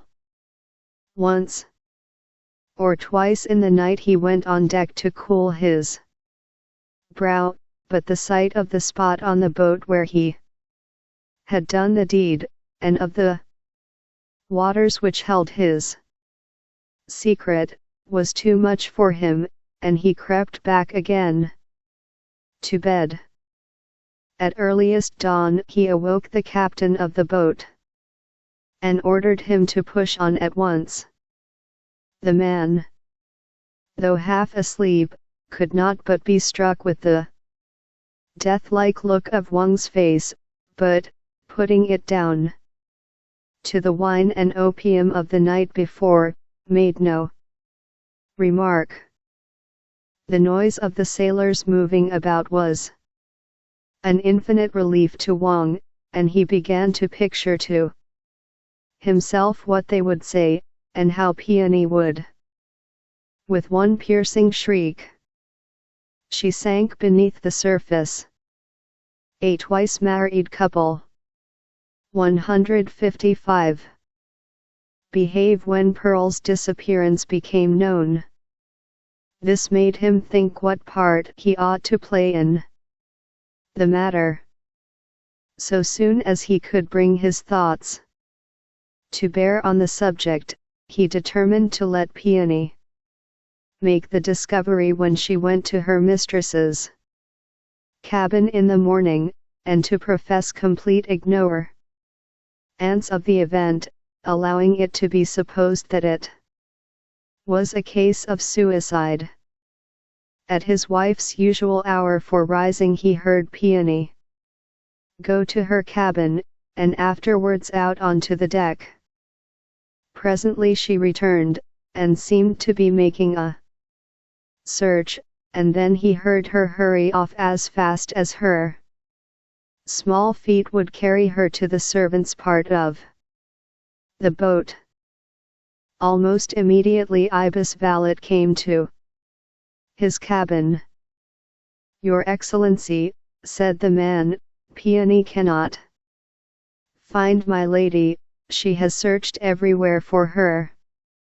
"But what is the matter, sir?" he added, as he saw Wang's blanched and terror-stricken face. "Has anything happened?" "Why, you fool," said Wang, "you tell me yourself that something has happened, when you say that your lady cannot be found. Help me to dress." Help was indeed needed. Wang was so completely unnerved that he was scarcely able to stand. "Shall I bring your Excellency some opium?" suggested the man, seeing his condition. "Yes, quickly." The materials for a pipe of the drug were always at hand in Wang's household, and before many minutes had elapsed he was stretched on the divan greedily inhaling the foreign dirt. Gradually under the 156 Chinese stories soothing influence of his pipe his eyes lost their wild, excited look, his features relaxed, and his hand recovered some of its steadiness. While thus engaged, Le came in and expressed concern at the disappearance of Pearl. He just glanced at Wang with a strange inquiring look, and then turned away. "Come and help me search for her," said Wang, who had now partly recovered his composure. Together the pair went out to go through the form of looking for one of whose fate they were equally well informed, for Le had watched the struggle on the deck through his cabin window, and had heard Pearl's wild despairing shriek as she disappeared overboard. Peony was heartbroken when it became apparent that Pearl was not in the boat. The tone of her mistress's remarks on the previous night suggested to her mind the idea of suicide, and this being repeated to Wang by his valet, brought some degree of relief to the terror-stricken mind of the murderer. The idea of searching in the troubled waters of the rapids was obviously futile, and no halt was therefore made in the progress upstream. As the day wore on, Wang regained his calmness under the influence of opium and the consciousness of personal safety.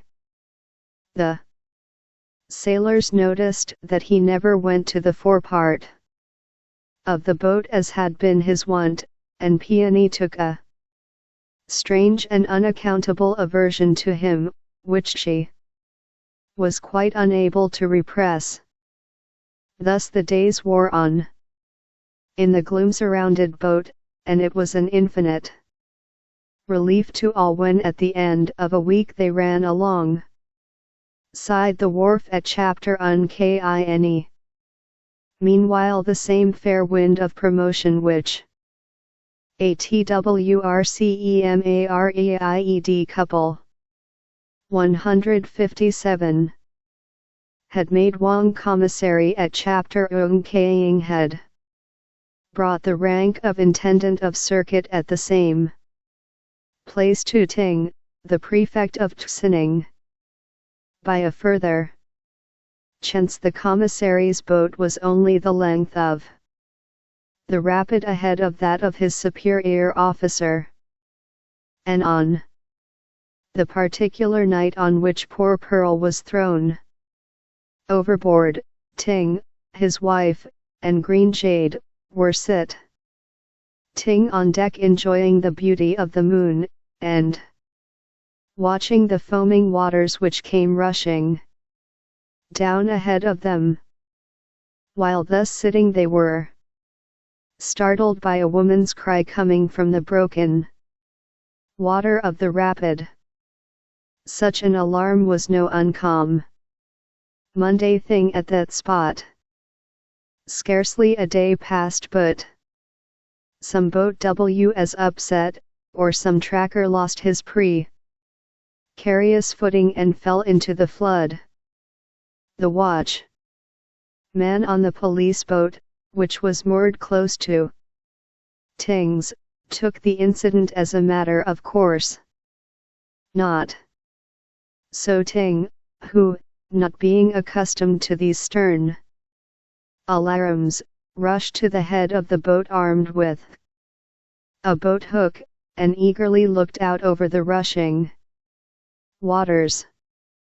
Another wild scream drew his attention to a direction in which he dimly descried a living object being borne rapidly along towards his boat.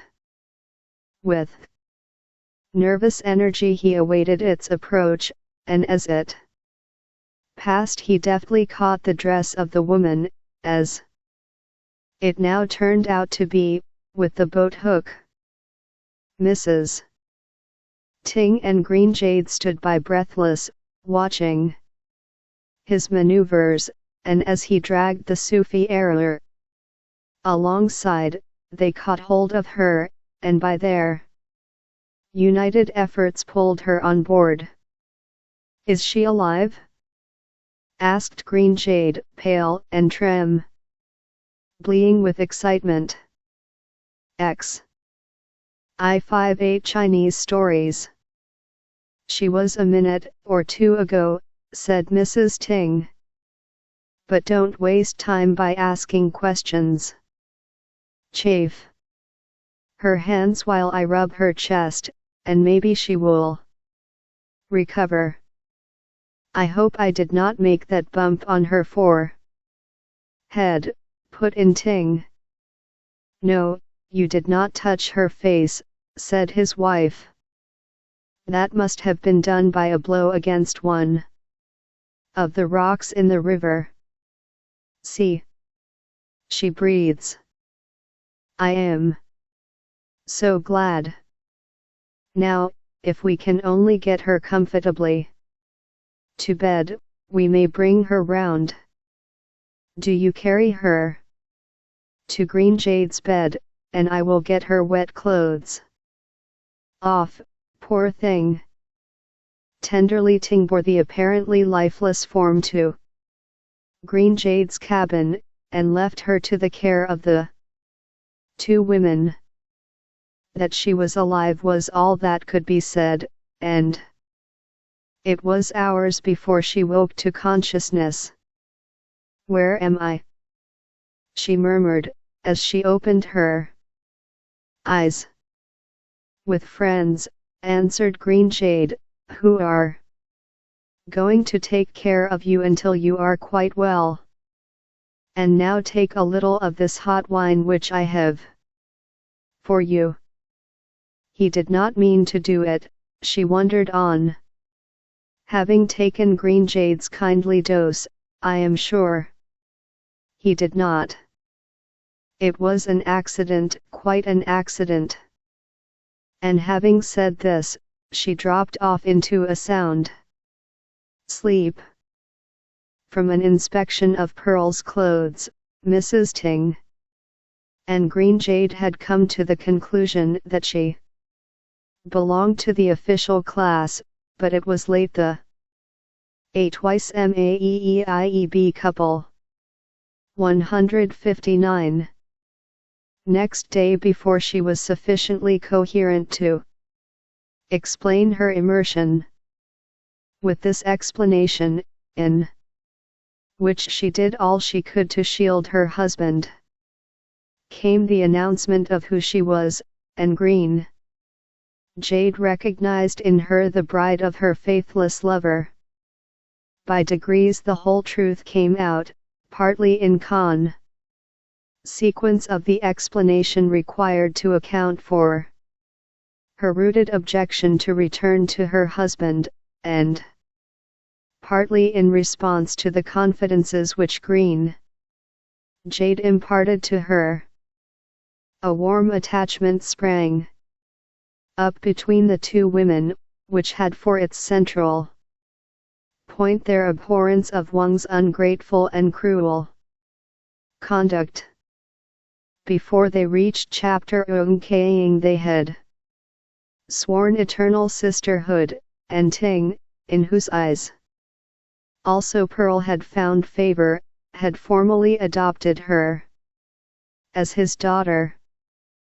The fact of the rescue was kept a profound secret outside the boat, and Ting, his wife, and Green Jade were the only people who were aware of Pearl's identity. On landing at chapter Ongkaying, Pearl went with the other ladies of the household to the inn attendants' yamen, and not a word was breathed as to the way in which she had entered their household. The first duty Ting had to perform was to make the acquaintance of his subordinates, and amongst others that of Wang. That gentleman had not quite recovered from the shock to his nerves occasioned by the tragedy in the boat, and indeed it had been prolonged by the heavy doses of opium which he had since been in the habit of taking. His appearance as he presented himself before his superior officer was not prepossessing. His usual forbidding features, 160 Chinese stokies, were distorted by mental disquiet and blurred by the effects of stimulants. For some few seconds, as he made his bows, he was unable to speak coherently. And even when seated beside his host he found Ting's searching gaze so disconcerting that he had great difficulty in expressing himself. Altogether, Ting's report to his wife of his interview was not in Wang's favor, although he had to admit that one or two classical allusions which he had succeeded in making showed a scholarly training.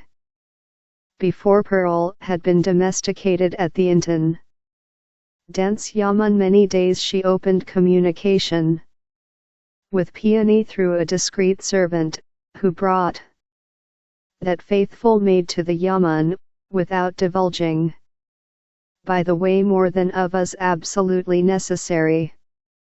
Peony's surprise and delight when she saw her mistress safe and sound were overwhelming. She cried and laughed, and became quite hysterical in her joy. But the account she brought of the life which she and her fellow voyagers had led for some days after the eventful night was terrible. Wang's condition she described as having been little short of madness. His temper had been to the last degree irritable, and any Sudden noise or unexpected intrusion into his presence had produced uncontrolled outbursts of anger. Li's influence had, according to Peony, greatly increased, and Wang evidently stood in awe of him. Suspicions of foul play had been generally entertained, and an air of doubt and reticence had pervaded the vessel.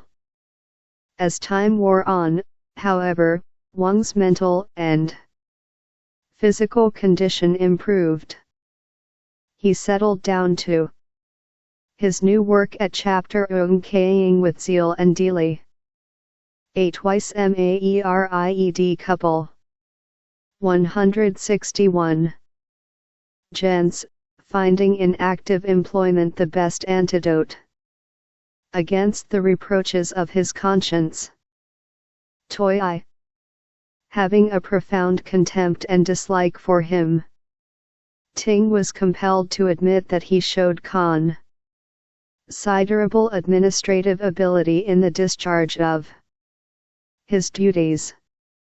The one fault which his superior officer had to find was that he permitted Le to levy black mail on contractors and tradesmen in virtue of his official position.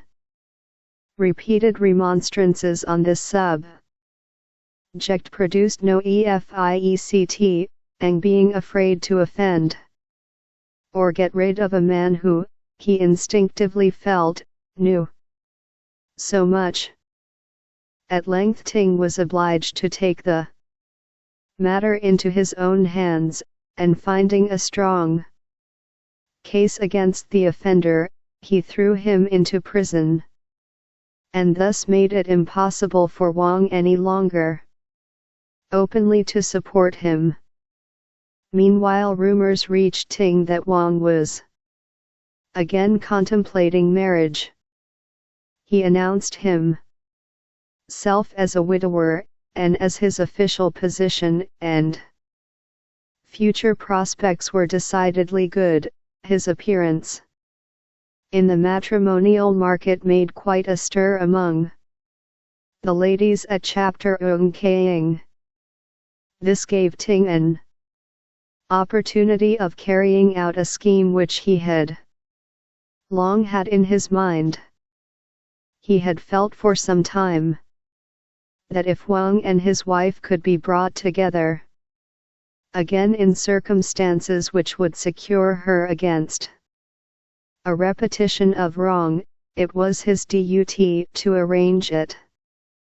It now occurred to him that if he could, by offering Wang his wife in remarriage under the guise of his adopted daughter, bring this about, it would destroy the principal motive which had actuated Wang in the commission of his crime, and would give Pearl 162 Chinese stories a position which would make any ill usage on his part impossible. After consultation with his wife, he asked Pearl to give him an interview in his study. Your position, he said, has long been a cause of anxiety to me. If anything were to happen to me, you would be obliged to return to your father, and then all the circumstances connected with your tragedy would necessarily become public property. The only way out of the difficulty, so far as I can see, is that you should marry again. How can you, of all men in the world, propose such a thing to me? Don't you know that a faithful minister can serve only one sovereign, and a virtuous wife only one husband? I expected some such answer from you. But what should you say if I married you, my adopted daughter, to Commissary Wang, who is, as I have reason to believe, looking out for a wife to supply the place of his dear departed? What? Remarry my own husband, and one who has attempted to murder me? Impossible. He attempted to murder you because you were a beggar chieftain's daughter. Now you are the daughter of the intendant of chapter Ung Kaying. He felt safe in doing it because he knew that you had no official influence, but he would not dare now to touch a hair of your head. But I have a horror of him. Remember, also, you have a duty towards him. If you let him marry someone else, what will the position of both of you be? Think it all over, and a twice married couple. 163. Come to me again when you have made up your mind. Deeply Pearl pondered the matter, and long were the consultations which she held on the subject with Mrs. Ting, Green Jade, and Peony. Dutifully Mrs. Ting advised the course recommended by her husband. Green Jade's advice was less pronounced, and Peony was loud in her expressions of horror at the idea. Why, if, after once having escaped from his cruelty, you were to tempt fortune again, you would be like the rat in the fable, who, having got out of the trap with the loss of his tail, went back and lost his head. Besides, a wife ought at least to like her husband, and how could you ever endure a man who has tried to moor? Hush, said Pearl, you must not talk in that way. And did you never hear of Lady Le, the wife of an officer in Wu Ti's court, who recovered the affections of her husband after years of cruel estrangement by devotion and self-sacrifice? No, I never did, and I can never believe that it can be the duty of anyone to outrage nature to such an extent. Before I could go back to a man who had treated me as the commissary has treated you, I would take an overdose of laudanum, or go on a voyage to England, or do anything else desperate in its folly. In spite, however, of Peony's eloquence, Pearl eventually agreed to accept Ting's advice, and that gentleman arranged that his secretary should make it known privately to Wang that a proposal on his part for the hand of the intendant's adopted daughter. 164 Chinese stories would be favorably received. Wang was delighted at the hint. He felt that such a marriage would put him at once at an advantage.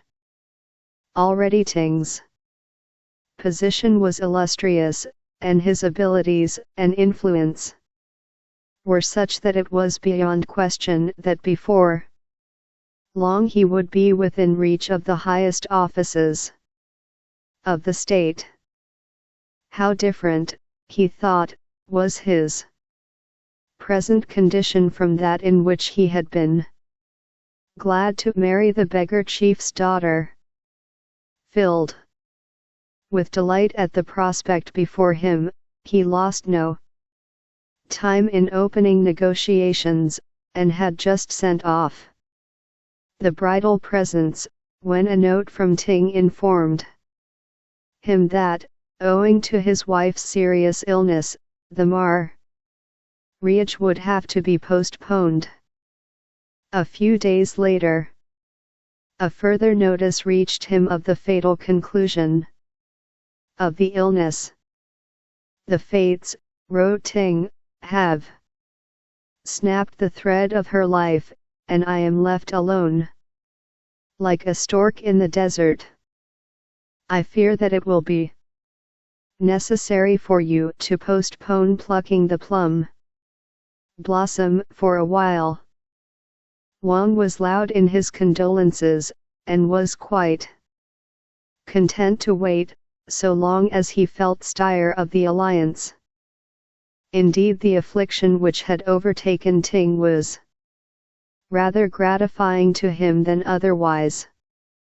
The sudden death of so great a lady was naturally a subject of general gossip, and the reflected notoriety which Wang enjoyed, as the intended son-in-law of the deceased, pleased him not a little.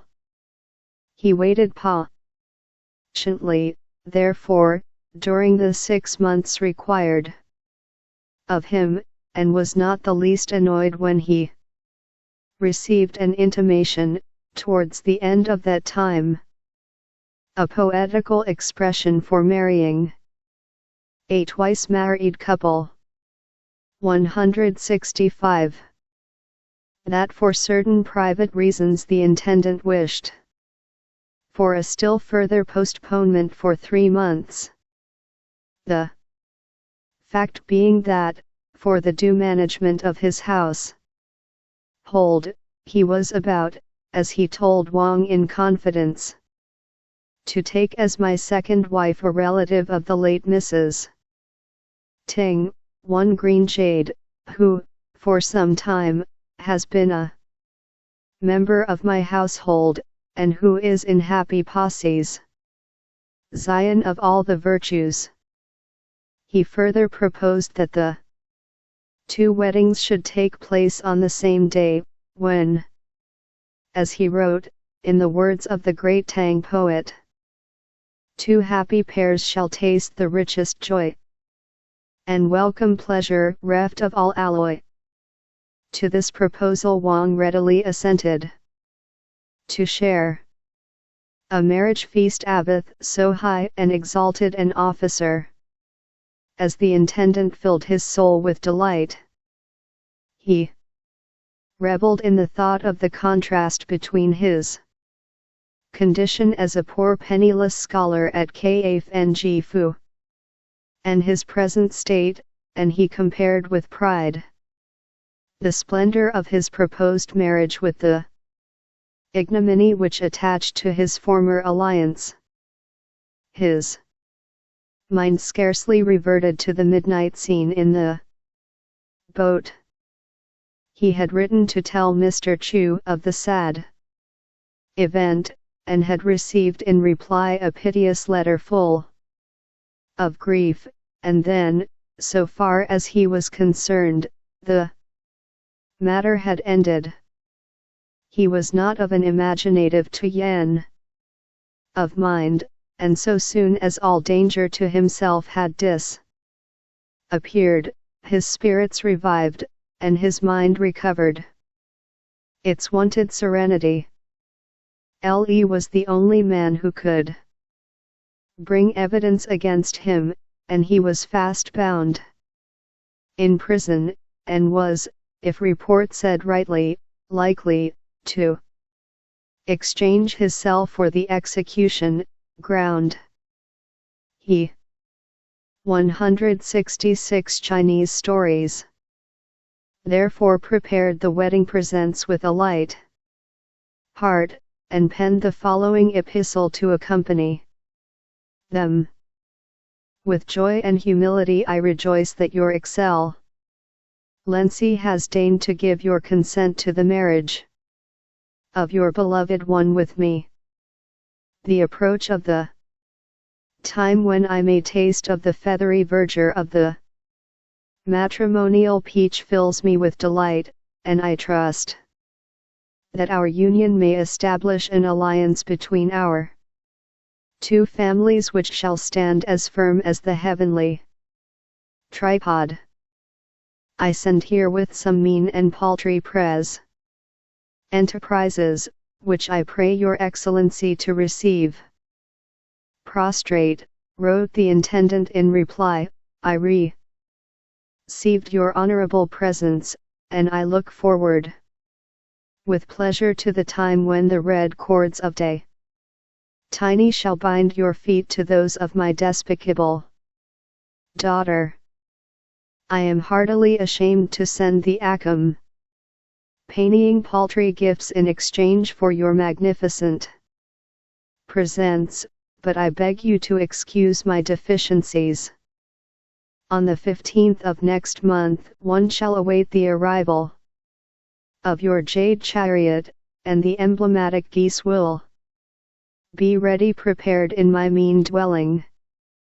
As the wedding day drew near, Pearl became more and more anxious as to the wisdom of the step she was about to take, and if it had not been for the support she received from Ting, she would even at the 11th hour have evaded the engagement. Green Jade, in whom the love she had borne towards Wang was turned to bitterest contempt and hate. One destiny, it is believed, binds the feet of Tebos who are to be united in marriage with red cords. Two geese are the emblems of conjugal fidelity. A twice-my-old couple. 1c7.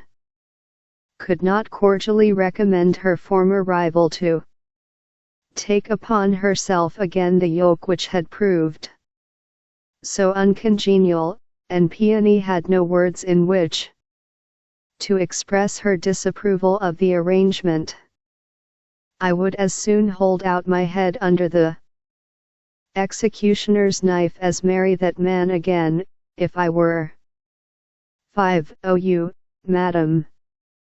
He has probably seen the errors of his ways by this time, said Pearl, and will, I have no doubt, make a good husband in the future. The proverb says, the body may be healed, but the mind is incurable, replied Peony, and until I see a leopard change its spots, I will not believe that mean and cruel man can ever be reformed. Well, perhaps it was my fault, said Pearl, that he was not better at first. Besides, he will no longer have Le to lead him astray. I will cap your proverb with the saying, a yielding tongue endures, and as I intend to be yielding in everything, I have every confidence that Wang will turn out as good as he has been bad. One more proverb and I have done, said Peony. Ivory does not come from a rat's mouth.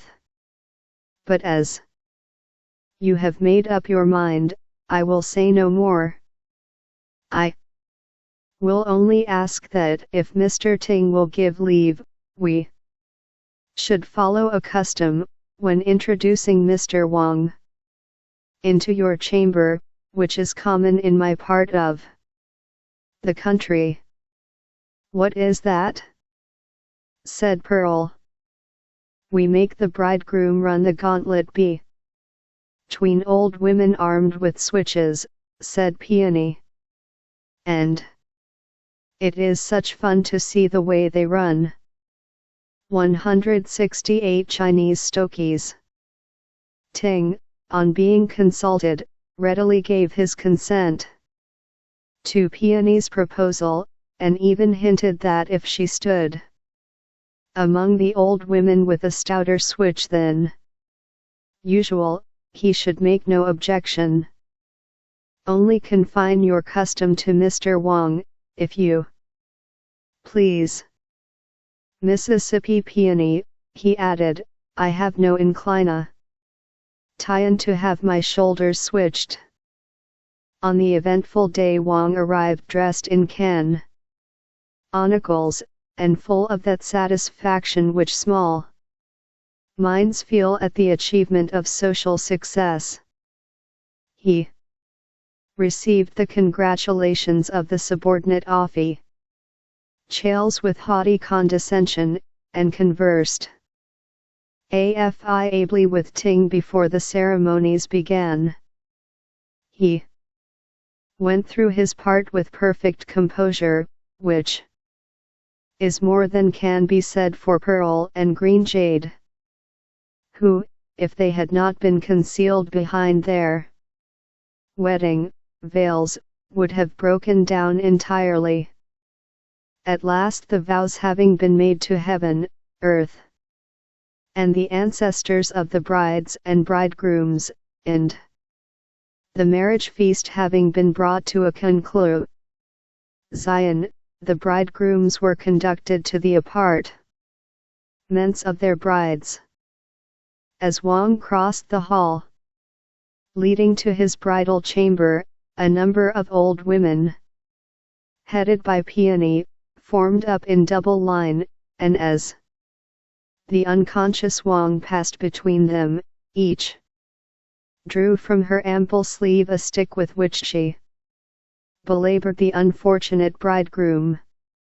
It did Peony's heart good to see how the stately swagger with which he entered their ranks became a hasty flight, as the blows rained upon his shoulders. A parting blow which Peony aimed with nervous strength on his luckless head drew a cry of pain. Wang Pa I 68. A twice married couple. 169. From him, and he rushed headlong into his wife's room, almost tripping over the door curtain in his haste to reach a place of safety. Pale and breathless he stood before the veiled figure of his wife, and it was some seconds before he could sufficiently recover his nerves to raise the red veil which concealed Pearl's features. When he did so, he started back with horror and amazement. The little presence of mind which remained to him deserted him entirely.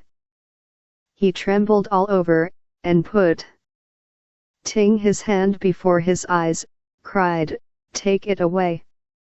Take it away! What fool's trick is this?" So saying, he turned and ran towards the door, where he encountered Ting. "Whither away?" said that gentleman. "You run from your wife as though she were the plague. Have you had a quarrel already?" "Let me go," replied Wang. "Either she is a ghost, or some trick has been played upon me." "She is no ghost, but your wife Pearl, whom now for the second time you have married."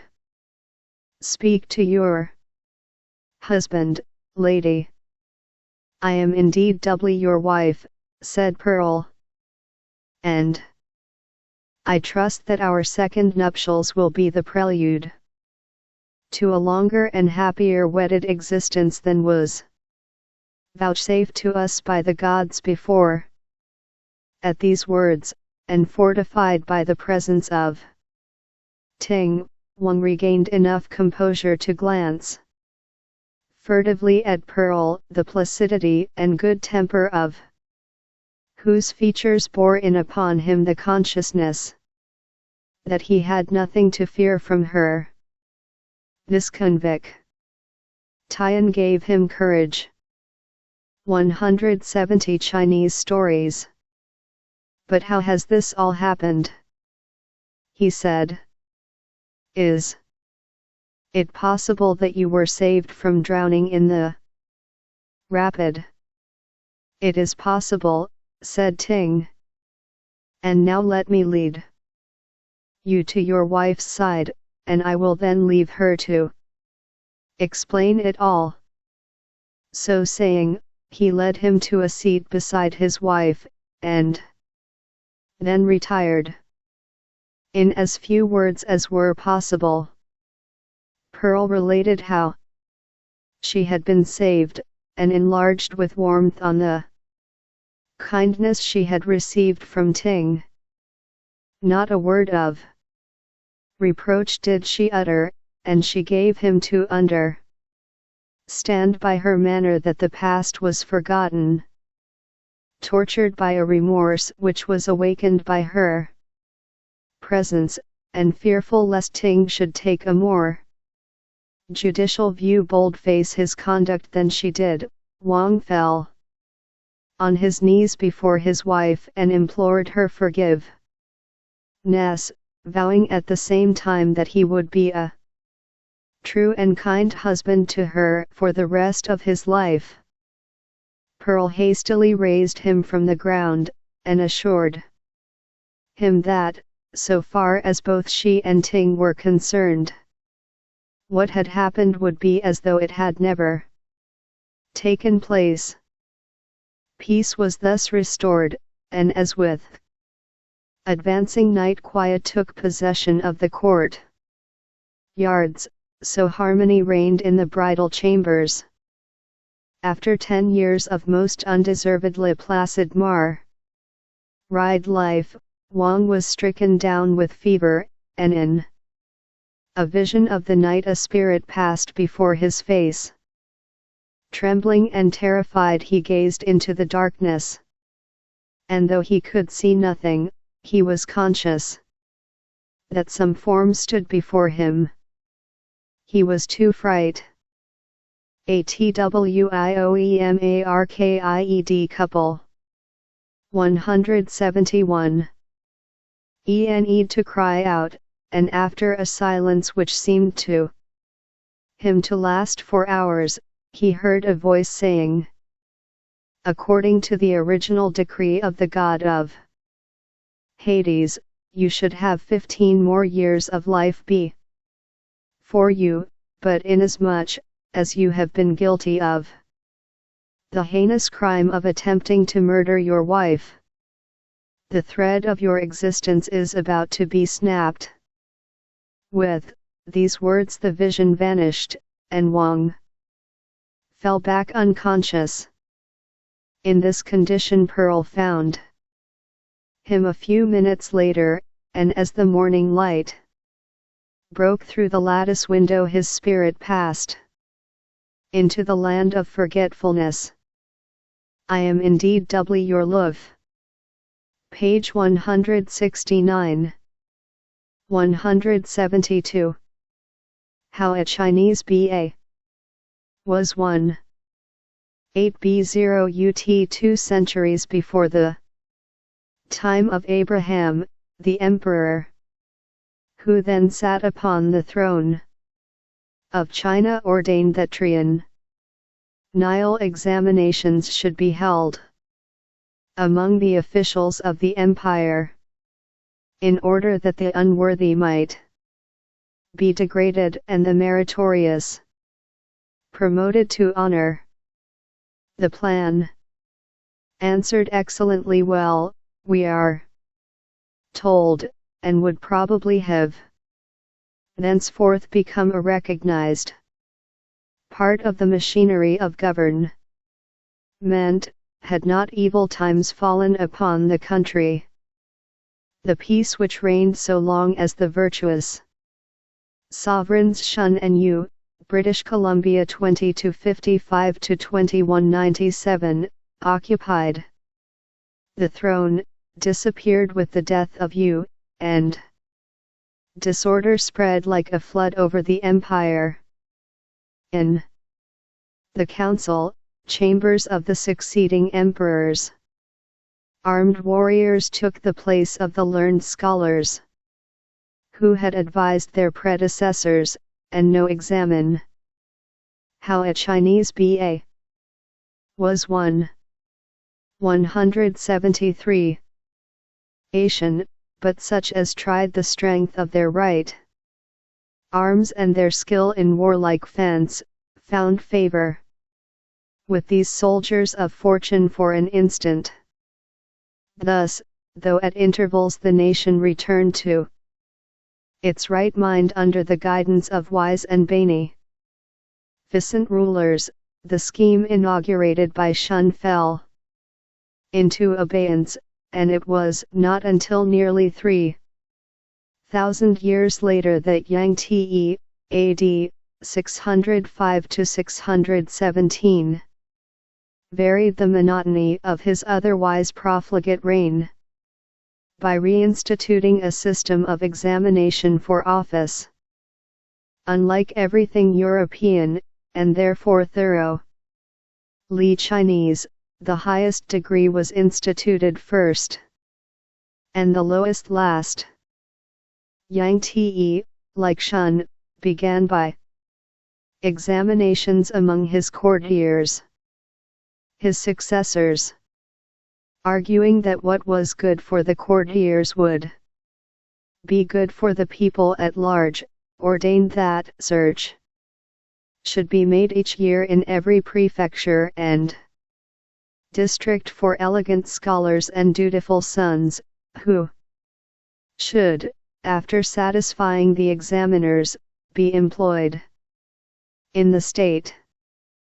In this way were called into being the 3 degrees which exist at the present day, viz., the Siutsai, or elegant scholar, the Kaijin, otherwise Hiaolin, or dutiful son, and Tsinshi, or advanced scholar, the earlier creation of Yang Te.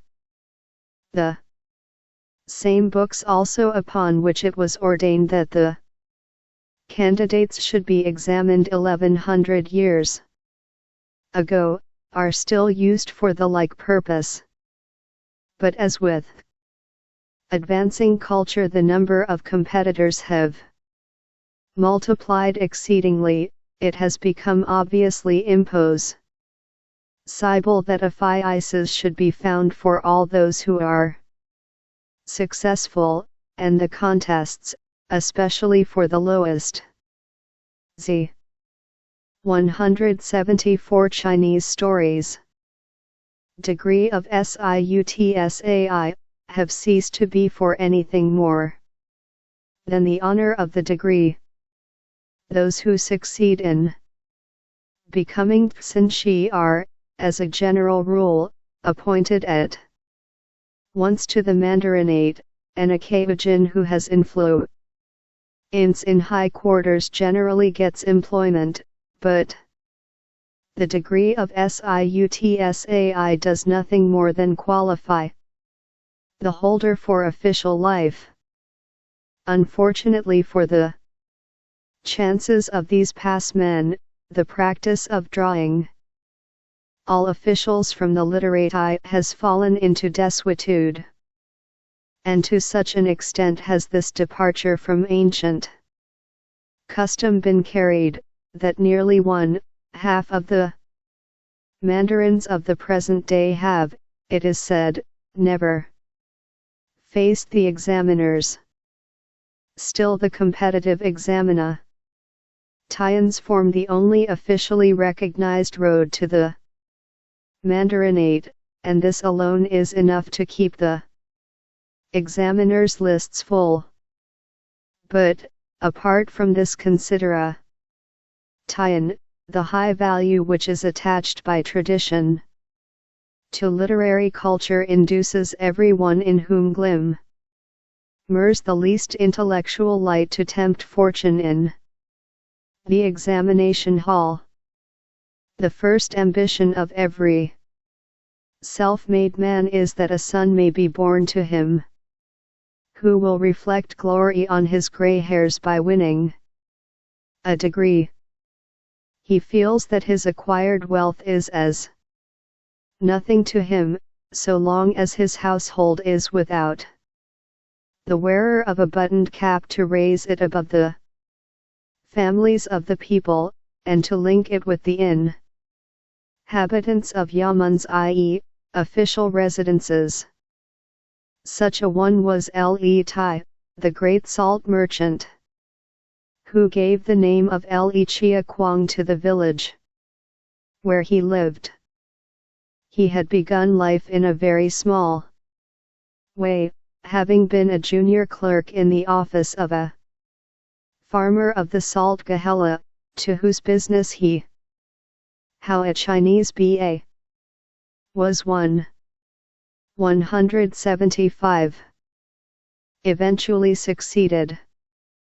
By constant perseverance, and by the help of some versus devised ventures, he gradually accumulated so considerable a fortune that, when his employer signified his intention of retiring, he was able to pay him down a good round sum for the goodwill of the business, and to set at rest some official cravings which it was necessary to satisfy before he could obtain the Salt Commissioner's seal to his appointment. Fortune had been kind also to him in his domestic relations. The two sons who grew up before him were a double assurance to him that the sacrifices at his tomb would be duly and regularly offered. He had daughters too, but they satisfied no ambition and dissipated no fear, and he laid, therefore, no great store on their existence. Not that he was an unkind father. On the contrary, he was fond of toying with his little daughters, but his heart was with his sons, Le Du and Le Ming. Du had at an early age developed a taste for the counting house, and was rapidly becoming as skilled as his father in driving bargains and defrauding the revenue.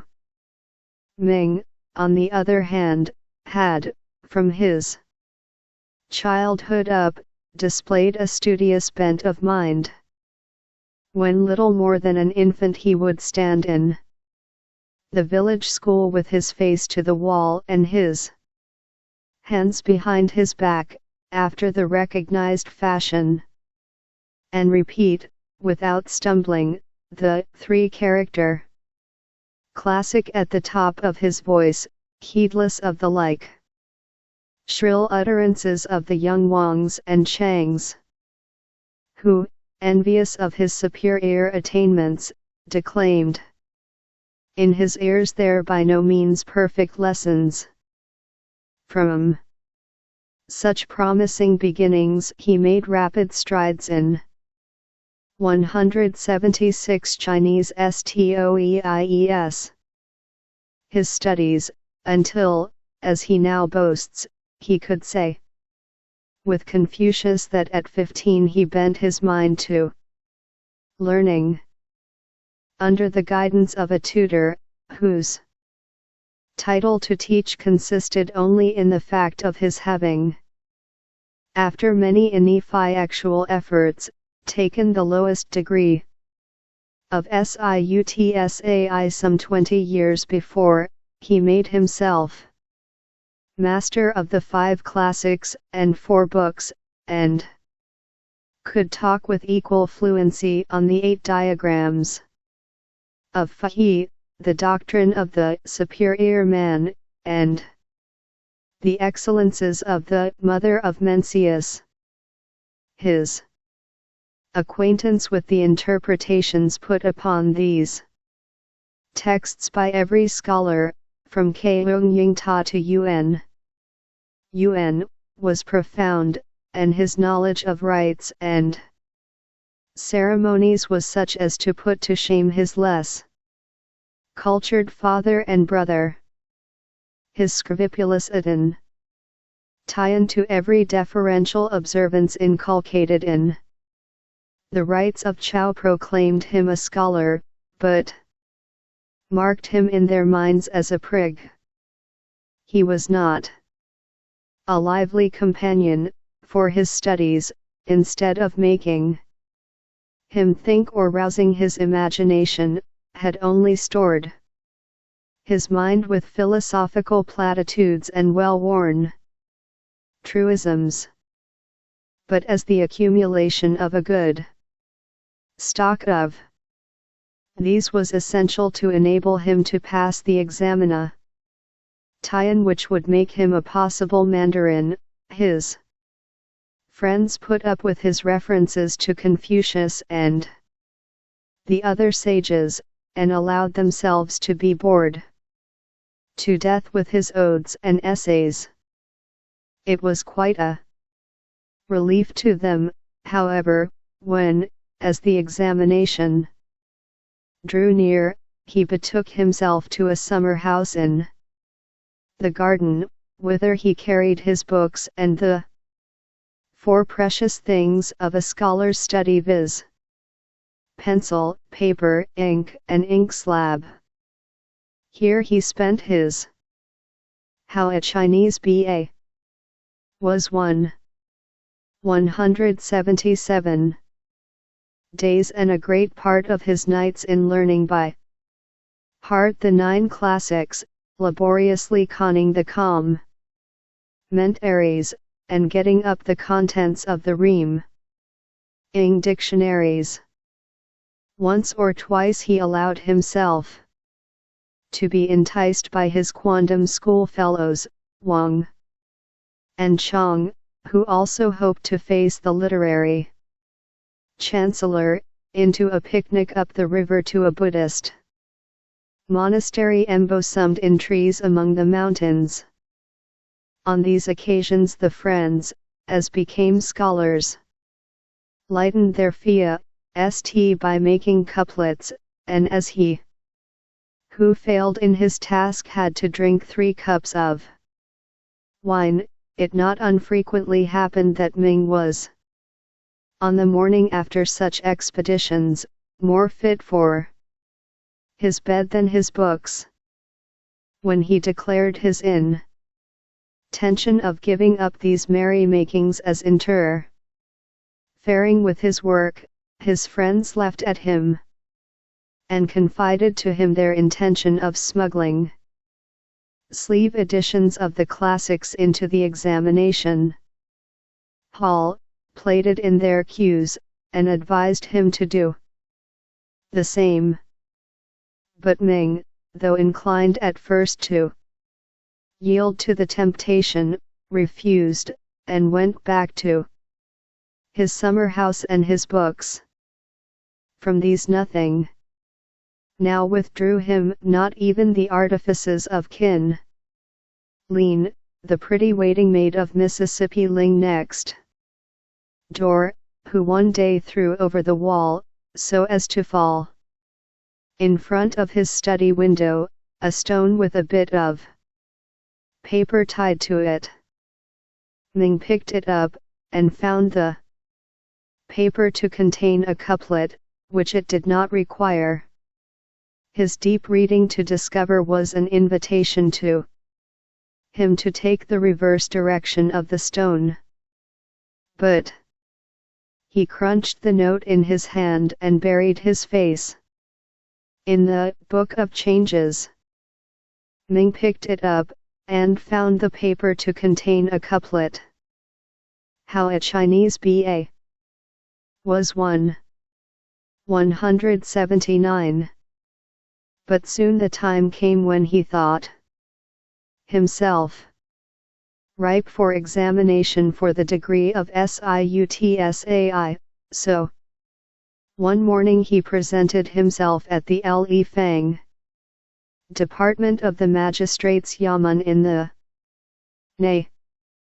boring city, and demanded of the secretary in charge the conditions under which he could appear at the next ordeal. First of all, said the secretary, who was not in a good humor that morning, if you are the son of an actor, or a servant, it is no use your coming, for such people are not allowed to compete at all. But if you are not, you must send us, in writing, your name and age, your place of residence, the names of your father, your mother, your grandfather and grandmother, your great-grandfather, and great-grandmother. And further, you must give us a description of your appearance, the color of your complexion, and whether you have any hair on your face. And now I must attend to other business. Acting on this hint, Ming made his bow, and as soon as he got home he sat down to supply the information required of him. He had some difficulty in going as far back as his great-grandparents, and when he came to the question of the color of his complexion he hesitated, and would have liked to describe it as white, but after consulting the glass he saw the truth was too obvious, so he wrote yellow. Armed with this paper, he returned to the yamen, and when it had been examined and pronounced satisfactory, he was allowed to take away a packet of examination paper.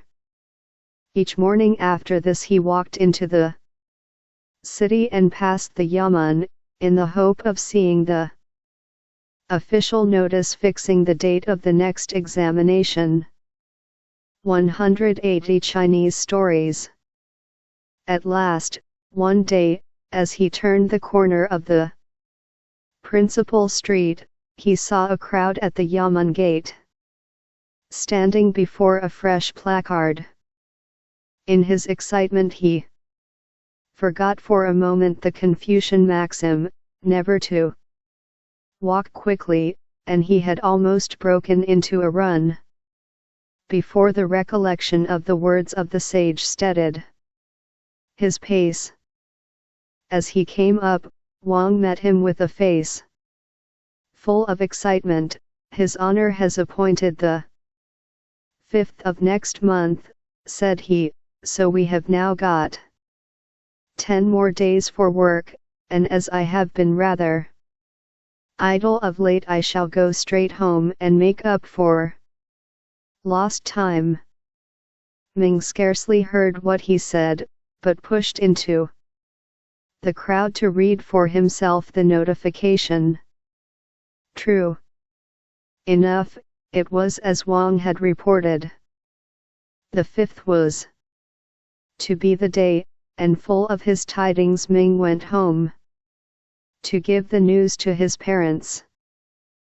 From that time he was treated with the consideration due to one who is about to take his first great step in life, and, as the excitement prevented his working, he spent most of his time in visiting those of his friends who were to be among his competitors, and talking over with them their respective chances.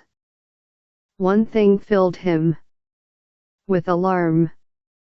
As the day drew near he learned that he was to be one of upwards of 2,000 competitors for the degrees. Daylight on the 5th saw crowds of students on their way to the KOP 6NG TSCE, or examination hall, in the magistrate's yamen.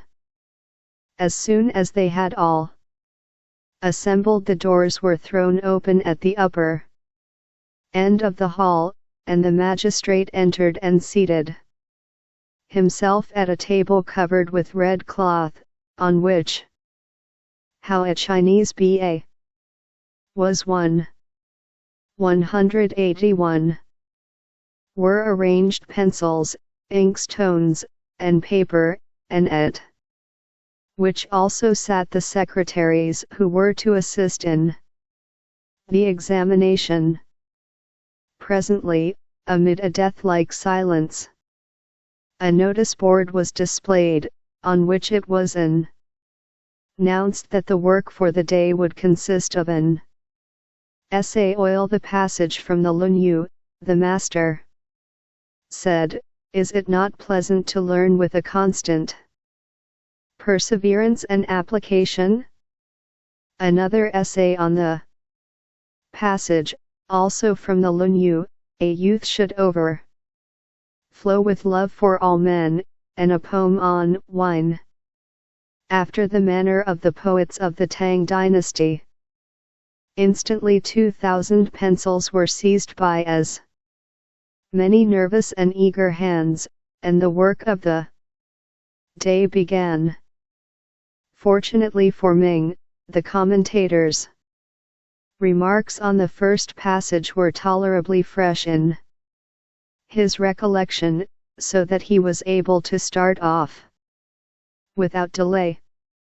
Learning, he wrote, is only the first step towards perfection, and he who desires to become a superior man must strive daily to prove his knowledge and perfect his understanding. But the Master's words have also a wider signification. They are intended to impress upon us that in every concern we undertake we must not only begin, but must also make an end.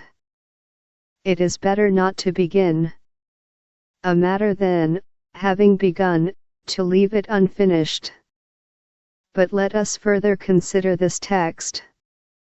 It is with the whole body that we pursue after an object, but it is with the heart that we accomplish it. Let us therefore try to keep our hearts pure and our intentions sincere, and we shall then be able to do great things. But how are we to keep our hearts pure? And then he went on with some very 2a 182 Chinese stories. Excellent Confucianism to answer his own question, and brought his essay to a conclusion with a eulogy on the supreme wisdom of the text. Flushed with his first success, he took up his second paper, but his views, or rather those he had imbibed from the commentators Chu He, Cheng Hao, and others, were not so clearly defined on the love with which a youth should regard all men as on the first text. However, he began, in this passage it is important to bear in mind the distinction the Master would draw between the love of a youth and the love of a full-grown man.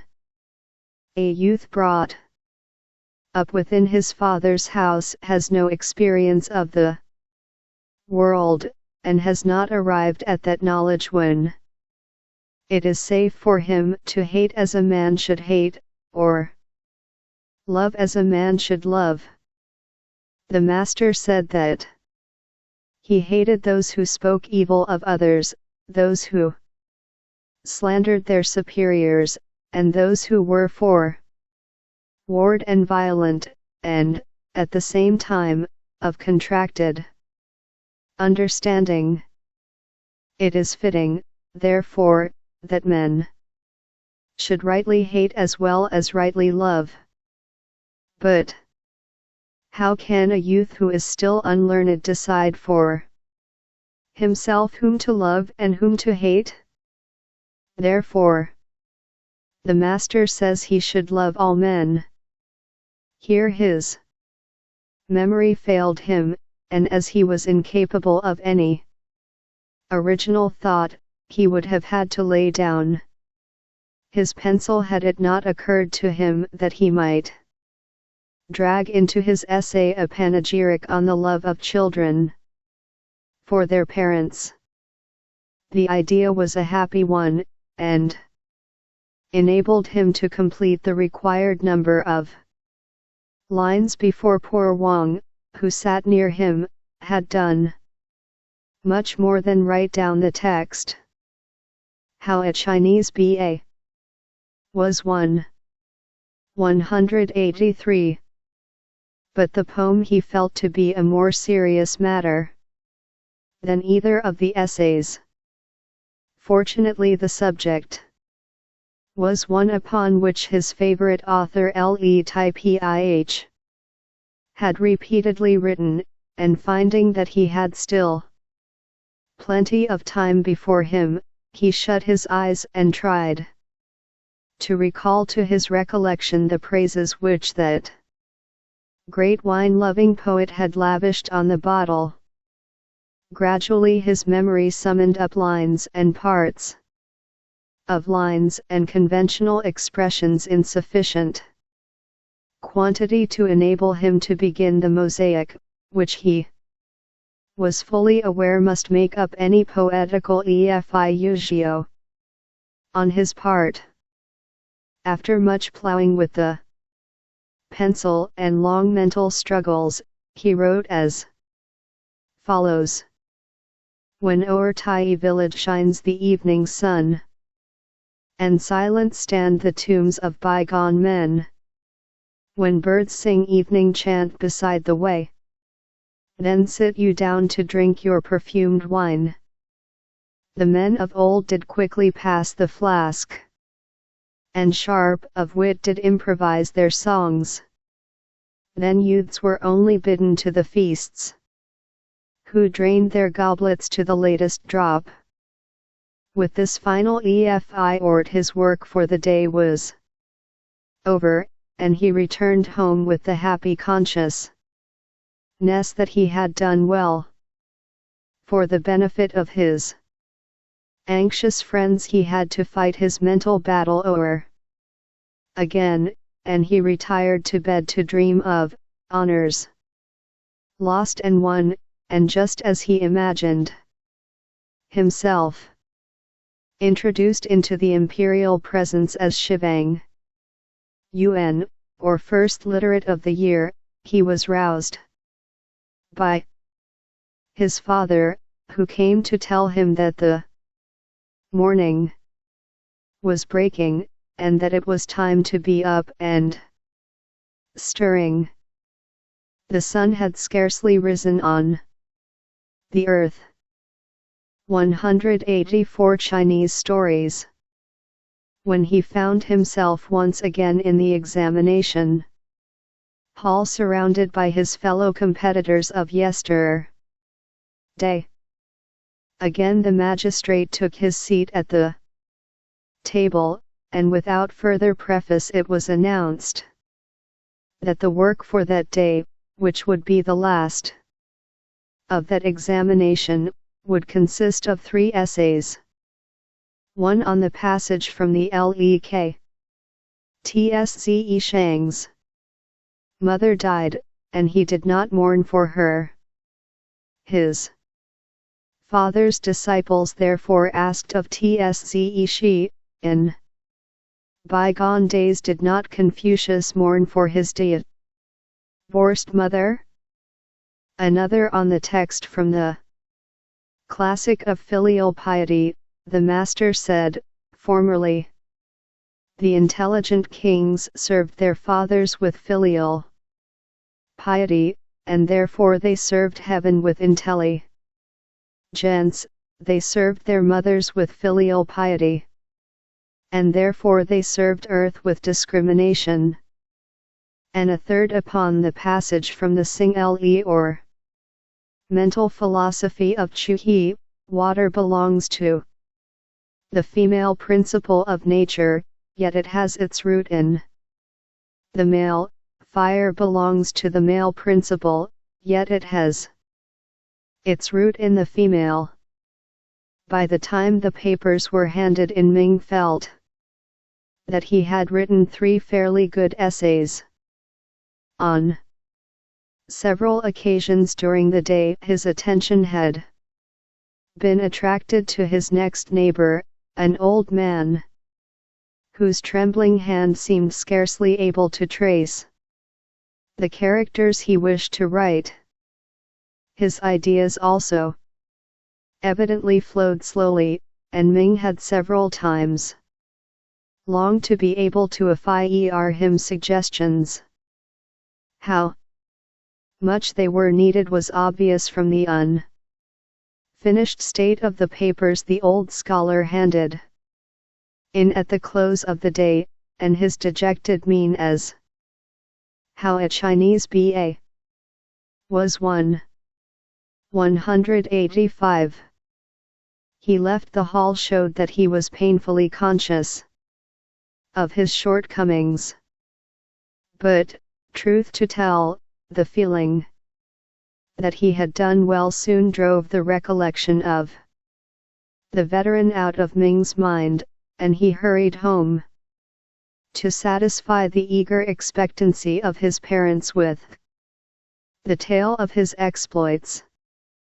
He knew, however, that his success would have to remain problematical until the publication of the lists in 2 or 3 days' time, and he wisely determined to give himself the rest which he felt he needed, and not to attempt to read for the second 5-day examination, which he knew he would have to face almost immediately if his name should now appear in the charmed circle of successful competitors. On the 3rd day he went into the city to see if by chance the lists were published, and found the streets thronged by his associates, who had come on the same fruitless errand as himself. As, after midday, there was no hope of his anxieties being set at rest before the morrow, he allowed himself to be tempted by some of his fellow students to join them in a picnic to a suburban garden, where the pleasure seekers amused themselves by extemporizing couplets and drinking wine among the flowers. Towards evening, the fun grew fast and furious, and Ming found it necessary at last to retreat to a secluded summer house to sleep off the effects of his potations before returning home. His debauch, however, did not prevent his being in the city early the next morning, as it had been reported among his convives of the previous evening that the lists would be out soon after daybreak. On entering the gates he was met by a 186 Chinese STOEIES candidate, BJ, whose excited appearance Ming saw at once that his fate was sealed one way or the other. "The lists are out," said his friend, "and my name is in the circle." "I congratulate you," answered Ming, "and may you rise to office and reap emoluments. But where does my name appear?" "I had not time to look," said his friend as he hurried on. With all possible speed Ming made his way to the magistrate's yamen, outside the walls of which he saw an excited crowd gathered round a long strip of paper, covered for the most part with names written perpendicularly, but having at one end a circle composed of the century trifugally written names of those who had passed best. When fairly within sight of the paper which was to resolve his doubts, Ming suddenly felt an inclination to slacken his pace and to look in at the shop windows.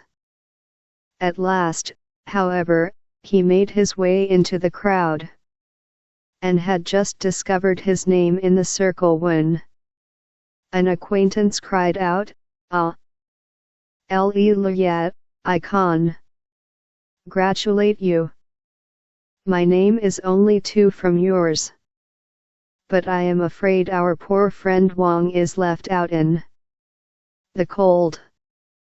"I am sorry for that," replied Ming, "but let me congratulate you on your success. Have you Heard when the second examination is to be held? In 2 days' time. May you become a Kwang. UN. Goodbye. And may you have a seat at the feast of the blowing of the deer, replied Ming, as he hurried off homewards to announce his good fortune. At the news of his son's success, the old salt mare won a complimentary title equivalent to your worship, to a feast given to the graduates at the provincial examinations. How a Chinese B.A. was won. 187. Chance joy knew no bounds, Kent he instantly issued invitations for a feast on the next afternoon in calm commemoration of the event. In the meantime the house was besieged by friends, more especially poor ones, who came to congratulate Ming, and who exhausted every good wish it was possible to devise for his future happiness and advancement.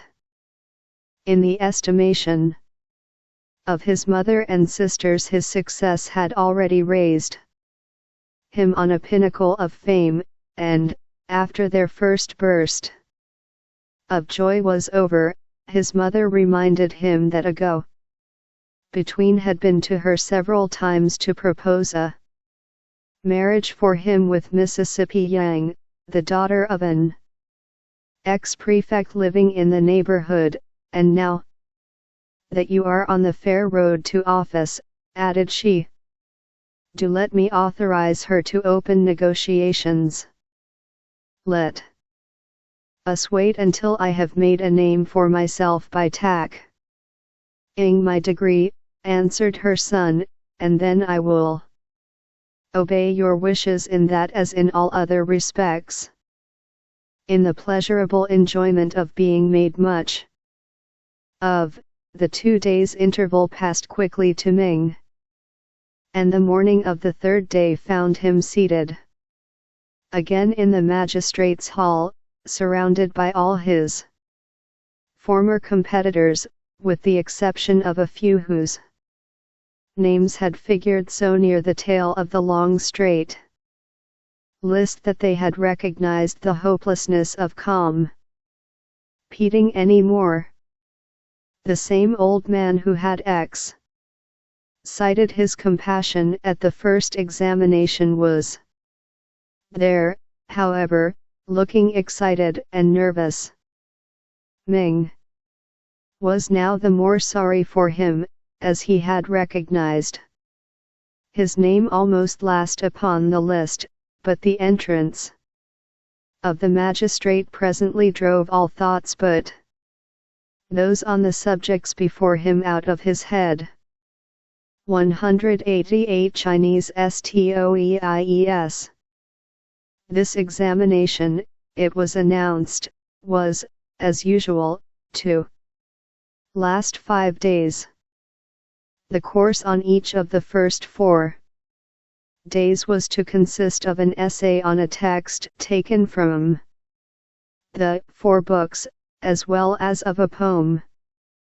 On the third day an ode on a given subject was to be optional, and on the 4th day an opportunity was promised to aspiring candidates of writing additional poems. On the 5th day the work was to consist only of half an essay on a theme from the 4 books. At this examination Ming worked with varying success. His profound knowledge of the classics and the writings of the commentators stood him in good stead, and his constant study of the Tang dynasty poets was amply rewarded by the way in which they honored his drafts on them to meet his poverty of ideas. The ode on the 3rd day, which was on the pleasure men take in talking of the signs of the seasons, exercised his imagination to the utmost. Thrice he put pencil to paper, and as often he tore to shreds his lines.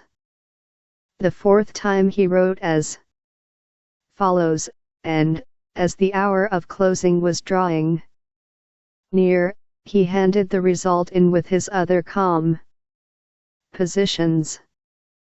When the belated guest his host reseeks, and cloudless skies proclaim the close of day, 'tis sweet to talk of treacherous weather past, and watch the dying sun's effulgent ray. Ming was no poet, but even he felt that his lines lacked freshness of ideas and vigor of diction. He was conscious, however, of having made one or two happy turns in the rhymes, which, truth to tell, were borrowed from some old published examination papers. How a Chinese B.A. was 189. But, knowing the somewhat pedantic literary taste of the magistrate, he founded some hopes upon them. And he was right. After a few days of suspense his name appeared on the walls of the Nun, high up in the list of successful candidates. Again the rejoicings at Li Chia Kuang were repeated, and again congratulations poured in upon him from all sides. Even the ex-prefect, upon whose daughter Mrs. L.E. was keeping her eye, deemed the occasion of sufficient importance to warrant a note, which he sent, painted with a red lacquer cartridge, full of dainty dishes and luscious sweets, some of which Mrs. L.E. shrewdly suspected had been prepared by the delicate fingers of Mississippi Yang. This was the most gratifying recognition that Ming had as yet received, and he took the letter from the servant reverentially in both hands. Eagerly he tore open the envelope, and read as follows. In ancient times men's merits were judged by the speed with which they chased a deer, the fleetest of foot winning the prize. But now the way to fame is bridged by learning, and for many years it has been my fate to speed and bid farewell to old friends like yourself, who fly on the wings of success to the capital. Of all the batches of brilliant scholars who have ever passed at these examinations, I hear that to which you have lent your countenance, and which has now entered the epidendrum city of the learned, is the most conspicuous. Humbly I affire you the paltry things which with this letter I lay at your feet, and respectfully long for the sound of the gold fastening of your response. 1. I.e., the joyous company. 2b. 190 Chinese stories. Scarcely had Ming replied to this flattering epistle, when a messenger arrived with an invitation from the magistrate to dinner on the following day. As it was in accordance with immemorial usage that the successful candidates should be entertained by the magistrate, this summons was no surprise to so keen a student of rites and ceremonies as Ming, and on the next afternoon he went in a sedan chair to the yamen, fully prepared for the company he found assembled there. But he was much flattered by the way in which the magistrate received him. Your honorable essays are genuine pearls of literature, said his host, and you are possessed of a supply of classical knowledge which cannot but gain you admittance to the dragon, i.e., imperial presence. Your honor overrates the mean pencil scratchings of this dullard, and allows the reflection of your lofty genius to brighten the inelegancies of his wretched compositions, replied Ming. This speech he had carefully prepared as he came along in his chair, on the chance of his having to reply to a complimentary greeting. His fellow students, however, being unaware of his forethought, sang aloud their praises of his readiness as they sat down to the feast. Before starting, Mrs. Li had strictly enjoined Ming to bring back an account of the good things he was to partake of, and in obedience to her orders, he stored his memory with the following list of dishes: Biche de mer, stewed duck, served with force meat; bird's nest soup, hashed pigeon, with ham; stewed crabs, fried black fish, stewed mutton, with how a Chinese ba was 191. Bamboo shoots, fowl and ham, turtle soup, hashed dog, stewed black cat, fried rat, macaroni, soup; salt fish, salted eggs, minced pork, basins of rice, and an infinite variety of fruits and sweets. Before beginning, the magistrate poured out a libation, and without more ado the guests set to work at the good things before them. The wine circulated freely, and lent material aid to the magistrate in his endeavors to set everyone at his ease. To Ming, the magistrate showed marked attention, and with his own chopsticks carried a fine slug from the dish to the lips of the favored guest, a compliment which made quite a stir among the other scholars. Not far from Ming, but apart from everyone, sat the old student whom he had noticed in the examination hall, but whose want of success scarcely entitled him to a seat at the feast. Some such remark Ming made to the magistrate, who explained that each year a certain number of degrees were given away to plucked old students, and that he was going to recommend his guest for one on this occasion. After dinner Ming made a point of congratulating the old man, who in quavering accents made a pedantically complimentary reply, every word of which was taken from the 4 books.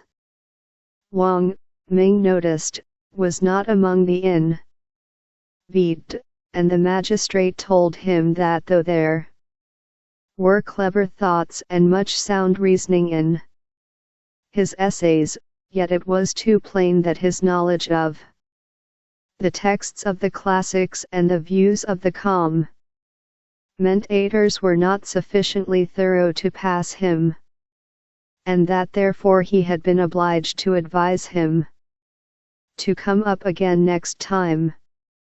192 Chinese stoies.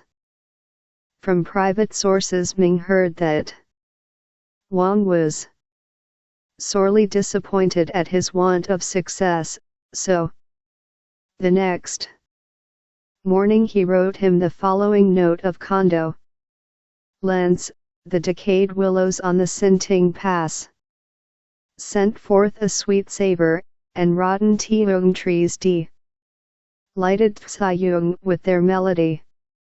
If a jewel be encased in a hidden casket, it is not every sword which can cleave it so as to display the jewels found by Pian Ho on the King Mountain, or the pearls snatched by the Earl Sui from the serpent's head. Who can explain the lofty talents enjoyed by some, or account for the meaner abilities bestowed on others?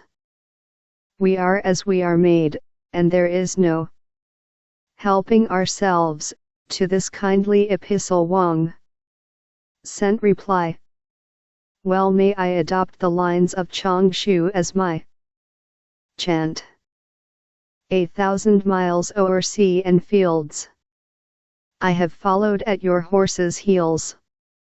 I have traveled over hill and dale, and now have missed the dragon's scale. Gratefully I acknowledge your sympathetic words, in which I recognize the lofty nature which has won a celebrated scholar and musician of the 2nd century.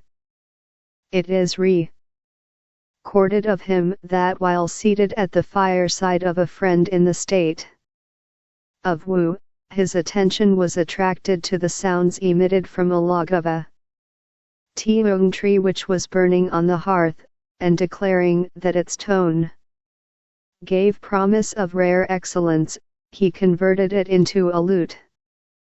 A block of jade which, being believed to be spurious, was rejected by 2 emperors in succession, the last of whom condemned Pian Ho, 8th century British Columbia, to lose his left foot as an impostor. The next emperor, however, perceiving the genuineness of the stone, graciously accepted it, and offered Pian Ho a title of nobility, which he declined. 3. And now have missed taking my degree. The idea, a poetical one, being that a successful scholar resembles a soaring dragon. How a Chinese B.A. was 193. Abled you to overcome all the difficulties in your path. Though incapable through grief to write, I fear to return you a verbal message. As night approaches, my sorrow almost seems to weigh me down, and I wrap myself in a cattle cloak, after the manner of Wang Chong, and weep bitter tears. What else is left for me to do? Ming knew that he would now have a respite of 2 or 3 months before the time came for him to be examined by the prefect, as a preliminary to his going up for his annual examinations before the literary chancellor. He retired therefore again to his summer house, and devoted himself to a renewed study of the books which had already served him so well. As the day drew near, his father wrote to an old friend at the prefectural city, asking him to receive his son for the examination, and, in response to a cordial invitation which was returned, Ming mounted his mule one morning at daybreak, and started off on his momentous journey. Late in the evening he reached the hospitable door of his father's friend, and woke the next morning, after a sound sleep, refreshed and ready for the work before him. After eating a hasty breakfast, he hurried off to the yamen of the literary chancellor, and arrived only just in time, for he had scarcely got into the hall when a gun was fired as a signal for the fast closing of the doors. The arrangements he found to be in all respects similar to those at the magistrate's yamen, and the subjects for examination were taken from the one a well-known character, who, after enduring great poverty, after wards became a metropolitan magistrate. 194 Chinese stories. Same books, the only difference being that the prefect's more liberal mind was reflected in the texts he had chosen for the essays. With each of his 5 days' work, Ming was fairly satisfied, and when the examina Tian was over, he waited with some acquired confidence for the publication of the result. The appearance of his name, however, in the first flight of successful competitors was nonetheless a delight to him, and he sent an express messenger to Li Chia Kuang to proclaim his success to his parents. "Your stupid son," he added, "is but waiting to obey the invitation sent him by His Excellency the Prefect to dinner tomorrow before hastening to your honorable dwelling to throw himself at your feet." The dinner at the prefect's was very much a repetition of that given by the magistrate, except that there was a marked weeding out in point of numbers. The reputation which Ming had brought with him for scholarship, and which he had just maintained, ensured him friendly notice at the hand of the prefect, who, however, did not seem much to relish his stilted style of conversation and his Confucius or nothing train of thought. Before the students parted, their host announced that, as usual, he should send the seat numbers and not the names of the successful competitors to the literary chancellor, who would hold the final examinations on that day month in that city. The next day Ming went home, and was met at the entrance of the village by a number of his associates, who greeted him with cries of congratulation. The welcome he received from his immediate family was especially joyous, and for days a succession of visitors. How a Chinese B.A. was 195. Poured in upon Liam to offer their felicitations on his marked and sustained success. Under such agreeable circumstances he took little heed of time, and almost before Ming was aware he was reminded that it was time to betake himself again to the prefectural city.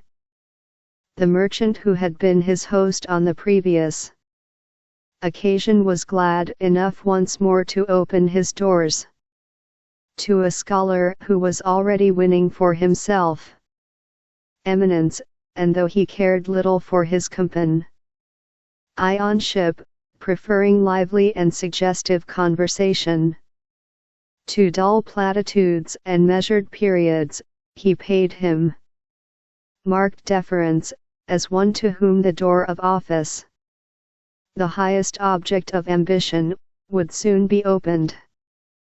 The ordeal Ming was now called upon to face was more terrible to him than any of the other examina Tians had been.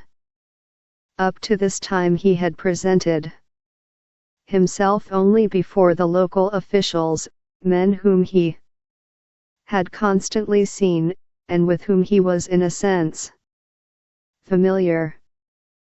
Besides, hitherto the contests had been but preliminary, whereas the examinations in which he had now to compete were either to make or to mar him, at all events temporarily, and the examiner was surrounded with all the dignity and awe of an unknown great personage.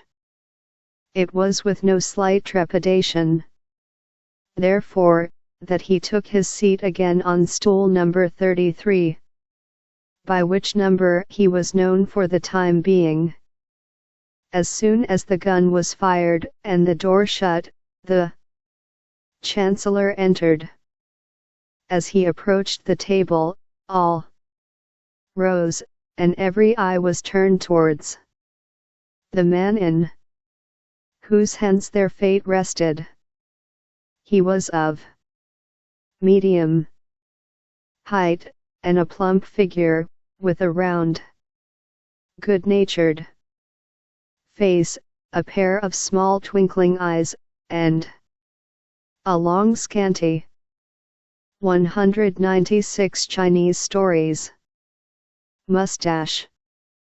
After bowing politely to the students, he seated himself at the table and straightway proclaimed on the notice board that on this occasion he should require from them 2 essays on the texts from the 4 books.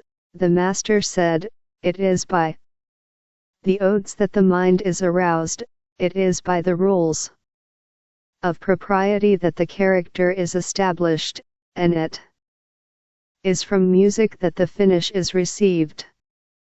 And when a ruler sympathizes in his people's joys, they take pleasure in his rejoicings, and when he shares their sorrows, they sympathize with his griefs." And a poem on the pleasure of hearing the notes of a distant lute amid the sound of drippings from the roof on a wet day. Ming was too nervous to collect his thoughts and set his memory at work at once, and it was some time before he put pencil to paper. But when he did, he made fair progress, and at the end of the day he had the satisfaction of knowing that if his essays contained no new or striking thoughts, they were at all events thoroughly orthodox, and that the sentences were framed in accordance with the rules laid down by some of the best-known essayists. He was rather disappointed, therefore, to find, when the list of 80 optimies came out, that 33 was barely within the first 40. This was the first check of any kind which he had met with, and it alarmed him, for he gathered from it that the commissioner did not take the same favorable view of his literary matter and manner as the magistrate and prefect had done. It was with a sobered countenance, therefore, that he took his seat again for the second trial. This, how a Chinese B.A. was 197 times. Several themes were given out from the 4 books, upon which the students were expected to compose half-essays. To these Ming devoted his best energies, and was rewarded by finding his number published 2 days later in the circle of successful competitors. Having recovered some confidence from this result, Ming took his seat in the hall, on the morning after the publication of the lists, with some assurance. The comparatively small number of competitors, which had been reduced to 80, or just double the number of degrees competed for, by the Chancellor, gave a silent and business-like air to the assembly. On this occasion the candidates wrote an essay on a text from the 4 books, one on a text from the 5 classics, and a poem. At the close of the day's work the commissioner announced that after examining the papers he should, as was customary, write to the prefect for the names of the best men, whom at present he oblige knew by their numbers, and should at once publish them. And I have arranged, he added, that the first competitors from the other districts shall meet you here in 10 days' time finally, to compete for the degrees. The next few days were spent by Ming in a fever of suspense, which the complimentary speeches of his merchant host were quite ineffectual to allay. To fail now, he felt, would be a terrible blow both to his fortunes and to his pride. What would all his friends say? And what would, above all, the ex-prefect Yang say? However, fortune was kinder to him than his forebodings, and once again he saw with triumph his name among 2c. 198 Chinese stories. The number of the successful. On this occasion his pleasure was all the greater, since he felt that now he was practically sure of his degree. The final examina Tian spoken of by the commissioner would, he knew, consist only of a test of his knowledge of the text of the 16 sacred edicts of the Emperor Kang, and of the amplification of the same by his son and successor, Yongqing. On this point he felt that he could trust his memory to carry him through, for had he not in his study at Le Chia Kwang repeated them over and over again by heart, with Oyot missing a character? However, to make assurance doubly sure, he devoted some hours of each of the succeeding days to conning them over. On the appointed morning at daybreak he made his way to the Chancellor's Hall, where he found Assam bled his fellow men, together with the picked competitors from THFE other 4 districts of the prefecture. There was a semi-holiday air about them all, as though they looked on this trial more as a formality than anything else. The commissioner, too, entered the hall with a lighter step, and his voice had a cheery tone in it as he ordered the announcement to be made that the morning's work would consist of writing out from memory the 7th edict of the beneficent Emperor Kang He, beginning Chu. Eat 1, flee strange doctrines, with the amplification of the same by his august and intelligent son Yongqing. Fortunately for Ming, this particular edict had been frequently in evidence lately at Le Chia Kwang with reference to the foreign missionary question, which, how a Chinese 3a was 199, was beginning to disturb that otherwise quiet district. The passage in the amplification, Ju Se Yang Kao Tsung Tien Chu, Yeshu Puking as to the religion of the Western foreigner which exalts the Lord of Heaven, it is also contrary to our sacred books, and had been constantly quoted in opposition to the proselytizing zeal of the missionaries, and the context had been carefully studied by village Confucianists.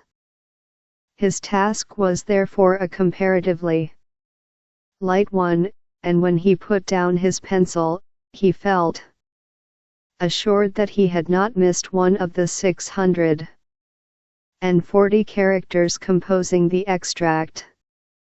Shortly after noon he walked into his host's family hall, and, with so jaunty a step that it needed no words of his, to assure his entertainer that he was speaking to a SIUTSAI almost in SE.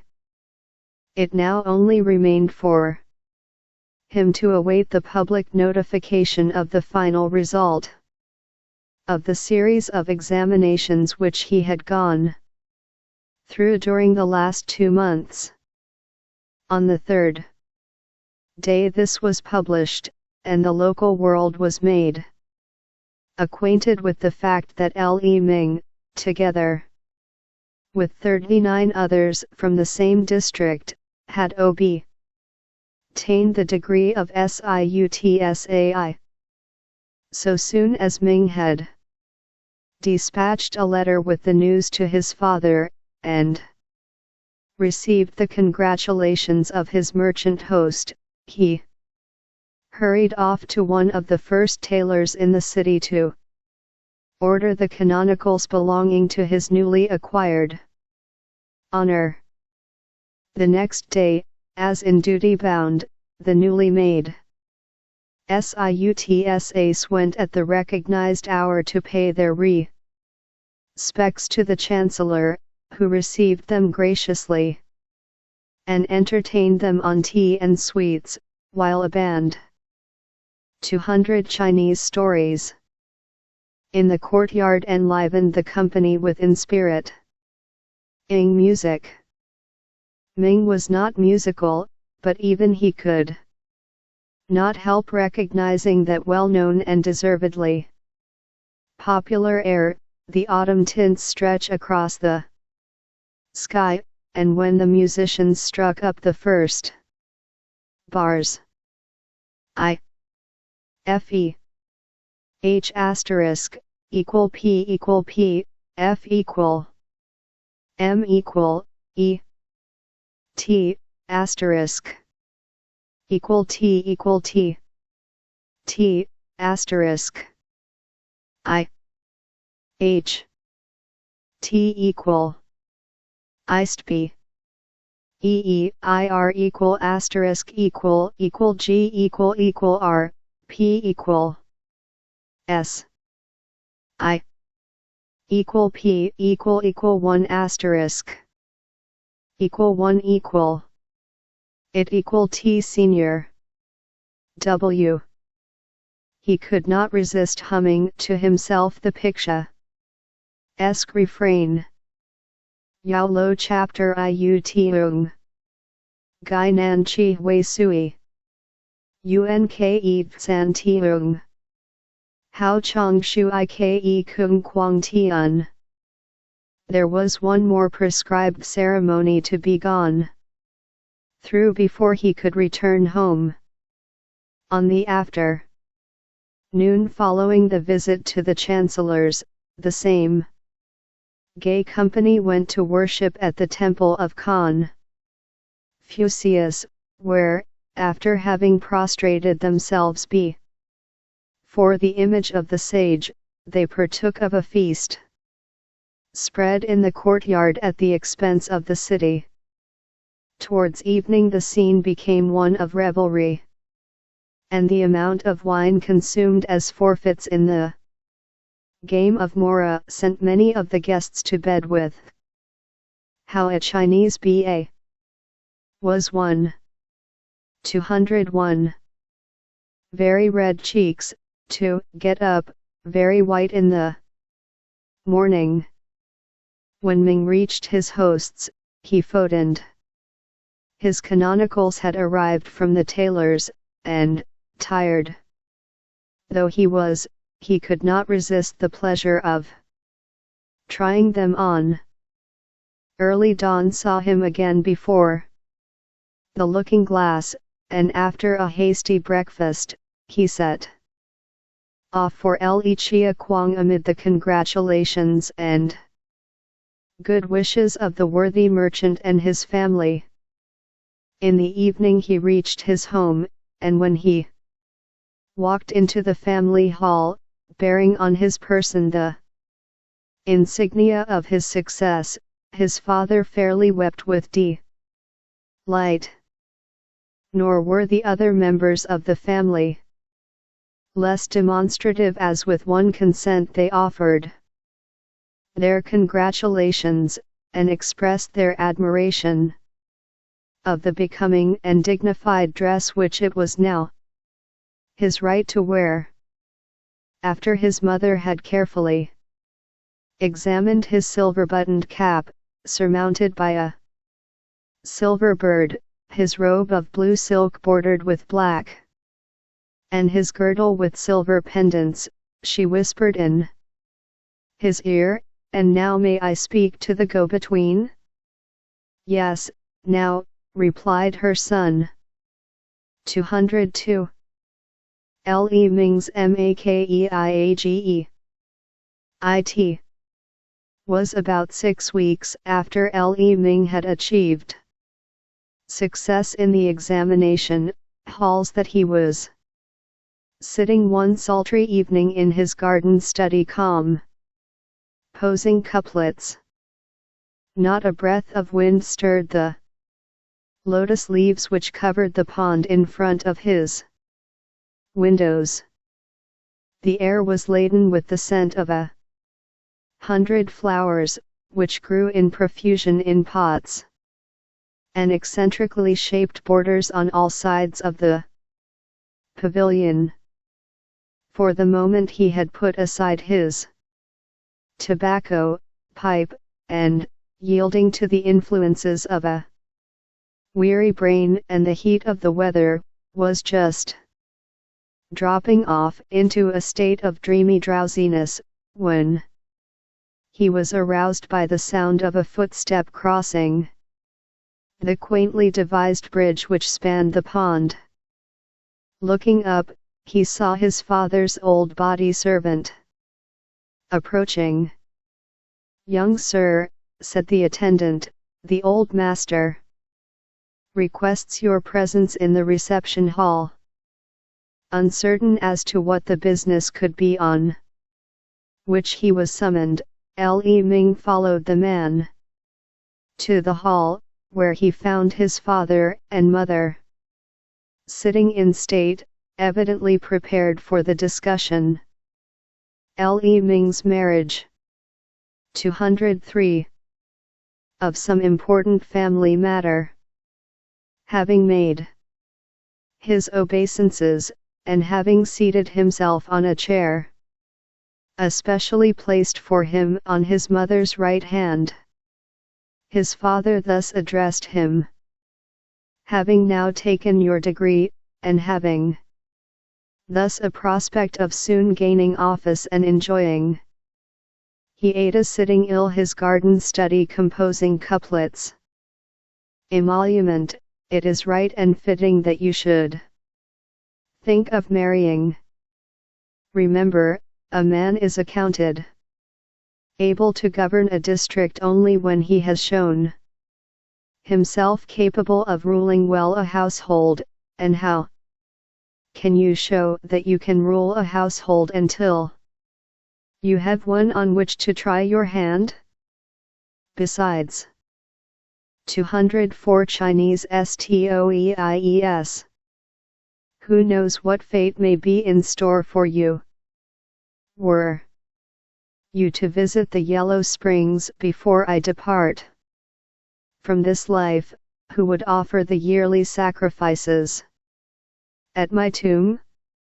Or if you were to remain a barren pole, who, in course of years, would there be to perform the same offices at your grave?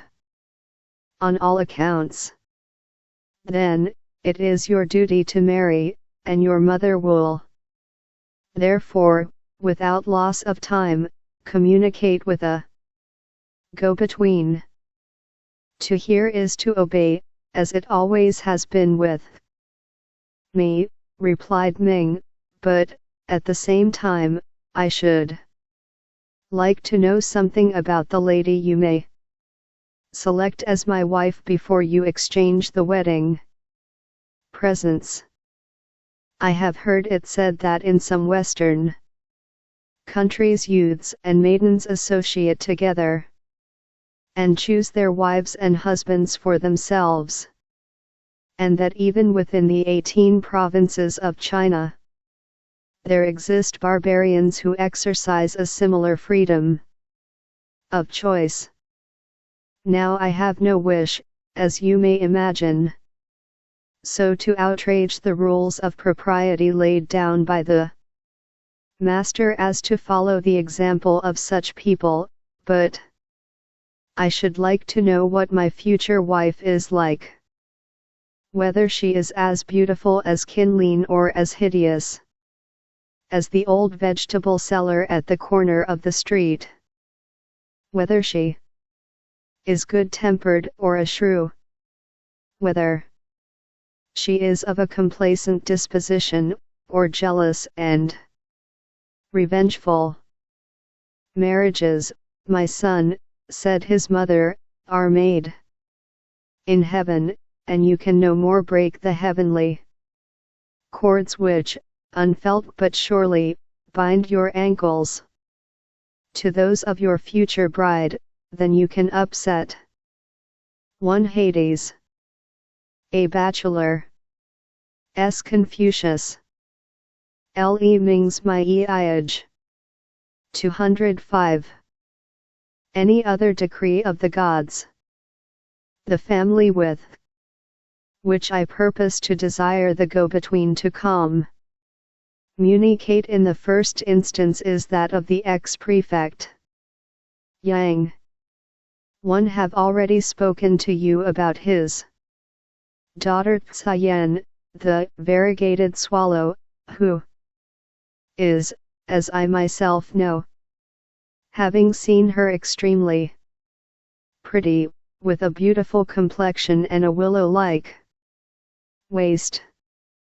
Besides, a good daughter makes a good wife. And remember last year, when her mother was so ill, what she did, how she cut a slice out of her leg to mix with the broth which the doctor ordered for her mother's recovery. No, depend upon it, my son. If the variegated swallow enters your household, she will make an excellent wife, and in educating your children will not fall far short of the wisdom of the mother of Mencius. As I said just now, replied Ming, upon whom this description had a marked effect, my only wish is to obey you, and I am therefore ready to be led by you whithersoever you desire. That is spoken like a true son of mine, said Mrs. L.E., smiling on the youth. I will now at once write to my old friend Mrs. S.I.U., who has the best practice as a go-between in the district, and who knows more about the youths and maidens than a great many of their own parents do. When Ming returned to his study after this interview, he fell into a reverie, in which he pictured to himself the delights of being constantly in the society of a beauty such as one of those of whom he had occasionally caught glimpses through the blinds of their sedan chairs, and if such a one. 206 Chinese stories could only write verses, he felt that his cup would be full. Meanwhile Mrs. L.E. retired to her room, and taking pencil in hand, addressed the following note to the redoubtable matchmaker Mrs. S.I.U. My unworthy son, though grown up, has not as yet achieved wedded harmony. I know, most respect lady, that you delight in pairing the youths and the maids of the harems, and in thus dissipating the coldness of their existences. If you could establish an alliance firm as a tripod, and ally our house with that of the ex-prefect Yang, your old companion would be grateful to you forever. Begging you to help in this matter, I wish you boundless prosperity and continual joy. Early the next morning, before Mrs. Li had quite completed her usual housekeeping arrangements, a messenger announced that Mrs. Siu was already on her way to pay her respects. Scarcely had the warning been given, when a sedan chair bearing the expected guest stopped at the side door leading to the ladies' apartments. Without a moment's delay, Mrs. Siu was conducted to the presence of Mrs. Li, who greeted her cordially. The matchmaker was stout and comely, with laughing bright eyes, and though her nose was, judged by a European standard, rather too flat and her mouth too wide to be considered really pretty, yet, taken as a whole, she was a good-looking woman. Her manner, too, was cheery and confident, and she had a power of inspiring her clients with a profound belief in her skill and sincerity. For some time, she said, when the first greetings Le Ming's my iage 207 were over, I have been expecting to receive from you some such pearl-like epistle as that which reached me last night, and, curiously enough, I had scarcely put down your letter when a servant brought me in a note from Mrs. Yang on the same subject. As I thought you would like to see what she says, I brought it with me. Between our two selves, Mrs. Yang is not a very wise woman, and her note, as you will see, is no more to be compared with the sowings from your pencil than anything I could write would be to the latest composition of your talented son. But read it for yourself. Nothing loath, Mrs. Li took the note, and read as follows. My daughter, though still young, is, let me tell you in confidence, anxious to have her feet tied with the red silk with which heaven connects the feet of brides and bridegrooms. Let me beseech you to act as a go-between for me, and I shall eagerly await the result. Well, said Mrs. Li, returning the note, it is at all events fortunate that her daughter should be this way of thinking just now. But do tell me all you know of the variegated swallow, for though I have seen her, I have no very distinct recollection of her. But wait, I will send for my son, and you shall describe her to us both. Before he comes, however, let me ask you whether there is any reason, physical, legal or otherwise, which might make the marriage objectionable. None whatever, replied Mrs. Siu, and the two ladies had scarcely finished a conversation carried on 208 Chinese stories for a minute or two in an undertone when Le Ming entered. As the young man bowed his acknowledgment of the presence of the two ladies, Mrs. Siu cast upon him a scrutinizing glance, which ended in a look of that kind of contemptuous amusement with which women of experience regard pedantic young men. After a few words leading up to the subject in hand, she said, addressing Ming, and now let me tell you, young sir, something about the variegated swallow. I have known her all her life, and so can speak confidentially about her. Her filial piety is renowned.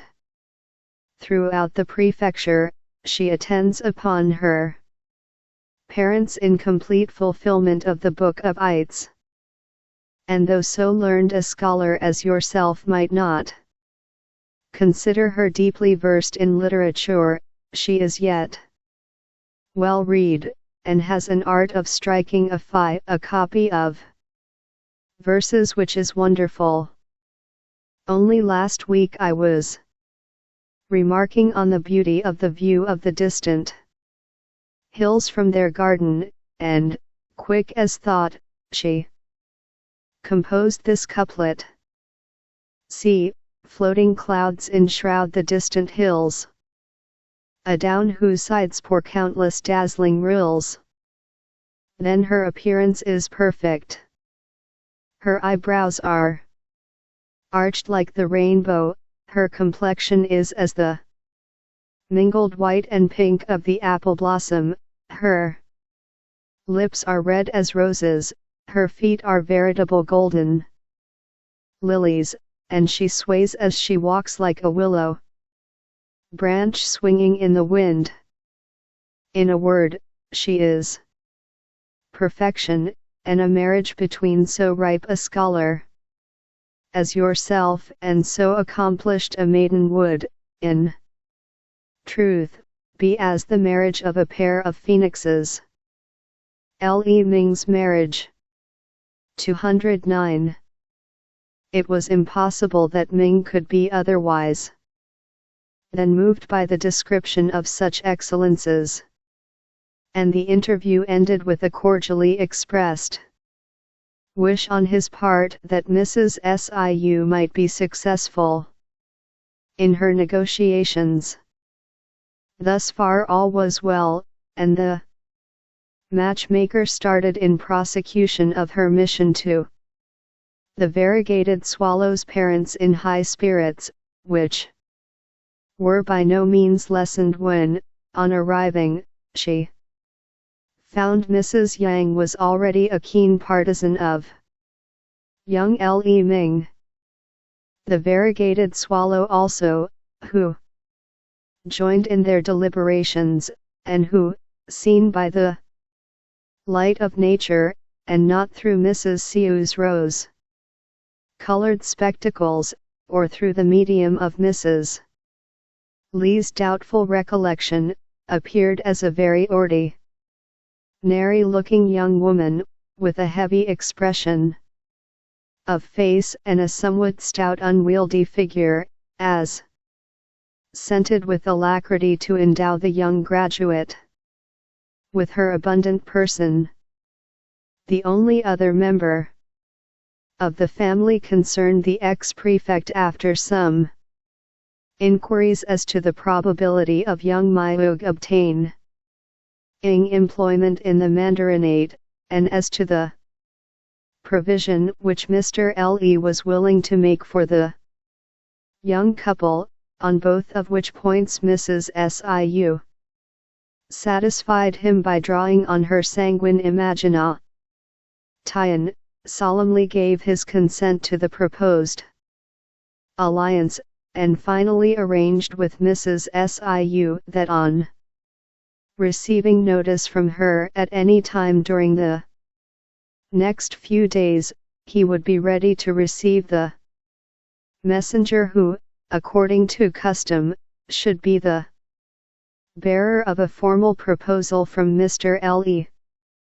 With this favorable response, Mrs. Siu hurried back to Mrs. L.E., not altogether without some miss. 210 Chinese stories. Givings as to what Ming would think of his bride when he should lift her veil on the wedding day. If she had only cut a slice or two off her waist to mix with her mother's broth, instead of from her thigh, she would have come nearer my description of her, she said to herself, as she was carried through the streets in her sedan. But, after all, she consoled herself with the reflection that bridegrooms are not over-particular, and that Ming did not appear likely to be very observant. Mrs. Li was, she found, awaiting her return in full dress. Her hair was stiffened out with bandoline, and gay with bright-headed hair pins and gaudy flowers. Her face was thickly covered with cosmetics, and her lips were painted a ruddy red. She wore a handsomely embroidered dress, which only half concealed a many-colored plaited petticoat, beneath which her crippled bandaged feet appeared, as she tottered rather than walked forward to receive her guest. Mrs. Siu's complacent expression of face as she returned Mrs. Li's greeting at once assured that lady that she was the bearer of good news. Eagerly Mrs. Li listened to all that had passed at the interview, and nothing that had been said which was complimentary lost anything in Mrs. Siu's recital. After communicating the news to Mr. Li, it was determined that he should send a formal proposal on the following day at noon, and that Mrs. Siu should take a message to the ex-prefect to that effect. So soon as Mrs. Siu had taken her leave, a family council was held, to which Ming was summoned. The proceedings of the last 2 days had added considerably to his sense of self-importance, which had Li Ming's marriage 211 already been sufficiently developed by his success as a scholar, and he entered the family hall with a swagger and a conceited air which fairly reflected the condition of his mind. He listened with an expression of approval to his father's account of the negotiations, and then replied, "My gratitude is boundless for the infinite trouble you are taking on behalf of your unworthy son, and I can assure you that it will be the endeavor of this little one to insist on my future wife paying every respect to you, my exalted parents. But let me remind you that, being now a SIUTSAI, more is expected of me in the matter of ceremonial than from one who has not conquered in the examination halls." Mr. Li here rather winced as he thought of the 3 ineffectual attempts he had made years ago to win a bachelor's robe. "And I would therefore pray you that in every respect the marriage rites as laid down in the Itual of the great pure dynasty may be followed. On this occasion, I have just been looking over the chapters relating to the subject, and I find that the next step will be for you, Honorable Sir, to send a messenger with a letter of proposal to the lady's father." "I am quite aware of the fact," said the old man testily, "and you may be sure that nothing will be done which could by any possibility be considered derogatory to your position as a SIUTSAI. I have already requested your cousin Chong Kin, the Golden, to act as my ambassador, and, if you like, you may be present when I give him directions to morrow at noon." 212 Chinese stories. Of this permission Ming availed himself, partly out of a desire to see that the prescribed etiquette was really carried out, and partly out of a wish to display again his uniform as a graduate. On entering the hall at the appointed hour, he found that careful preparations had been made for the ceremony. The room had been swept and garnished, and the red hangings which adorned the divan and the chairs were new and brilliant. He had scarcely time to notice these particulars when his cousin was ushered in, dressed like himself in the full canonicals of a suitsai, and with him he exchanged ceremonial greetings. Almost immediately afterwards, Mr. L.E.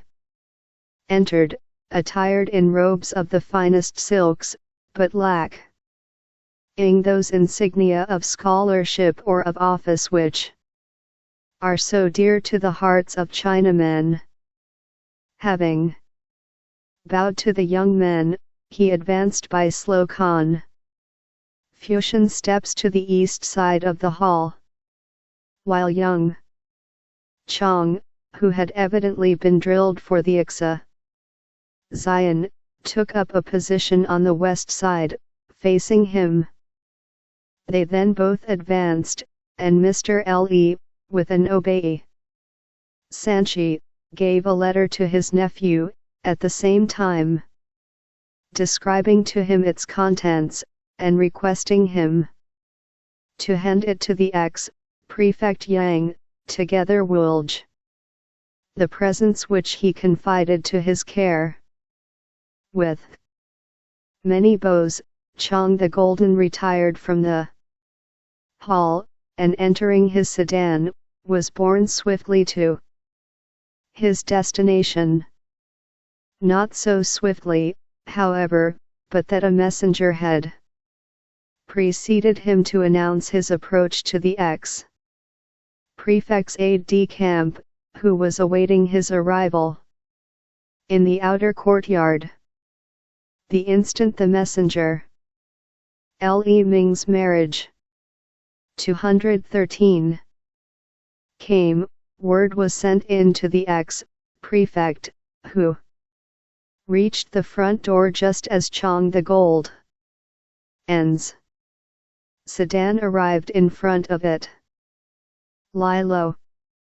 He has come," shouted the porters, as they threw open the central doors, and at the same time the ex-prefect stepped outside to receive the welcome guest.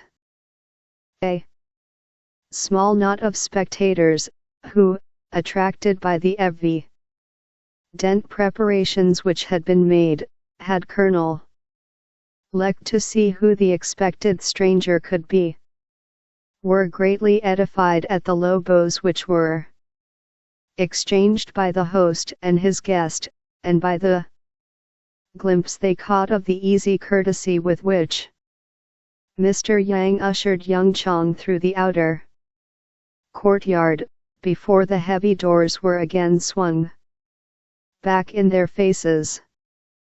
The house had been in the possession of the head of the Yang clan for many generations, and was of considerable pretensions. In the outer courtyard, on the east and west sides of which were servants' rooms, stood a number of ornamental shrubs in immense wooden tubs, while in the middle there splashed a fountain.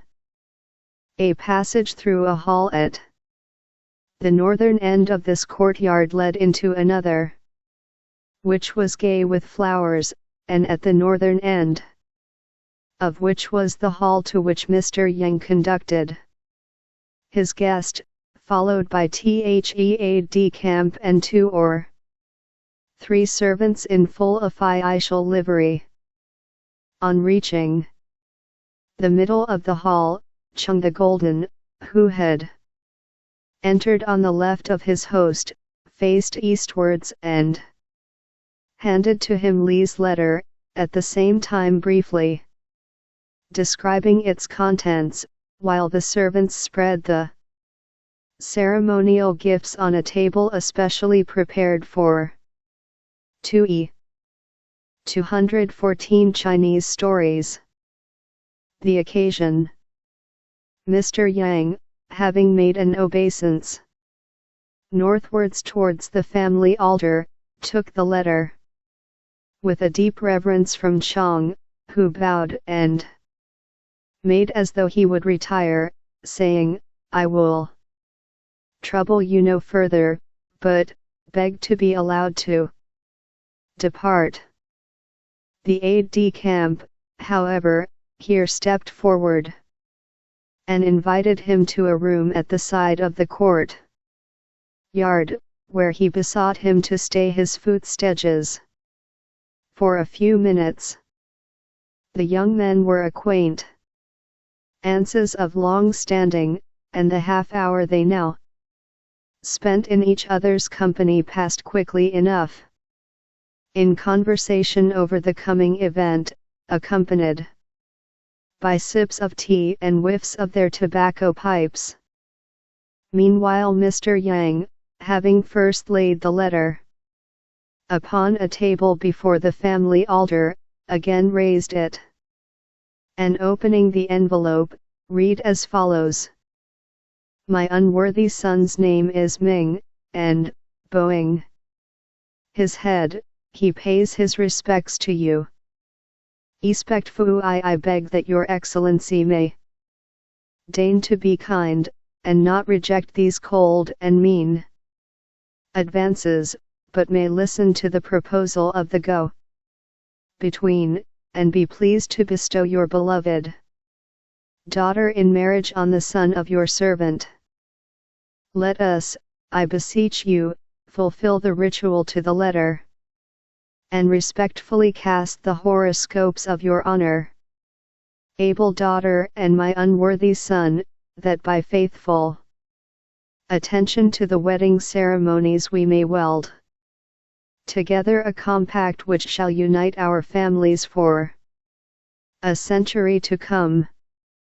I send herewith a few paltry presents, in accordance with usage, and I pray your excellency to cast the light of your countenance upon Le Ming's marriage. 215. Them. I will say no more, but merely append the date of my son's birth, which was at the hour of the rat, between 11 p.m. and 1 a.m., on the 7th day of the 9th month of the 10th year of the reign of Hien Feng, I-860. In a short invocation Mr. Yang informed the spirits of his deceased ancestors of the contents of the letter, and of his intention to accept the proposal for his daughter's hand, and with a prayer for their blessing on the union, and a prostration before the altar, he returned to his study, where, taking pencil in hand, he wrote this reply: "Humbly I rejoice that you have listened to the words of the go-between, and have selected the daughter of your slave to be the bride of your honorable heir. I quite agree with you that we should proceed in accordance with the rites, and thus cement an alliance which shall last for all time. I am perfectly ashamed to offer in exchange for your lustrous presents the paltry turnip-like things which I now venture to send, and upon which I beg that you will deign to cast a glance. My daughter was born at the hour of the dragon, between 7 a.m. and 9 a.m., on the 21st day of the 3d month of the 4th year of the reign of Tin Shi, 1865. This epistle, which was written on delicately tinted sheets of paper on which were stamped sprays of plum blossom, the emblems of marriage, having been enfolded in a handsome envelope to match, was carried by Mr. Yang to the hall, whither the aide-de-camp had already reconducted Chang the Golden. Here the principals took up the same positions as 216 Chinese STOEIES. Before, and, with a profound bow, the ex-prefect handed the document to Chang, who received it with every expression of respect, and having given it into the charge of a servant, begged leave to retire. This he well knew Mr. Yang would not allow, and was prepared with an acceptance when his host invited him to a repast in the outer hall. As a matter of course, though not until he had protested vehemently, Chang the Golden occupied the seat of honor on the left of his host.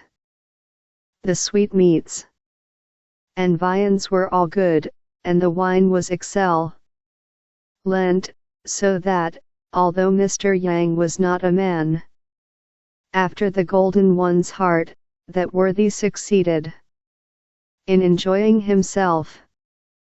Love for the Confucian classics was the only bond of union between the two men.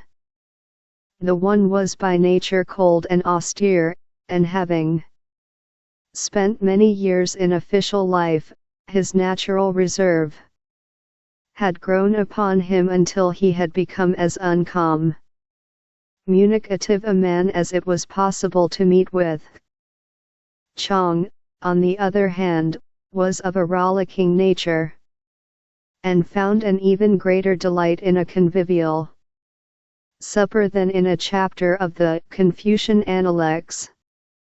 After a few vain attempts to break the ice, Chang determined to devote his attention to his plate and cup, and so gratifying were their contents to his taste that it was with some unwillingness that, when the wine had been passed round thrice, he rose to take his leave.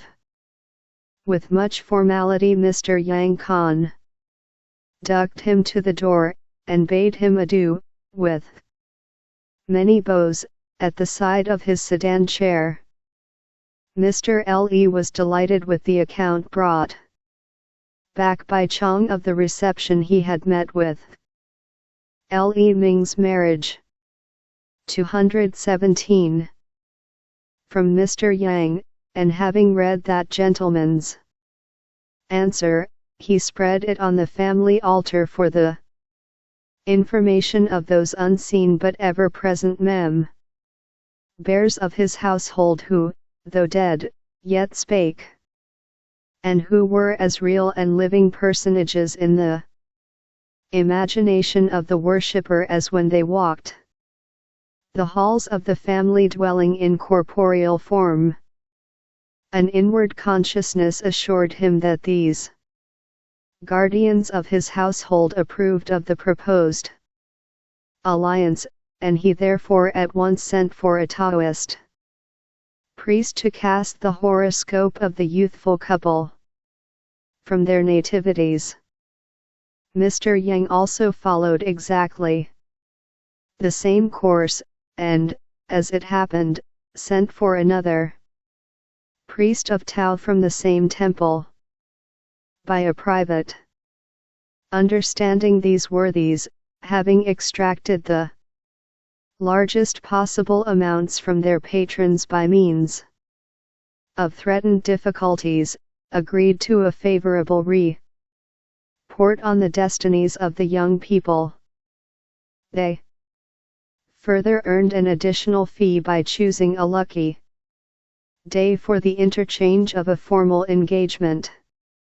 At one moment there was a danger that this might never be entered upon, for on the very day after the horoscopes had been cast, Mrs. L.E., in dusting her china ornaments, dropped from her hands one of her most cherished bowls, and broke it into 1,000 pieces.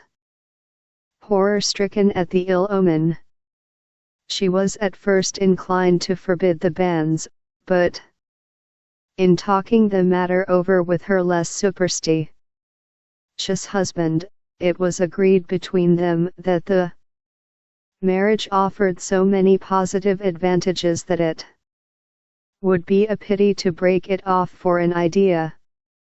So the incident was suppressed, and Mr. L.E. set about 218 Chinese stoies, preparing the presents which were to be the seal of the engagement. With great care he chose, with the help of his wife, 6 silken dresses befitting the variegated swallow's future rank as wife of a Siutsai, 6 ornaments consisting of bangles and earrings, and 8 boxes of cakes. Having carefully packed these in red lacquer boxes, each inscribed with a complex character meaning double happiness, he dispatched them, borne by servants dressed in red tunics, together with a pair of engagement cards, adorned with a dragon and a phoenix, and a complimentary letter addressed to the ex-prefect, all of which he again entrusted to the care of Chong the Golden. After another formal interview and silent meal, the ambassador was glad to hurry back, bearing a suitable reply, to the more congenial household of his principal, where a place was kept for him at the dinner which was spread to celebrate the engagement. A few days later another procession left the L.E. mansion. This time Chong the Golden sedan chair was followed by another and a larger band of red tunicked men bearing on bamboo poles red lacquer boxes containing ladies' ornaments and knick-knacks, a couple of wild geese, a sheep, and jars of wine. On his arrival at Mr. Yang's house he was met by that gentleman, as at other times, at the doorway, and was conducted to the hall, where, after a few complimentary remarks, Mr. Yang begged that he would name a day for the marriage. In answer to this, Q Chong produced from the folds of a red cloth a letter, which Mr. Yang, having L.E. Ming's marriage 219 first laid on the family altar, opened and read as follows: Humbly and joyfully I congratulate myself that Your Excellency has given your consent to the marriage of your beloved daughter to my unworthy son, who is now longing to go forth to meet her. Let me, therefore, beseech your Excellency to choose a fortunate day for their nuptials. Should you not already have determined upon one, I venture to suggest the 15th day of the 9th month of the present year. I beg to hand you herewith a few trifling presents, and trust that they may not be utterly beneath your notice. Exactly the same formalities were observed in the delivery of this letter as on the former occasion, and after a similar delay in the aide-de-camp's room and a repetition of the same ceremonious repast, Chong the Golden returned to Mr. L.E. bearing this reply: Prostrate I received your felicitous commands. The emblematic geese are in MJ Cold Hall. But I long for a respite, for the thought of the separation from my daughter is more than I can bear. I pray you to overlook my shame, and to receive kindly my contemptible presence. As to the time you name for the marriage, I should not dare to oppose your decision, but listen reverently for your orders to assist as may be necessary. On my knees I beseech you to look down on this epistle. As the 8th month was already far advanced, not much time was left to the parents of the young people for the completion of all the necessary arrangements, and while the variegated swallow, her sisters, 220 Chinese stories, female cousins, and servants daily wept with loud lamentations at the prospect of her removal from her old home, Le Ming was entertaining his friends in a series of banquets. On the day immediately preceding the wedding, a procession of porters arrived at Mr. Lee's door, bearing on open trays the trousseau of the bride, together with a basket, a broom, curtains, cushions, a mattress, and other things for domestic use.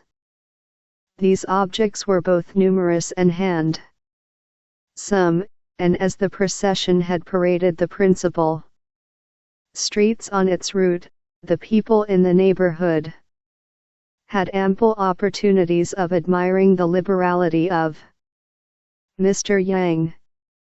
Just as the evening was closing in, a letter was brought to Ming by a traveling merchant, who said he had been strictly enjoined to give it into the hands of Ming by a gentleman whose name he had forgotten, at a town he had stopped at for the night 2 days before.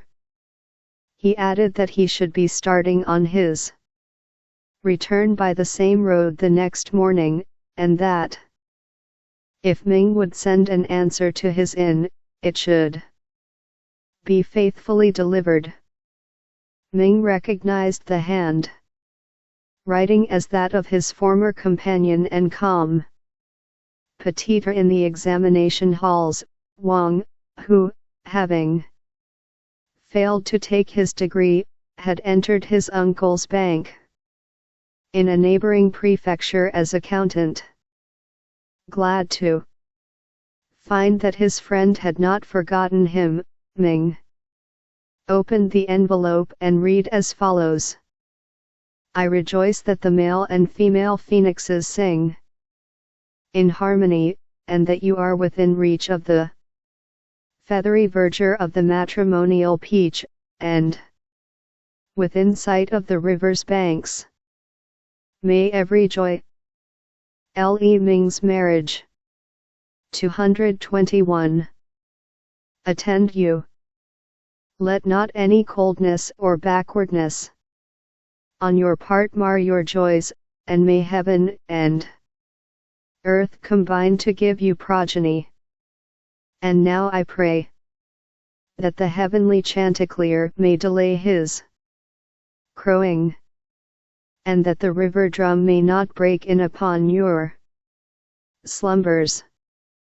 Ming, who was in high good humor, was delighted at receiving the good wishes of his friend, and without loss of time he retired to his study and thus wrote in reply: It is true that I have now harmoniously arranged a well-assorted marriage, and that the silken threads which entwined our feet have done their work.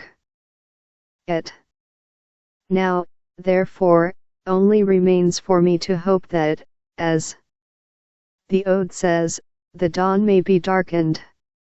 I was overcome with gratitude when I read your letter. The words of which are engraved on my heart. I thank you for the wish it contains that the heavenly Chan Tigleer may forget to crow, and that the river drum may leave me undisturbed. Did these wishes Orig innate from a recollection of a similar period in your own existence? Ha, ha. It was jade before the last light was put out at Lee's house, while at Yang's the friends of the bride wailed without ceasing throughout the night. As to the bride herself, she was sent off to bed early in pre-paratayan for the morrow. But at early dawn the servants and work people in both houses were astir. Mr. Le had portioned off 2 courtyards, which add. This is an allusion to the belief that the cocks are set crowing each morning by a heavenly chanticleer, who crows at earliest dawn. To the morning star. 2f. 222 Chinese stories. Joined the principal buildings of his mansion, for his son's use, and to these rooms the carpenters and upholsterers had given their final touches on the previous evening. On the wedding morning the servants took possession, and devoted their first care to the preparation of the wedding feast. In the private apartment they set out 2 tables, one facing east and the other west, on which they placed fruit, vegetables, a jar of wine, 4 cups, and the wedding goblet. The legs of the 2 tables they bound together with threads of red silk, and on the threads they hung 2 silver bells to tinkle sweet harmony. All these and other preparations occupied the greater part of the day, and as the evening advanced, Ming, who was already dressed in full canon Eichel's, was summoned to the family hall, where he found his father awaiting him. Having graciously received the homage of his son, Mr. Le handed him, while yet on his knees, the parting cup, filled with the choicest wine of Suchao. This Ming drained to the dregs, and returned empty to the ever-present Chung the Golden, who stood by ready to take it. And now, my son, said his father, as you wish to go in person to receive your bride, go forth, and may every blessing attend you. As soon as you have crossed the threshold I shall betake myself to the family altar, there to inform the spirits of my ancestors of the events of this day. I obey, replied Ming, and rising from his knees he went out, followed by Chong Qin carrying a pair of live wild geese under his arms, for Ming was determined to have the real thing, and none of the artificial sim. Le Ming's marriage. 223. Bowls common on such occasions. Before the front door the wedding procession had already been duly marshaled. In front were 12 drummers and musicians, behind these stood 2 servants carrying lighted candles, for by this time it was dusk. Next came Ming's and Chang's horses, followed by servants and bannermen, and last of all came the bride's sedan chair, richly carved, adorned with many colors, and bright with gay fringes. As Ming mounted his steed, and the procession started, the musicians struck up a sonorous and appropriate air, which attracted a crowd of sightseers along the route. Meanwhile, the variegated swallow had been going through the formalities proper to the occasion.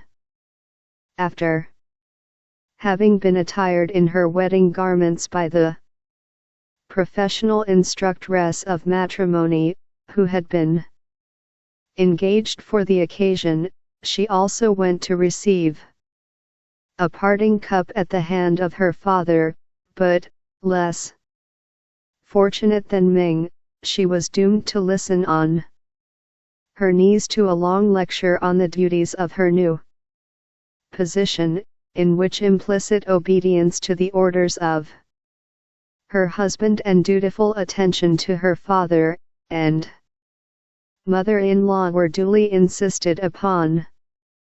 This exhortation ended, her mother had scarcely time to say a few words of supplementary wisdom when a servant came to say that the bridegroom's procession was approaching. Instantly the ex-prefect hurried to the front door, while the bride betook herself again to her bedroom, to add the last finishing touches to her dress. The meeting between Mr. Yang and Ming, as the latter dismounted from his horse, was ceremonious and cordial, and the ex-prefect lavished most unusual 224 Chinese stories compliments on his guest, who, with a wild goose under each arm, had some difficulty in performing the necessary bows as he accompanied his host to the hall of audience. The scene at this moment was bustling and bright. The courtyard was full of the male friends of the Yang family, all dressed in their most brilliant robes, while those among them who were or had been holders of office wore on their caps the colored buttons of their ranks, to which, in the cases of some who had distinguished themselves, were attached peacock's feathers of 1, 2, or 3 eyes, according as the wearers had earned a greater or less amount of the emperor's approval. Inside the hall, under the glazed tiles and upturned corners of the roof, were visible the rich red hangings of the furniture, the delicate tracery and exquisite carving of the doorway, and numerous priceless curiosities arranged artistically about the room, while countless servants moved to and fro bearing the nuptial gifts brought by the guests, and attending to the wants of all. Through this throng the ex-prefect led Ming up the steps into the hall. All eyes were now turned to the two men as they walked with measured pace to the center of the hall and stopped. The ex-prefect, with a slight inclination of his head, then turned towards Ming, who still kept his face northwards, while Chung the Golden, taking the geese from Ming's arms, quickly tied their legs together with red silk, and placed them in position on the ground. Mr. Yang's aide-de-camp now stepped forward, and with a bow presented a goblet of wine to Ming, who Ming's marriage 225 poured from it a libation to the bound birds, ac. accompanying the action with a kowtow towards the family altar. At this moment, from behind the screen which sealed the doorway at the northern end of the hall, entered the variegated swallow, whose features and even form were completely hidden under a red silken veil, which at the last moment the instructress had thrown over her head.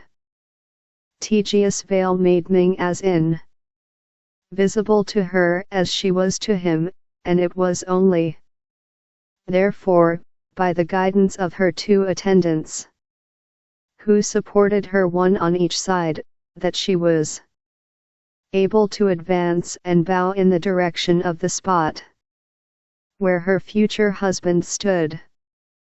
While Ming was gazing with eager curiosity on the figure before him, the attendants cried in chorus, "Bridegroom, bow! Your bride departs." Thus recalled to a sense of his duties, Ming returned the poor variegated swallow's reverence, and inviting her to accompany him, left the hall, followed by his bride. On reaching the doorway, the bride's two attendants, who had been particularly selected for the office as being women of luck, with husbands and children living, lifted the helpless variegated swallow into the chair and carefully shut the door. Again the chorus chanted, "Bridegroom, mount your horse and go before the chair," and, again obedient to the cue, Ming did as he was bidden. At the same moment the procession started on its return journey, the musicians in front performing an air of triumph. Only one addition was made to the cavalcade, and that was the sedan chair of the bride's youngest brother, which 226 Chinese stories followed immediately behind his sister's more gorgeous conveyance. On arriving at the door of his house, Ming dismounted and stood ready to receive his bride, whose sedan was carried to the door between the lines of musicians and bannermen, who on halting had formed up on either side of the road. As the chair was deposited, Ming stepped forward rather nervously and tapped the door of the chair with his fan. The summons was answered by the instructress, who opened the door and handed out the trembling variegated swallow, who was still enshrouded in her impenetrable veil. With the help of an attendant, the instructress lifted her bodily over a pan of lighted charcoal which stood on the threshold, while at the same time a servant went through the form of offering her some rice and preserved fruits. At one time Ming had intended to receive the homage of his bride on entering the house, as was the custom of the neighborhood, but not finding any sanction for the practice in the rituals, he determined to dispense with it, and he therefore at once conducted his bride to the ancestral hall, where already the attendants had spread two prayer mats on the floor. As Ming took up his position on the eastern mat, the instructress led the variegated swallow to the western mat, and at a signal from the master of the ceremonies the pair fell on their knees before the ancestral altar, while Ming repeated the following invocation: "The relation of man and wife is that of the highest importance, and of all the rights marriage is the most estimable, since from it flow successive genera." Le Ming's marriage. 227. Tians. Acting on my father's command, I have married Yang Xian, and in obedience to the lots cast before the altars of our respective ancestors, we have on This day completed the ceremony.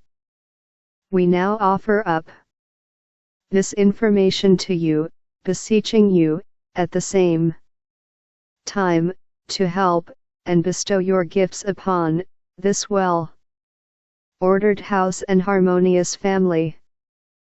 At a word from the master of the ceremonies the pair now rose to their feet, and again at another word of command prostrated themselves in humble adoration to heaven and earth. Again they rose, and once more knelt to call down the blessings of the house, hold gods on their union. This concluded the religious part of the ceremony, and as the day had been a long one, and the formalities endless, even Ming, ritualist as he was glad to think that they had nearly performed their task. As for the poor variegated swallow, whose cramped feet made every move meant wearisome, and whose long silken veil effectually excluded every breath of air, she was well nigh ready to sink down from heat and fatigue. Gladly, therefore, they retired to their private apartment, where, though servants were constantly bustling in and out, guided by the orders of the instructress, they were to be allowed a few minutes' respite. An additional interest also attached to the adjournment in Ming's eyes, as now for the first time he was to see the face of his bride. The apartment was a large one. In the center were placed the two tables which had already been prepared facing one another, while against the back wall stood the mat-covered bedstead which, denuded 228 Chinese stories, as it was of all bed furniture with the exception of the curtains, looked less like a bedstead than a divan, the purpose of which it was now intended to serve, and for which it might have been mistaken had it not been for various mottos hung about it, such as, "May 100 sons and 1,000 grandsons be your portion."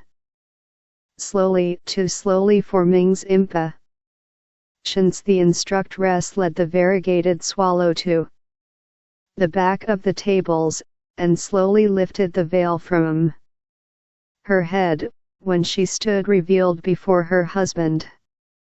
The moment was a trying one. Custom had forbidden her to paint or adorn her face in any way. No henna gave luster to her eyes, or relieved the black rims which fatigue had imprinted around them. No rouge added color to her pale cheeks, nor was there a trace of powder to conceal the somewhat yellow tinge which the heat of the day and the natural bilious hue of her complexion had together produced. Conscious of the disadvantages under which she appeared, and naturally nervous at having to face Ming's inspection, the poor variegated swallow looked shy and awkward, and was once or twice on the point of bursting into tears. Ming on his part was certainly disillusioned, but he was not much accustomed to the presence of young ladies. His two sisters were the only maidens of his own rank with whom he had ever been brought into contact, and nature had not endowed them bound titaniumfully. It was true that he had occasionally caught glimpses in the streets and temples of ladies very unlike his sisters in appearance, but they had always seemed to him as something visionary, whereas here was his bride standing before him in very substance. Le Ming's Maeriage. 229. And being a young man of a kindly disposition, he felt compassion for the nervous shyness of the poor, trembling maiden. He spoke to her encouragingly and cordially, therefore, and seated her on the bed stead divan. The instructress watched this process with superstitious eyes, and remarked with inward satisfaction that the variegated swallow had seated herself on the lappet of Ming's robe. Dull as she undoubtedly is, said the instructress to herself, it is plain that she has sense enough to rule in this house. At this moment, the servants announced that the feast was ready, and Ming sat down at the eastern table opposite his bride. In the courtyard, outside the open doors of the apartment, tables were spread for the guests, who had no sooner taken their places than there broke forth a continual clatter of chop sticks, wine cups, and conversation, after the manner of wedding feasts. The appearance and conduct of the bride were freely observed and criticized, and as etiquette forbade her to eat anything, she had to go through the trial of sitting motionless, and of enduring the gaze of her husband opposite and of the guests in the courtyard. So soon as Ming's appetite was appeased, the instructress presented him with the wedding goblet in which to pledge his bride, who in her turn received the same goblet, replenished, from the hands of Chong the Golden, and timidly returned the pledge of her husband. With this ceremony the feast came to an end, and the newly married pair rose from the table. The variegated swallow betook herself to the divan, and Ming, after exchanging a few words with 230 Chinese KSTOEIES, her, went out to join the revelers in the courtyard. As he passed out of the door it was shut behind him by the instructress, who remained in full possession to make such alterations as were necessary to fit the room for its original purpose. The presence of Ming added zest to the revel in the courtyard, which was by this time becoming rather tame. To have the bridegroom in person at whom to launch their jokes and sallies was the vinegar to the salad of their wit, while his somewhat clumsy attempts to answer their attacks served only to stimulate their mirth. Altogether this part of the entertainment was not, in Ming's opinion, a success, and he was by no means sorry to bid adieu to the last guest. Tired though he was, however, his countenance brightened, and his spirits rose as he turned towards his bride's apartment. As he entered the room the instructress was in the act of bidding good night to the variegated swallow, who seemed unwilling to part from him, her only remaining link with her old home. "You won't be far off?" she whispered. "No," replied the instructress, "I shall sleep on your doormat, so as to be at hand if you want me." The faithful and weary woman was true to her word, and in 5 minutes the rays of the full moon shone through the lattice of the window on her sleeping form coiled up at the door of the bridal chamber. 231. A Buddhist story. The following story is of Buddhist origin, and has reference to the doctrine of the transmigration of souls.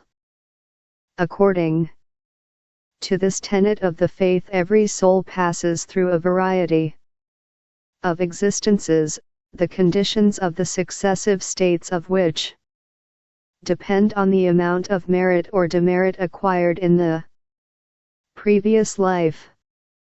Those who have done good pass into higher spheres of enjoyment and prosperity, while those who have done evil descend in the scale of creation by leaps and by bounds. Thus, a man who has kept most of the commandments of Buddha, but failed in others, may expect to be born a horse or one of the more respectable animals in his next state of existence, while one who has persistently broken the whole law may think himself fortunate if he reappears as a fish or a dog. This doctrine, which represents all animated creation as being one and interchangeable, makes the killing of animals acts of murder and of possible impiety. For how can one be sure that in killing an ox or a horse one is not murdering a friend who, when a man may have failed in some of his religious duties, or in crushing a beetle, that one is not cutting short the career of a near but perhaps dissolute relative? Eating animal flesh, of course, only adds to the crime of murder, and in the following pages we see how very easily Mr. Le may have eaten his old friend Sin. 232 Chinese stories.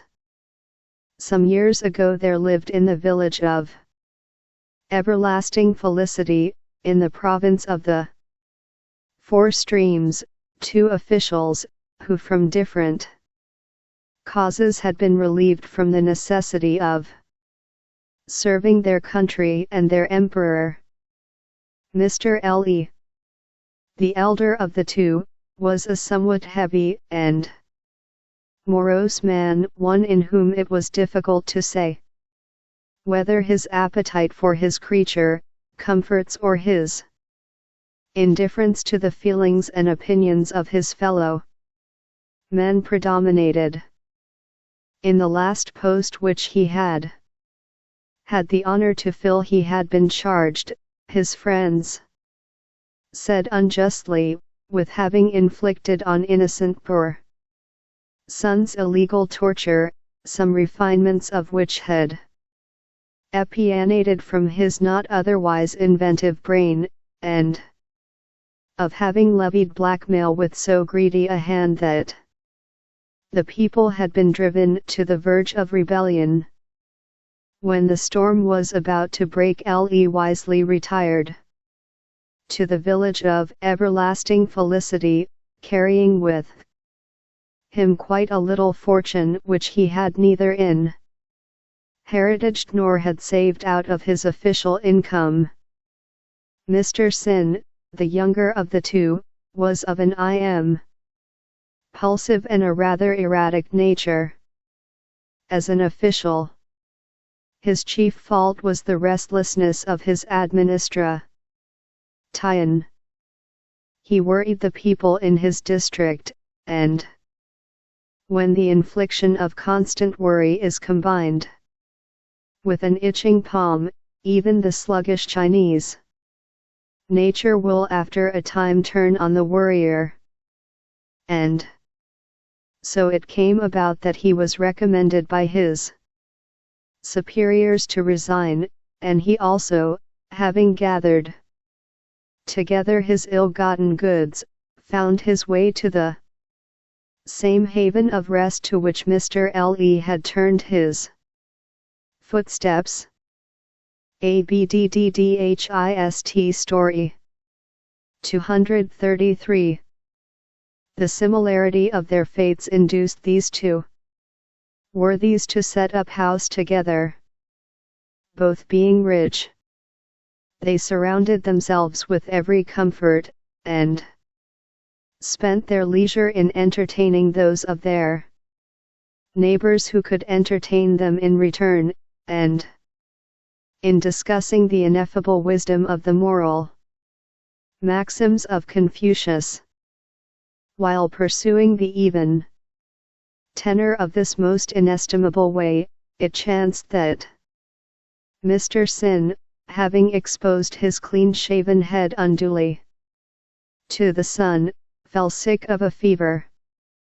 Mr. Le, though annoyed at the circumstance, for he was expecting some rich friends to dinner that day, sent for a doctor and gave generally directions that Sin was to be looked after. In answer to the call, the doctor arrived. He was an old man and lean, perhaps from much study, and he wore a pair of large horn-rimmed spectacles. His first glance at his patient showed him that the hot principle in Sin's nature was riding roughshod over the cold principle, and had completely upset the equilibrium which should be maintained in all well-regulated constitutions. The symptoms of high fever were so plain that he thought it unnecessary even to feel the patient's pulse, but at once prescribed a decoction of powdered deer horns and dragon's blood, with pills made from hare's liver, to be taken at intervals. Before leaving the house, he took Ting, Sin's valet, aside, and told him that on no account was he to leave his master alone. At any moment, said he may become delirious, and then Buddha alone can say what he may do. Ting promised, with many asseverations, that 234 Chinese stories, nothing should induce him to leave his master's presence for an instant. But even Chinamen occasionally fail to act up to their professions, and when, after some restlessness, Sin fell off into a profound sleep, Ting, hearing sounds of merriment in the servants' quarters, persuaded himself that it would be quite safe to leave his master for a bit, and went. A Buddhist Story 235. Noiselessly out to enjoy himself among his fellows. He had scarcely left the room, however, when Sin became restless again. He turned and twisted in bed and rolled his weary and aching head from side to side. Hot, hot, hot, he moaned, my head burns. The pillow scorches. I can't breathe.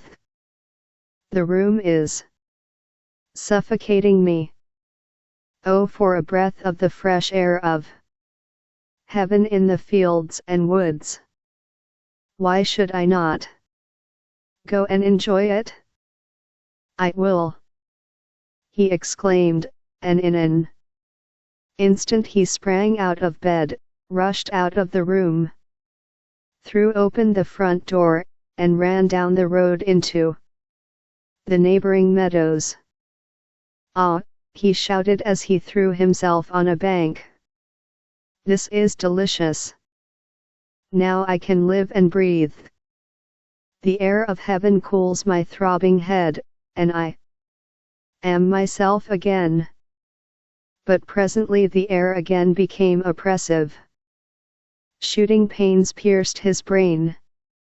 His skin burned, and his tongue became parched. Oh, he cried. The fire demon has followed me here. What can I do to cool my tortured head? If I might only plunge into a river of cold water, I should be well.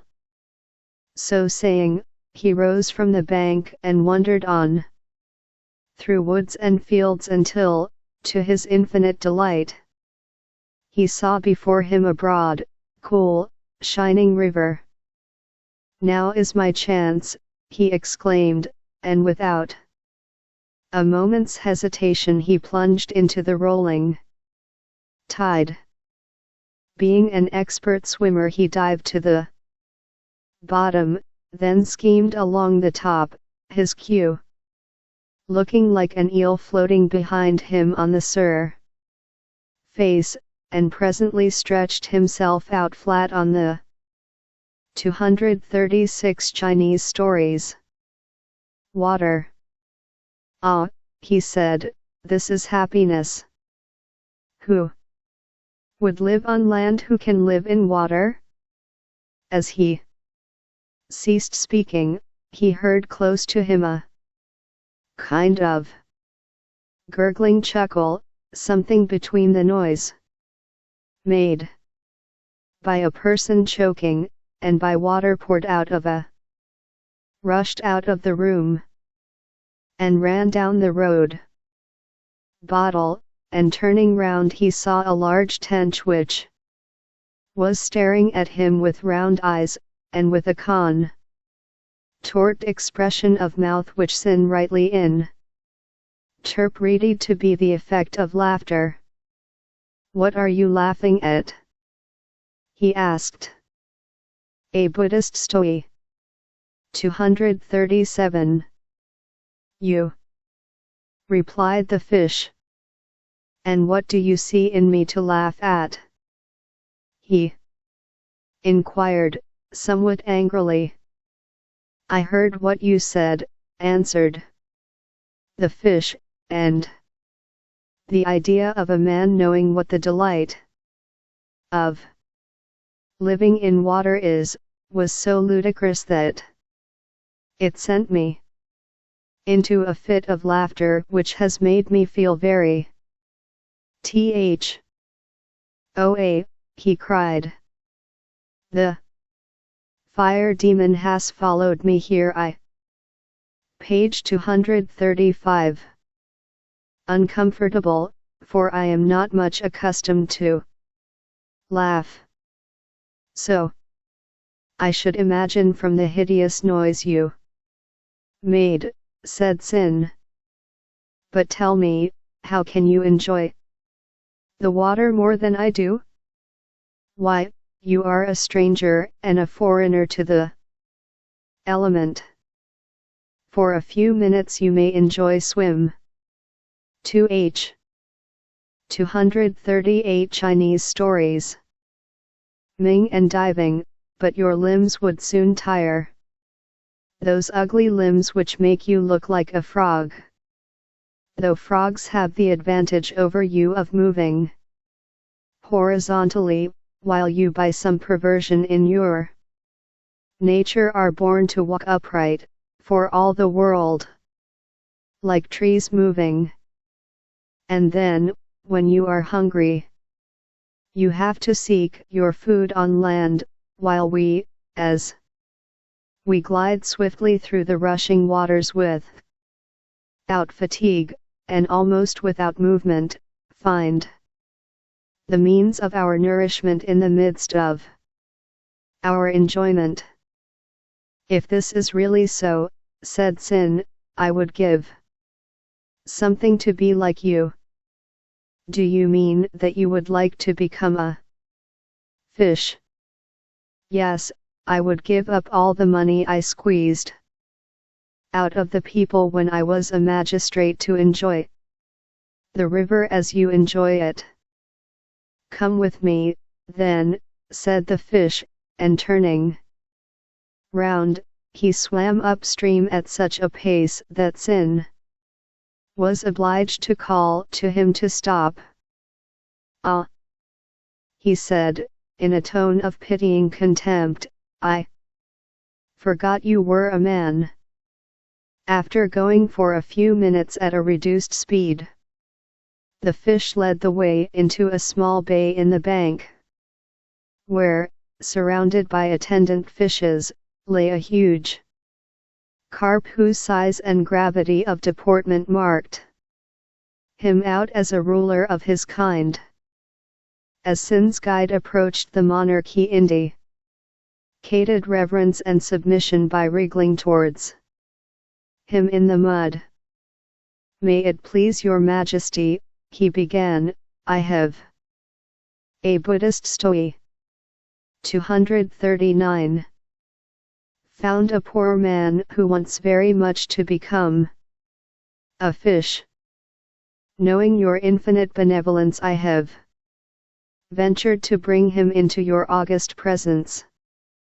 So saying, he motioned Sin to approach, who, being anxious to propitiate the king, began wriggling in the mud in imitation of his guide.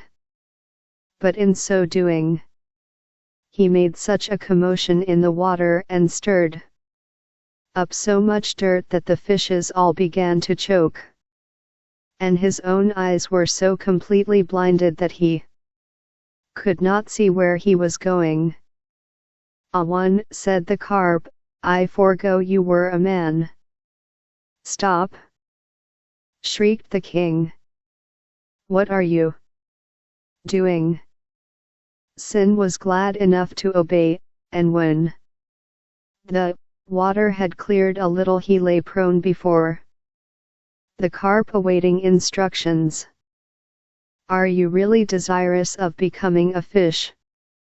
inquired the king, in a husky voice, for his throat had not quite recovered from the effects of Sin's wriggling.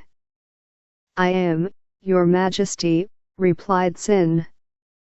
This gentle 240 Chinese stories man here has shown me that fishes alone can really appreciate life in streams, and as the slight taste of that existence which I am able to enjoy is so delightful, I am persuaded that the full enjoyment of it must be ravishing. "You shall have your desire then," said the king. And turning to an attendant trout, he told him to go and fetch a large fish's skin. Presently the messenger returned with a carp's skin of a size which proved to be just the right length. At a word from the king, the courtiers put Sin into it, and having tucked him in with the exception of his hands and feet, fastened him up. For a moment or two Sin felt very uncomfortable, but by degrees he became conscious of a physical change in his constitution. His limbs began to tingle and to lose their identities. His arms gradually contracted, while his hands flattened out and assumed the shape of fins. His legs became welded together, and his feet by degrees took the form of a tail. When this strange transformation was completed, Sin was desirous of trying his new powers, and so, with a bow and an expression of thanks to His Majesty, he turned to swim off. "Don't be in such a hurry," said the king, "I have a word of advice to give you. Know, then, that men are always trying to catch us fishes, and that there are two methods which they especially employ: hook and net. Now, if ever you see a worm dangling in the water in the shape of a hook, don't touch it, for if you do you will be a dead fish, and if ever you chance to see a net before you, turn round A Buddhist stoky. 241. And swim as fast as you can in the opposite direction, lest you should be caught in its meshes. I thank your majesty for your instructions, answered Sin, and your words shall be engraven on my, he was going to say heart, but he was not sure whether fishes had hearts, and so he said memory. So saying, and with a reverent regal in the mud, he turned down stream. At first he experienced some little difficulty, being unaware of the steadying force of his tail and fins. He wagged his tail as a man would kick out his legs, and the result was that instead of turning slightly, as was his intention, to avoid a stick, he made a complete circuit. And he more than once threw himself on his back by the too violent use of a fin. But by degrees he became master of the situation, and swam fairly along, the cool water gently lashing his sides as he glided swiftly with the current. Never in his life on earth had he felt so fresh and invigorated. The sensation of activity and power in an element which constantly refreshed without stint and without fail was exquisitely delightful. Every variety of movement added fresh enjoyment to the enraptured Sin, who was fairly entranced with the pleasures of his new existence. After a time, however, he began to feel the discomforts of hunger, and remembering that he had now to seek his own food, he devoted his energies to finding a worm. But whether through want of skill in the kind of search, or from scarcity of worms, certain it is that he was eminently unsuccessful. He prowled along the muddy banks, he dived down to the bottom, and he peered among the rubbish collected. 242 Chinese stories. Round the wrecks of punts and stumps of trees wheelie strewed the bed of the river. But all in vain, and what made his failure the more distressing was that his appetite was becoming voracious. In one of his predatory expeditions he saw a worm, and at first his joy was intense, but he was fain to recognize that it hung in the water in the shape of a hook, and remembering the king's words of warning, he passed by on the other side. After many fruitless swimmings to and fro, however, and when his strength began to fail and his energies to slacken for want of food, it chanced that he again found himself face to face with the dangling worm which he had before avoided. "Eat it," whispered the demon of hunger in his ear, "never mind what the old carp said.